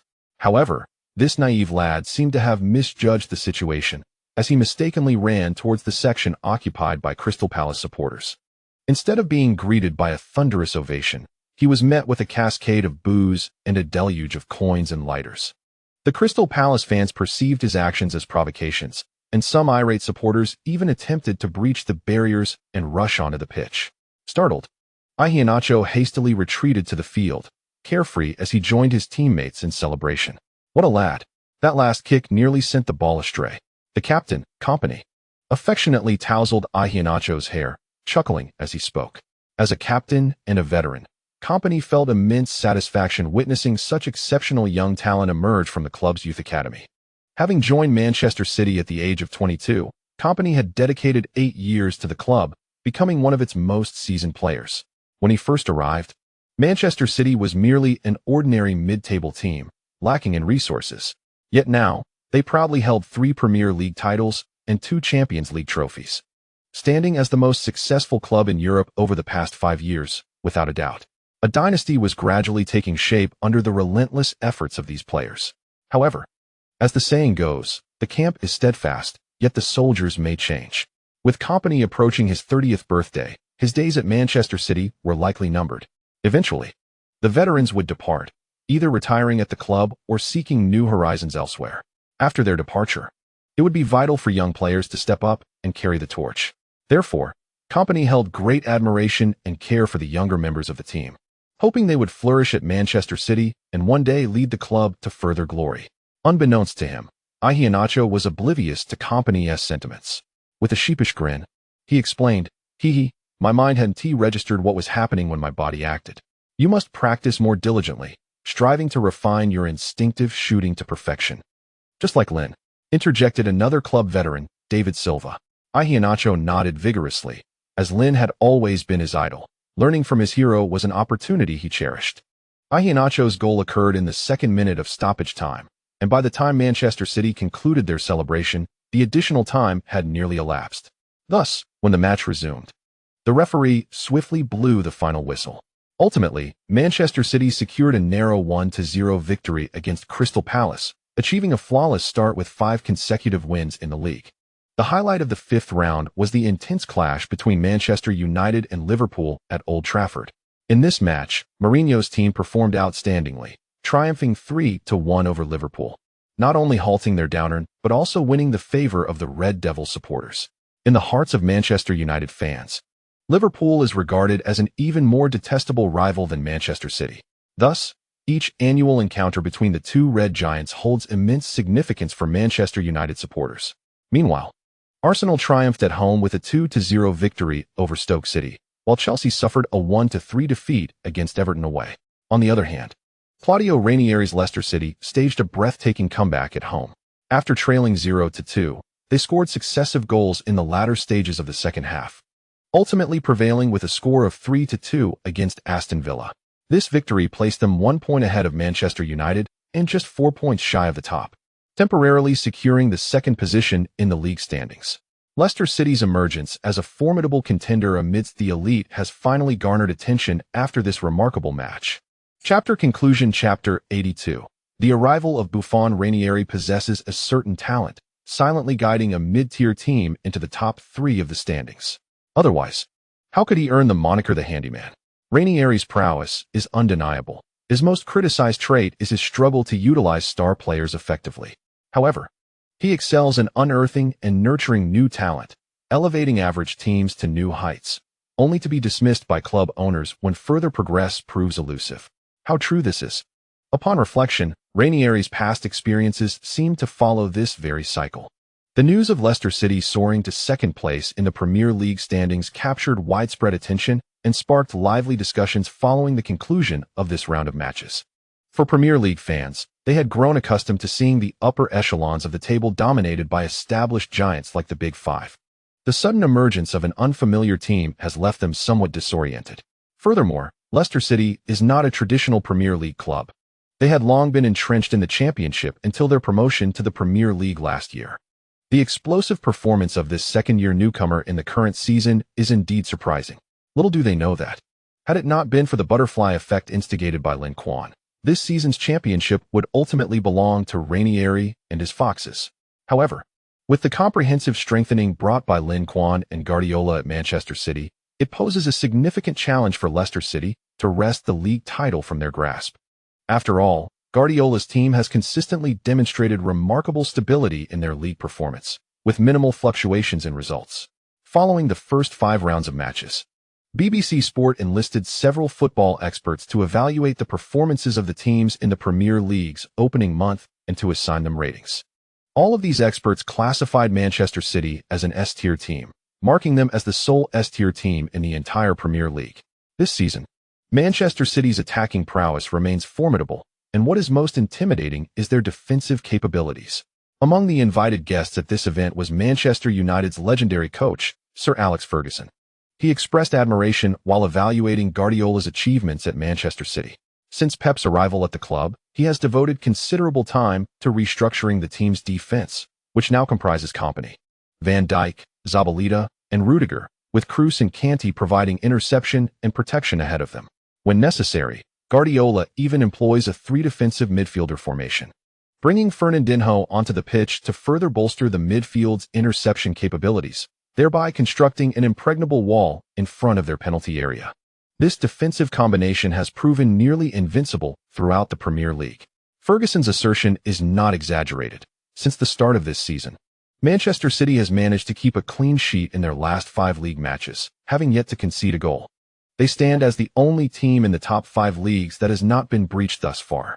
This highlights the remarkable strength of Manchester City's defensive prowess this season. So, does this mean Manchester City is truly invincible?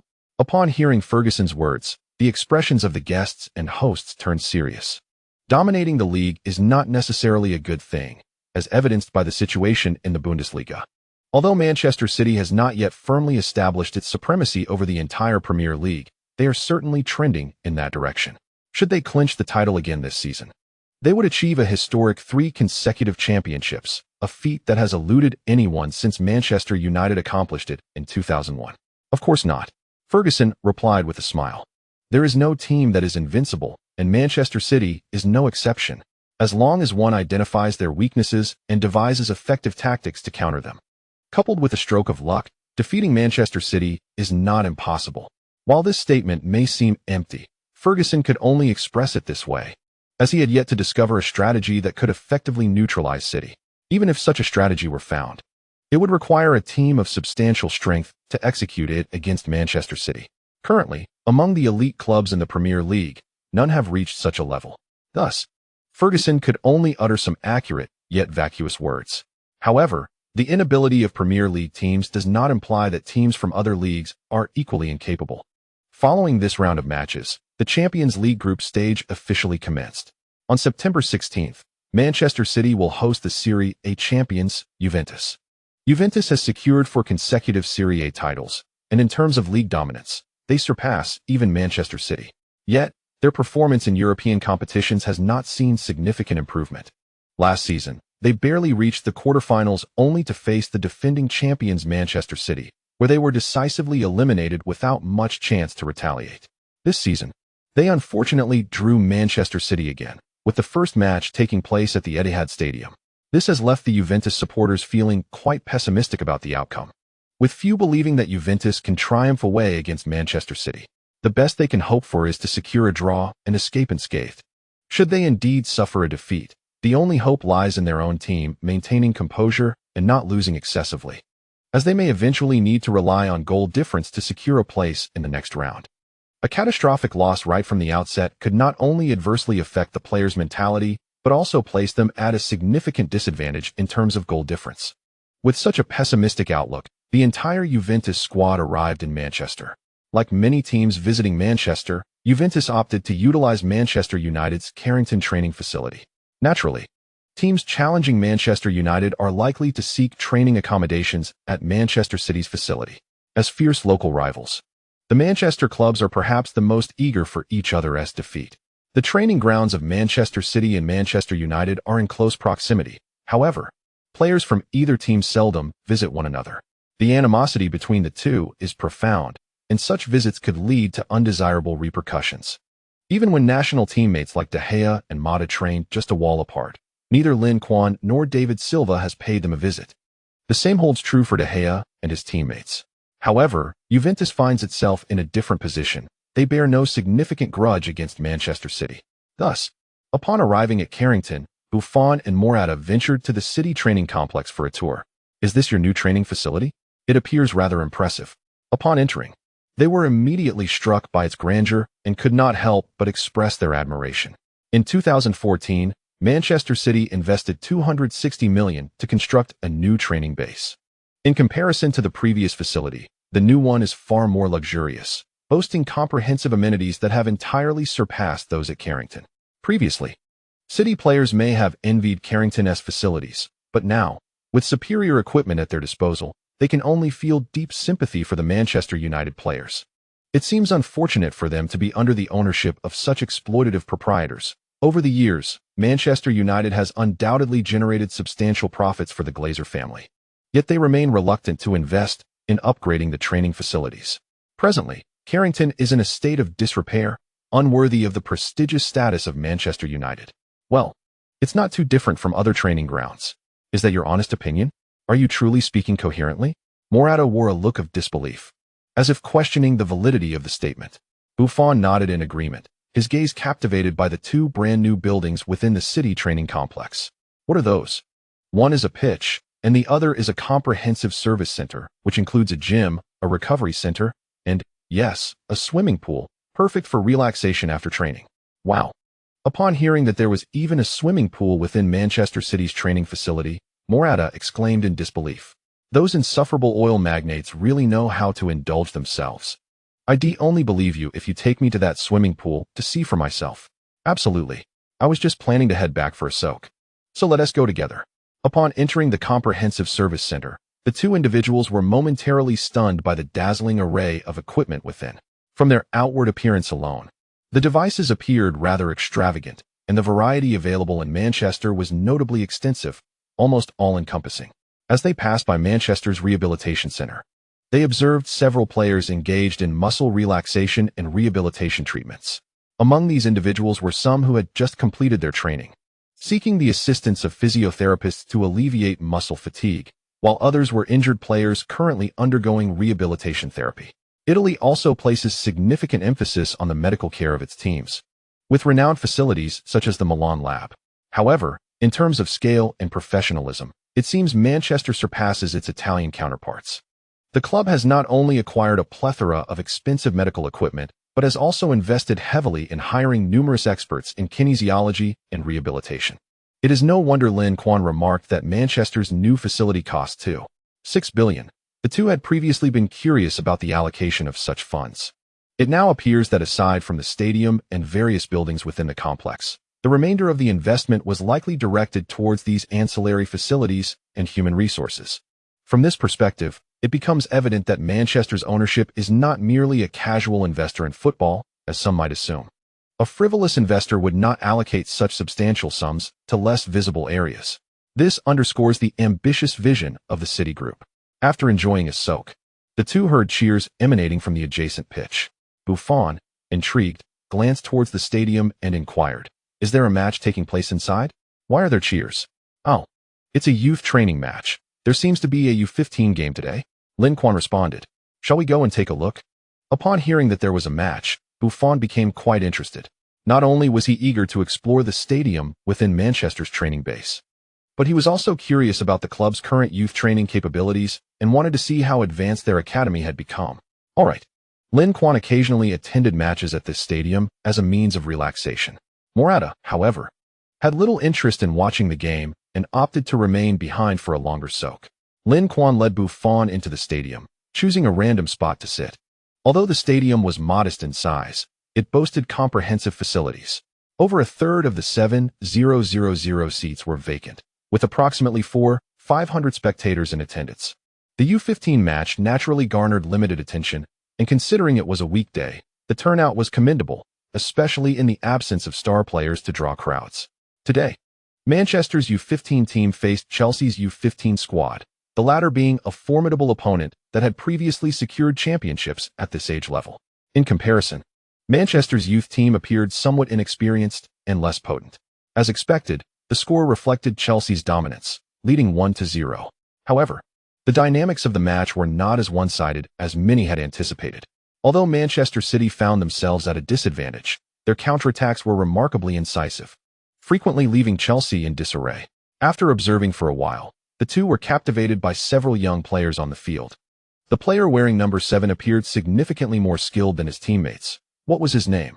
Lin Quan glanced at the player pointed out by Buffon and replied, His name is Sancho, a remarkably talented prospect from the U15 team, currently under the watchful eye of the first team's head coach. The first team coach was none other than Guardiola, and to be noticed by Guardiola attested to the boy's considerable talent and capability. And the other one?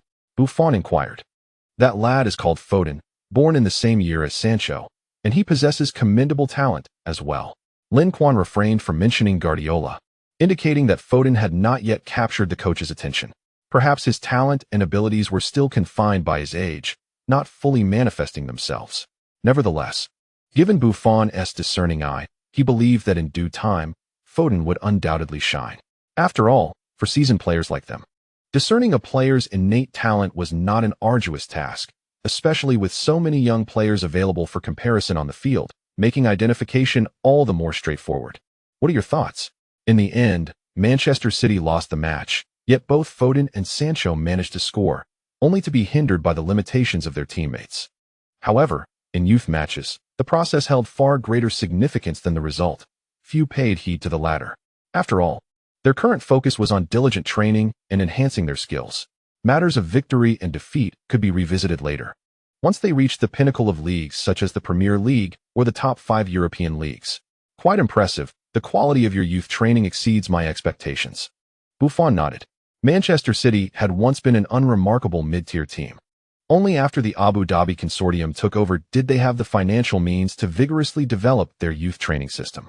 Given the brevity of time, they undoubtedly lagged behind other footballing giants in terms of heritage.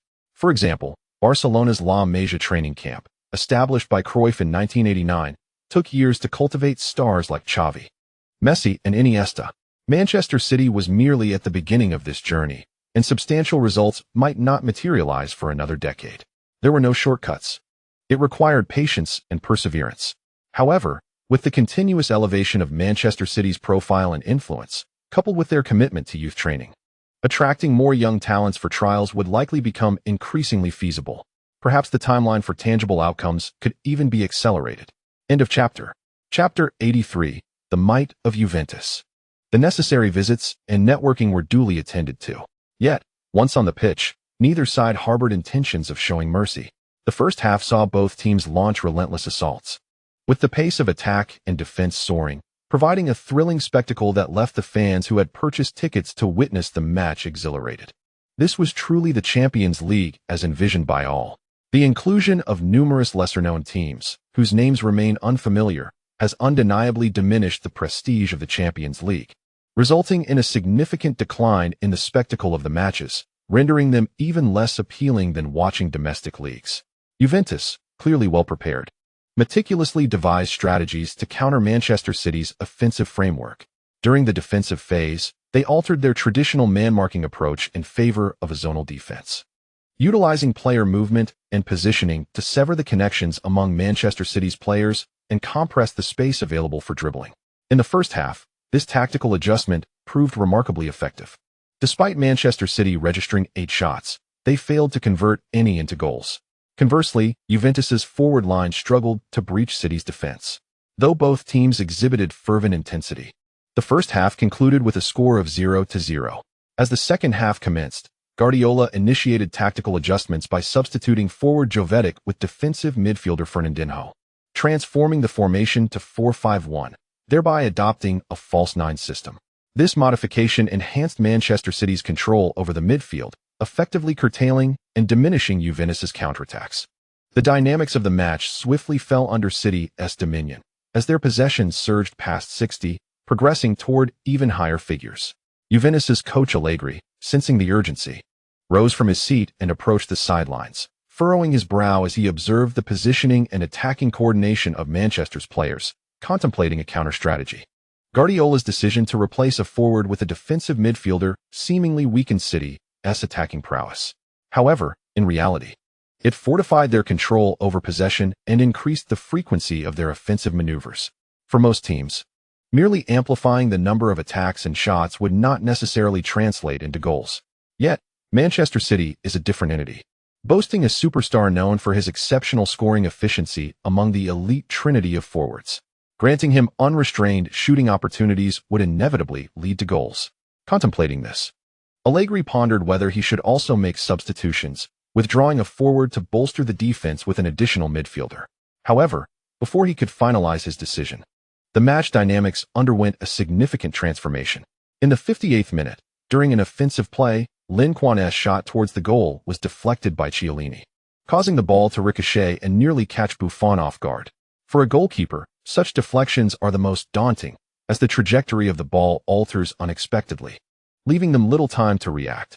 Consequently, Buffon could only watch helplessly as the ball found its way into the net, with Manchester City finally breaking the deadlock, thanks to Chiellini's inadvertent assist. Upon witnessing the goal, Allegri instinctively placed a hand on his forehead, realizing that his prior plans for adjustments were rendered moot. Not only could he not substitute a forward, but he also needed to reinforce his attacking force to mount a comeback. Thus, he called upon Dybala to warm up in preparation for his entry onto the pitch. In this match, Juventus deployed 2 forwards, Mandzukic and Morata. Shortly after Morata returned from injury, Allegri intended to substitute him. However, before he could execute the change, Morata surprised him on the pitch. In the 62nd minute, the 2 forwards executed a splendid collaboration. Mandzukic received the ball, shielding it from a Manchester City defender, and laid it off for Morata.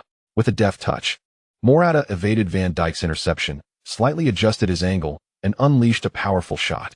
The strike was decisive and swift. Navas raised his arms in anticipation of the save. Yet, the ball slipped through the narrow gap between his palms before he could close them, finding its way into the net. Juventus had equalized. This marked the first time this season that Manchester City's goal had been breached. Witnessing Morata's exceptional shot, Lincoln couldn't help but feel astonished. It seemed the young striker's finishing ability had significantly improved. Whether this was sheer luck or a testament to his skill remained uncertain. 3 years prior, during their time in the national youth team, Lincoln had already witnessed Morata's striking prowess. He possessed an innate sense of positioning, always finding the gaps in the opposing defense to create opportunities for himself. However, his finishing efficiency had been notably low, despite his ability to strike with both feet. He often squandered chances in unexpected ways, either blasting the ball over the bar or handing it directly to the opposing goalkeeper. If Morata had indeed experienced a breakthrough in his shooting ability, coupled with his dual-footedness and intelligent movement, his future achievements could far surpass his previous potential, possibly elevating him to the ranks of top strikers in football. After scoring against Manchester City, Morata was visibly elated. As he sprinted towards the corner flag, he leaped into the air, turning mid-flight to make a heart gesture towards the Juventus fans in the stands. The supporters, who were already ecstatic from their team's equalizer, erupted into even louder cheers upon witnessing Morata's gesture. "Well done, Morata. What a beautiful strike. Absolutely fantastic." The fans' accolades made Morata feel as if he were floating on air, an intoxicating sensation that spurred him to wish for another goal to prolong their praise. Before he could bask in his glory, his teammates rushed towards him, some hopping on his back, others ruffling his hair, encircling him in a jubilant celebration. On the sidelines, Allegri beamed with a smile, applauding his players.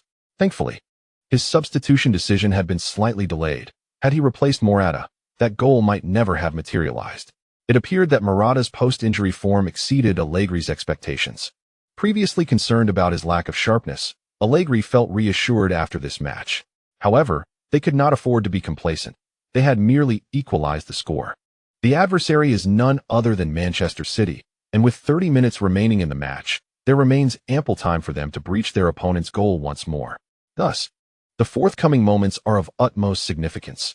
How to preserve this lead? Meanwhile, Guardiola ponders deeply, his chin resting upon his hand. The recent goal, albeit fortunate, was unlikely to be replicated by the opposition, for having learned from their prior misstep, Manchester City would not grant them such an opportunity again.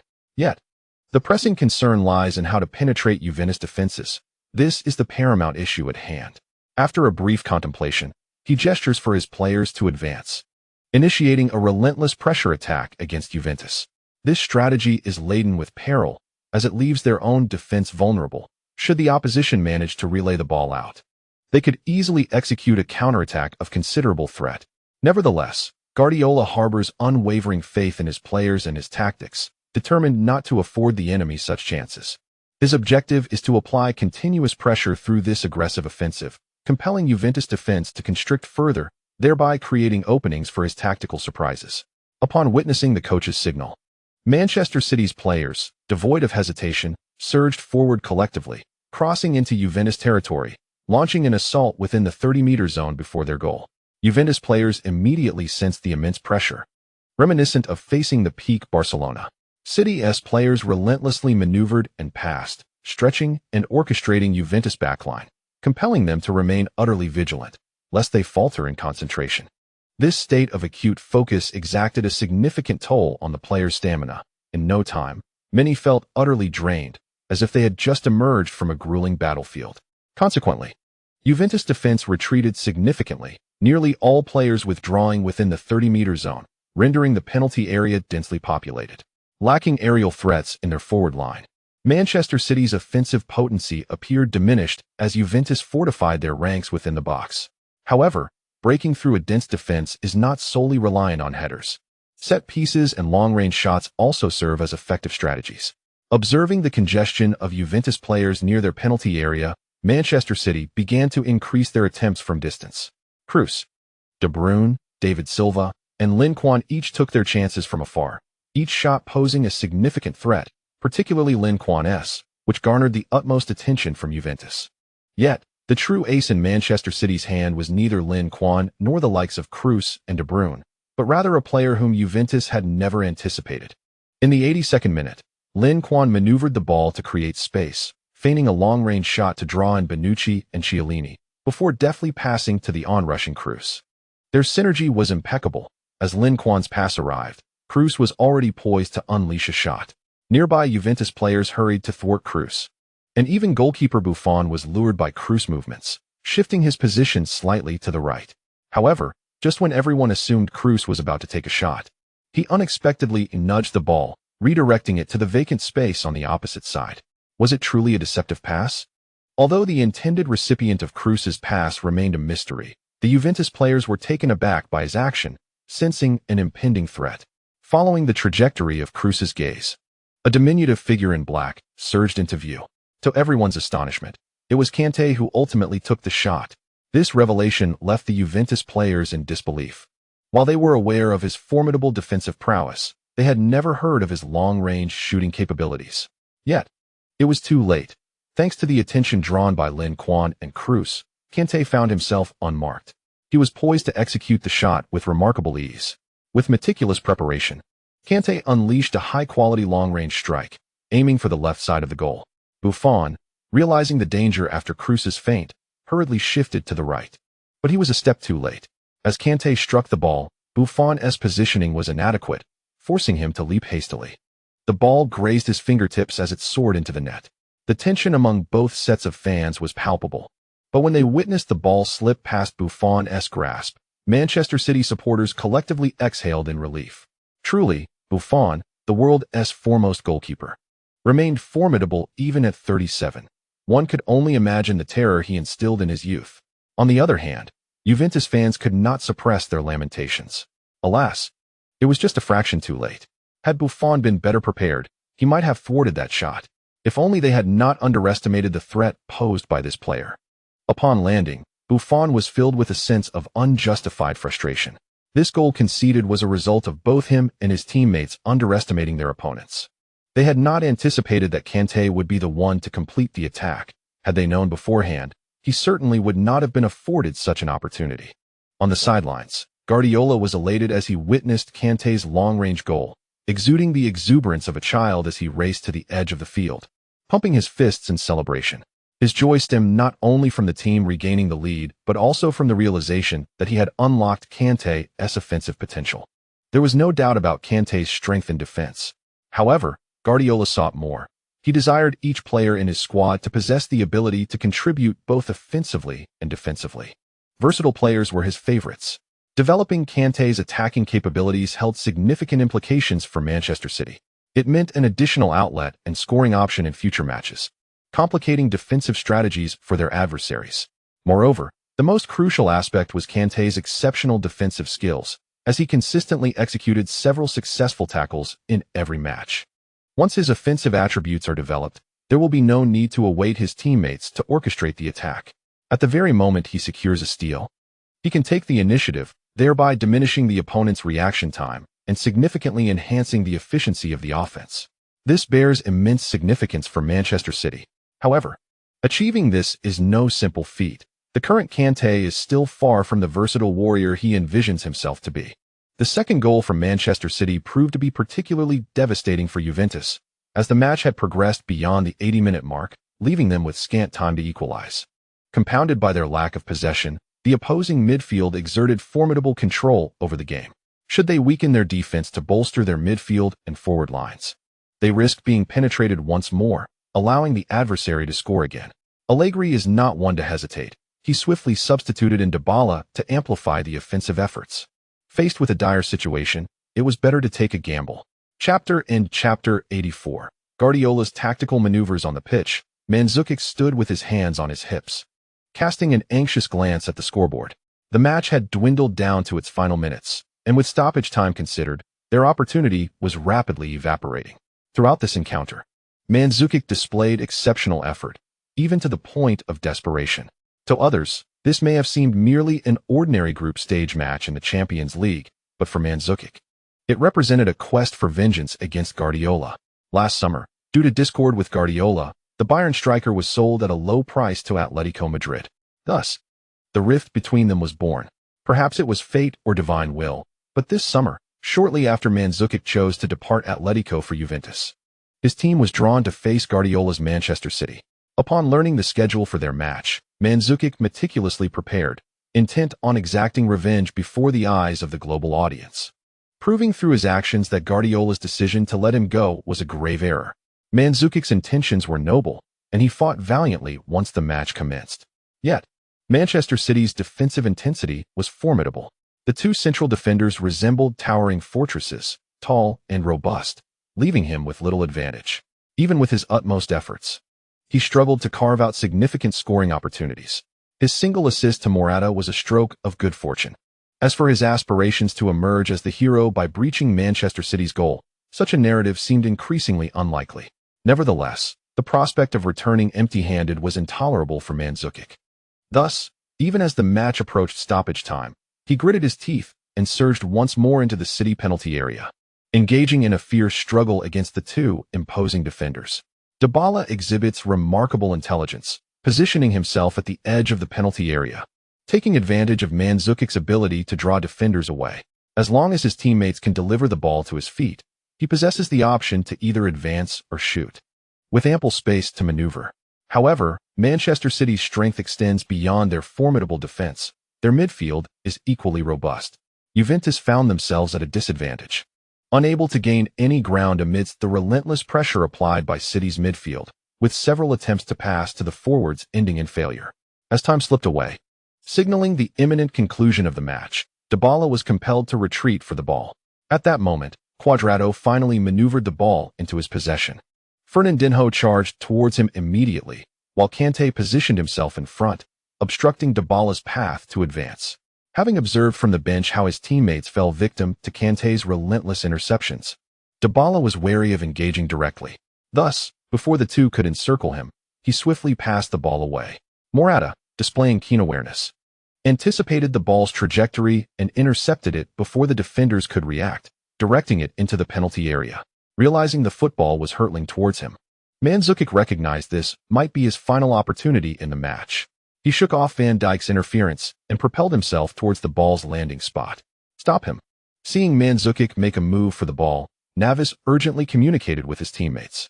Mandzukic was known for his powerful headers, having frequently utilized this skill to score during his time at Bayern.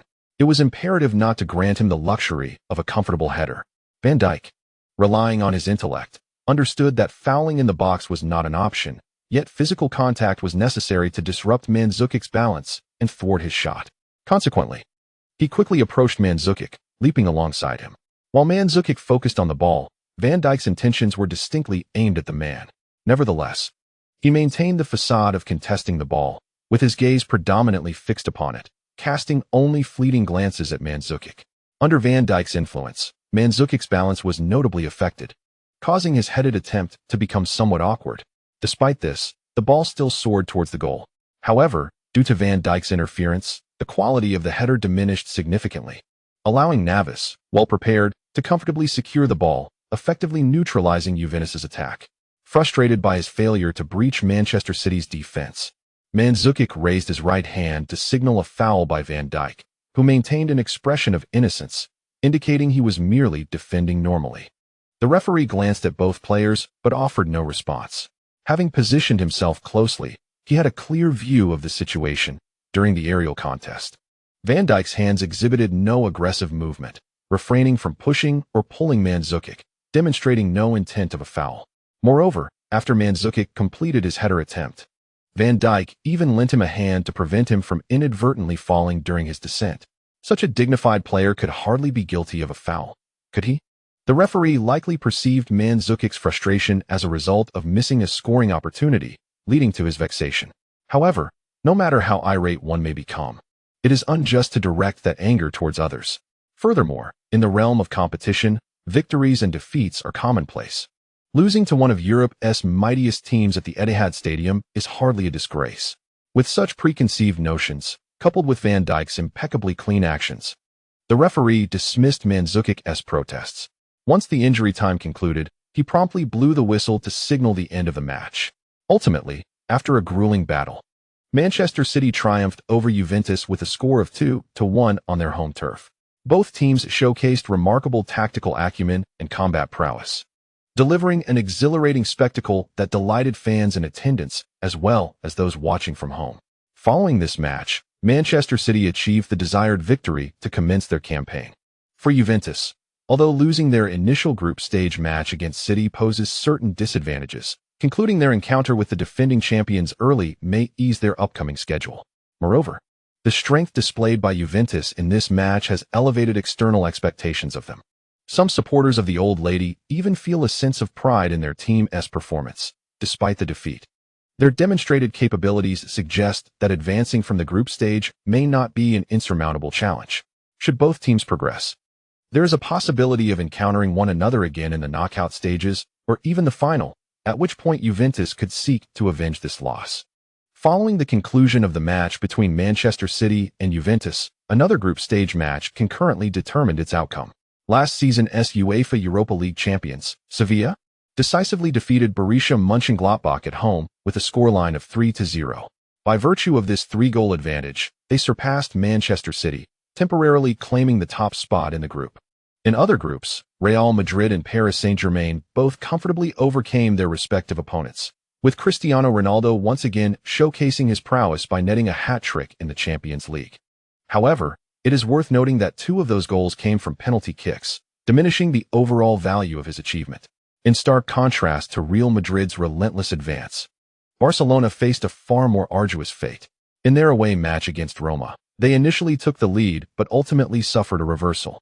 To compound their woes, substitute Rafinha was carried off on a stretcher just a minute after entering the field due to a reckless challenge from Roma's Nainggolan, resulting in a severe knee injury. Consequently, Barcelona's morale plummeted, and coupled with Neymar's departure, their attacking potency waned, leaving them unable to find the net again and ultimately resigning themselves to a draw. Last season, Barcelona seemed unstoppable, yet this season they encountered a series of difficulties right from the outset. This has led to a somewhat pessimistic outlook regarding their prospects in the Champions League.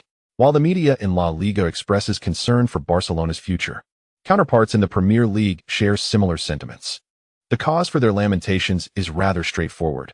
Both Arsenal and Manchester United suffered defeats in the first leg against teams of lesser caliber, resulting in a string of unexpected losses. Mourinho appears to have lost his offensive prowess, as his team's struggles stem from an inadequate attacking force. On the other hand, Wenger's misfortune is palpable. Chamberlain's early own goal and Giroud's reckless double yellow cards plunged them into a dire situation on the road. Nevertheless, facing the weakest opponent in their group, the Gunners should not have capitulated so readily. Their failure to secure a victory away from home significantly jeopardizes their chances of advancing in the group stage. Perhaps this season, we can only pin our hopes on Manchester City. Although Chelsea achieved a resounding 4-0 victory in their opening match, the media in the Premier League seems reluctant to mention them. The reasons are clear. First, Chelsea's opponent was notably weak, as the Israeli team lacks presence in Europe, and there is little to take pride in defeating such an underdog. Second, Chelsea's precarious position in the league means they must choose between maintaining their Champions League spot and focusing on domestic competition. They might opt to forego the league to prioritize the Champions League, yet given their current form, even if they progress from the group stage, their journey is unlikely to extend far. Thus, few dare to place their hopes in the Blues. In this context, the resilient Manchester City emerges as the only trustworthy entity. Fortunately, we have Manchester City. Finally, the British media found a sliver of solace. However, should Manchester City also face elimination one day, the collective lamentation would surely ensue. After their Champions League match, Guardiola breathed a temporary sigh of relief and decided to experiment by advancing Kanté's position to central midfield in the 6th round of the Premier League to explore his attacking potential. This adjustment came at a steep price for Manchester City, as they found themselves trailing 1-2 at halftime, leaving the home crowd in disbelief. What has befallen Manchester City? A Champions League hangover? In contrast to the confusion among Manchester City fans, the supporters of West Ham United found themselves collectively exhilarated. The Hammers have had an impressive season, particularly against higher-ranked teams, where they have enjoyed a series of victories. In the opening match of the Premier League season, West Ham triumphed 2-0 away against Arsenal, delivering a small yet shocking blow to the Gunners fans. In the second round, they faced the dark horse Leicester City at home in a thrilling encounter. In the face of their opponent's rapid 2-goal lead, West Ham United persisted in launching relentless attacks, boasting a ball possession rate that soared above 70. They encircled Leicester City's goal with fervor and even managed to score a goal of their own. Had it not been for one of their players being unfortunate enough to receive a red card, they might well have overturned the surprise team of the season. Nevertheless, this defeat did not inflict a significant blow upon the Hammers. In the 4th round of the Premier League, West Ham traveled to Anfield, where they triumphed over Liverpool with a resounding 3-0 victory, successfully breaching the fortress of Anfield and delivering a small shock to Klopp, who was making his debut in the Premier League. Should West Ham secure this victory, they would have vanquished 3 of the 5 Premier League giants, undoubtedly earning the title of Giant Slayers. However, Manchester City is no mere pushover. Realizing that Kanté was ill-suited for the central midfield role, Guardiola swiftly abandoned this experiment in the second half, reinstating Kanté to his preferred defensive position. Moreover, in the 65th minute of the second half, he introduced the returning star striker Agüero. Upon his arrival, Agüero displayed remarkable activity, forming a formidable attacking trio alongside Lingard, De Bruyne, and David Silva, which posed significant challenges for West Ham's defense. In the 72nd and 78th minutes, Agüero and Lingard each found the back of the net, helping the team to reverse the score and ultimately secure a 3-2 victory, defending their home ground and extending Manchester City's winning streak to 6 matches. Despite the team's eventual victory, Guardiola's mood was somewhat subdued post-match. He seemed to be ensnared in his disappointment over Kanté's unsuccessful transformation. Was it truly unattainable? Guardiola felt a sense of regret. How splendid it would have been had he been able to unlock Kanté's potential. Why attempt to reshape Kanté in such a manner? Wasn't Yaya Touré of a similar mold during his tenure? Yet, it appeared that Guardiola was not particularly fond of employing him back then. Lingard found Guardiola's stubbornness perplexing. After all, one's energy is finite.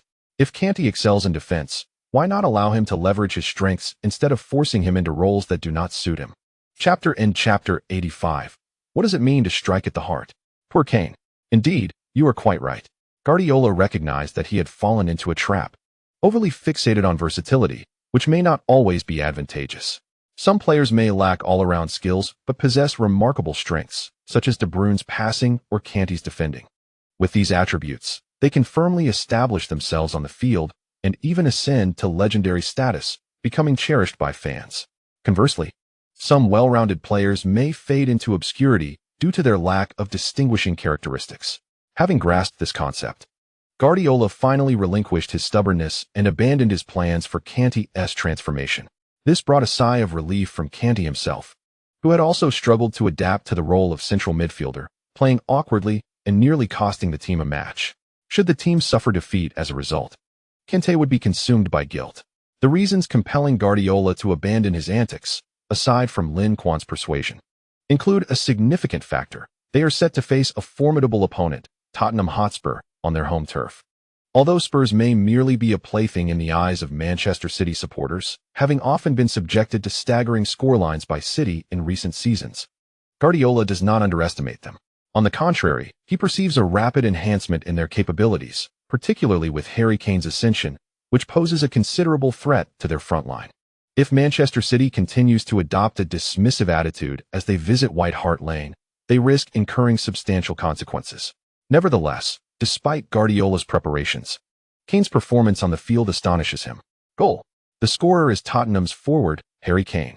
Who could have anticipated that this young striker, a mere 22 years of age, would achieve a remarkable brace against none other than Manchester City, the league's most formidable defensive team this season? It's truly astonishing. Just in the last match, City narrowly evaded defeat at the hands of West Ham. Could this match herald the end of their unbeaten streak at the hands of Spurs? At this moment, the clock reads the 50th minute, with the score at 2-2. Manchester City had enjoyed an impeccable start at White Hart Lane. In the 25th minute of the first half, De Bruyne opened the scoring. By the 38th minute, Lin Quan had netted another, giving City a 2-goal lead. The narrative of the match seemed poised to unfold much like previous encounters between City and Spurs. However, a player from Tottenham rose to the occasion. Led by Harry Kane, Spurs launched a vigorous counterattack. In the 45th minute of the first half and the 50th minute of the second half, Spurs scored twice, both goals credited to Kane himself, single-handedly leveling the match against Manchester City. When did this young man become so formidable? After those 2 goals, Guardiola's gaze towards Kane transformed. Although Kane had performed admirably in last year's encounter with City, he had yet to reach such heights. How could he have evolved so dramatically in just a year? In truth, Kane had already begun to make waves at Spurs last year. In the previous season, he scored a total of 21 goals in the league, placing him second only to Lin Quan in the scoring charts. Yet, the significant gap in their goal tallies rendered his second place somewhat overlooked. Nevertheless, for a 22-year-old emerging talent, achieving such milestones at his age promises a boundless future. Consequently, British media began to herald Kane as the next great star of English football last season. While many young players who have received such accolades in the past have not fared well, Kane appears to be quite different from those individuals. He is not a product of British media hype. Rather, he has carved his path through sheer hard work and talent. If he can maintain the remarkable performance of last season throughout this one, he will undoubtedly emerge as the foremost football star of the British Empire, without question. In this match, Kane appears to be demonstrating to the world that he is not merely a fleeting talent. He will undoubtedly secure his place in the future of football. Observing Kane's blazing form, Guardiola sensed an unsettling shift. Although Manchester City was not trailing on the scoreboard, the opposing team had surged back with 2 consecutive goals, igniting their momentum. At this juncture, it was imperative to deviate from the previous tactics and rhythm. Failing to adapt could result in Manchester City suffering a defeat on foreign soil. With this thought, he took a deep breath to steady his nerves and gestured towards his players to initiate a tactical shift. Just as Tottenham had equalized and was poised to launch another fierce assault on Manchester City, they were taken aback at the restart of play to find City's formation compacting. They seemed to have developed a fear of Tottenham's offensive prowess, adopting a more conservative approach. In the Premier League, Manchester City is synonymous with attacking football. They rarely engage in defensive counterattacks, usually overwhelming their opponents with relentless offense. Yet, in this instance, they were compelled to fortify their defense. This spectacle sent the Tottenham supporters at the venue into a frenzy. What they initially anticipated to be yet another massacre at the hands of Manchester City had unexpectedly turned into a reversal of fortunes. Tottenham appeared ready to seize the moment and reclaim their dominance. This revelation sent waves of exhilaration among the fans, who erupted in spirited chants. Some Tottenham supporters even began to taunt Manchester City, avenging the past ridicule they had endured from City fans. On the sidelines, Tottenham's coach Pochettino felt a twinge of concern upon witnessing Manchester City's unexpected retreat. Was Guardiola, who typically favored an aggressive pressing style, now resorting to a more pragmatic, defensive counterattack akin to Mourinho's tactics? However, upon glancing at Manchester City's lineup, he felt a slight relief. The players in City's attacking front possessed formidable skills in positional play. They could dribble, pass, and penetrate defenses, but counterattacking did not seem to suit them well. Lacking exceptionally swift wingers, their ability to execute rapid counterattacks was compromised, thus diminishing the threat they posed. The situation on the field aligned closely with Pochettino's thoughts. After compressing their formation, Manchester City found a few opportunities for counterattacks, but the lack of speed rendered them ineffective. Conversely, their decision to withdraw their formation resulted in greater resistance when attempting to advance, making it increasingly difficult to threaten Tottenham's goal. Consequently, Manchester City's offensive threat diminished, and Guardiola's adjustments appeared to have backfired. While it is often said that Guardiola is a standout among the new generation of coaches, this observation now seems somewhat exaggerated. As soon as Pochettino's words fell, the assistant referee raised the substitution board.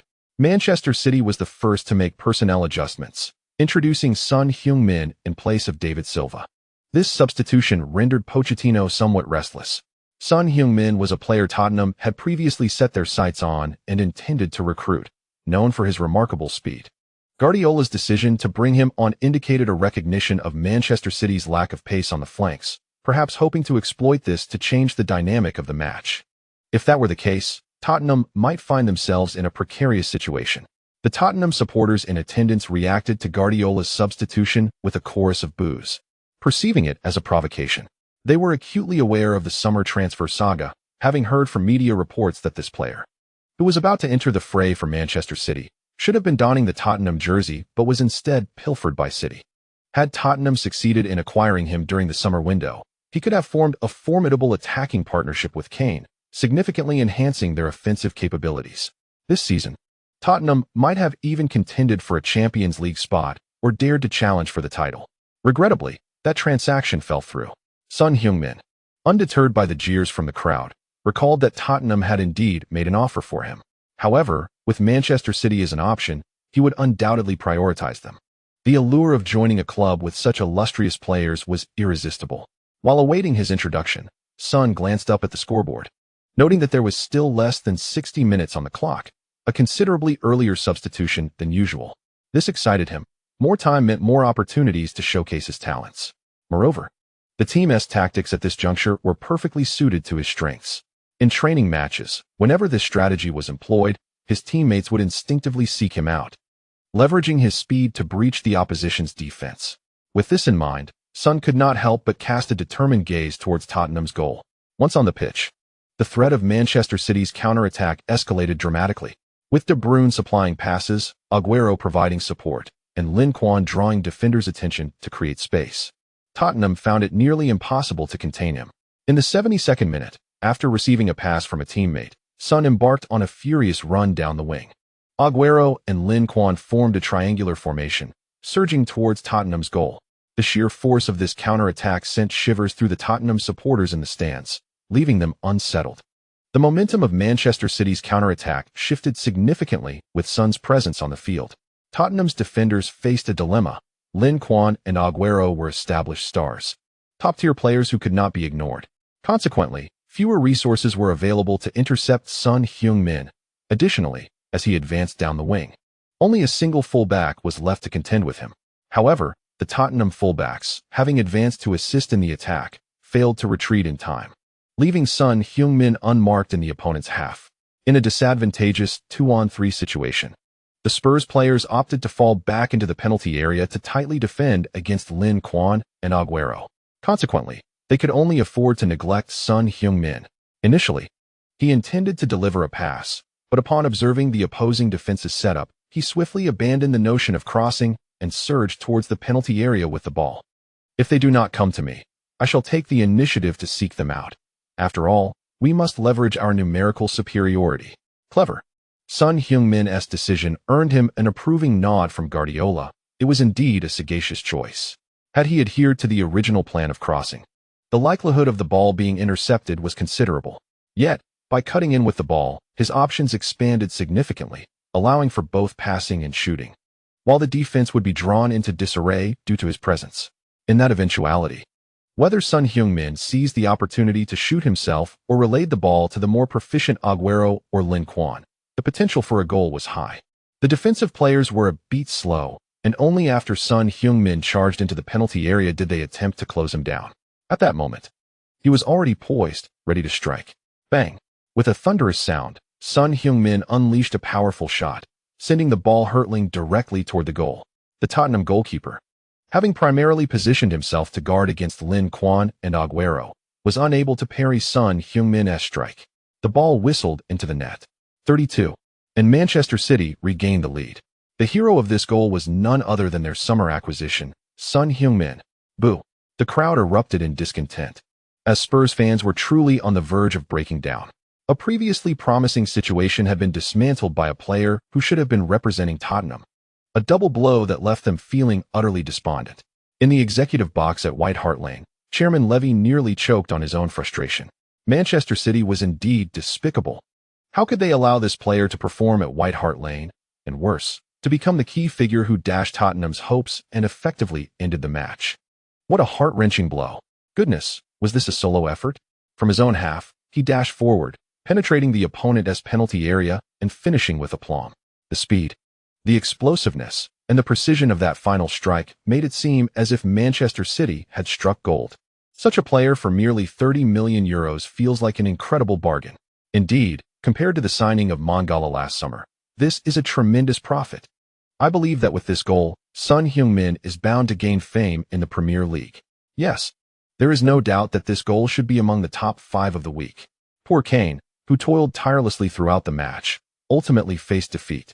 Alas, his teammates simply could not carry the load. Levy truly is a miser. What is the point of hoarding so much money? He should invest sooner to strengthen Tottenham. On the internet, fans engaged in fervent discussions surrounding this remarkable goal. In addition to being captivated by Son Heung-min's performance and remembering his name, many supporters of Tottenham and Kane alike voiced their discontent. It appeared as though Kane was single-handedly battling the entirety of Manchester City. Reminiscent of the opening round against Manchester United at Old Trafford, Kane's plight was indeed unfortunate. Chapter 86. Lin Quan. It's over. This will be difficult to explain to De Bruyne. In this round of matches, apart from Chelsea's continued slump, several other formidable teams secured victories. Notably, the season's dark horse, Leicester City, faced an overwhelming defeat at home against Arsenal. The Gunners exhibited a fiery form, with Sanchez netting a hat-trick and both Walcott and Giroud contributing a goal each. resulting in a staggering 5 goals and leaving Leicester City in disarray. Although Vardy from Leicester also managed to score twice, the absence of Canny severely weakened their defense, rendering them unable to withstand the relentless onslaught from the in-form Arsenal attack. Following this match, Leicester City's position in the Premier League standings plummeted to 8th, gradually shedding their dark horse status. Fans who once held high hopes for Leicester City were compelled to acknowledge the substantial gap that still existed between them and the elite teams. This defeat brought a sobering reality to both players and supporters alike. Ranieri humbly stated post-match that the team's objective for this season is merely survival. His words made those who had previously held lofty expectations for Leicester realize that this is a team that has only ascended to the top tier of football in less than 2 years, making it unrealistic to expect them to wrest the championship trophy from the jaws of several formidable giants. The team's inconsistent performance caused Guardiola some concern. He suspected that the players' fluctuating form might be influenced by the recent FIFA international match days, during which many players participated in 2 national team fixtures, with some enduring lengthy flights of over 10 hours. The grueling schedule could leave them fatigued and heighten their injury risks. In light of this, Guardiola decided to initiate a rotation early. On October 1st, the second round of the UEFA Champions League group stage commenced. In this round, Manchester City visited Borussia Park to face the Bundesliga side, Borussia Mönchengladbach. While Mönchengladbach may not possess formidable strength, their name is widely recognized due to a long-standing quip regarding Bayern. Eat, sleep, play Bayern. It is peculiar, as if there is an inherent rivalry. Whenever they encounter Bayern in league or cup matches, Mönchengladbach seems to rise to the occasion, often giving Bayern a run for their money. However, Manchester City is not Bayern, and they showed no apprehension towards Mönchengladbach. In this match, Guardiola opted for a strategic approach, resting several key players on the bench, including Aguero, Kroos, and David Silva, who did not take to the field. This approach naturally left the Borussia Mönchengladbach players feeling humiliated. Consequently, from the outset, they launched a fervent assault, seemingly intent on employing the typical tactics of Bundesliga teams to overpower the seasoned veterans and vanquish Manchester City. However, Manchester City was well acquainted with the style of Bundesliga teams. Guardiola had previously managed in the Bundesliga, and players like Lin Quan, De Bruyne, and Son Heung-min had all played in the Bundesliga, rendering them unfazed by Mönchengladbach's tactics. Following an impressive performance in the last match, Son Heung-min was once again entrusted with a pivotal role, as Guardiola included him in the starting lineup for the first time. This decision was predicated on several considerations. Firstly, Son had played fewer matches recently, thus maintaining superior physical condition compared to his teammates. Secondly, having spent several seasons in the Bundesliga, he possessed a profound understanding of its style, making his inclusion exceedingly appropriate. Regardless of the coach's reasoning, the opportunity presented to him was enough to elate Son Heung-min, who thus displayed remarkable enthusiasm during the match. Seizing the chance afforded by Mönchengladbach's aggressive offensive play, he executed several brilliant forays down the flanks. Mönchengladbach commenced the match with an intense offensive barrage lasting several minutes, only to discover that Manchester City's defense remained steadfast and impenetrable. In contrast, Mönchengladbach's own backline began to reveal vulnerabilities due to their high defensive positioning. They were fortunate not to concede, yet it was merely a matter of time before they did if they continued to neglect their defense. Consequently, Mönchengladbach prudently began to retreat, preparing for a counterattack against Manchester City. As they compacted their formation, Son Heung-min's threat diminished significantly, as the absence of space for sprinting curtailed his speed advantage. Nevertheless, Manchester City was not solely reliant on him. Once Son became ineffective, Lin Quan and De Bruyne stepped up. Their intricate interplay in the attacking third left Mönchengladbach's defense under constant threat, with several near misses that could have breached their goal. Fortunately for Mönchengladbach, the score remained 0-0 until the referee's whistle marked the end of the first half, allowing them to temporarily preserve their home advantage. A sigh of relief escaped as the relentless pressure from the opposition felt suffocating. The home fans held their breath for their team, realizing that the rumors of Manchester City's prowess were not unfounded. While many spoke of their strength, it was only through direct experience that one could truly grasp the magnitude of their capabilities.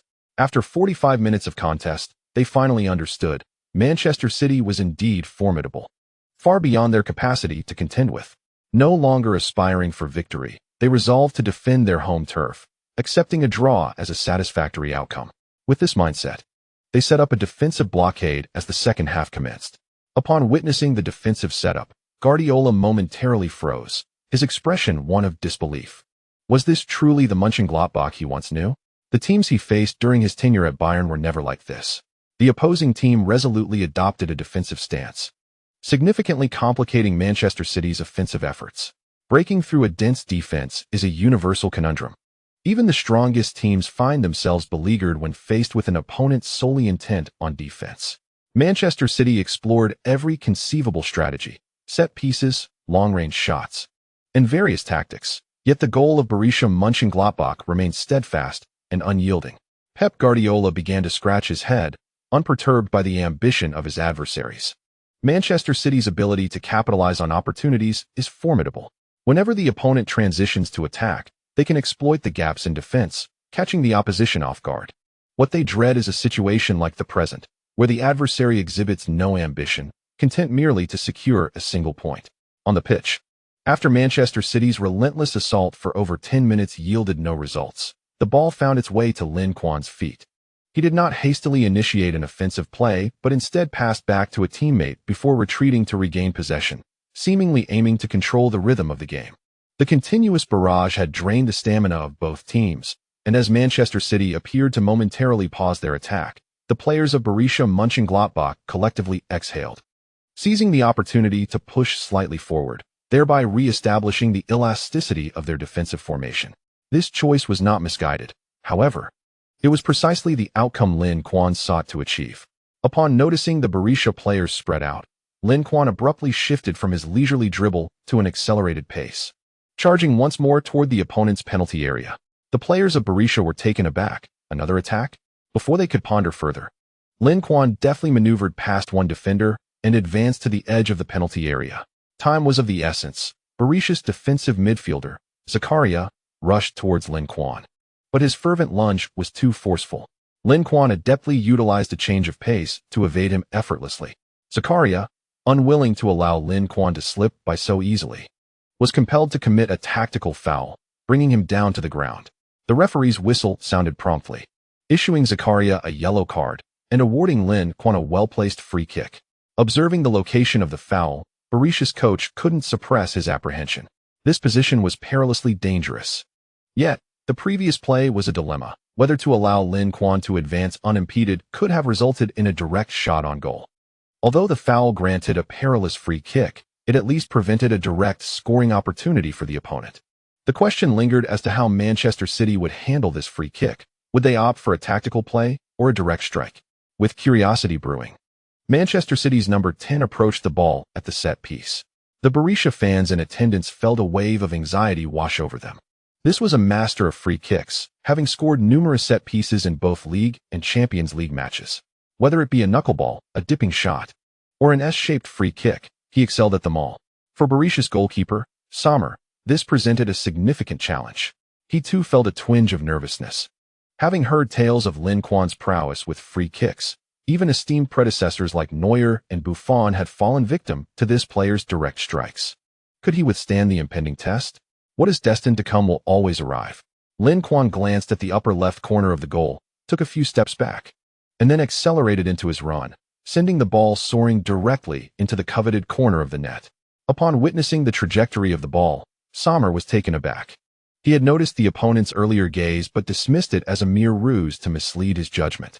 Little did he expect the adversary to be so straightforward. Stating their intent and executing it flawlessly, the quality of the strike was exceptional, aimed precisely at the dead angle. Faced with such a shot, the goalkeeper found himself powerless. Sommer exerted every ounce of his strength, yet he was still far from reaching the ball. With a sharp crack, the football flew into the net, making a close acquaintance with the goalpost. The score on the field was finally altered. The players of Mönchengladbach and the fans in the stands, including Sommer, who lay on the grass, staring blankly at the ball nestled in the net, were engulfed in silence. Was this truly a free kick? It was akin to a guided missile, hitting its target with precision. Lin, how did you accomplish this? It is utterly remarkable. De Bruyne genuinely praised his teammate, acknowledging that had he been in the same position, he would have been incapable of such a feat. Would you believe me if I said it was just luck? Lin Quan was somewhat aware of his own capabilities. If he could indeed aim and hit with such accuracy, he could simply earn free kicks in every match without the need for such strenuous effort. The goal's success, in truth, bore a significant element of fortune. Although he had aimed for the dead angle, whether the ball would find its way in was beyond his control. I've seen you take penalties. And you consistently target the corners. Isn't that the same as aiming and hitting? De Bruyne wore a skeptical expression, clearly conveying disbelief. Haha. If you don't believe me, I'll try again later, and you'll see. Lin Quan refrained from insisting on an explanation. If he missed just once, De Bruyne would understand. All right, it's a deal. Under the relentless assault of Manchester City, the opposing team had committed several fouls. In the 78th minute, while De Bruyne was dribbling, he seemed to linger on the ball a moment too long and was taken down from behind, granting Manchester City yet another free kick in the attacking zone.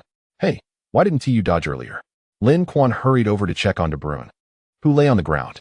The foul committed by the opposing player, in Lin Quan's view, was entirely avoidable. However, De Bruyne had failed to evade in time. While it resulted in a free kick opportunity, the cost of an injury would indeed be too great. I wanted to dodge, but I was just out of energy and slow to react. De Bruyne felt a flush of embarrassment. He was not adept at lying and always felt awkward when doing so. Fortunately, due to the exertion of the game, his face was already red, making his discomfort less conspicuous. Yet, having spent much time with De Bruyne, Lin Quan was familiar with his habits. When he lied, he was bound to blush and had a tendency to touch his nose, just as he had done moments ago. Indeed, it was evident that the individual in question had deliberately sought to earn a free kick, incurring that blow for himself.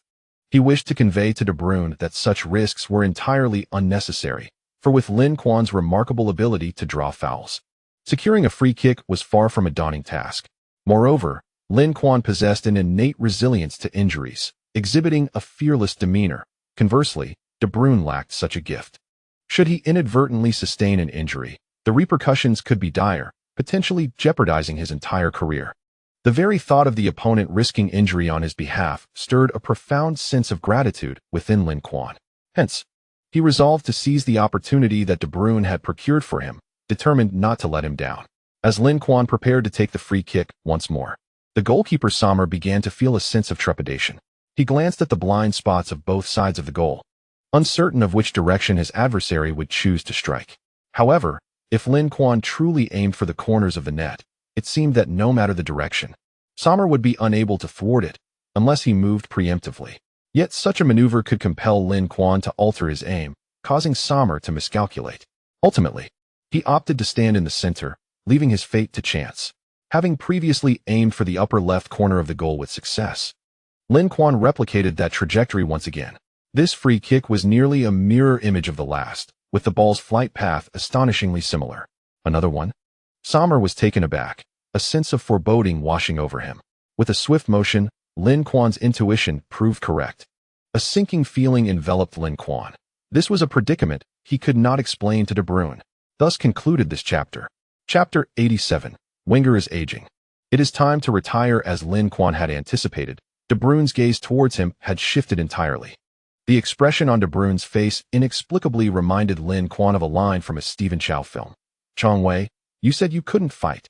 The sheer incredibility of the situation led Lin Quan to perceive a glimmer of admiration in De Bruyne's eyes. Not only De Bruyne, but the players from both teams regarded Lin Quan with newfound respect. They had witnessed direct free kicks finding the net before. Yet witnessing Lin Quan score 2 consecutive free kicks with such precision was an unprecedented spectacle.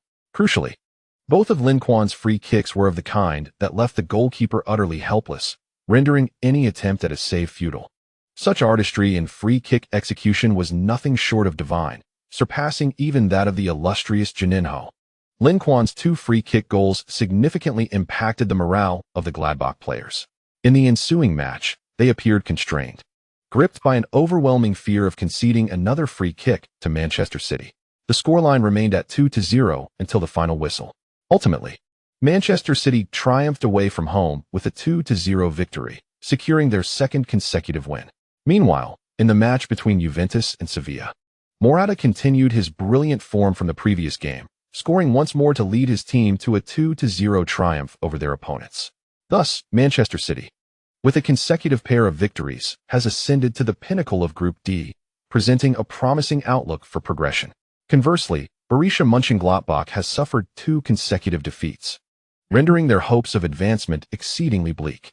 Meanwhile, Juventus and Sevilla each secured a victory, resulting in an equal points tally. However, Sevilla's forthcoming match against Manchester City places Juventus at a distinct advantage in terms of schedule. Should Sevilla fail to triumph over Juventus in their next encounter, it is highly probable that Juventus will clinch the second spot in the group. Alvaro Morata, having showcased his scoring prowess with consecutive goals, is gradually attracting the attention of several elite clubs. Notably, his former club, Real Madrid, has dispatched scouts to assess his current form, suggesting that Morata may be inching closer to a return to the Bernabeu. Speaking of Real Madrid, their star player Cristiano Ronaldo recently set a remarkable record. In a match against Malmo, he netted a brace, bringing his total goals for Real Madrid to 323, surpassing the legendary Raul and cementing his status as the club's all-time leading scorer. When compared to Raul, Ronaldo's goal-scoring efficiency is markedly superior. He achieved 323 goals in merely 308 appearances, while Raul required 741 matches, illustrating a stark contrast in their respective efficiencies. This season, Ronaldo's form has been nothing short of sensational. It appears that the impetus from the summer transfer window has invigorated him, as he has been nothing less than formidable both in the league and the Champions League.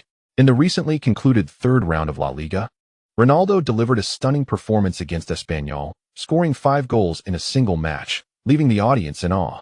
In the Champions League group stage, Ronaldo commenced with a hat-trick in the first match, followed by another brace in the second, leading the scoring charts with 5 goals after 2 rounds. He seems to be responding to external skepticism regarding his prowess, firmly asserting his status as an indisputable superstar, with no one daring to question his identity or standing. In the absence of an injured Lionel Messi, it is indisputable that Ronaldo is currently the most prominent player in La Liga. However, considering the entirety of Europe's top 5 leagues, Manchester City's Lin Quan is not far behind in acclaim, especially after his stunning free-kick brace. Media coverage of Lin Quan has even surpassed that of Ronaldo. For superstars like them, scoring is commonplace, and a brace is hardly remarkable. Yet, Lin Quan consistently brings forth novel elements to his game, enhancing his appeal and intrigue. Furthermore, being based in the Premier League allows Lin Quan to benefit from superior media exposure due to language advantages, amplifying his visibility compared to players in other leagues. Nevertheless, Ronaldo's performances remain exceptionally impressive, with statistics that speak volumes, thus maintaining his high profile. Given the stellar forms of both Manchester City and Real Madrid this season, some fans have begun to speculate in anticipation of a compelling clash between these 2 formidable teams in the Champions League. However, based on the current performance of both teams, it is evident that they will not encounter each other in the first stage of the knockout rounds. By the time the quarterfinals arrive, should fortune favor them, they might draw against one another. Amidst Manchester City's triumphant victory, the sentiment among other Premier League teams is decidedly mixed. In this round of group matches, the performances of other Premier League clubs remain dismal. Apart from Manchester United, who narrowly overcame Wolfsburg at home thanks to Mata's penalty and Smalling's goal, both Arsenal and Chelsea suffered surprising defeats against their opponents.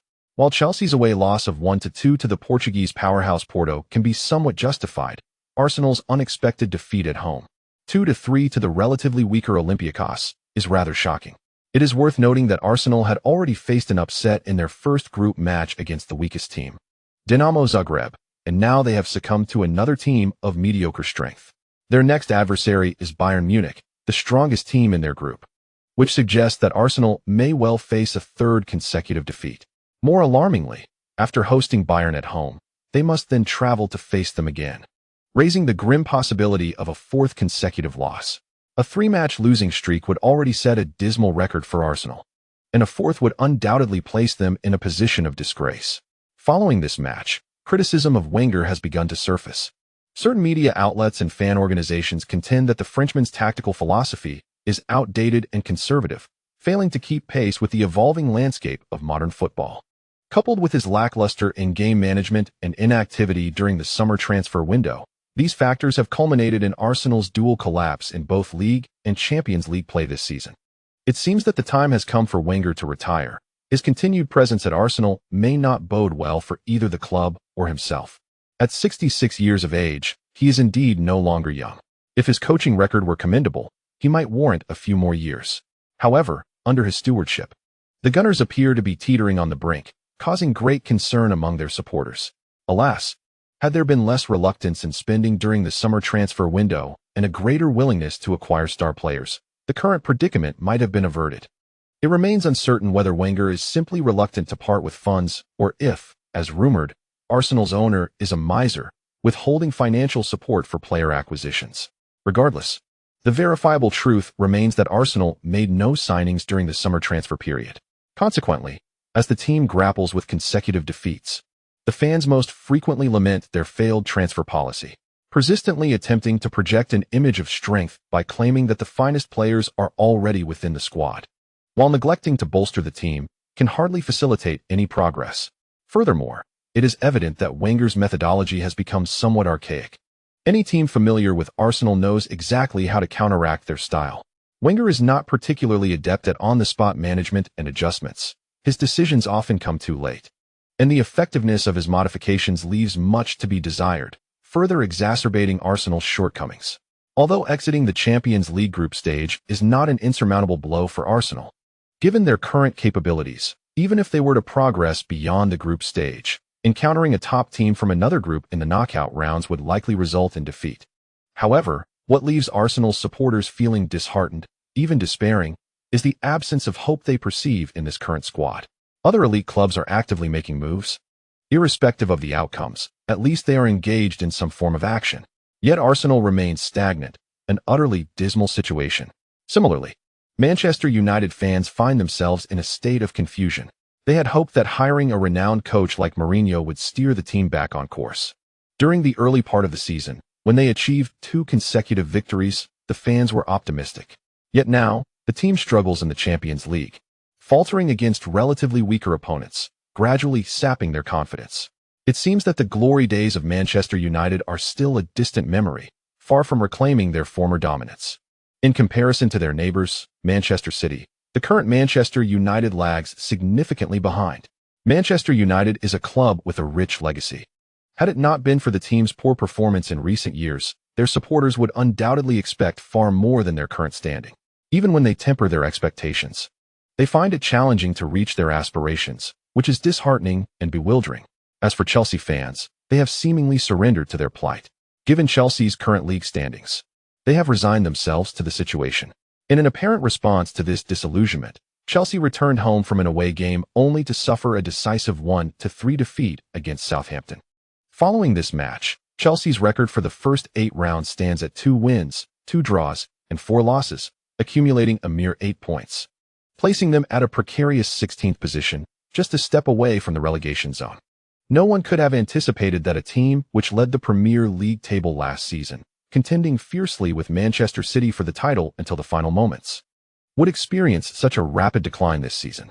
Their trajectory is alarmingly directed towards relegation, and unless Hiddink can swiftly rectify the team's form, relegation to the Championship may not be an implausible outcome. Witnessing their team's abysmal performance, Chelsea fans can no longer remain passive. Voices echoing through Stamford Bridge demand that Abramovich dismiss Hiddink and recruit a true managerial talent. Some call for the winter transfer window to be utilized for significant investments in superstars to rejuvenate the team. Others suspect internal issues, arguing that complacent players enjoying hefty contracts should be cast aside in favor of a new cohort brimming with vigor and ambition. In conclusion, a multitude of voices exists, yet none bear reliability. Abramovich finds himself overwhelmed.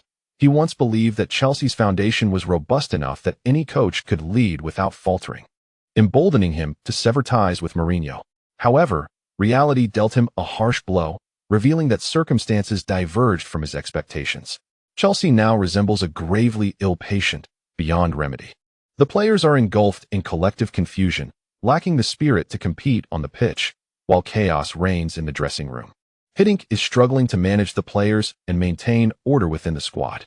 Typically, one would expect Mourinho, given his character, to seize the opportunity to mock Abramovich's predicament. Yet, in the recent match, Manchester United suffered a humiliating defeat at the hands of Arsenal, losing 3-0 at the Emirates Stadium. Arsenal, in stark contrast, has shaken off the shadows of their previous 2 consecutive losses in the Champions League, while Manchester United and Mourinho find themselves mired in despondency. What has transpired with Arsenal? Their performance was nothing short of astounding. Despite Manchester United's commendable defensive efforts, they were bewildered by Arsenal's early onslaught. In the opening 20 minutes, Arsenal scored 3 goals, effectively sealing the match. The evidence is clear. Arsenal is a formidable force. When in a slump, they can be bested by even the weakest of Eastern European teams. Yet once their momentum builds, they become an unstoppable juggernaut, obliterating all in their path. In this match, Sanchez's goal in the 6th minute not only propelled Arsenal into the lead, but also ignited the team's spirit and confidence, unleashing their full potential in a pressure-free environment. Arsenal's legacy is already resplendent, and when their players are in form, it becomes even more magnificent and formidable. A team of this caliber, even the peak Barcelona would hesitate to challenge, and Manchester United's defeat is hardly surprising. After swallowing his frustration from the loss, Mourinho found little inclination to taunt his former club. Instead, he identified a player within Arsenal's ranks that piqued his interest, the winger Sanchez. In this match, Sanchez's performance was electrifying. He was nearly unstoppable on the flanks, scoring twice and showcasing numerous dazzling displays and skillful dribbles. Manchester United's fullbacks were rendered nearly impotent against him. Witnessing Sanchez's breathtaking breakthroughs and scoring prowess left Mourinho nearly salivating. How had he failed to recognize Sanchez's extraordinary capabilities during their time in La Liga? Was it his tenure in the Premier League that further unleashed his offensive potential, or was it the overshadowing presence of Messi that stifled his opportunity to shine? Regardless of the reasons, it is evident that Manchester United is in dire need of such talent. In this moment, Mourinho contemplated the prospect of poaching Wenger's prized asset. The chapter concludes here. Chapter 88. A staggering $300 million for a decade. Mercedes-Benz seeks Lin Quan as their spokesperson. After the conclusion of the 8th round of the league, it is once again time for the FIFA matchday, with the Spanish national team having secured their place in the Euro Championship following victories over Slovakia and North Macedonia. Coach Vicente Del Bosque opted not to summon all of his key players for this round of group matches. Instead, he chose to extensively utilize younger talents. Continuing to assess their performance on the field, Del Bosque harbored no doubts. La Liga is undoubtedly a premier league among the top 5, making it improbable that suitable young players could not be found. Fortunately, this international break presented opponents of lesser strength, providing an excellent opportunity for these promising players to hone their skills. The saying goes, one must take a horse out for a trot to truly discern its capabilities. While Del Bosque refrained from participating himself, Lin Quan relished the newfound leisure. David De Gea was also not called up, and thus invited Lin Quan to London to attend an esports tournament. In 2015, various esports competitions began to gain traction in Europe, attracting an increasing influx of capital that resulted in the formation of numerous esports teams. Notably, Barcelona star Gerard Piqué expressed his intention to invest in an esports club in Catalonia, aiming to compete in the LEC region. Influenced by Piqué, De Gea developed a keen interest in this burgeoning industry. Recognizing that Lin Quan also engaged in this game, he recalled their previous gaming sessions during national team training, where the two had enjoyed a friendly competition in their hotel. Thus, he invited Lin Quan to join him, pondering whether Lin should consider investing and collaborate with Piqué in forming a team. However, one might ponder whether a Madrid native should involve himself in a Catalonian venture. After all, should the situation escalate and intertwine with Catalonian separatism, it would be challenging for him to clarify his stance. The political landscape within Spain is far from harmonious. The Catalonian push for independence has been ongoing for quite some time, with a fervent referendum occurring last year that stirred considerable commotion. As the most successful and influential club in Catalonia, Barcelona has seen several of its players entangled in this matter. Piqué is among the Barcelona players who openly support Catalonian independence, a stance that has drawn criticism from the Spanish Football Federation. For Barcelona, a potential Catalonian independence may not necessarily bode well. The rationale is straightforward. Should Catalonia gain independence, Barcelona would exit La Liga, consequently losing their eligibility for the UEFA Champions League. To return to the Champions League, they would need to either join another league, such as Serie A or Ligue 1, or collaborate with other clubs in Catalonia to establish a league of their own. However, such endeavors are immensely challenging and cannot be resolved swiftly. The club's absence from the Champions League for several years would significantly diminish their visibility and influence. Furthermore, marquee players within the squad might depart, much like Lionel Messi, who, if unable to compete on a high-level stage for an extended period, may not wish to remain with Barcelona. After all, he is not Catalonian, and it would be unreasonable for him to gamble his career for the sake of Catalonia. Although Lin Quan was raised in Catalonia, he felt little sense of belonging to the region. Consequently, he remained indifferent and disengaged from the issue of Catalan independence, adopting a spectator's attitude. It made sense. So he contemplated establishing an esports club in the UK instead. After heeding Lin Quan's advice, De Gea readily embraced the idea and swiftly made a decision. Well then, let us continue to watch the matches. The duo was engrossed in the quarterfinals of the S5 World Championship, where FNC faced off against EDG. As a homegrown European team, FNC garnered enthusiastic support from the audience.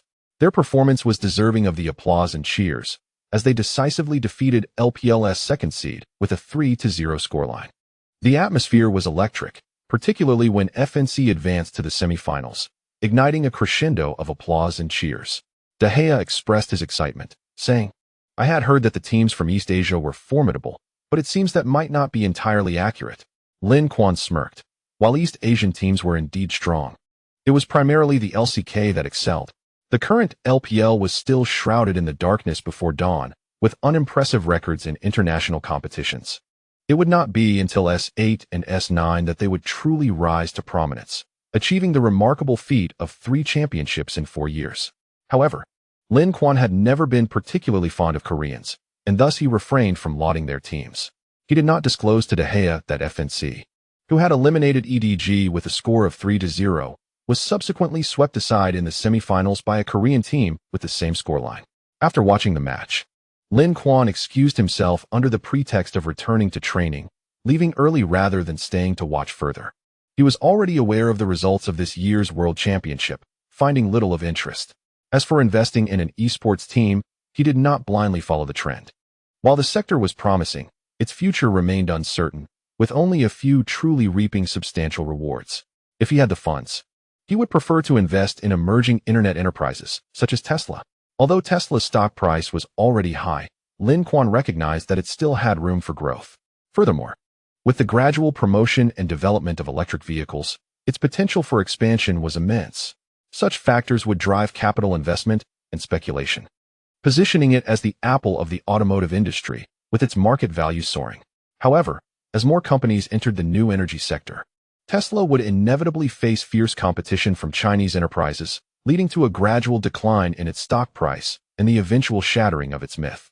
Therefore, this investment should last only until 2020, selling off shares before Tesla reached its peak. For the longer one held on, the less profit would be made. After investing in Beckham's team, Lin Quan found his available funds dwindling, totaling approximately $50 million, which felt insufficient. Seizing the opportunity, he instructed Pair to select several endorsement contracts, planning to utilize the holiday to complete the advertisements and earn some extra income. As his fame and influence continue to ascend, an increasing number of sponsors seek his endorsement and collaboration. Unlike previous years, these sponsors are now willing to invest significantly. However, Lin Quan's energy is limited, and he is no longer in dire financial straits, resulting in fewer endorsements compared to others. Among the trio of superstars, including Messi and Ronaldo, he commands the fewest endorsements. Thus, when Pair began reaching out to these sponsors to inform them of Lin Quan's availability for endorsements, each sponsor was elated, anxious not to miss this opportunity. Notably, one automobile company even approached him directly. "Hello, we are from Mercedes-Benz, and we wonder if there is a chance to collaborate with Mr. Lin." As one of the prestigious BBA brands, Mercedes holds substantial sway in the global luxury automobile market. The ambassadors they select are invariably international superstars. The fact that they proactively sought collaboration highlights the immense influence Lin Quan currently wields in the football realm. In addition to Lin Quan's personal influence, Mercedes has another compelling reason for wanting to partner with him: the Chinese market. Jeremy Lin garnered immense fame in the NBA with a brief whirlwind phenomenon, resulting in a plethora of endorsement and sponsorship contracts. Similarly, Lin Quan, a fellow Chinese star excelling in the world's premier sport, football, holds a far superior status compared to Lin in basketball, thus possessing a far greater influence and appeal in China.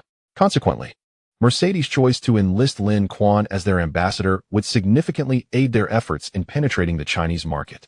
In recent years, China's economic growth has been rapid, enhancing consumer purchasing power, leading to increasing automobile sales year after year, consequently fueling the swift expansion of the luxury car market where BBA operates. However, competition in this market is fierce, with rivals like BMW and Audi also excelling and localizing effectively. Although Mercedes enjoys slightly higher brand recognition, the sales figures have not diverged significantly from those of the other two brands. Therefore, they must adopt a dual strategy. On one hand, continuing to innovate with new technologies and products to cater to diverse consumer preferences. On the other hand, they have increased investments in marketing to amplify brand awareness, striving to attract more potential buyers. Engaging Lin Quan, an international superstar with considerable influence both globally and within China, is undoubtedly the most fitting choice.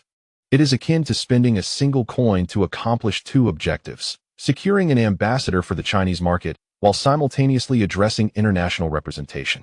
Hence, Mercedes presented a generous offer of a €300 million contract over 10 years, averaging approximately €30 million annually, surpassing the salaries of the vast majority of players in the football world. To be candid, Lin Quan was taken aback upon hearing Mercedes' proposal. Although he had received numerous endorsements, he had never encountered a contract of such magnitude. However, upon reflection, the figure did not seem excessively outrageous. At present, it appears that an annual figure of 30 million is exorbitant. However, a decade hence, influenced by factors such as currency devaluation and inflation, 30 million may not hold much significance. According to Lin Quan, the tennis icon Roger Federer secured a 10-year contract worth 300 million with Uniqlo 3 years prior, a sum strikingly similar to this one. Given that Uniqlo's influence and financial capacity pale in comparison to that of Mercedes-Benz, the latter's offer does not seem excessively unreasonable. Furthermore, one might deduce the acumen of Mercedes-Benz from the duration of the contract. Lin Quan is on the cusp of turning 20, and in 10 years, he will be 30. The prime of a professional athlete typically resides before the age of 30. Post-30, one tends to experience a gradual decline. Thus, Mercedes-Benz effectively secures Lin Quan's career with this lengthy agreement, binding him during his peak performance, fame, and visibility. In this manner, Mercedes-Benz not only capitalizes on Lin Quan's influence for substantial advertising benefits, but also precludes any collaboration he might pursue with their competitors. In this light, the expenditure serves three purposes, rendering it a prudent investment. Though the offer for Mercedes-Benz is indeed high, both Lin Quan and his agent express satisfaction. However, one must always engage in negotiation when faced with an offer. Mr. Klilas, the duration of this contract seems rather prolonged. I would prefer to shorten the term. While Lin Quan is content with the financial terms, the initial proposal from the other party is generous, and it would be somewhat unreasonable to haggle over endorsement fees. Thus, Lin Quan focuses his attention on the contract's duration. 10 years feels excessive. 5 years would be ideal, though he could accept 8 if necessary. This would allow him the opportunity to collaborate with emerging domestic electric vehicle brands as they expand internationally in 2023. What duration do you think is most suitable, Mr. Lin? Upon hearing Lin Quan's words, Klilas did not express any dissent. Firstly, he wished to ascertain Lin Quan's perspective and the desired adjustment to the contract's duration. Secondly, there was considerable opposition within Mercedes-Benz regarding this long-term agreement. For football players, who are prone to injuries, a 10-year contract is akin to gambling. Moreover, who can predict whether Lin Quan will maintain his stellar form over the next decade? Should he, for any reason, decline in performance and fade into obscurity, Mercedes-Benz investment would be rendered futile. Hence, from a risk management standpoint, he too would be inclined to advocate for a shorter term.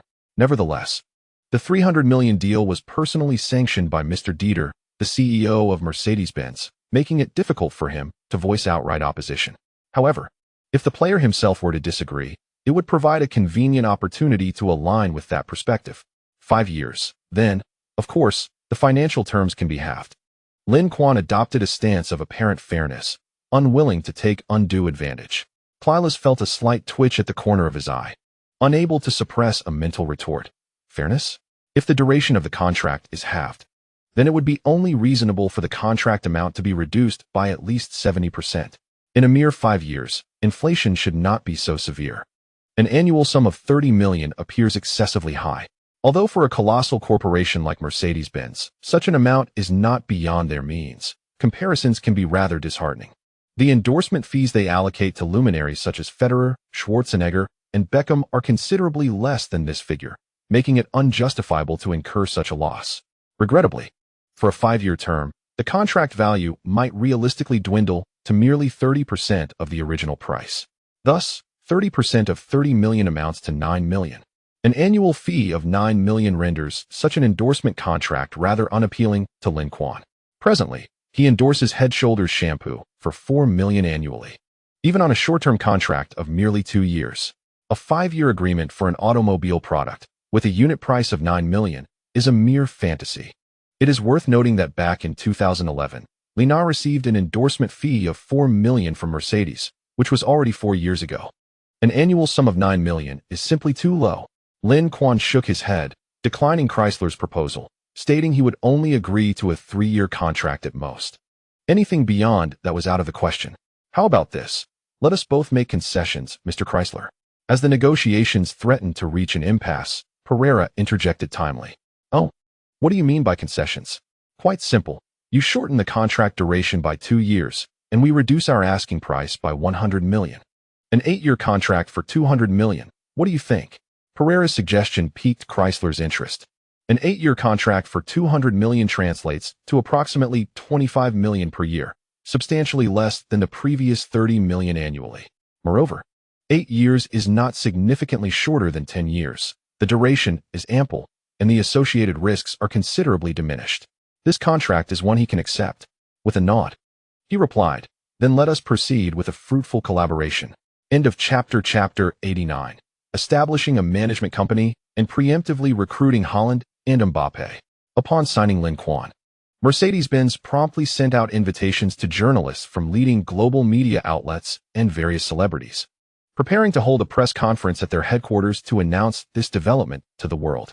The news, once disclosed, immediately sparked fervent discussions among the public and instilled a sense of unease in several of Mercedes-Benz competitors. That old fellow Dieter certainly knows how to spend. An endorsement fee of 200 million euros over 8 years is quite a lavish commitment. As competitors, BMW and Audi possess a keen understanding of Mercedes-Benz situation. Previously, when Mercedes engaged Schwarzenegger, Beckham, and Federer, the highest endorsement fee was no more than 12 million annually. However, in their pursuit of Lin Quan, they have doubled that figure. It appears that Mercedes is indeed investing heavily to secure Lin Quan.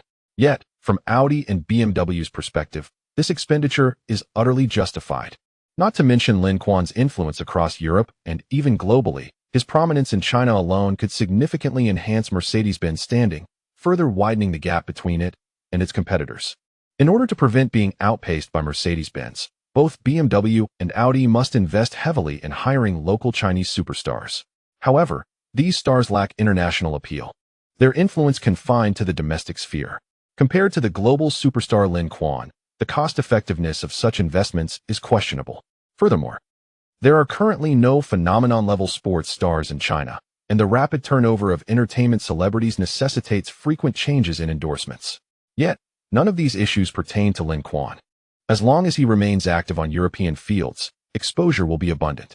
Moreover, with the retirement of seasoned players like Messi and Ronaldo, his popularity and renown are likely to surge, positioning him as a king among stars. Such a brand ambassador, capable of sustaining and even elevating their allure, is indeed a rare gem. It is no wonder that the marketing heads of BMW and Audi are filled with regret, wishing they had seized this exceptional opportunity when it was presented to them. Experience prevails. Mr. Dieter Zech, the esteemed president of Mercedes-Benz, whom BMW and Audi regard with apprehension, is currently accompanying Lin Quan on a tour of the Mercedes-Benz headquarters. Dieter does not underestimate Lin due to his youth. On the contrary, he places great importance on Lin's visit and personally explains the exhibits, detailing the individuals, artifacts, and the historical context of the photographs on display. Mercedes-Benz boasts a rich history, with its founder being Carl Benz, the very inventor of the automobile, a groundbreaking invention that transformed the world and human existence. After the tour of the headquarters, both parties enjoyed lunch together, and following a satisfying meal, Dieter proposed an idea, Mr. Lin. I intend for our design department to create a vehicle inspired by football and the essence of the green pitch. What do you think? Designing a car with a football theme?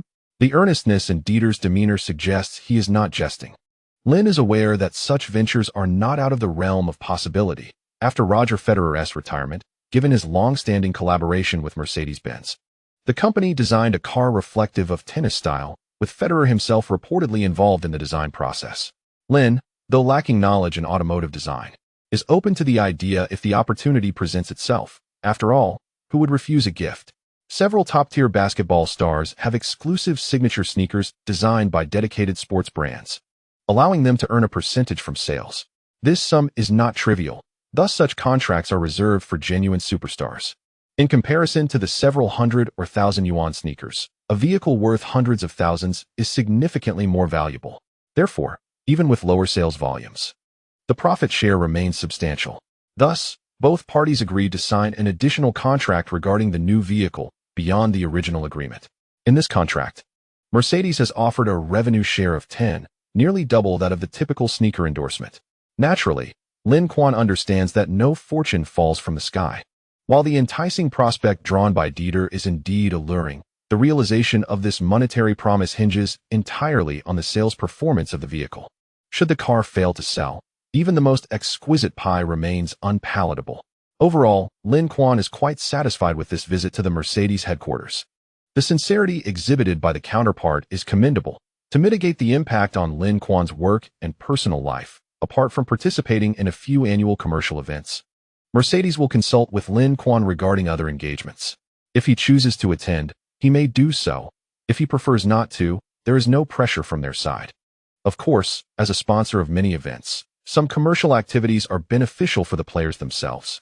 Should Lin Quan have the time, he would indeed participate, as mutually beneficial endeavors are not to be declined. Signing this substantial contract brings Lin Quan great joy, yet there is someone even more elated. Uncle Pear, your grin seems to have tilted with such delight. Is your happiness truly this profound? When someone presents such a sum of money, how could one not be jubilant? Pear gestures with his fingers, counting the fortune he stands to gain from this endorsement. Typically, an agent's commission is 10 of a player's income. However, due to his familial connection and seniority with Lin Quan, Pear's share is only 5. With a colossal contract worth 200 million euros, even at a mere 5, he would still reap a staggering 10 million euros. Indeed, choice trumps mere ability. Had he not chosen wisely and secured his connection to Lin Quan's robust stature, such lucrative opportunities would remain elusive. Even if he had signed his brother Guardiola, the earnings would not compare. Although Guardiola commands a high salary at Manchester City, his commercial value pales in comparison to that of a superstar, securing only a few endorsements each year. Guardiola himself harbors a disdain for endorsements, relying solely on his fixed salary for sustenance. Moreover, coaches do not incur transfer fees, nor do they receive commissions from such fees. This alone places their earnings significantly below that of players. In truth, Guardiola is not entirely averse to advertising. Lin Quan recalls that during the years from 2007 to 2010, he participated in numerous commercials, averaging 20 to 30 per year. However, these endorsements were of modest financial value and not tied to renowned brands, merely a means for Guardiola to supplement his income before a salary increase at Barcelona. After all, he bears the responsibility of supporting a large family, including 4 children, which is no small burden. By July 2010, when Barcelona renewed Guardiola's contract and raised his salary, his frequency of endorsements diminished. Although Pear's commission rate is relatively low, Lin Quan, as a superstar, commands substantial annual commercial sponsorships. Even at a 5 commission, factoring in salaries and endorsement fees, earning several million euros each year is certainly attainable. Within the football world, few agents surpass him, with only notable figures such as Mendes and Raiola being in his league. However, Pear's feeling of financial inadequacy primarily stems from his ambition to expand the scale of his company, recruit more talents, and sign additional promising players. After calculating his finances, Pear let out a sigh of relief, his expression radiating contentment. Suddenly, he turned to Lin Quan, his eyes darting with cunning intent. Lin, Pep often tells me that your eye for talent is exceptionally keen, always able to spot potential stars. My uncle's company has some matters to attend to. Could I trouble you for a favor? You want me to help you scout players, don't you? Lin Quan felt as though he was being eyed by a ravenous wolf the moment he noticed the glint in Pear's eyes. Pear's demeanor was almost shamelessly transparent. Does this mean you agree? He asked, rubbing his hands together with an expression that suggested imminent fortune. Pear's proposal piqued Lin Quan's interest. He had recently been exploring investment opportunities. Having made a profit from Mercedes, he not only had the means to purchase stocks but also some capital left over, which he could conveniently invest in his uncle's agency. This way, he could assist while simultaneously securing a promising investment avenue for himself. Leveraging his unique perspective as a time traveler, it would not be difficult to unearth young talents before they rise to fame. Just imagine gathering future stars like Mbappé and Haaland. Once they achieve recognition, he could reap the rewards effortlessly. Resolute in his decision, Lin Quan inquired, "Is your company still seeking a major shareholder? Count me in." Pear was momentarily taken aback. He had merely intended to solicit Lin Quan's assistance, never anticipating that he would want to join forces. Such an opportunity was impossible for him to decline. Lin Quan's influence in the football world was formidable. Recently, the most effective strategy his agency employed to sign young players was simply to inform them that Lin Quan was associated with their company, promising the chance to obtain his autograph. This alone was enough to entice Lin Quan's young fans in droves. If Lin Quan truly joined the venture, he could openly proclaim to potential recruits, "Our boss is Lin. Yes, indeed, the number 10 for Manchester City, the god of the pitch, the omnipotent Lin." Were Lin Quan to grasp Pear's thoughts, he would likely feel compelled to chastise him for such shamelessness. Have some dignity, would you? Moreover, not everyone is a fan of Lin Quan. Mbappe's idol is Cristiano Ronaldo, though it is unclear if that has changed. In South America, most young players idolize Messi, particularly since he hails from the continent. Lin Quan's influence is notably significant in Europe and Asia. Nearly all young players from East Asia regard him as an idol. Yet, the challenge lies in the fact that Asia is a footballing desert, with few promising talents emerging. Perhaps some of the future stars from Japan and Korea could be exceptions? The trio of Wang and Mitoma are quite promising, and South Korea's Kim Min-jae is commendable as well. Beyond that, while there are several young players in Asia who are considered quite good, they tend to be relatively average in Europe, not particularly remarkable. In contrast, Europe itself is home to many potential future stars. Aside from Mbappé and Haaland, France's Aurélien Tchouaméni, Spain's Gavi, and Portugal's Rafael Leão, there exists a plethora of young talents hailing from South America, such as Enzo Fernandez and Julian Alvarez. Should these individuals indeed be successfully signed, their respective agencies could undoubtedly evolve into formidable forces within the realm of football.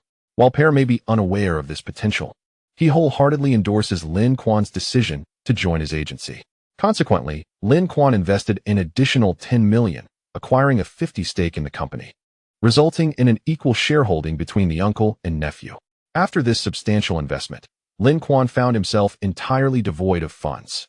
Thus, apart from the lucrative contract with Mercedes, he seized the opportunity to engage in various endorsements during this period. These contracts, albeit short-term, spanned a diverse array of products, including apparel, food, watches, and even children's toys. This was utterly absurd. Nevertheless, these endorsements ultimately garnered Lin Quan tens of millions of euros, restoring his financial stability. At least he no longer had to fret over monetary constraints. However, he had taken on every possible opportunity at once, and after shooting so many commercials, he felt utterly exhausted. This was far more taxing than playing football. Consequently, for the foreseeable year and a half, he would likely refrain from considering further endorsements. While Lin Quan was preoccupied with his advertising endeavors, Luis Enrique led a squad of young Spanish players to achieve a remarkable 2 consecutive victories on the pitch. On October 10th, they decisively triumphed over Luxembourg at home with a scoreline of 4-0. A commendable feat given Luxembourg's modest ranking of 93rd in the world and a total population of merely 600,000. In this match, Valencia's forward Paco Alcácer netted 2 goals, showcasing an exceptional performance.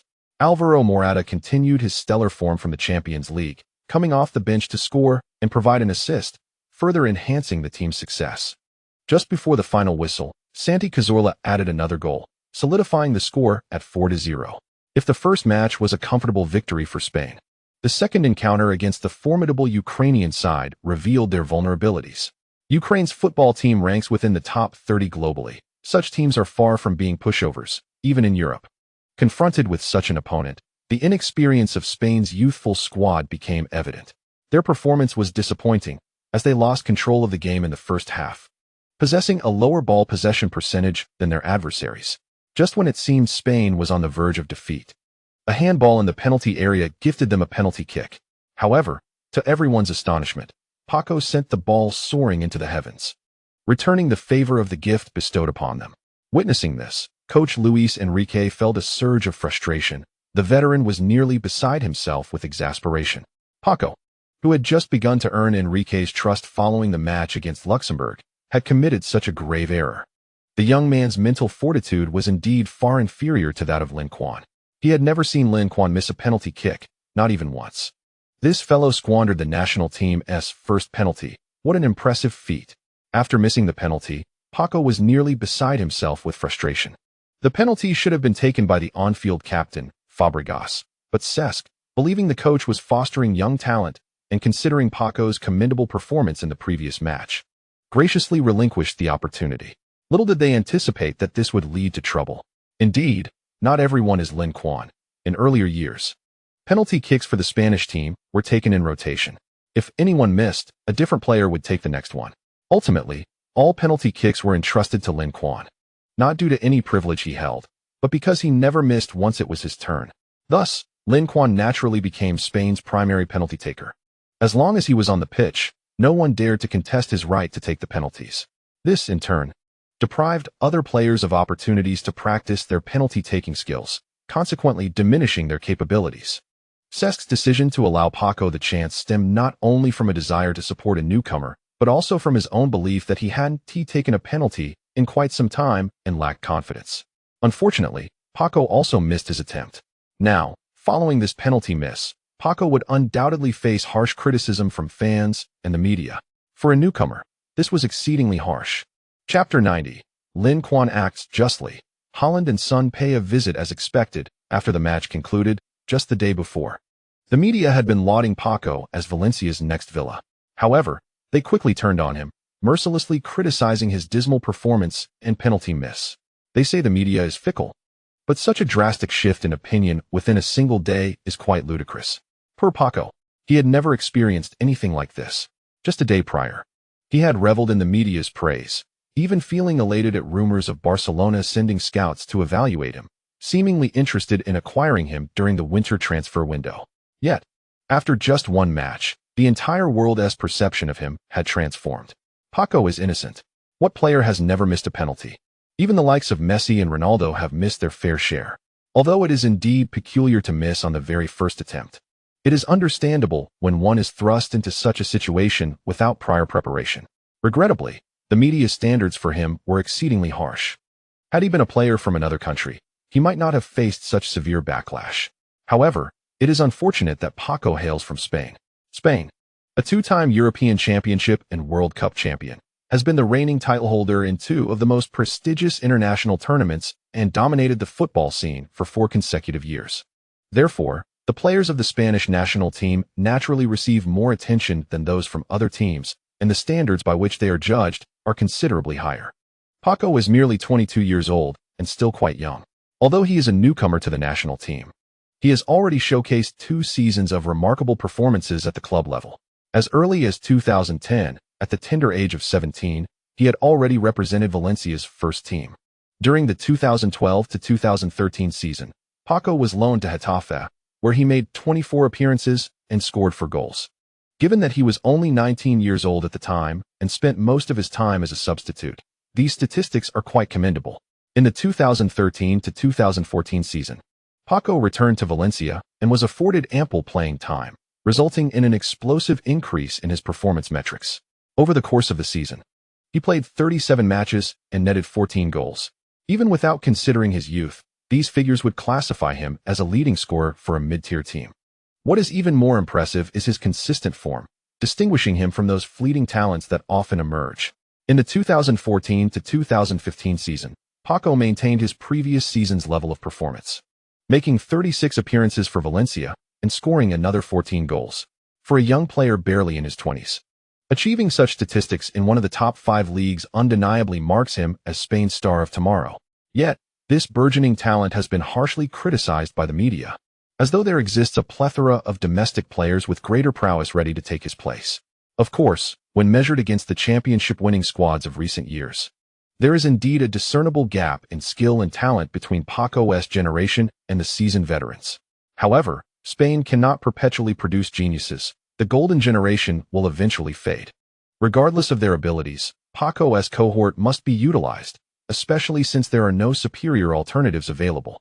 Even if both the coach and fans are reluctant to accept this reality, the issues in the attacking line are somewhat alleviated, with players like Inaki Williams, Diego Costa, and Alvaro Morata available to step in. The real concerns lie in the midfield and defense, with Xavi and Alonso having retired from international duty, and David Silva, Iniesta, and the bench player Cazorla likely to follow suit after the 2018 World Cup in Russia. A significant void looms. Mata, Busquets, and Fabregas, being slightly younger, may last until the 2020 European Championship, and if fortunate, might extend their tenure to the 2022 World Cup in Qatar.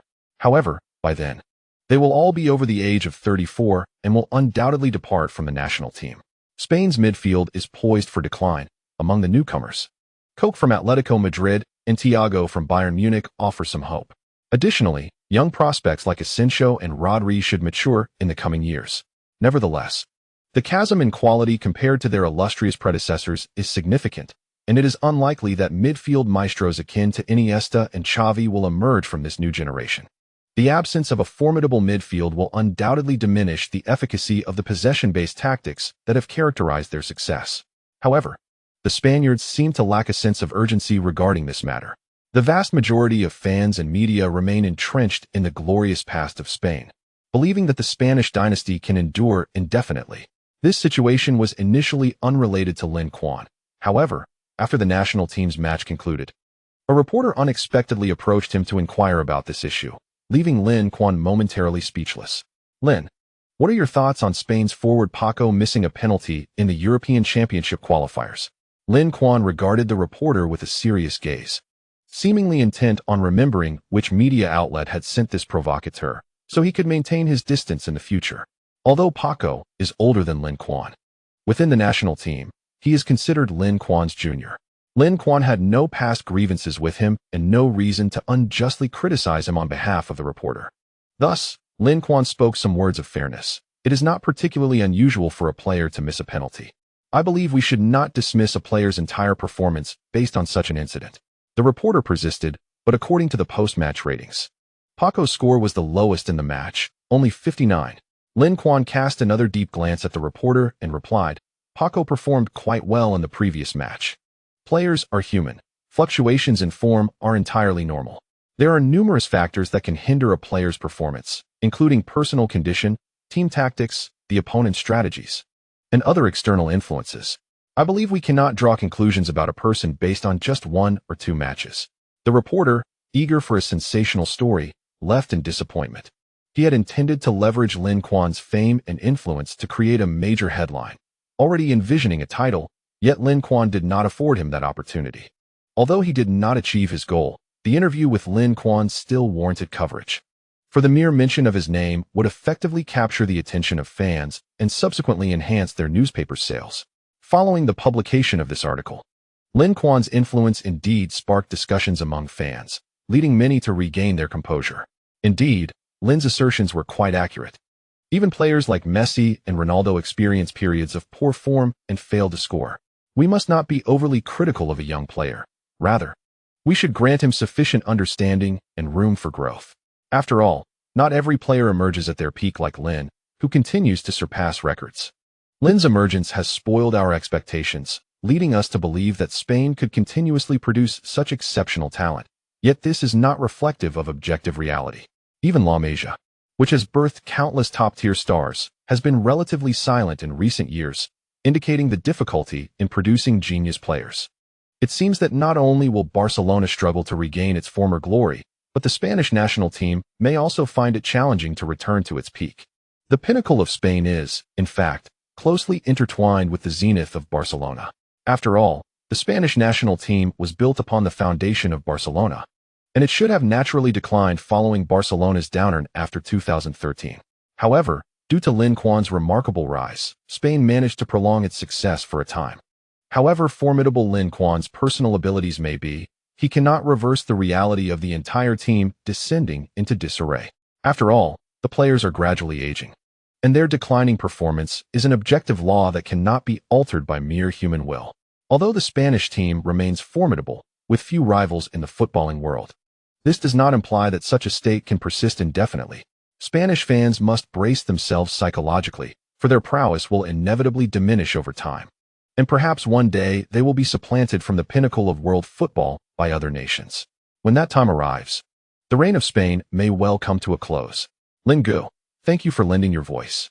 During this period, it feels as though the entire world has been criticizing Paco. After reading this report, he was deeply moved and personally called Lin Quan to express his gratitude. The media's scathing remarks have taken a toll on him, significantly impacting his confidence. Lin Quan's timely support is akin to lighting a candle in the darkness, illuminating his path and warming his spirit. You're welcome.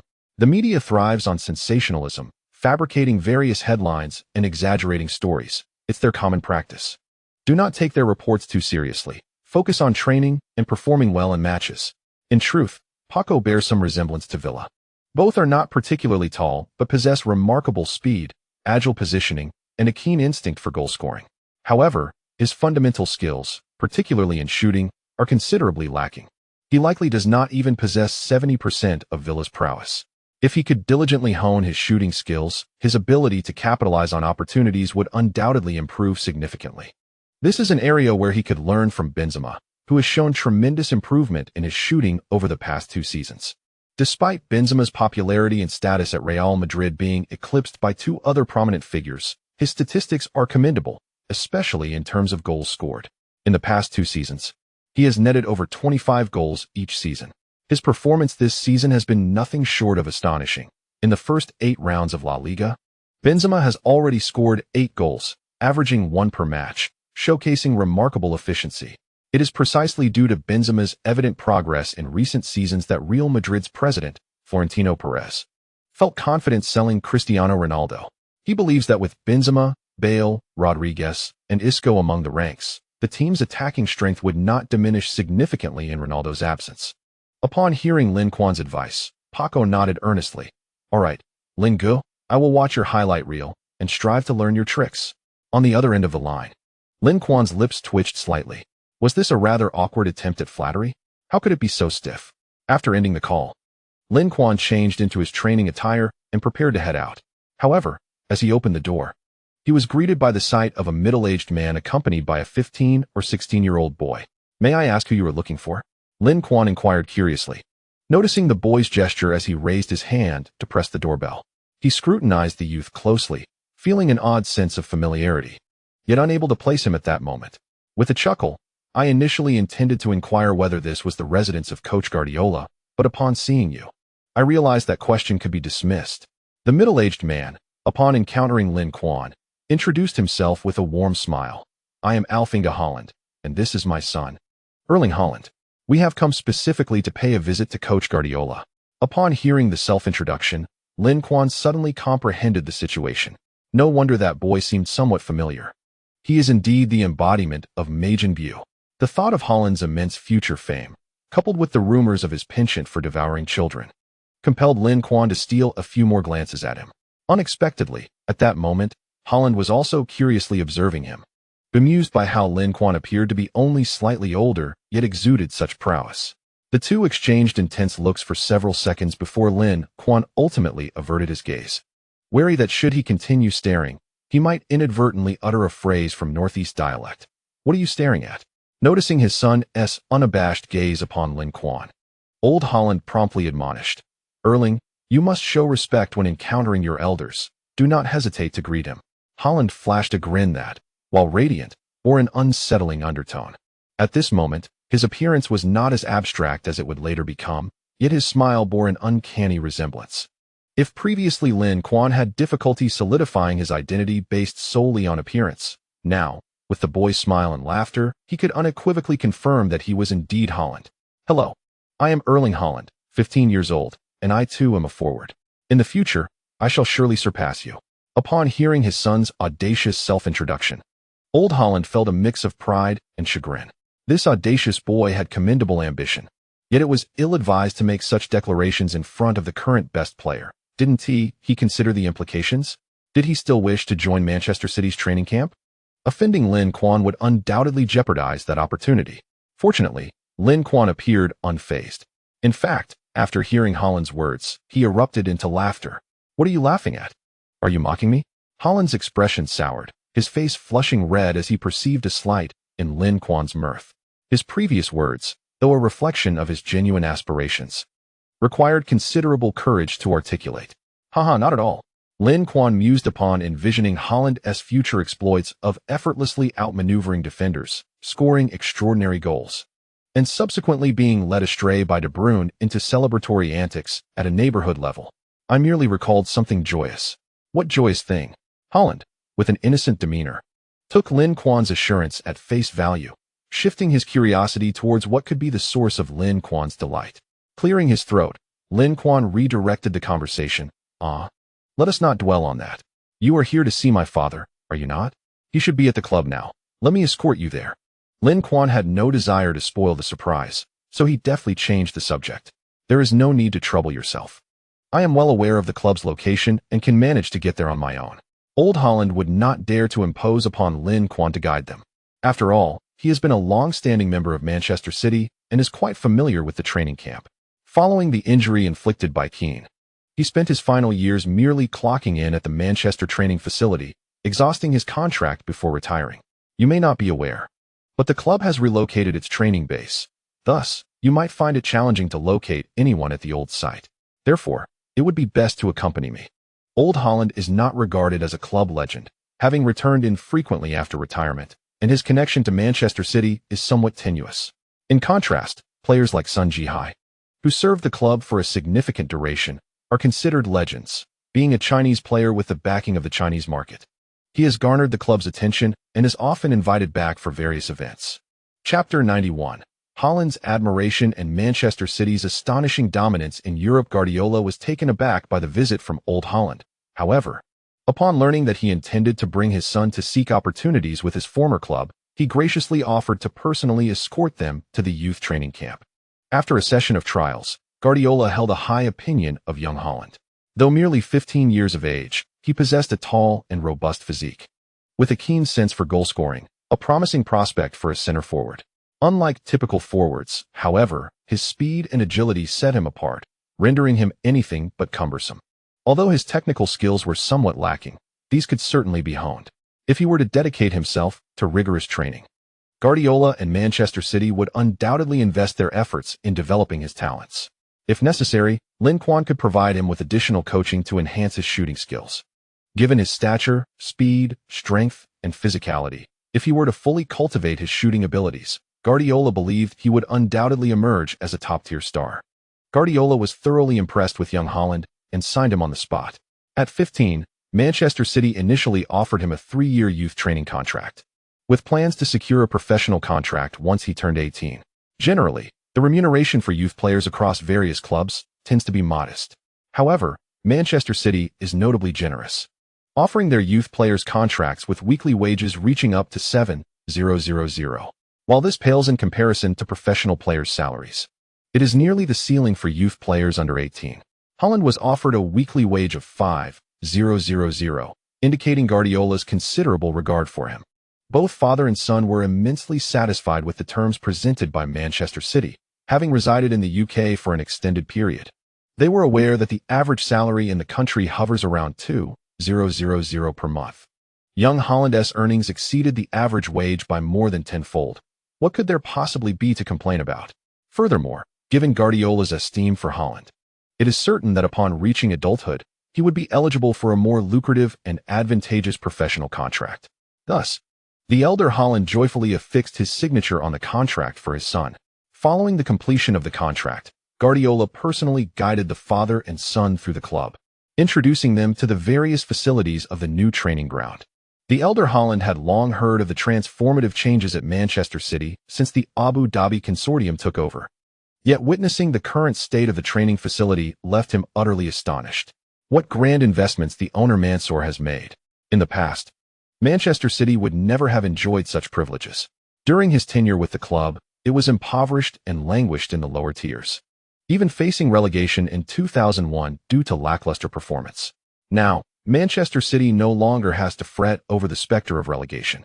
Their annual aspirations revolve around the league championship and, indeed, the Champions League title. What a remarkable metamorphosis it has undergone. Regrettably, he could not partake in this golden era. Had he been born a few years later, perhaps he could have basked in the glow of Manchester City's resurgence.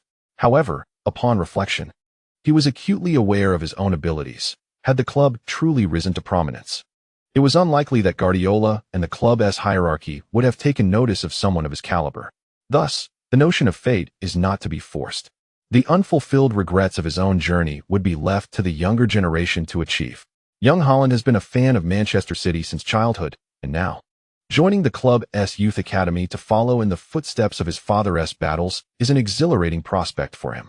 Especially when he encountered a multitude of renowned stars within the team, his eyes sparkled with awe. "Hey, newcomer, what position do you play?" As the Prince of Manchester City, Foden and Sancho, upon hearing of a new addition, hurriedly arrived to see the spectacle. Who are you?"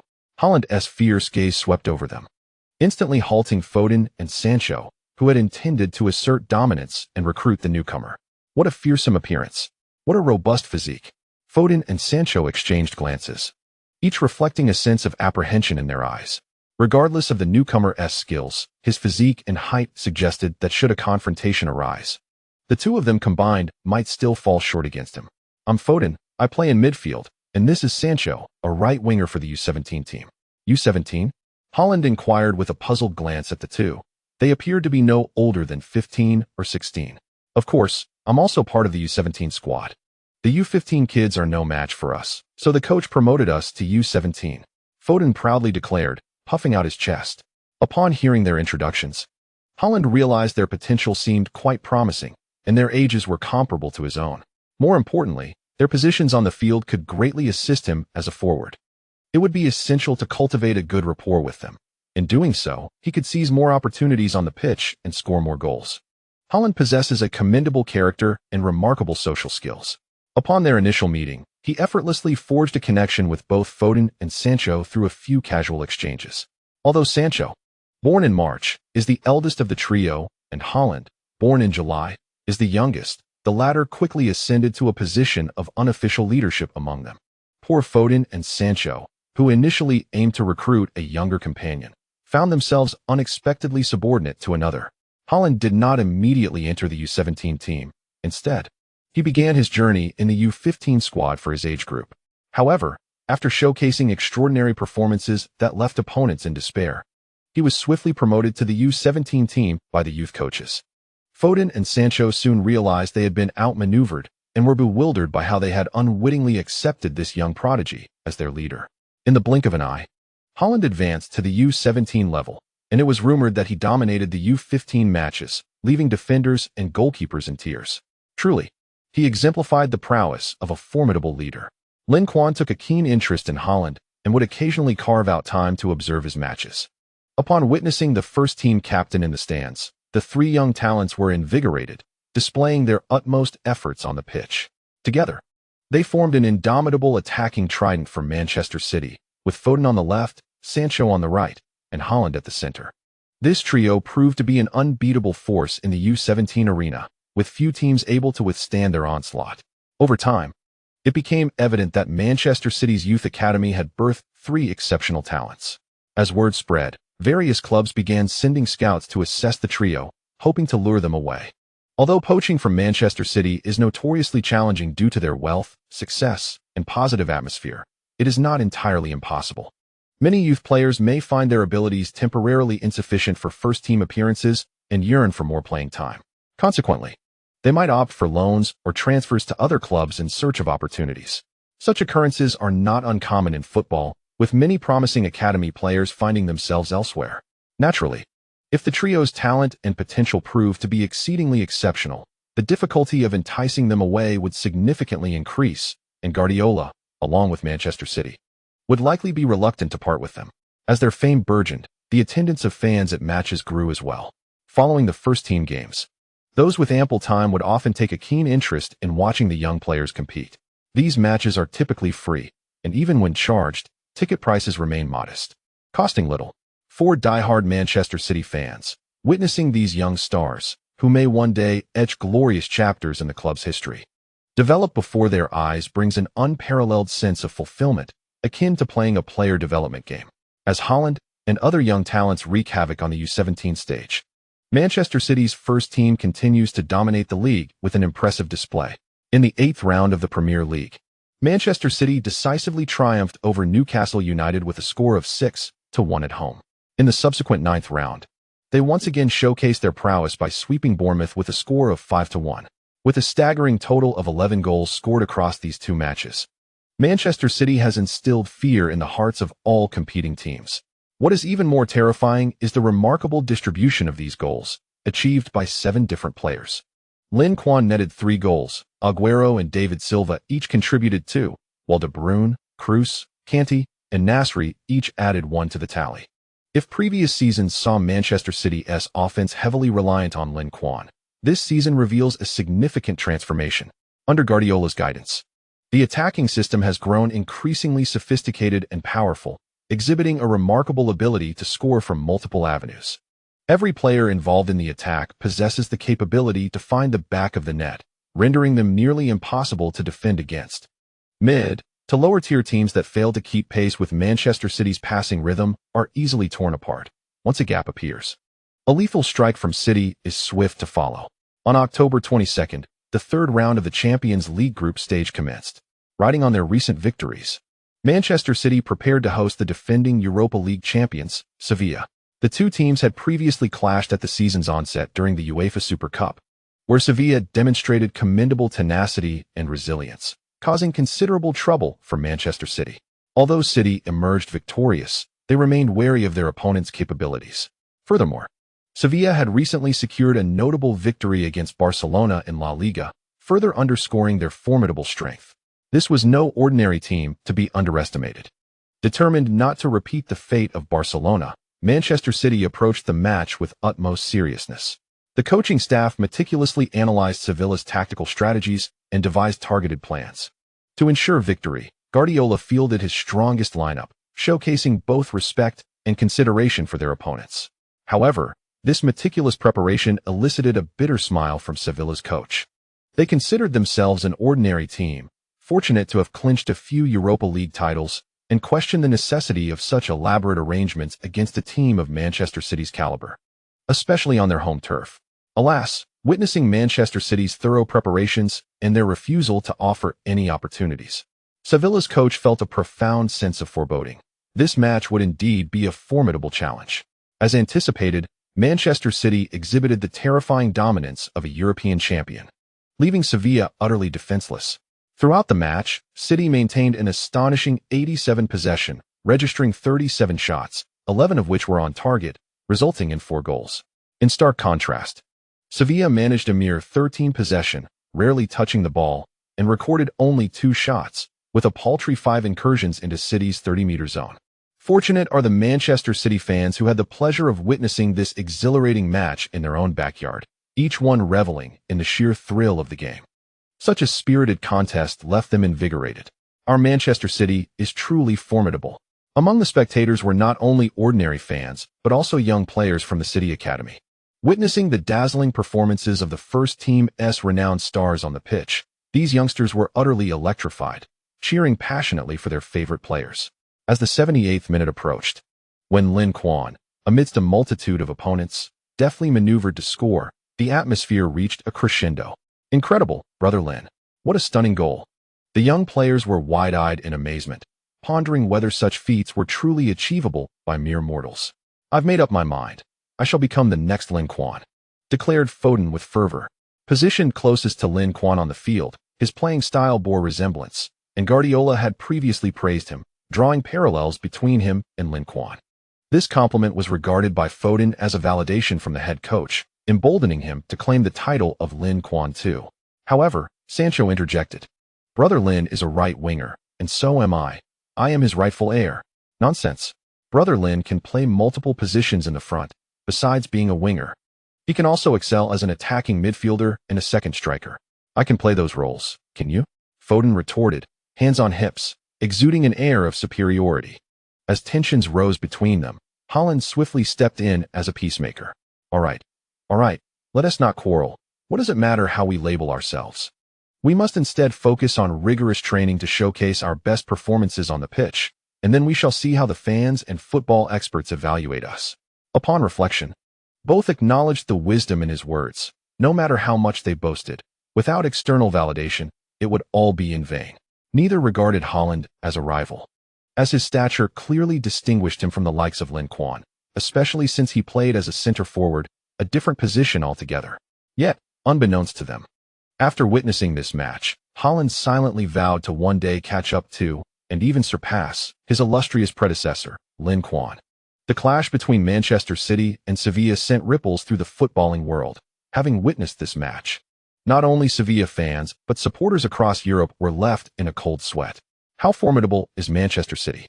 In such a state, who could possibly challenge them? Coincidentally, an unfortunate soul was soon to face the wrath of Manchester City. This unfortunate soul was none other than their neighbors, Manchester United. The Manchester Derby was set to unfold once more. End of chapter 92. Manchester City. I am not targeting anyone. I merely state that all present here are beneath us. The champion's demeanor. Manchester City is poised to reclaim the Champions League title. A terrifying prowess. The Europa League champions are but a trivial adversary. Real Madrid and Bayern Munich. Are you prepared to confront Manchester City? Following the match, the British media enthusiastically lauded Manchester City, elevating them to near mythical status. The significance of this encounter transcended the scoreline. While a 4-0 result may be deemed substantial in the Champions League, such margins are not uncommon in the group stages. Although their opponents were the reigning champions of the Europa League, they are not regarded as a footballing giant, merely a formidable contender within La Liga, unable to secure a position within the top 3 of their league. Therefore, Manchester City's triumph over them is hardly a cause for excessive celebration, as it was merely a demonstration of superior strength.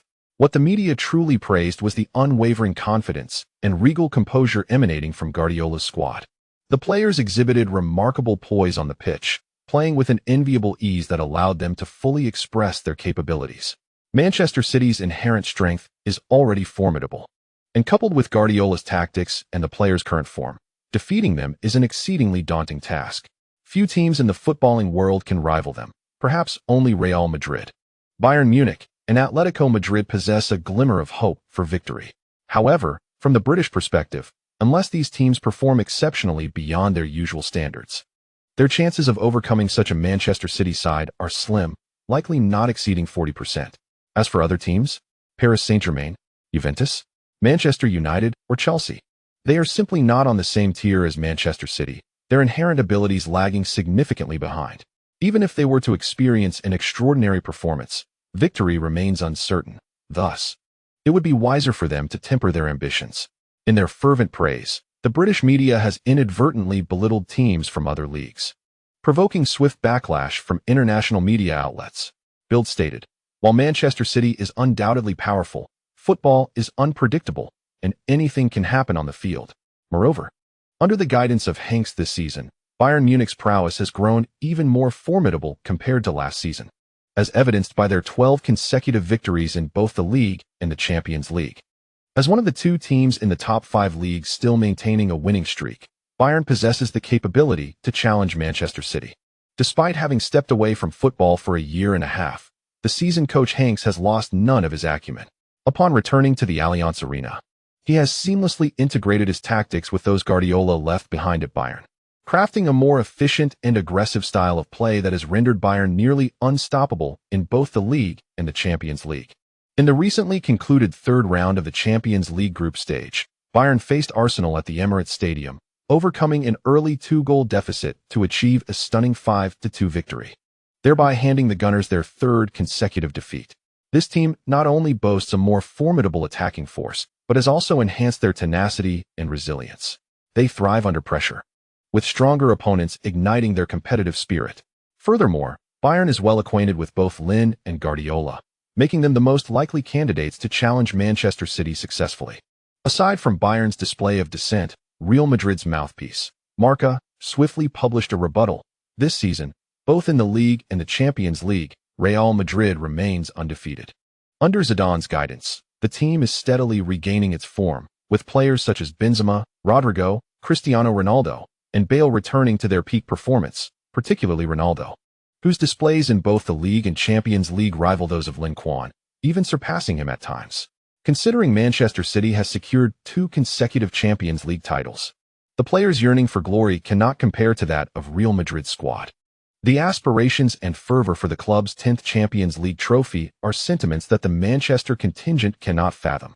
While Bayern and Real Madrid have boldly voiced their discontent, Barcelona, on the other hand, remains conspicuously silent.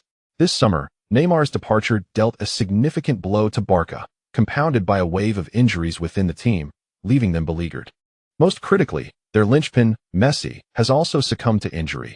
Just 3 minutes into the match against Las Palmas at home last month, Messi exited due to a torn left knee ligament, a serious ailment that could sideline him for an estimated 7 to 8 weeks.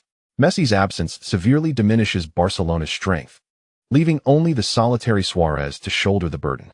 Moreover, due to violations in the recruitment of young players at La Masia, Barcelona has faced severe sanctions from FIFA, resulting in a transfer ban for 1 year. Their attempt to sign Lin Quan this summer faltered, not only because he was reluctant to return to Camp Nou, but also due to FIFA's punitive measures. Insider information suggests that FIFA believes Barcelona still engages in numerous infractions regarding youth training, implying that further penalties could follow. If this holds true, Barcelona's plight could worsen significantly. Ironically, had this transfer ban been imposed a few days earlier, Neymar might have remained, and with Messi's current injury, his partnership with Suarez would have been invaluable in propelling the team forward. Yet, Neymar departed, and while Suarez is formidable, he cannot carry the team alone, resulting in dismal performances during this period. Following Messi's exit, they suffered a defeat against Sevilla, a team recently vanquished by Manchester City. If Sevilla's performance serves as a benchmark, the disparity in strength between Manchester City and Barcelona is glaringly apparent. Given the team's dire circumstances, Barcelona lacks the confidence and inclination to engage in this tumultuous situation. While British media boast without reservation, only Bayern and Real Madrid have dared to challenge the narrative, underscoring the issue at hand. On October 25th, the 10th round of the Premier League is set to commence, with the highlight being Manchester City's derby clash against Manchester United at Old Trafford. As the storm approaches and the winds howl, the atmosphere within the ranks of the Red Devils grows increasingly tense in the face of the formidable Manchester City. Each member treads cautiously, their voices barely rising above a whisper. Surely, we can triumph in this match, can we not? The supporters of the Red Devils find themselves lacking in confidence, seeking solace in one another's company. Perhaps, after all, our coach is Mourinho, who has bested Guardiola on multiple occasions, earning a reputation as one of the most adept tacticians against him. Currently, Manchester United's squad and the players form pale in comparison to their illustrious neighbors, who bask in the glory of their success. The sole commendable aspect lies in the comparable caliber of their respective coaches. Furthermore, Mourinho once led Inter Milan to eliminate Barcelona in the Champions League, thwarting their aspirations for a 3rd consecutive title. He then joined Real Madrid, compelling Guardiola to seek refuge elsewhere, almost bringing an end to Barcelona's illustrious era. With such a record, a flicker of hope ignites within the hearts of the Red Devils fans, wishing for another miraculous feat from him. However, it seems that the supporters only remember Mourinho's achievements at Inter and Real, completely overlooking the string of humiliating defeats he suffered against City during his tenure at Chelsea. In contrast to the anxious Manchester United fans, the supporters of Manchester City adopt a more relaxed demeanor. The media's adulation has somewhat buoyed their spirits, while the team's solid prowess and stellar record provide them with a sense of assurance. Not long ago, Manchester United was a formidable adversary that instilled fear in City. Historically, United holds a commanding lead in their encounters. Yet, such distant statistics hold little weight if one were to consider only the past 5 years of their confrontations. City stands tall and unyielding. Indeed, since the arrival of Haaland, City has remained undefeated against United. Haaland's hat trick at Old Trafford, coupled with his homage to Cantona's celebration, has significantly bolstered the confidence of countless City fans, allowing them to shed the historical dread they once harbored towards United. Now, with City's strength amplified and United having endured years of turmoil, The latter is no longer the dominant force it once was in the Premier League. What is there to fear? Their objective now is to decisively dethrone United from their pedestal. In the past 2 seasons, City has secured consecutive Premier League titles. And should they defend their crown this year, they would establish their own dynasty. The 20-year reign of Manchester United in the Premier League would be irrevocably concluded. Within this pivotal season, the clash between the Blue Moon and the Red Devils stands as a significant symbol of the transfer of power. In such a crucial match, City's supporters are eager to witness the event firsthand, fervently purchasing tickets to Old Trafford, yearning to see their rivals crumble at their feet. In recent years, as City's performance has consistently improved, particularly after securing 2 Champions League titles, their influence on the global stage has surged dramatically. Thus, Manchester City's fan base has begun to expand rapidly across the globe. Over the past year, an increasing number of international supporters have chosen to attend matches at the Etihad Stadium. The Manchester Derby, a match of significant importance, is naturally an event that these overseas fans are eager to witness. Consequently, some fortunate overseas fans have proactively purchased tickets through various channels, and amid fierce competition. The prices for this match have skyrocketed, soaring 5 to 10 times higher than usual. Some Manchester United fans, having lost faith in their team, have succumbed to the temptation of ticket scalpers, selling their tickets at inflated prices. Perhaps they feel that with Manchester United unlikely to secure a victory at home, it would be wiser to sell their tickets for a couple of pints rather than watch their team suffer. However, such fans are ultimately in the minority. The majority of Manchester United supporters remain steadfast in their commitment to support their team at home. As the match commenced, the iconic Old Trafford Stadium, with a capacity of 76,000, was filled to the brim. The fans in attendance synchronously donned the jerseys of both teams, with a sea of red dominating the atmosphere, while a small patch of blue amidst the red appeared feeble and vulnerable. Even before the match began, the fans had commenced their rivalry, with supporters on either side of the barrier exchanging taunts. Some, dissatisfied with mere verbal exchanges, rolled up their sleeves with the intention of settling disputes with their fists. Fortunately, the security personnel and police present effectively separated the 2 factions, preventing any harm. Those exhibiting particularly aggressive behavior were forcibly subdued and taken away, potentially facing sanctions from the FA that could prohibit them from ever entering a stadium again. The Manchester Derby is inherently intense, and in recent years, with Manchester City's rise, the rivalry has intensified even further. As the highlight of this round of matches, it was specifically scheduled for prime time and broadcasted worldwide. The Premier League and the FA intended to attract more international fans to the English Premier League through this thrilling, high-level match, rather than showcasing football hooligans brawling. Upon entering the field, Mourinho approached Guardiola, exchanging a handshake devoid of warmth or pleasantries. Guardiola mirrored this lack of emotion, maintaining a professional demeanor as they returned to their respective coaching areas. Despite being seasoned adversaries on the pitch, it appeared that no camaraderie remained between them.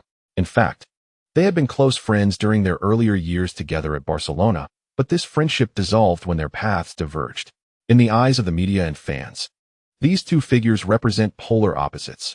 Guardiola, humble and understated, stands in stark contrast to Mourinho, who is flamboyant and audacious. Guardiola embodies the sharp spear, advocating for offense, while Mourinho represents the steadfast shield, devoted to defense. Their clash undoubtedly symbolizes a battle between spear and shield. In the past 5 years, the record of their confrontations has been marked by mutual victories and defeats, with neither side gaining a decisive advantage. Thus, this rivalry continues unabated until one party is thoroughly vanquished. However, when spectators beheld Manchester City's formation and starting lineup for the match, they were taken aback. Was there a mix-up with the names? Manchester City had indeed fielded 3 defensive midfielders. The 3 defensive midfielder tactic, a hallmark of Mourinho during his tenure at Real Madrid, was employed to counter the once invincible Barcelona, with Mourinho favoring this setup to bolster midfield control and disrupt the fluidity of the opposition's possession game. This strategy yielded some effect, though not markedly so. Now, it was Guardiola who initiated this approach, utilizing Mourinho's tactic, much to the astonishment of the fans, as this was uncharacteristic of Guardiola. Alongside their surprise, there was an eagerness to see how Mourinho would respond. Chapter 93, Guardiola's ingenious black technology, 3 defensive midfielders. Upon reviewing Manchester City's starting lineup, Mourinho couldn't help but raise an eyebrow. Guardiola's arrangement indeed caught him off guard. Manchester City's midfield and defense typically comprised a combination of Kroos and Kane, while the forward line featured Sterling, De Bruyne, David Silva, and Aguero.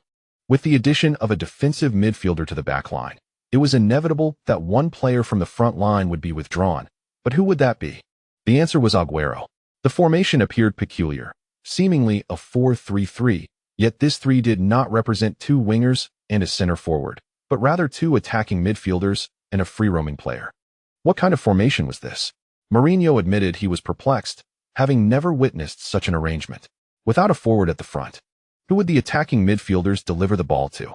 The spectators and commentators also noted Manchester City's bizarre setup. It seemed Guardiola intended to experiment with his new tactical approach against Manchester United, yet the question lingered, what surprises could this new strategy bring? Undoubtedly, Guardiola possesses a remarkable talent for innovation, particularly in critical moments, which heightened the anticipation surrounding this already thrilling match. Guardiola himself saw no significant issue with his unconventional approach. He refrained from deploying a traditional center forward simply because he believed it unnecessary. With no towering striker, Aguero's effectiveness in the penalty area against a compact defense was limited. Conversely, Mourinho's swift counterattacks posed a greater threat to Manchester City. Thus, Guardiola opted to replace a forward with a defensive midfielder to enhance defensive capabilities and mitigate the opponent's counterattacks. Of course, this adjustment did not necessarily undermine the team's offensive strength, as he meticulously arranged the attacking tactics within this formation. Guardiola was eager to see the effects of his tactical innovation in the match. Should this strategy prove successful, it might well become a staple in future encounters. At precisely 7 o'clock in the evening, the match commenced as scheduled. Manchester United possessed the ball, and upon the kickoff, Manchester City swiftly initiated a pressing strategy against United's ball carriers. This pressing was not merely the action of 1 or 2 players in the forefront, but a cohesive tactical maneuver executed by the entire team. The players of Manchester City advanced rapidly beyond the halfway line, launching a high press in the opponent's half. Such an aggressive start caught Manchester United's players off guard, resulting in the swift loss of possession. On the sidelines, Mourinho remained unfazed by this unfolding scene. Guardiola's philosophy of possession football emphasizes control, while he himself seeks efficiency. Losing possession was anticipated, the crucial point being how the opponent would mount their offensive thereafter. With this in mind, Mourinho straightened his posture and observed intently. Spectators in the stands could clearly discern that as Manchester City pressed forward, their formation remained remarkably compact. The defensive line had crossed the halfway line. The midfielders were positioned centrally in their own half, while their forwards, indeed, their attacking midfielders, had already encroached into United's 30-meter zone. Upon closer inspection, it became evident that Manchester City's 6 attacking players effectively enveloped United's midfield in a sandwich of pressure. These City players severed the passing lanes between United's defensive and midfield lines, with each United midfielder closely marked by 1 or 2 City players. This left United's defenders reluctant to pass forward, and lacking the necessary midfield support, the 3 forwards found themselves unable to engage with the ball. Manchester United's overall formation was thoroughly fragmented, leaving them to fight a lonely battle. Mourinho had anticipated this scenario with a decisive gesture. He indicated for his forwards to withdraw and assist their midfield teammates in stabilizing the situation. First, they needed to regain their footing before considering an offensive approach. After all, with City's formation press so high, there would be ample opportunities to exploit their vulnerabilities. Manchester United did not seek possession for its own sake. They pursued efficiency, believing that if granted a singular, golden opportunity for a counterattack, they could decisively alter the course of the match. As for the aesthetic quality of play, in Mourinho's eyes, it held little significance. History remembers only the victors. The names of the vanquished fade, unless they possess the narrative depth of a club like AC Milan. Observing Mourinho's calm demeanor, the spectators gradually found reassurance. Although, visually, the match seemed to fall under Manchester City's dominion. They were merely passing the ball amongst themselves without creating any genuine threats or opportunities. Thus, there was no immediate cause for concern. As per usual, the legendary Sir Alex Ferguson graced the stands. At the outset, witnessing Manchester United's peculiar formation and audacious tactics startled him, causing him to momentarily forget the gum he was chewing. However, as he quickly noted United's ability to stabilize their position and deny the opposition any advantageous openings. He breathed a sigh of relief and resumed savoring his gum with a sense of contentment. Under the guidance of Mourinho this season, Manchester United has witnessed a significant improvement in its performance. Remarkably, this achievement has been accomplished while competing on multiple fronts, making it all the more commendable. Although Ferguson's coaching philosophy diverges greatly from that of Mourinho, it has been demonstrated that Mourinho's approach is equally applicable to the current Manchester United, which suffices. Had this been foreseen, the club should have refrained from appointing Moyes and Van Gaal, avoiding the two turbulent years that severely depleted Manchester United's vitality and allowed their neighbors, Manchester City, to flourish. Nonetheless, Ferguson opines that even if he had not retired, the momentum displayed by the two teams in his final years would have made it challenging to suppress their neighboring rivals. While money is not omnipotent, the absence of financial resources is undeniably detrimental. The resurgence of Manchester City can be attributed primarily to two factors: substantial funding and astute acquisitions. The former lays the groundwork for the latter. Without financial means, even the most promising talents cannot be secured. Conversely, the latter is crucial for achieving results. Acquiring the right players is essential for swift ascension. In earlier years, Manchester City extravagantly procured a plethora of stars, yet ultimately, many of these investments proved fruitless. Despite the financial outlay, the impact was minimal, and the club faced ridicule from fans due to repeated failures in the Champions League group stages. Had it not been for the arrival of Lin Quan, Manchester City would have eventually gained momentum, albeit at a slower pace. If Lin Quan's signing provided the impetus for Manchester City's ascent, Guardiola's arrival has equipped the club with a steering wheel, guiding them toward the correct path. In the previous two seasons, although Manchester City exhibited strength, they lacked the overwhelming dominance characteristic of the current squad under Guardiola.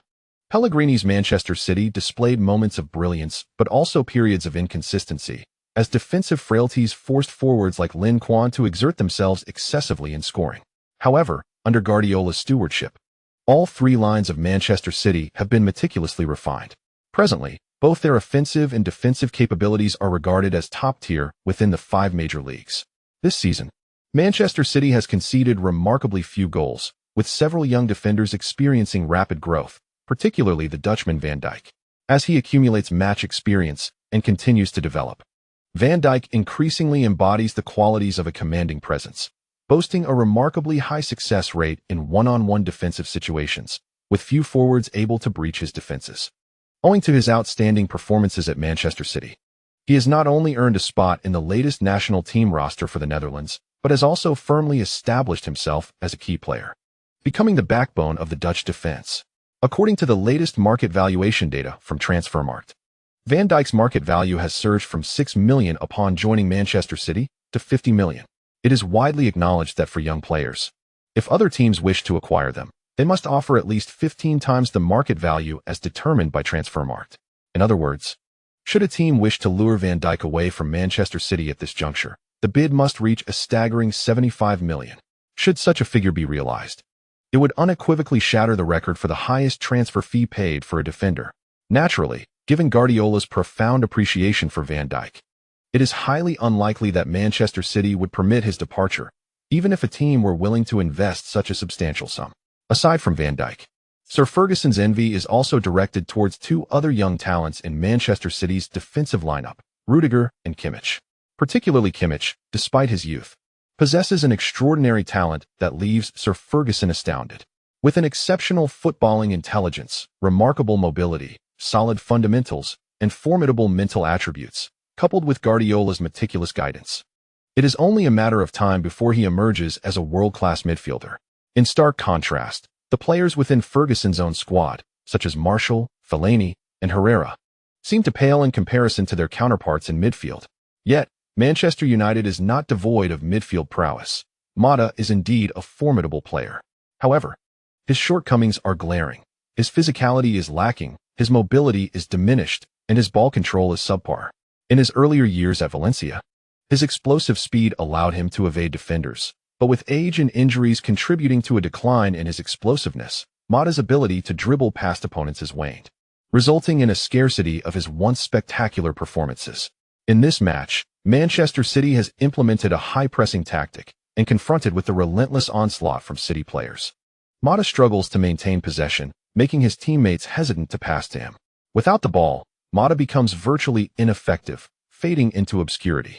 Ferguson suspects that Mourinho will soon recognize Mata's lack of impact on the field and may opt to substitute him. Mourinho is indeed aware of this predicament. Mata's positioning on the pitch is awkward. Nevertheless, he currently has no intention of substituting him. As Manchester City predominantly controls the ball, Chelsea finds its possession time exceedingly limited, hence Mata's inability to hold onto the ball is not particularly dire. If he can seize even a single opportunity and utilize his passing prowess to deliver a brilliant assist, Mourinho would undoubtedly regard him as the key architect of victory. Regardless of his prior lackluster performance, the question remains, however, whether Mata can capitalize on such opportunities. 15 minutes into the first half, Manchester City has already recorded 3 shots on goal, while Chelsea has yet to register a single attempt. This has left the fans in attendance feeling a twinge of concern. Although they are aware of Mourinho's defensive counterattacking strategy, they are witnessing only defense without any counterattack. Should they fail to produce a threatening counter, they risk being overwhelmed by Manchester City's assault. In light of the fans' worries, Mourinho remains unperturbed. He acknowledges the opponent's numerous attempts on goal, but so what? As long as they fail to score, everything remains unchanged. Moreover, in his view, the recent flurry of attacks from the opposition posed no real threat to Manchester United's goal. Thus, he maintains his composure. Conversely, after enduring a relentless assault from their opponents for over 10 minutes, it was inevitable that Manchester United would eventually falter, marking the moment for their counterattack to commence. Mourinho eagerly anticipated whether his team could withstand the onslaught from Manchester City. While the besieged United coach remained composed on the sidelines, what reason did Guardiola have to lose his composure? Although his team had yet to score and their attempts at goal had posed no real threat, he appeared utterly unperturbed. No goals. Keep shooting until one finds the net. As for Manchester United's counterattack, well, let them try and see if they can mount a response. Both coaches seemed to be awaiting the moment when Manchester City's offensive onslaught would subside, while on the pitch. The seasoned Schweinsteiger had already moved in advance to De Bruyne's side. In the 17th minute, David Silva attempted to break through but failed. His intention to pass to De Bruyne was all too apparent, resulting in a successful interception by Schweinsteiger.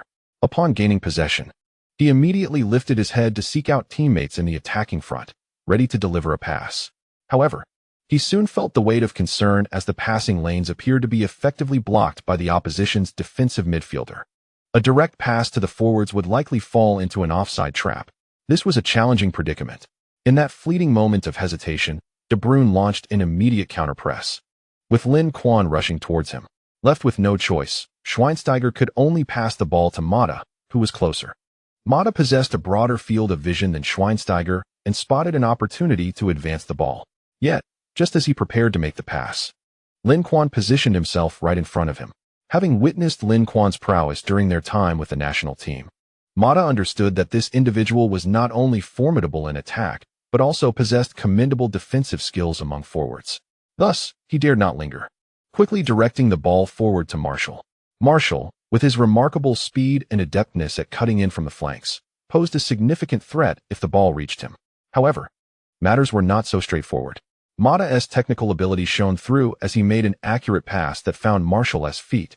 Yet, just as Martial received the ball, the linesman's whistle pierced the air, raising the flag for offside.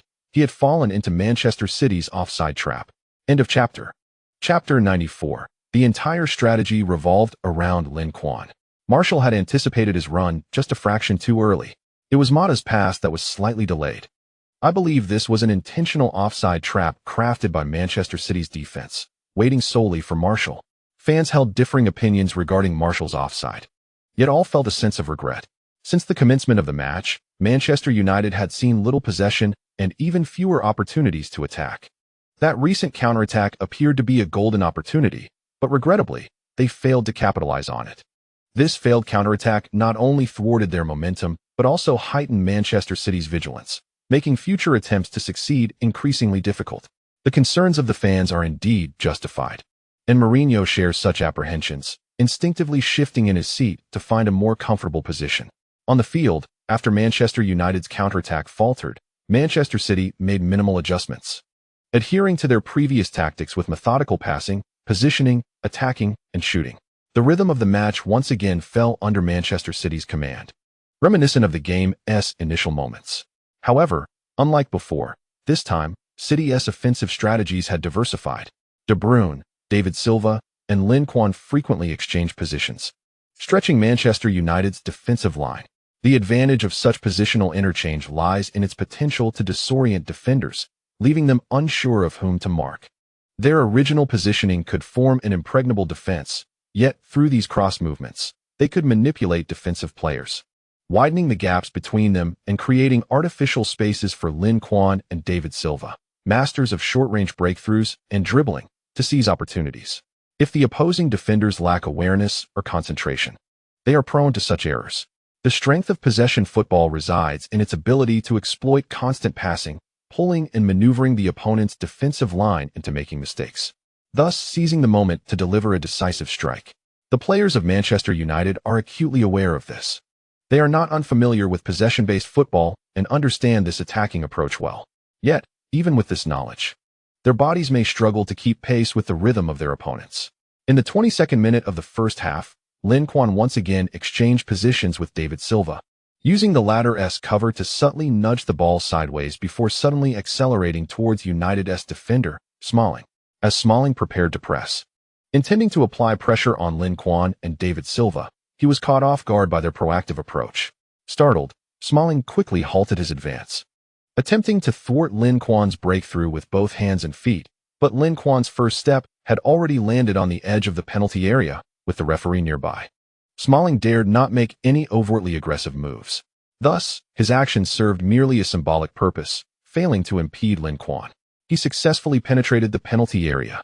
Witnessing the opposing number 10 charging into their box, the Manchester United fans collectively gasped, rising to their feet, straining their necks toward their goal. Please, do not let him score. Lin Quan's scoring prowess is well known throughout the Premier League. Since joining, he has almost monopolized the scoring charts. Even with Kane's formidable performance over the past 2 seasons, he has found himself trailing in Lin Quan's wake. The danger posed by such a player entering the penalty area sent a chill through the hearts of United's players, prompting nearly all nearby to instinctively rush towards Lin Quan. They must stop him. He cannot be allowed to shoot, let alone score. De Gea fixed his gaze intensely on his national teammate, acutely aware of Lin Quan's prowess. With the ball at the opponent's feet, a shot on goal could occur at any moment, so he braced himself for an imminent save. As the Manchester United players surged towards him, Lin Quan cast a fleeting glance at the goal and lifted his right leg. De Gea's eyes widened. The moment for a strike had arrived. Would it be to the left or the right? Observing Lin Quan's poised stance, another United defender, Rojo, lunged in to intercept. Yet, just as everyone anticipated Lin Quan to shoot, he unexpectedly flicked the ball backward with the heel of his raised foot, unseeing, to a teammate. After crossing positions with Lin Quan, David Silva had already ventured towards the flank to draw attention, inadvertently taking an opposing fullback with him. This meant that Lin Quan's passing lane was, at that moment, devoid of defenders, completely vacant. Was it a miscalculation? The thought crossed the mind of the small pig who had returned to the edge of the penalty area.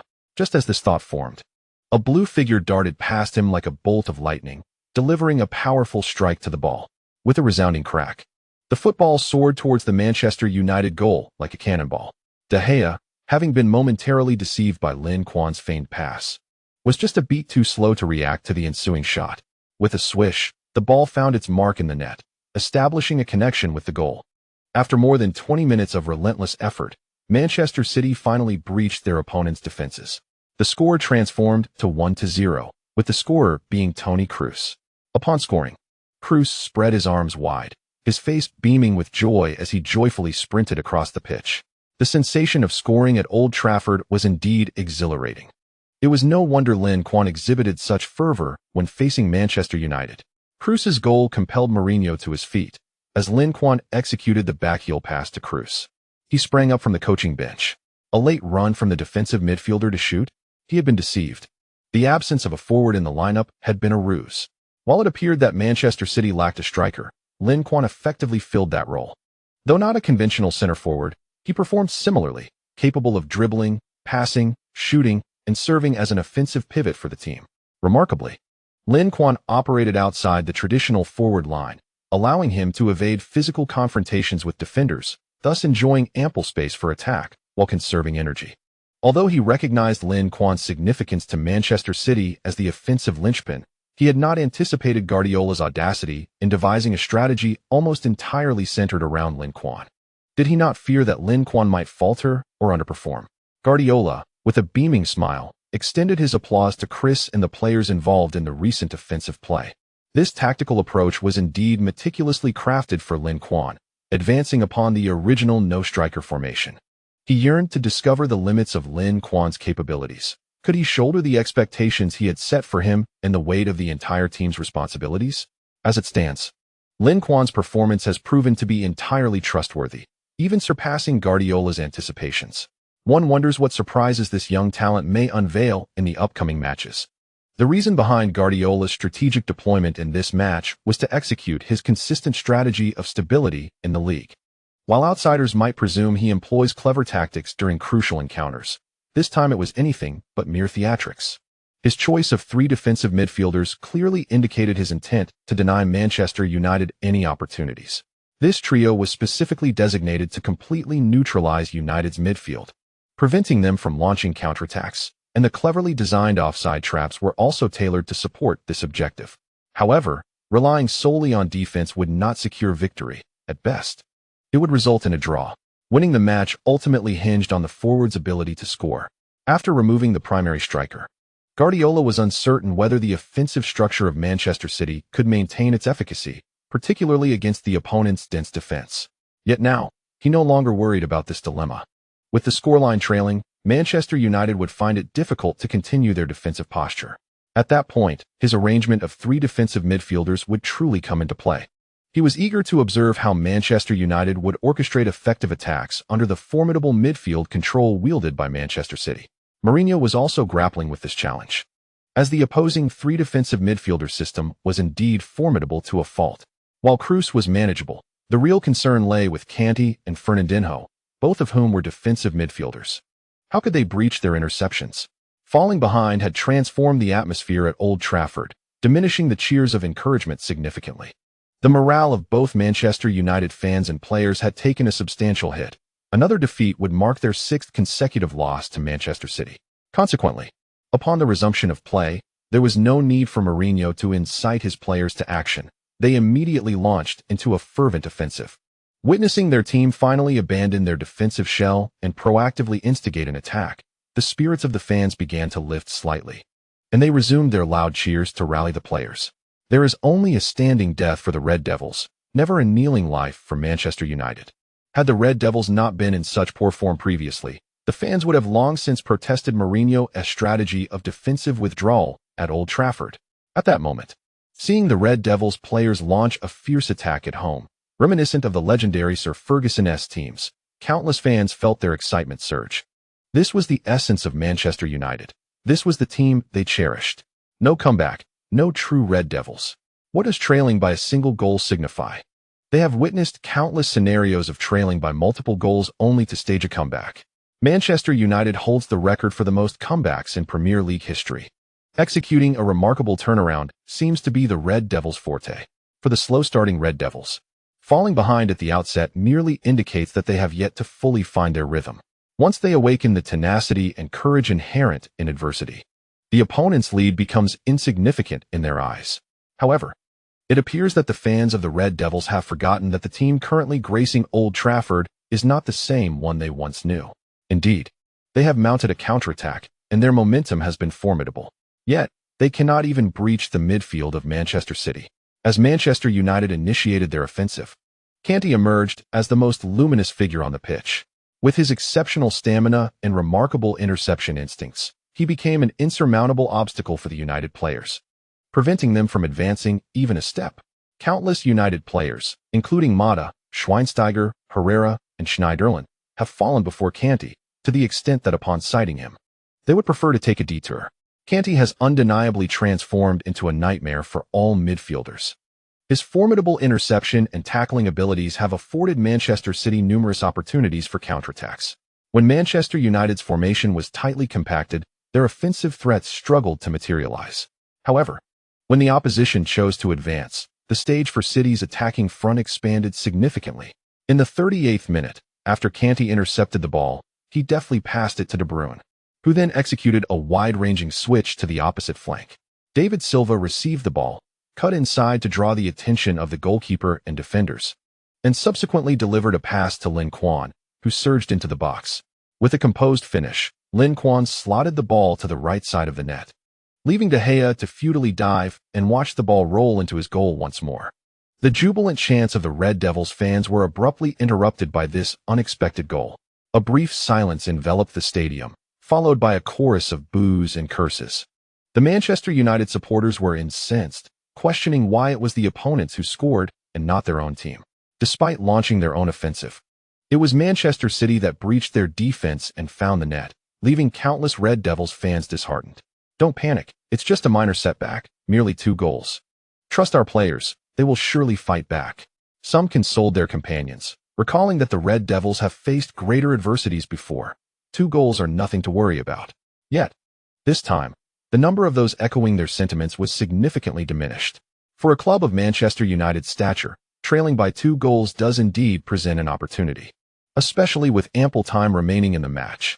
However, their opponents are Manchester City, reluctantly acknowledging the fact. It is undeniable that City currently stands as the strongest team in the Premier League. Against such a formidable opponent, recovering from a 2-goal deficit, let alone a 1-goal deficit, is no simple task. Especially when the opponent has arranged for 3 defensive midfielders, they cannot even surmount the midfield barrier. To overturn their advantage seems nearly impossible. On the coaching bench, Mourinho's expression has grown increasingly grave. He cast an irate glance towards the Manchester City bench, where Guardiola had not only pilfered his 3 defensive midfielder system, but had also mirrored his counterattacking tactics from his time at Real Madrid. The simplicity and efficiency of their passing, with every pass directed forward, allowed the frontline players to sprint towards the opponent's goal with relentless vigor, leaving no time for the opposing defenders to position themselves. This streamlined and effective counterattacking strategy, when executed successfully, can often result in a goal within mere seconds. Take Manchester City's recent endeavor. For instance, from the moment Kanté intercepted the ball and made the pass, to Lin Quan's decisive shot, the entire offensive sequence likely lasted no more than 7 or 8 seconds. Such swiftness is astonishing, aside from the defenders who were positioned back. The other players had no opportunity to regroup, let alone thwart the attack. It can be said that Guardiola has vanquished Mourinho using his own tactics. Is this a mocking of me? A flicker of anger ignited in Mourinho's eyes. Are you suggesting that you, Guardiola, can not only master possession play but also excel in counterattacks, while I am relegated to solely defending against them? The chapter concludes.